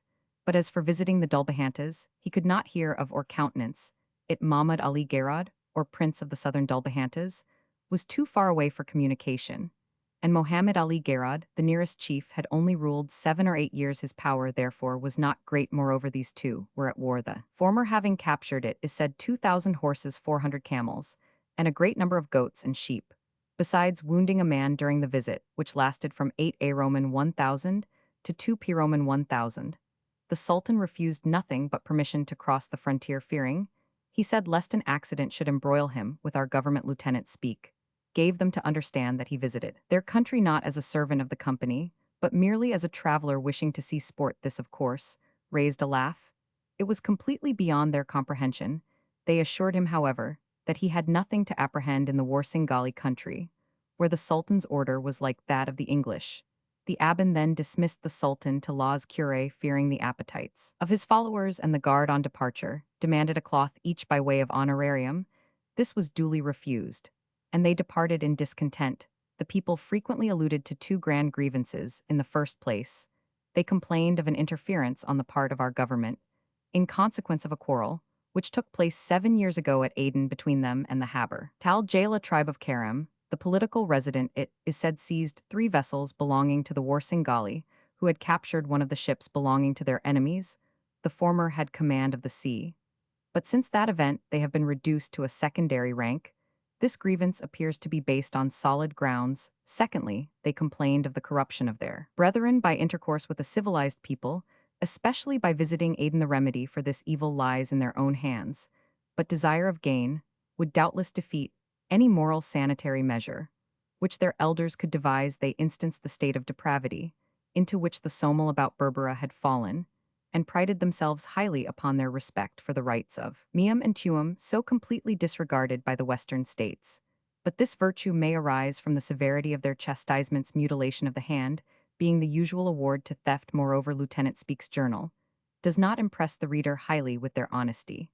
And lastly, I have found the Haber Awal at Berbera on the whole a more respectable race than the Warsingali. Lieutenant Speake's delay at Curiat was caused by want of carriage. He justly remarks that every one in this country appeals to precedent. The traveler, therefore, should carefully ascertain the price of everything and adhere to it, as those who follow him 20 years afterwards will be charged the same. One of the principal obstacles to Lieutenant Speake's progress was the large sum given to the natives by an officer who visited this coast some years ago. Future travelers should send before them a trusty Warsingali to the Sultan, with a letter specifying the necessary arrangements, a measure which would save trouble and annoyance to both parties.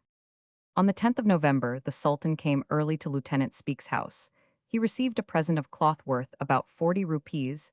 After comparing his forearm with every other man's, and ascertaining the mean, he measured and remeasured each piece in operation, which lasted several hours. A flint gun was presented to him. Evidently the first he had ever handled. He could scarcely bring it up to his shoulder, and persisted in shutting the wrong eye.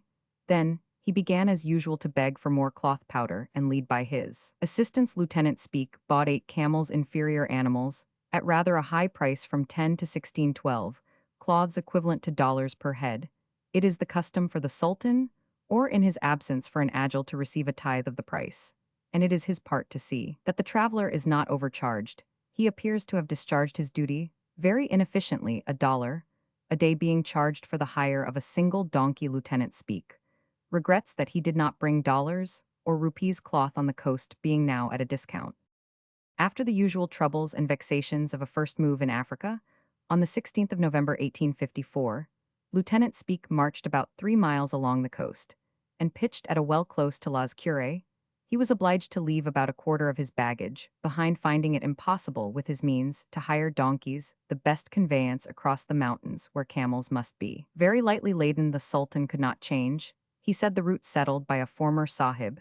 He appears, though famed for honesty and justice, to have taken a partial view of Lieutenant Speke's property.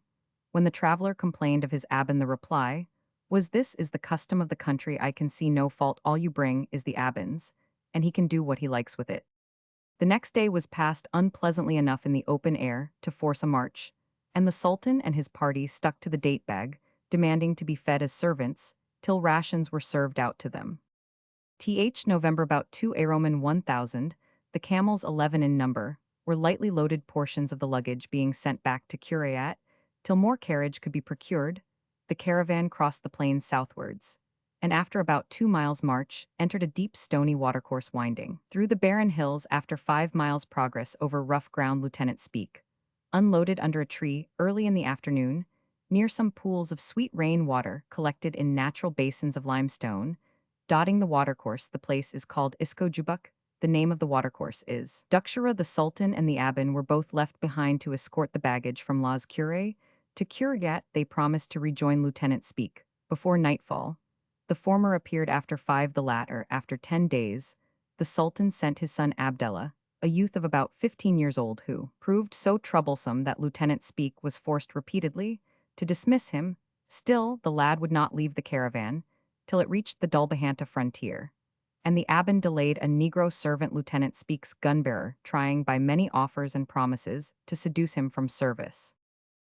November, at dawn, the camels were brought in. They had been feeding at large all night, which proves the safety of the country. After 3 hours' work at loading, the caravan started up the watercourse. The road was rugged at times. The watercourse was blocked up with boulders, which compelled the travelers temporarily to leave it, with a little cutting away of projecting rocks, which are of soft stone. The road might be made tolerably easy. Scattered and stunted acacias, fringed with fresh green foliage, relieved. All else was barren rock. After marching about 2 miles, the traveler was obliged to halt by the Sultan. A messenger arrived with the order. The halting place is called Damalay. It is in the bed of the watercourse, stagnating rain, foul-looking but sweet lying. Close by, as in all other parts of this Fiumara, the bed was dotted with a bright green tree, sometimes 4 feet high, resembling a willow. Lieutenant Speke spread his mat in the shade, and spent the rest of the day at his diary, and in conversation with the natives. Next day was also spent at Damalay. The interpreter Mohammed Ahmed, a Somali of the Warsangali tribe, and all the people refused positively to advance. Lieutenant Speke started on foot to Las Cure in search of the Aban. He was followed at some distance by the Somal, and the whole party returned on hearing a report that the chief and the Aban were on the way. The traveler seems on this occasion to have formed a very low estimate of the people. He stopped their food until they promised to start the next day. November, the caravan marched at gunfire, and after a mile left the watercourse and ascended by a rough camel path a buttress of hill leading to the ridge of the mountains. The ascent was not steep, but the camels were so bad that they could scarcely be induced to advance. The country was of a more pleasant aspect, a shower of rain having lately fallen at this height. The trees grow thicker and finer, the stones are hidden by grass and heather, and the air becomes somewhat cooler. After a 6 miles march, Lieutenant Speke, encamped at a place called Adhai Sweet Water, was found within a mile's walk. The first spring from which our traveler drank. Here he pitched a tent. At Adhai, Lieutenant Speke was detained 9 days by the non-appearance of his protector and the refusal of his followers to march without him. The camels were sent back with the greatest difficulty to fetch the portion of the baggage left behind. On the 24th, Lieutenant Speke sent his Hindustani servant to Las Cure with orders to bring up the baggage. Imam started alone, and on foot, not being permitted to ride a pony hired by the traveler. He reported that there is a much better road for laden camels from the coast to the crest of the hills. Though unprotected, he met with no difficulty, and returned 2 days afterwards.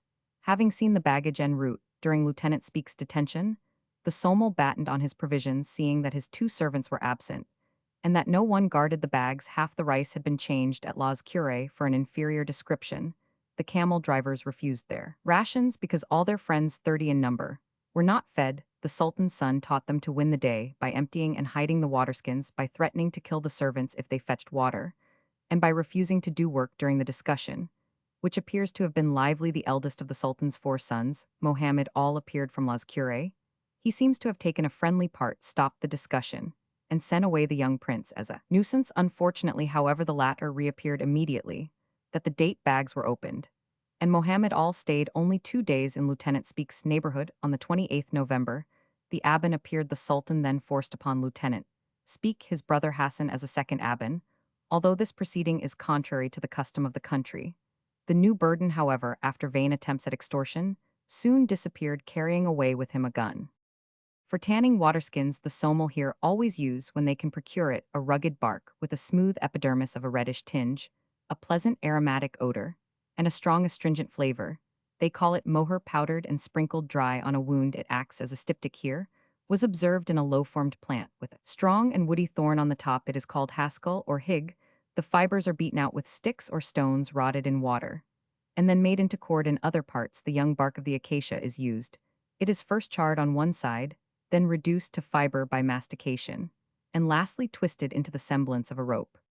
From a little manuscript belonging to the Aban, Lieutenant Speak learned that about 440 years ago, a Roman 501, Darad bin Ismail, unable to live with his elder brother at Mecca, fled with a few followers to these shores. In those days, the land was ruled, they say, by a Christian chief called Kin, whose wazir Wara was the terror of all men. Darad collected around him, probably by proselytizing a strong party. He gradually increased his power, and ended by expelling the owners of the country, who fled to the NW as far as Abyssinia. Darad, by an Assyri damsel, had a son called Kabul Ullah, whose son Hardy had as progeny Warsingali Dulbahanta, and Major Thane. These three divided the country into as many portions, which, though great territorial changes have taken place to this day, bear their respective owners' names. Of this, I have to observe that universal tradition represents the Somali to be a people of half-caste origin, African and Arabian. Moreover, that they expelled the Galas from the coast, until the latter took refuge in the hills of Harar. The Galas are a people partly Moslem, partly Christian, and partly pagan. This may account for the tradition above recorded. Most Somali, however, declare Darad to be a man of ignoble origin, and do not derive him from the holy city. Some declare he was driven from Arabia, for theft, of course. Each tribe exaggerates its own nobility with as reckless a defiance of truth as their neighbors depreciate it. But I have made a rule always to doubt what semi-barbarians write. Writing is the great source of historical confusion, because falsehoods accumulate in books, persons are confounded, and fictions assume, as in the mythologic genealogies of India, Persia, Greece, and Rome, a regular and systematic form. On the other hand, oral tradition is more trustworthy witness. The annals and genealogies preserved in verse by the Bats of Kutch, the Arab Nasab, and the bards of Balochistan. November, the Sultan took leave of Lieutenant Speak, and the latter prepared to march in company with the Aban, the interpreter, the Sultan's two sons, and a large party. By throwing the tent down and sitting in the sun, he managed to effect a move in the evening. The camels started from it high up a gradual ascent, along a strong path. The way was covered with bush, jungle, and trees. The frankincense, it is said, abounded. Gum trees of various kinds were found, and the traveler remarked a single stunted sycamore growing out of a rock. I found the tree in all the upper regions of the Somali country, and abundant in the Harar hills. After 2 miles' march, the caravan halted at Habel Ishuale, on the northern side of the mountains, within 3 miles of the crest. The halting ground was tolerably level, and not distant from the waters of Adhai, the only spring in the vicinity. The travelers slept in a deserted kraal, surrounded by a stout fence of acacia, thorns heaped up to keep out the leopards and hyenas. During the heat, Lieutenant Speak sat under a tree. Here he remained 3 days, the first in order to bring up part of his baggage which had been left behind, the second to send on a portion to the next halting place, and the third, in consequence of the Aban's resolution, to procure ghee or clarified butter. The Sultan could not resist the opportunity of extorting something by a final visit for a goat killed and eaten by the camel drivers. Contrary to Lieutenant Speak's orders, $1 was demanded. 4th December 1854, about dawn the caravan was loaded, and then proceeded along a tolerably level pathway through a thick growth of thorn trees towards a bluff hill. The steep was reached about 9 Roman 1000, and the camels twirled up the ascent by a stony way, dropping their loads for want of ropes and stumbling on their road. The summit, about 500 yards distant, was reached in an hour at Yafir on the crest of the mountains. The caravan halted 2 hours for refreshment. Lieutenant Speak describes the spot in the enthusiastic language of all travelers, who have visited the seaward range of the Somali hills. It appears, however, that it is destitute of water. About noon, the camels were again loaded, and the caravan proceeded across the mountains by a winding road over level ground for 4 miles. This point commanded an extensive view of the southern plateau in that direction. The mountains drop in steps or terraces and are almost bare, as in other parts rough and flat-topped piles of stones, reminding the traveler of the Tartar cairns, were observed. I remarked the same in the northern Somali country. And in both places, the people gave a similar account of them, namely, that they are the work of an earlier race, probably. The gallas, some of them are certainly tombs, for human bones are turned up, in others empty chambers are discovered, and in a few are found earthen and large copper pots. Lieutenant Speak on one occasion saw an excavated mound propped up inside by pieces of timber, and apparently built without inlet. It was opened about 6 years ago by a Warsingali in order to bury his wife, when a bar of metal afterwards proved by an Arab to be gold, and a gold ring similar to what is worn by women in the nose, were discovered in other places. The natives find, it is said, women's bracelets, beads, and similar articles still used by the Gallas. After nightfall, the caravan arrived at Muker, a halting place in the southern declivity of the hills. Here Lieutenant Speak remarked that the large watercourse in which he halted becomes a torrent during the rains, carrying off the drainage. Towards the eastern coast he had marched that day 17 miles, when the party made a crawl with a few bushes. Water was found within a mile in a rocky basin. It was fetid and full of animalculae. Here appeared an old woman driving sheep and goats into Las Cure, a circumstance which shows that the country is by no means dangerous. After one day's halt at Muker to refresh the camels on the 6th December, Lieutenant Speak started at about 10 a Roman 1000 across the last spur of the hills, and presently entered a depression dividing the hills from the plateau. Here the country was stony and white-colored, with watercourses full of rounded stones. The jujube and acacias were here observed to be on a large scale, especially in the lowest ground. After 5 miles, the traveler halted at a shallow watercourse, and at about half a mile distant found sweet but dirty water in a deep hole in the rock. The name of this station was Kara. 8th December, early in the morning, the caravan moved on to Rat, a distance of 8 miles. It arrived at about noon. The road lay through the depression. At the foot of the hills, in the patches of heather florican, was found the jujubetry was very large in the rains. This country is a grassy belt, running from west to east, along a deep and narrow watercourse called Rat Tug, or the Fiumara of Rat, which flows eastward towards the ocean. At this season, having been eaten up, the land was almost entirely deserted. The kraals lay desolate. The herdsmen had driven off their cows to the hills, and the horses had been sent towards the Majarthane country. A few camels and donkeys were seen, considering that their breeding is left to chance. The blood is not contemptible. The sheep and goats are small, and their coats, as usual in these hot countries, remain short. Lieutenant Speak was informed that, owing to want of rain, and it being the breeding season, the inland and nomad Warsingali live entirely on flesh, one meal, serving for 3 days. This was a sad change of affairs from what took place 6 weeks before the travelers' arrival, when there had been a fall of rain, and the people spent their time reveling on milk and sleeping all day under the shade of the triste Somali idea of perfect happiness. On the 9th December, Lieutenant Speak, halting at Rat, visited one of Kin's cities, now ruined by time, and changed by the Somal having converted it into a cemetery. The remains were of stone and mud, as usual in this part of the world. The houses are built in an economical manner. One straight wall, nearly 30 feet long, runs down the center, and is supported by a number of lateral chambers facing opposite ways, e.g. 2 illustrations. This appears to compose the village, and suggests a convent or a monastery to the west, and about 50 yards distant are ruins of stone and good white mortar, probably procured by burning the limestone rock. The annexed ground plan will give an idea of these interesting remains, which are said to be those of a Christian house of worship. In some parts the walls are still 10 feet high, and they show an extent of civilization now completely beyond the Warsingali.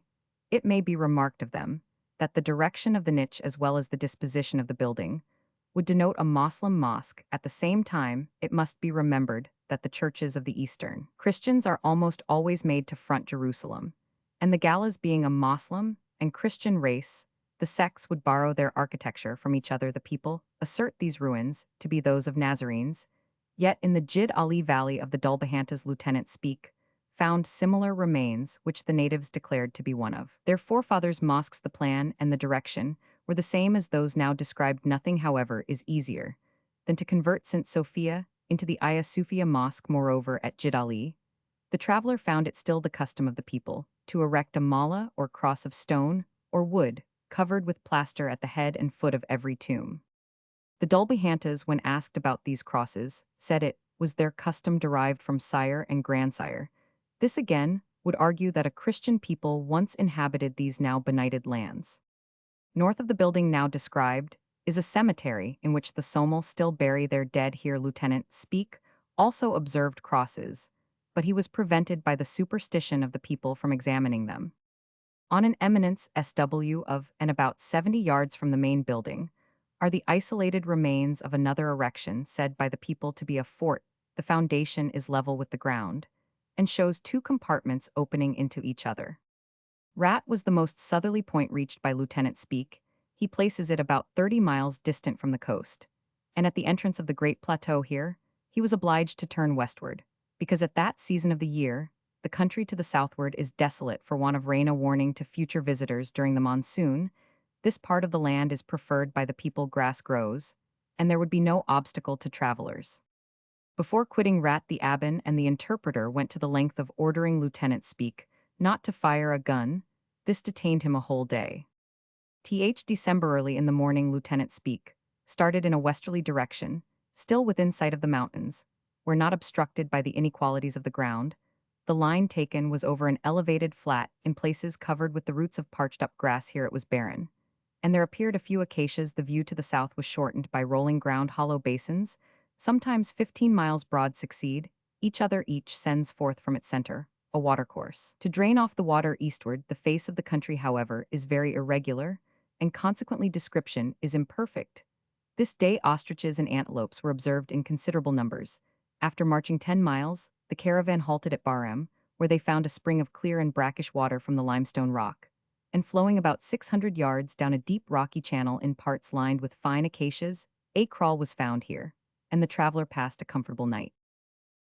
December about 9 A Roman 1000, the caravan started and threaded a valley, which if blessed with a fair supply of water would be very fertile, whilst everything else is burned up by the sun on the high ground.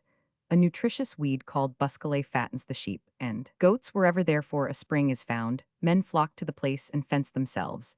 In a kraal about halfway, the travelers reached Darad bin Ismail's tomb, a parallelogram of loose stones, about 1 foot high, of a battered and ignoble appearance. At one extremity stood a large sloping stone with a little mortar still clinging to it. No outer fence surrounded the tomb, which might easily be passed by unnoticed. No honors were paid to the memory of the first founder of the tribe, and the Somali did not even recite a Fatiha over his dust. After marching about 12 miles, the caravan encamped at Labadale, in the bed of a little watercourse, which runs into the Yube Tug. Here they found a small pool of bad rain water. They made a rude fence to keep out the wild beasts, and in it passed the night. December the Somali showed superior activity in marching 3 successive days. The reason appears to be that the abbon was progressing towards his home. At sunrise the camels were loaded, and at 8 A Roman 1000 the caravan started up a valley along the left bank of a watercourse called the Yube Tug. This was out of the line, but the depth of the perpendicular sides prevented any attempt at crossing it. The people of the country have made a peculiar use of this feature of ground. During the last war 10 or 11 years ago between the Warsingali and the Dulbehantas, the latter sent a large foraging party over the frontier. The Warsingali stationed a strong force at the head of the watercourse to prevent its being turned, and exposed their flocks and herds on the eastern bank to tantalize the hungry enemy. The Dulbehantas, unable to cross the chasm, and unwilling, like all Somali heroes, even in their wrath to come to blows with the foe, retired in huge disgust. After marching 5 miles, the caravan halted the abbon, declaring that he and the Sultan's younger son must go forward to feel the way, in other words, to visit his home. His pretext was a good one. In countries where postal arrangements do not exist, intelligence flies quicker than on the wings of paper. Many evil rumors had preceded Lieutenant Speak, and the inland tribe professed, it was reported, to despise a people who can only threaten the coast. The Dulbehantas had been quarreling amongst themselves for the last 13 years and were now determined to settle the dispute by a battle. Formerly, they were all under one head, but one Ali Haram, and Akil, or minor chief, determined to make his son, Mohammed Ali Gayrad, or prince of the clans. inhabiting the northern provinces. After 5 years' intrigue, the son was proclaimed and carried on the wars caused by his father, declaring an intention to fight to the last. He has, however, been successfully opposed by Muhammad Ali, the rightful chief of the Dulbahanta family, the southern clans of Hod, and beyond the Nogal being more numerous and more powerful than the northern divisions. No merchant Arab or other thinks of penetrating into this country, principally on account of the expense. Lieutenant Speak is of opinion that his cloth and rice would easily have stopped the war for a time. The Dulbahantas threatened and blustered, but allowed themselves easily to be pacified. It is illustrative of the customs of this people that when the Dulbahantas had their hands engaged and left their rear, unprotected under the impression that no enemies were behind the Warsangali, instantly remembered that one of their number had been murdered by the other race. Many years ago, the blood money had been paid and peace had been concluded, but the opportunity was too tempting to be resisted. The Yubbe Tug watercourse begins abruptly, being as broad and deep at the head as it is in the trunk. When Lieutenant Speak visited it, it was dry. There was but a thin growth of trees in it, showing that water does not long remain there. Immediately north of it lies a woody belt running up to the foot of the mountains, and there bifurcating along the base southwards. The Yubbe is said to extend to a considerable distance, but Somali ideas of distance are peculiar, and absorption is a powerful agent in these latitudes. Till the 21st December, Lieutenant Speak was delayed at the Yubbe Tug. His ropes had been stolen by discharged camel-men, and he was unable to replace them. On the 15th December, one of the Midgan or servals was tried for stealing venison from one of his fellows. The Sultan, before his departure, had commissioned 3 of Lieutenant Speak's attendants to act as judges in case of such emergency. On this occasion, the interpreter was on the woolsack, and he sensibly fined the criminal 2 sheep to be eaten on the road. From inquiries, I have no doubt that these Midgan are actually reduced by famine at times to live on a food which human nature abhors in the northern part of the Somali country. I never heard of cannibalism, although the Serval tribes will eat birds and other articles of food disdained by Somal of gentle blood. Lieutenant Speak complains of the scarcity and the quality of the water, which resembles the mixture commonly known as black draught, yet it appears not to injure health, and the only disease found endemic is an ophthalmia said to return periodically, every 3 years. The animals have learned to use sparingly what elsewhere is a daily necessary. Camels are watered twice a month, sheep thrice, and horses every 2 or 3 days. No wild beasts or birds, except the rock pigeon and duck, ever drink except when rain falls. The pickaxe and spade belonging to the traveler were greatly desired. In one place water was found, but more generally, the people preferred digging for honey in the rocks of the inhabitants. We find it recorded that, like all nomads, they are idle to the last degree, contenting themselves with tanned skins for dress and miserable huts for lodging. Changing ground for the flocks and herds is a work of little trouble. 1 camel and a donkey carry all the goods and chattels, including water, wife, and baby milk in all stages, but never polluted by fire. Wild honey and flesh are their only diet. Some old men have never tasted grain. Armed with spear and shield, they are in perpetual dread of an attack. It is not strange that under such circumstances the population should be thin and scattered. They talk of thousands going to war, but the wary traveler suspects gross exaggeration. They preserve the abominable gala practice of murdering pregnant women in hopes of mutilating a male fetus. On the 20th December, Lieutenant Speak was informed by the Sultan's son that the Dulbahantas would not permit him to enter their country. As a favor, however, they would allow him to pass towards the home of the Abbin, who, having married a Dulbahanta girl, was naturalized amongst them. Since December, early in the morning, Lieutenant Speak, accompanied by the interpreter, the Sultan's son, 1 servant, and 2 or 3 men to lead a pair of camels, started eastward. The rest of the animals, 9 in number, were left behind in charge of Imam, a Hindustani boy, and 6 or 7 men under him. The reason for this step was that Hussein Haji and Agil of the Dulbahantas, and a connection of the Abbin, demanded as sole condition for permitting Lieutenant Speak to visit Jidali that the traveler should give up all his property. Before leaving the valley, he observed a hillock glistening white. It appears from its salt-bitter taste to have been some kind of nitrate efflorescing from the ground. The caravan marched about a mile across the deep valley of Yubbe Tug and ascended its right side by a beaten track.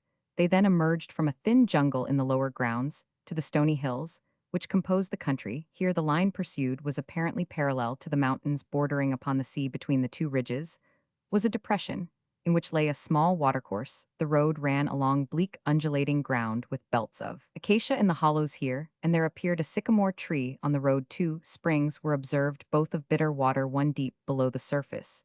The other close to the ground. Patches of green grass grew around them.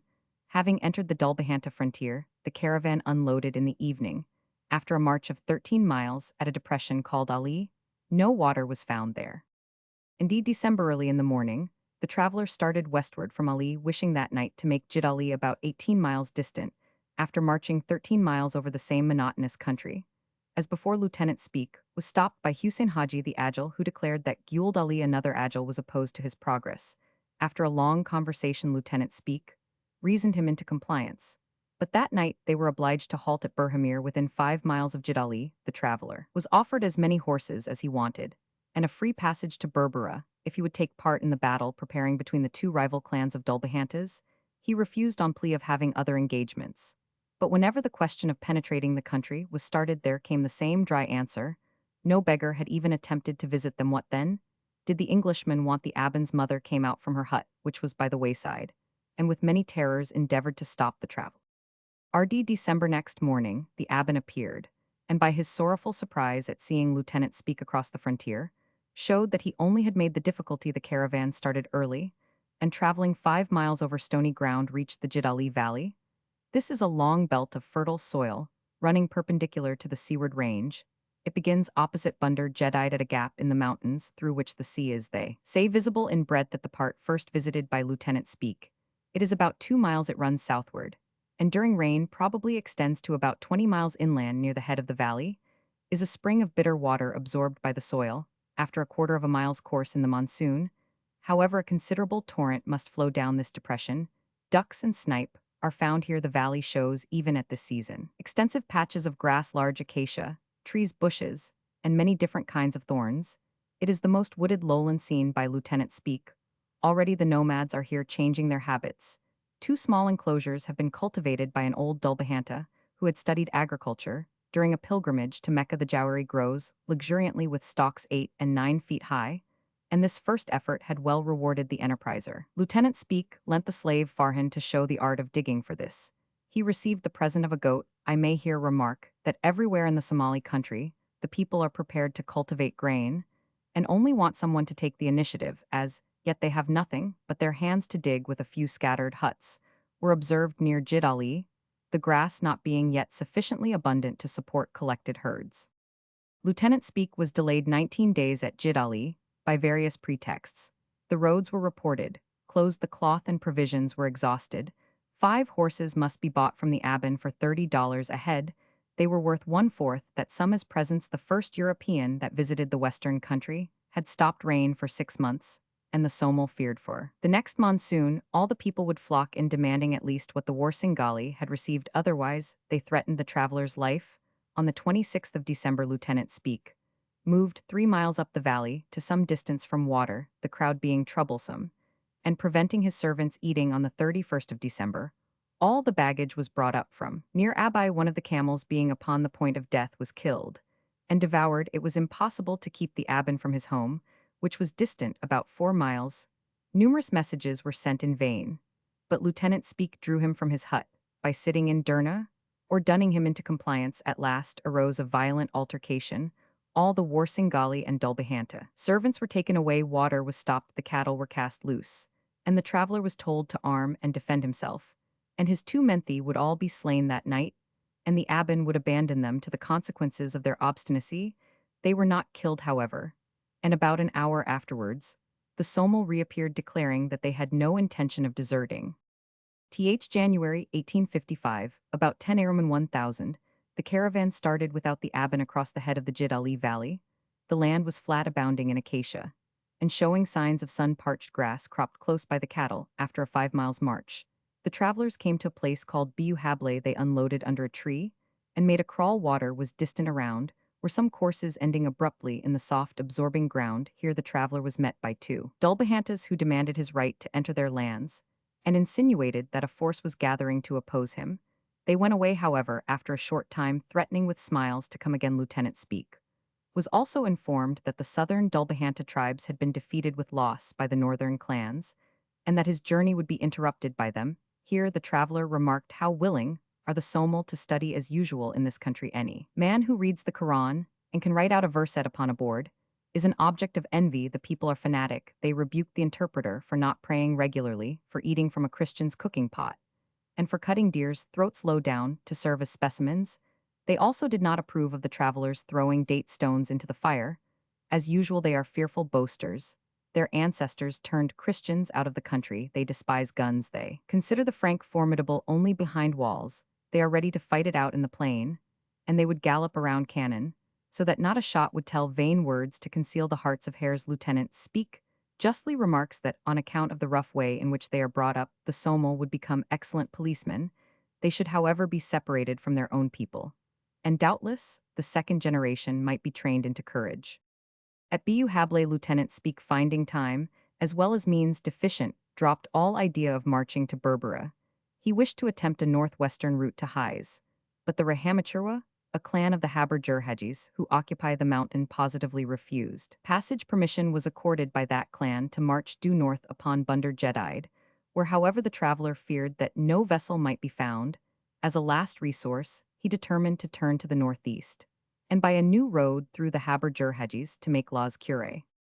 January the Abbon again returned from his home, and accompanied Lieutenant Speak on his first march to the northeast.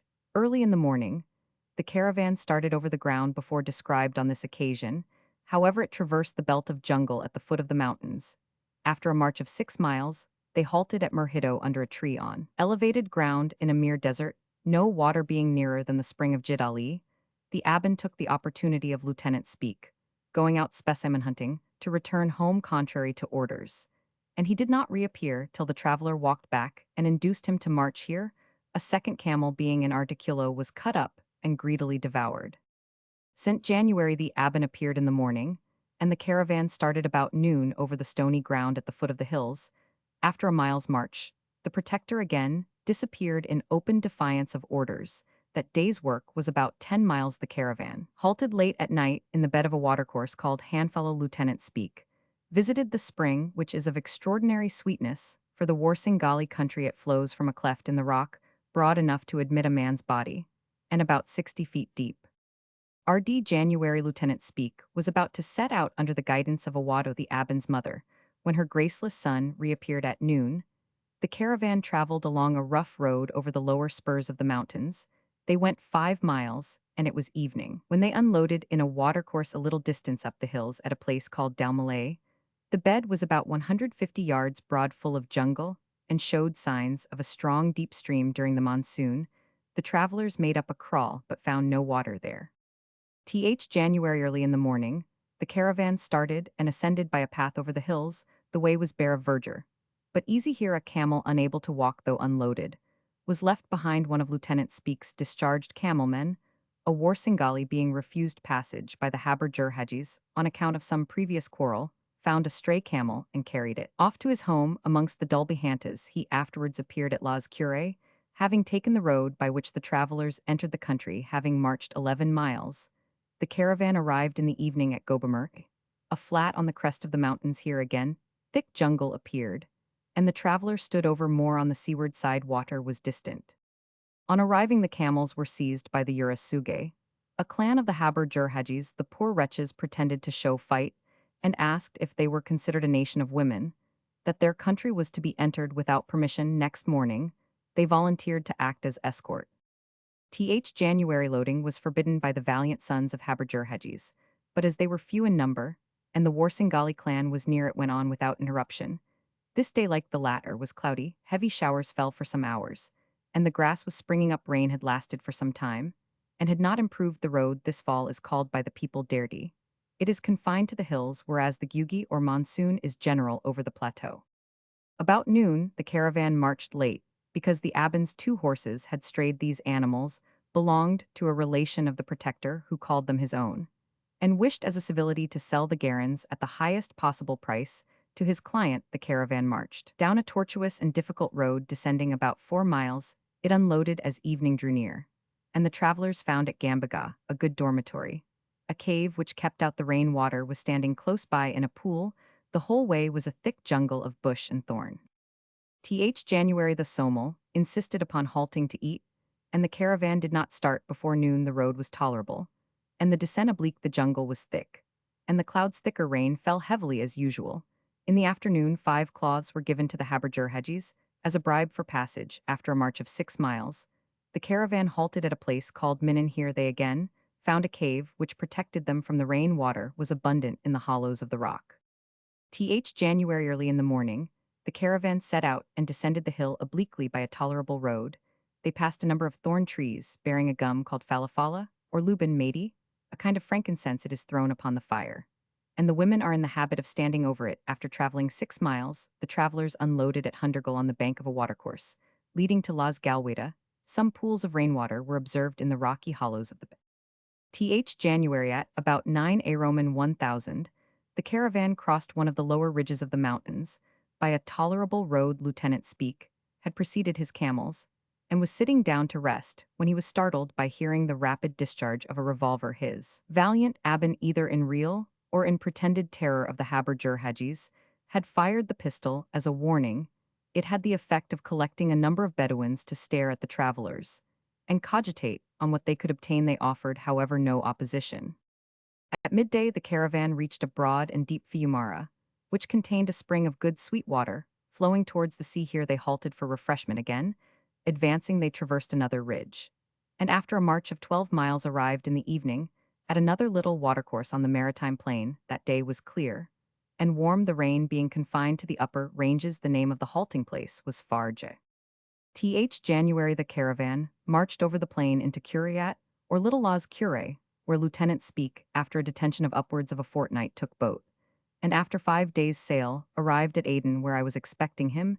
He was charged $40, 5 times the proper sum for a place in a loaded bungalow. From Aden to Bombay, $35 is the hire of the whole cabin. This was the last act of the Aben, who is now, by the just orders of the acting political resident Aden, expiating his divers offenses in the station jail. Conclusion. Lieutenant Speke has passed through 3 large tribes: the Warsingali, the Dulbahanta, and the Habergerhedjis. The Warsingali have a sultan or chief, whose orders are obeyed after a fashion by all the clans save one. The Bahidyer, he cannot demand the attendance of a subject, even to protect the country, and has no power to raise recruits. Consequently, increase of territory is never contemplated in this part of the Somali country. In case of murder, theft, or dispute between different tribes, the aggrieved consult the sultan, who, assembling the elders, deputes them to feel the inclinations of the public. The people prefer revenging themselves by violence, as every man thereby hopes to gain something. The war ends when the enemy has more spears than cattle. Left most frequently, however, by mutual consent, when both are tired of riding. The country expeditions seldom meet one another, this retiring as that advances, and he is deemed a brave who can lift a few head of cattle and return home in safety. The commissariat department is rudely organized at the trysting place. Generally some water. The people assemble on a day fixed by the sultan and slaughter sheep. Each person provides himself by hanging some dried meat upon his pony. It is said that on many occasions men have passed upwards of a week with no other sustenance than water. This extensive branch of the Somal is divided into 18 principal clans, viz. Ragerad, the royal family; 2, Rafati; 3, Ra Abdullah; 4, Rabahidyer; 5, Bohage Salabay; 6, Adan Yaqub; 7, Garad Umar; 8, Garad Yusuf; 9, Garad Liban; 10, Na Umar; 11, Adan Sid; 12, Rahaji; 13, Dubbays; 14, Warlaba; 15, Bayabarhe; 16, Ra Yasif; 17, Hinjadub; 18, Ragarina. The northern Dulbahantas are suffering greatly from intestine war. They are even less tractable than the Warsingali. Their sultan is a ruler only in name. No one respects his person or consults him in matters of importance. Their Garad was in the vicinity of the traveler, but evasive answers were returned, probably in consequence of the Aben's machinations. To every inquiry, the elders and men of substance settle local matters, and all have a voice in everything that concerns the general weal. Such, for instance, as the transit of a traveler. Lieutenant Speke saw 2 tribes, the Mahmud Garad and Rali Nale. The latter is subdivided into 6 septs. The Habergerhedjis, here scattered and cut up, have little power. Their royal family resides near Berbera, but no one as yet wears the turban, and even when investiture takes place, a ruler's authority will not extend to Makar. 3 clans of this tribe inhabit this part of the Somali country viz Ba Gumaran, Rahamtarwa, and Urasuge. I venture to submit a few remarks upon the subject of the preceding diary. It is evident from the perusal of these pages that though the traveler suffered from the system of blackmail, to which the inhospitable Somal of Makar subject all strangers, though he was delayed, persecuted by his protector, and threatened with war danger, and destruction his life was never in real peril, some allowance must also be made for the people of the country Lieutenant Speak, was of course recognized as a servant of government and savages, cannot believe that a man wastes his rice and cloth to collect dead beasts, and to ascertain the direction of streams he was known to be a Christian. He is ignorant of the Moslem faith, and most fatal to his enterprise. He was limited in time, not knowing either the Arabic or the Somali tongue he was forced to communicate with the people through the medium of his dishonest interpreter and abbin. I have permitted myself to comment upon the system of interference pursued by the former authorities of Aden towards the inhabitants of the Somali coast, a partial intermeddling with the quarrels of these people. Is unwise we have the whole line completely in our power an armed cruiser, by a complete blockade would compel the inhabitants to comply with any requisitions, but either our intervention should be complete either, we should constitute ourselves sole judges of all disputes, or we should sedulously turn a deaf ear to their complaints. The former I not only understand to be deprecated by our rulers, but I also hold it to be imprudent. Nothing is more dangerous than to influence in any way the savage balance of power between these tribes. By throwing our weight on one side, we may do them incalculable mischief. The Somal, like the Arab Bedouins, live in a highly artificial, though an apparently artless state of political relations, and the imperfect attempt of strangers to interfere would be turned to the worst account by the designing adventurer and the turbulent spirit, who expects to rise by means of anarchy and confusion. Hitherto our partial intervention between the Haber Awal of Berbera and the Haber Jurhajis of Zayla has been fraught with evils to them, and consequently to us.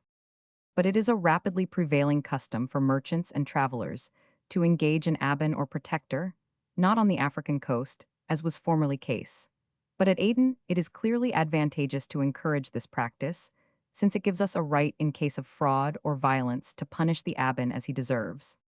Lastly, we cannot expect great things without some establishment at Berbera, were a British agent settled there.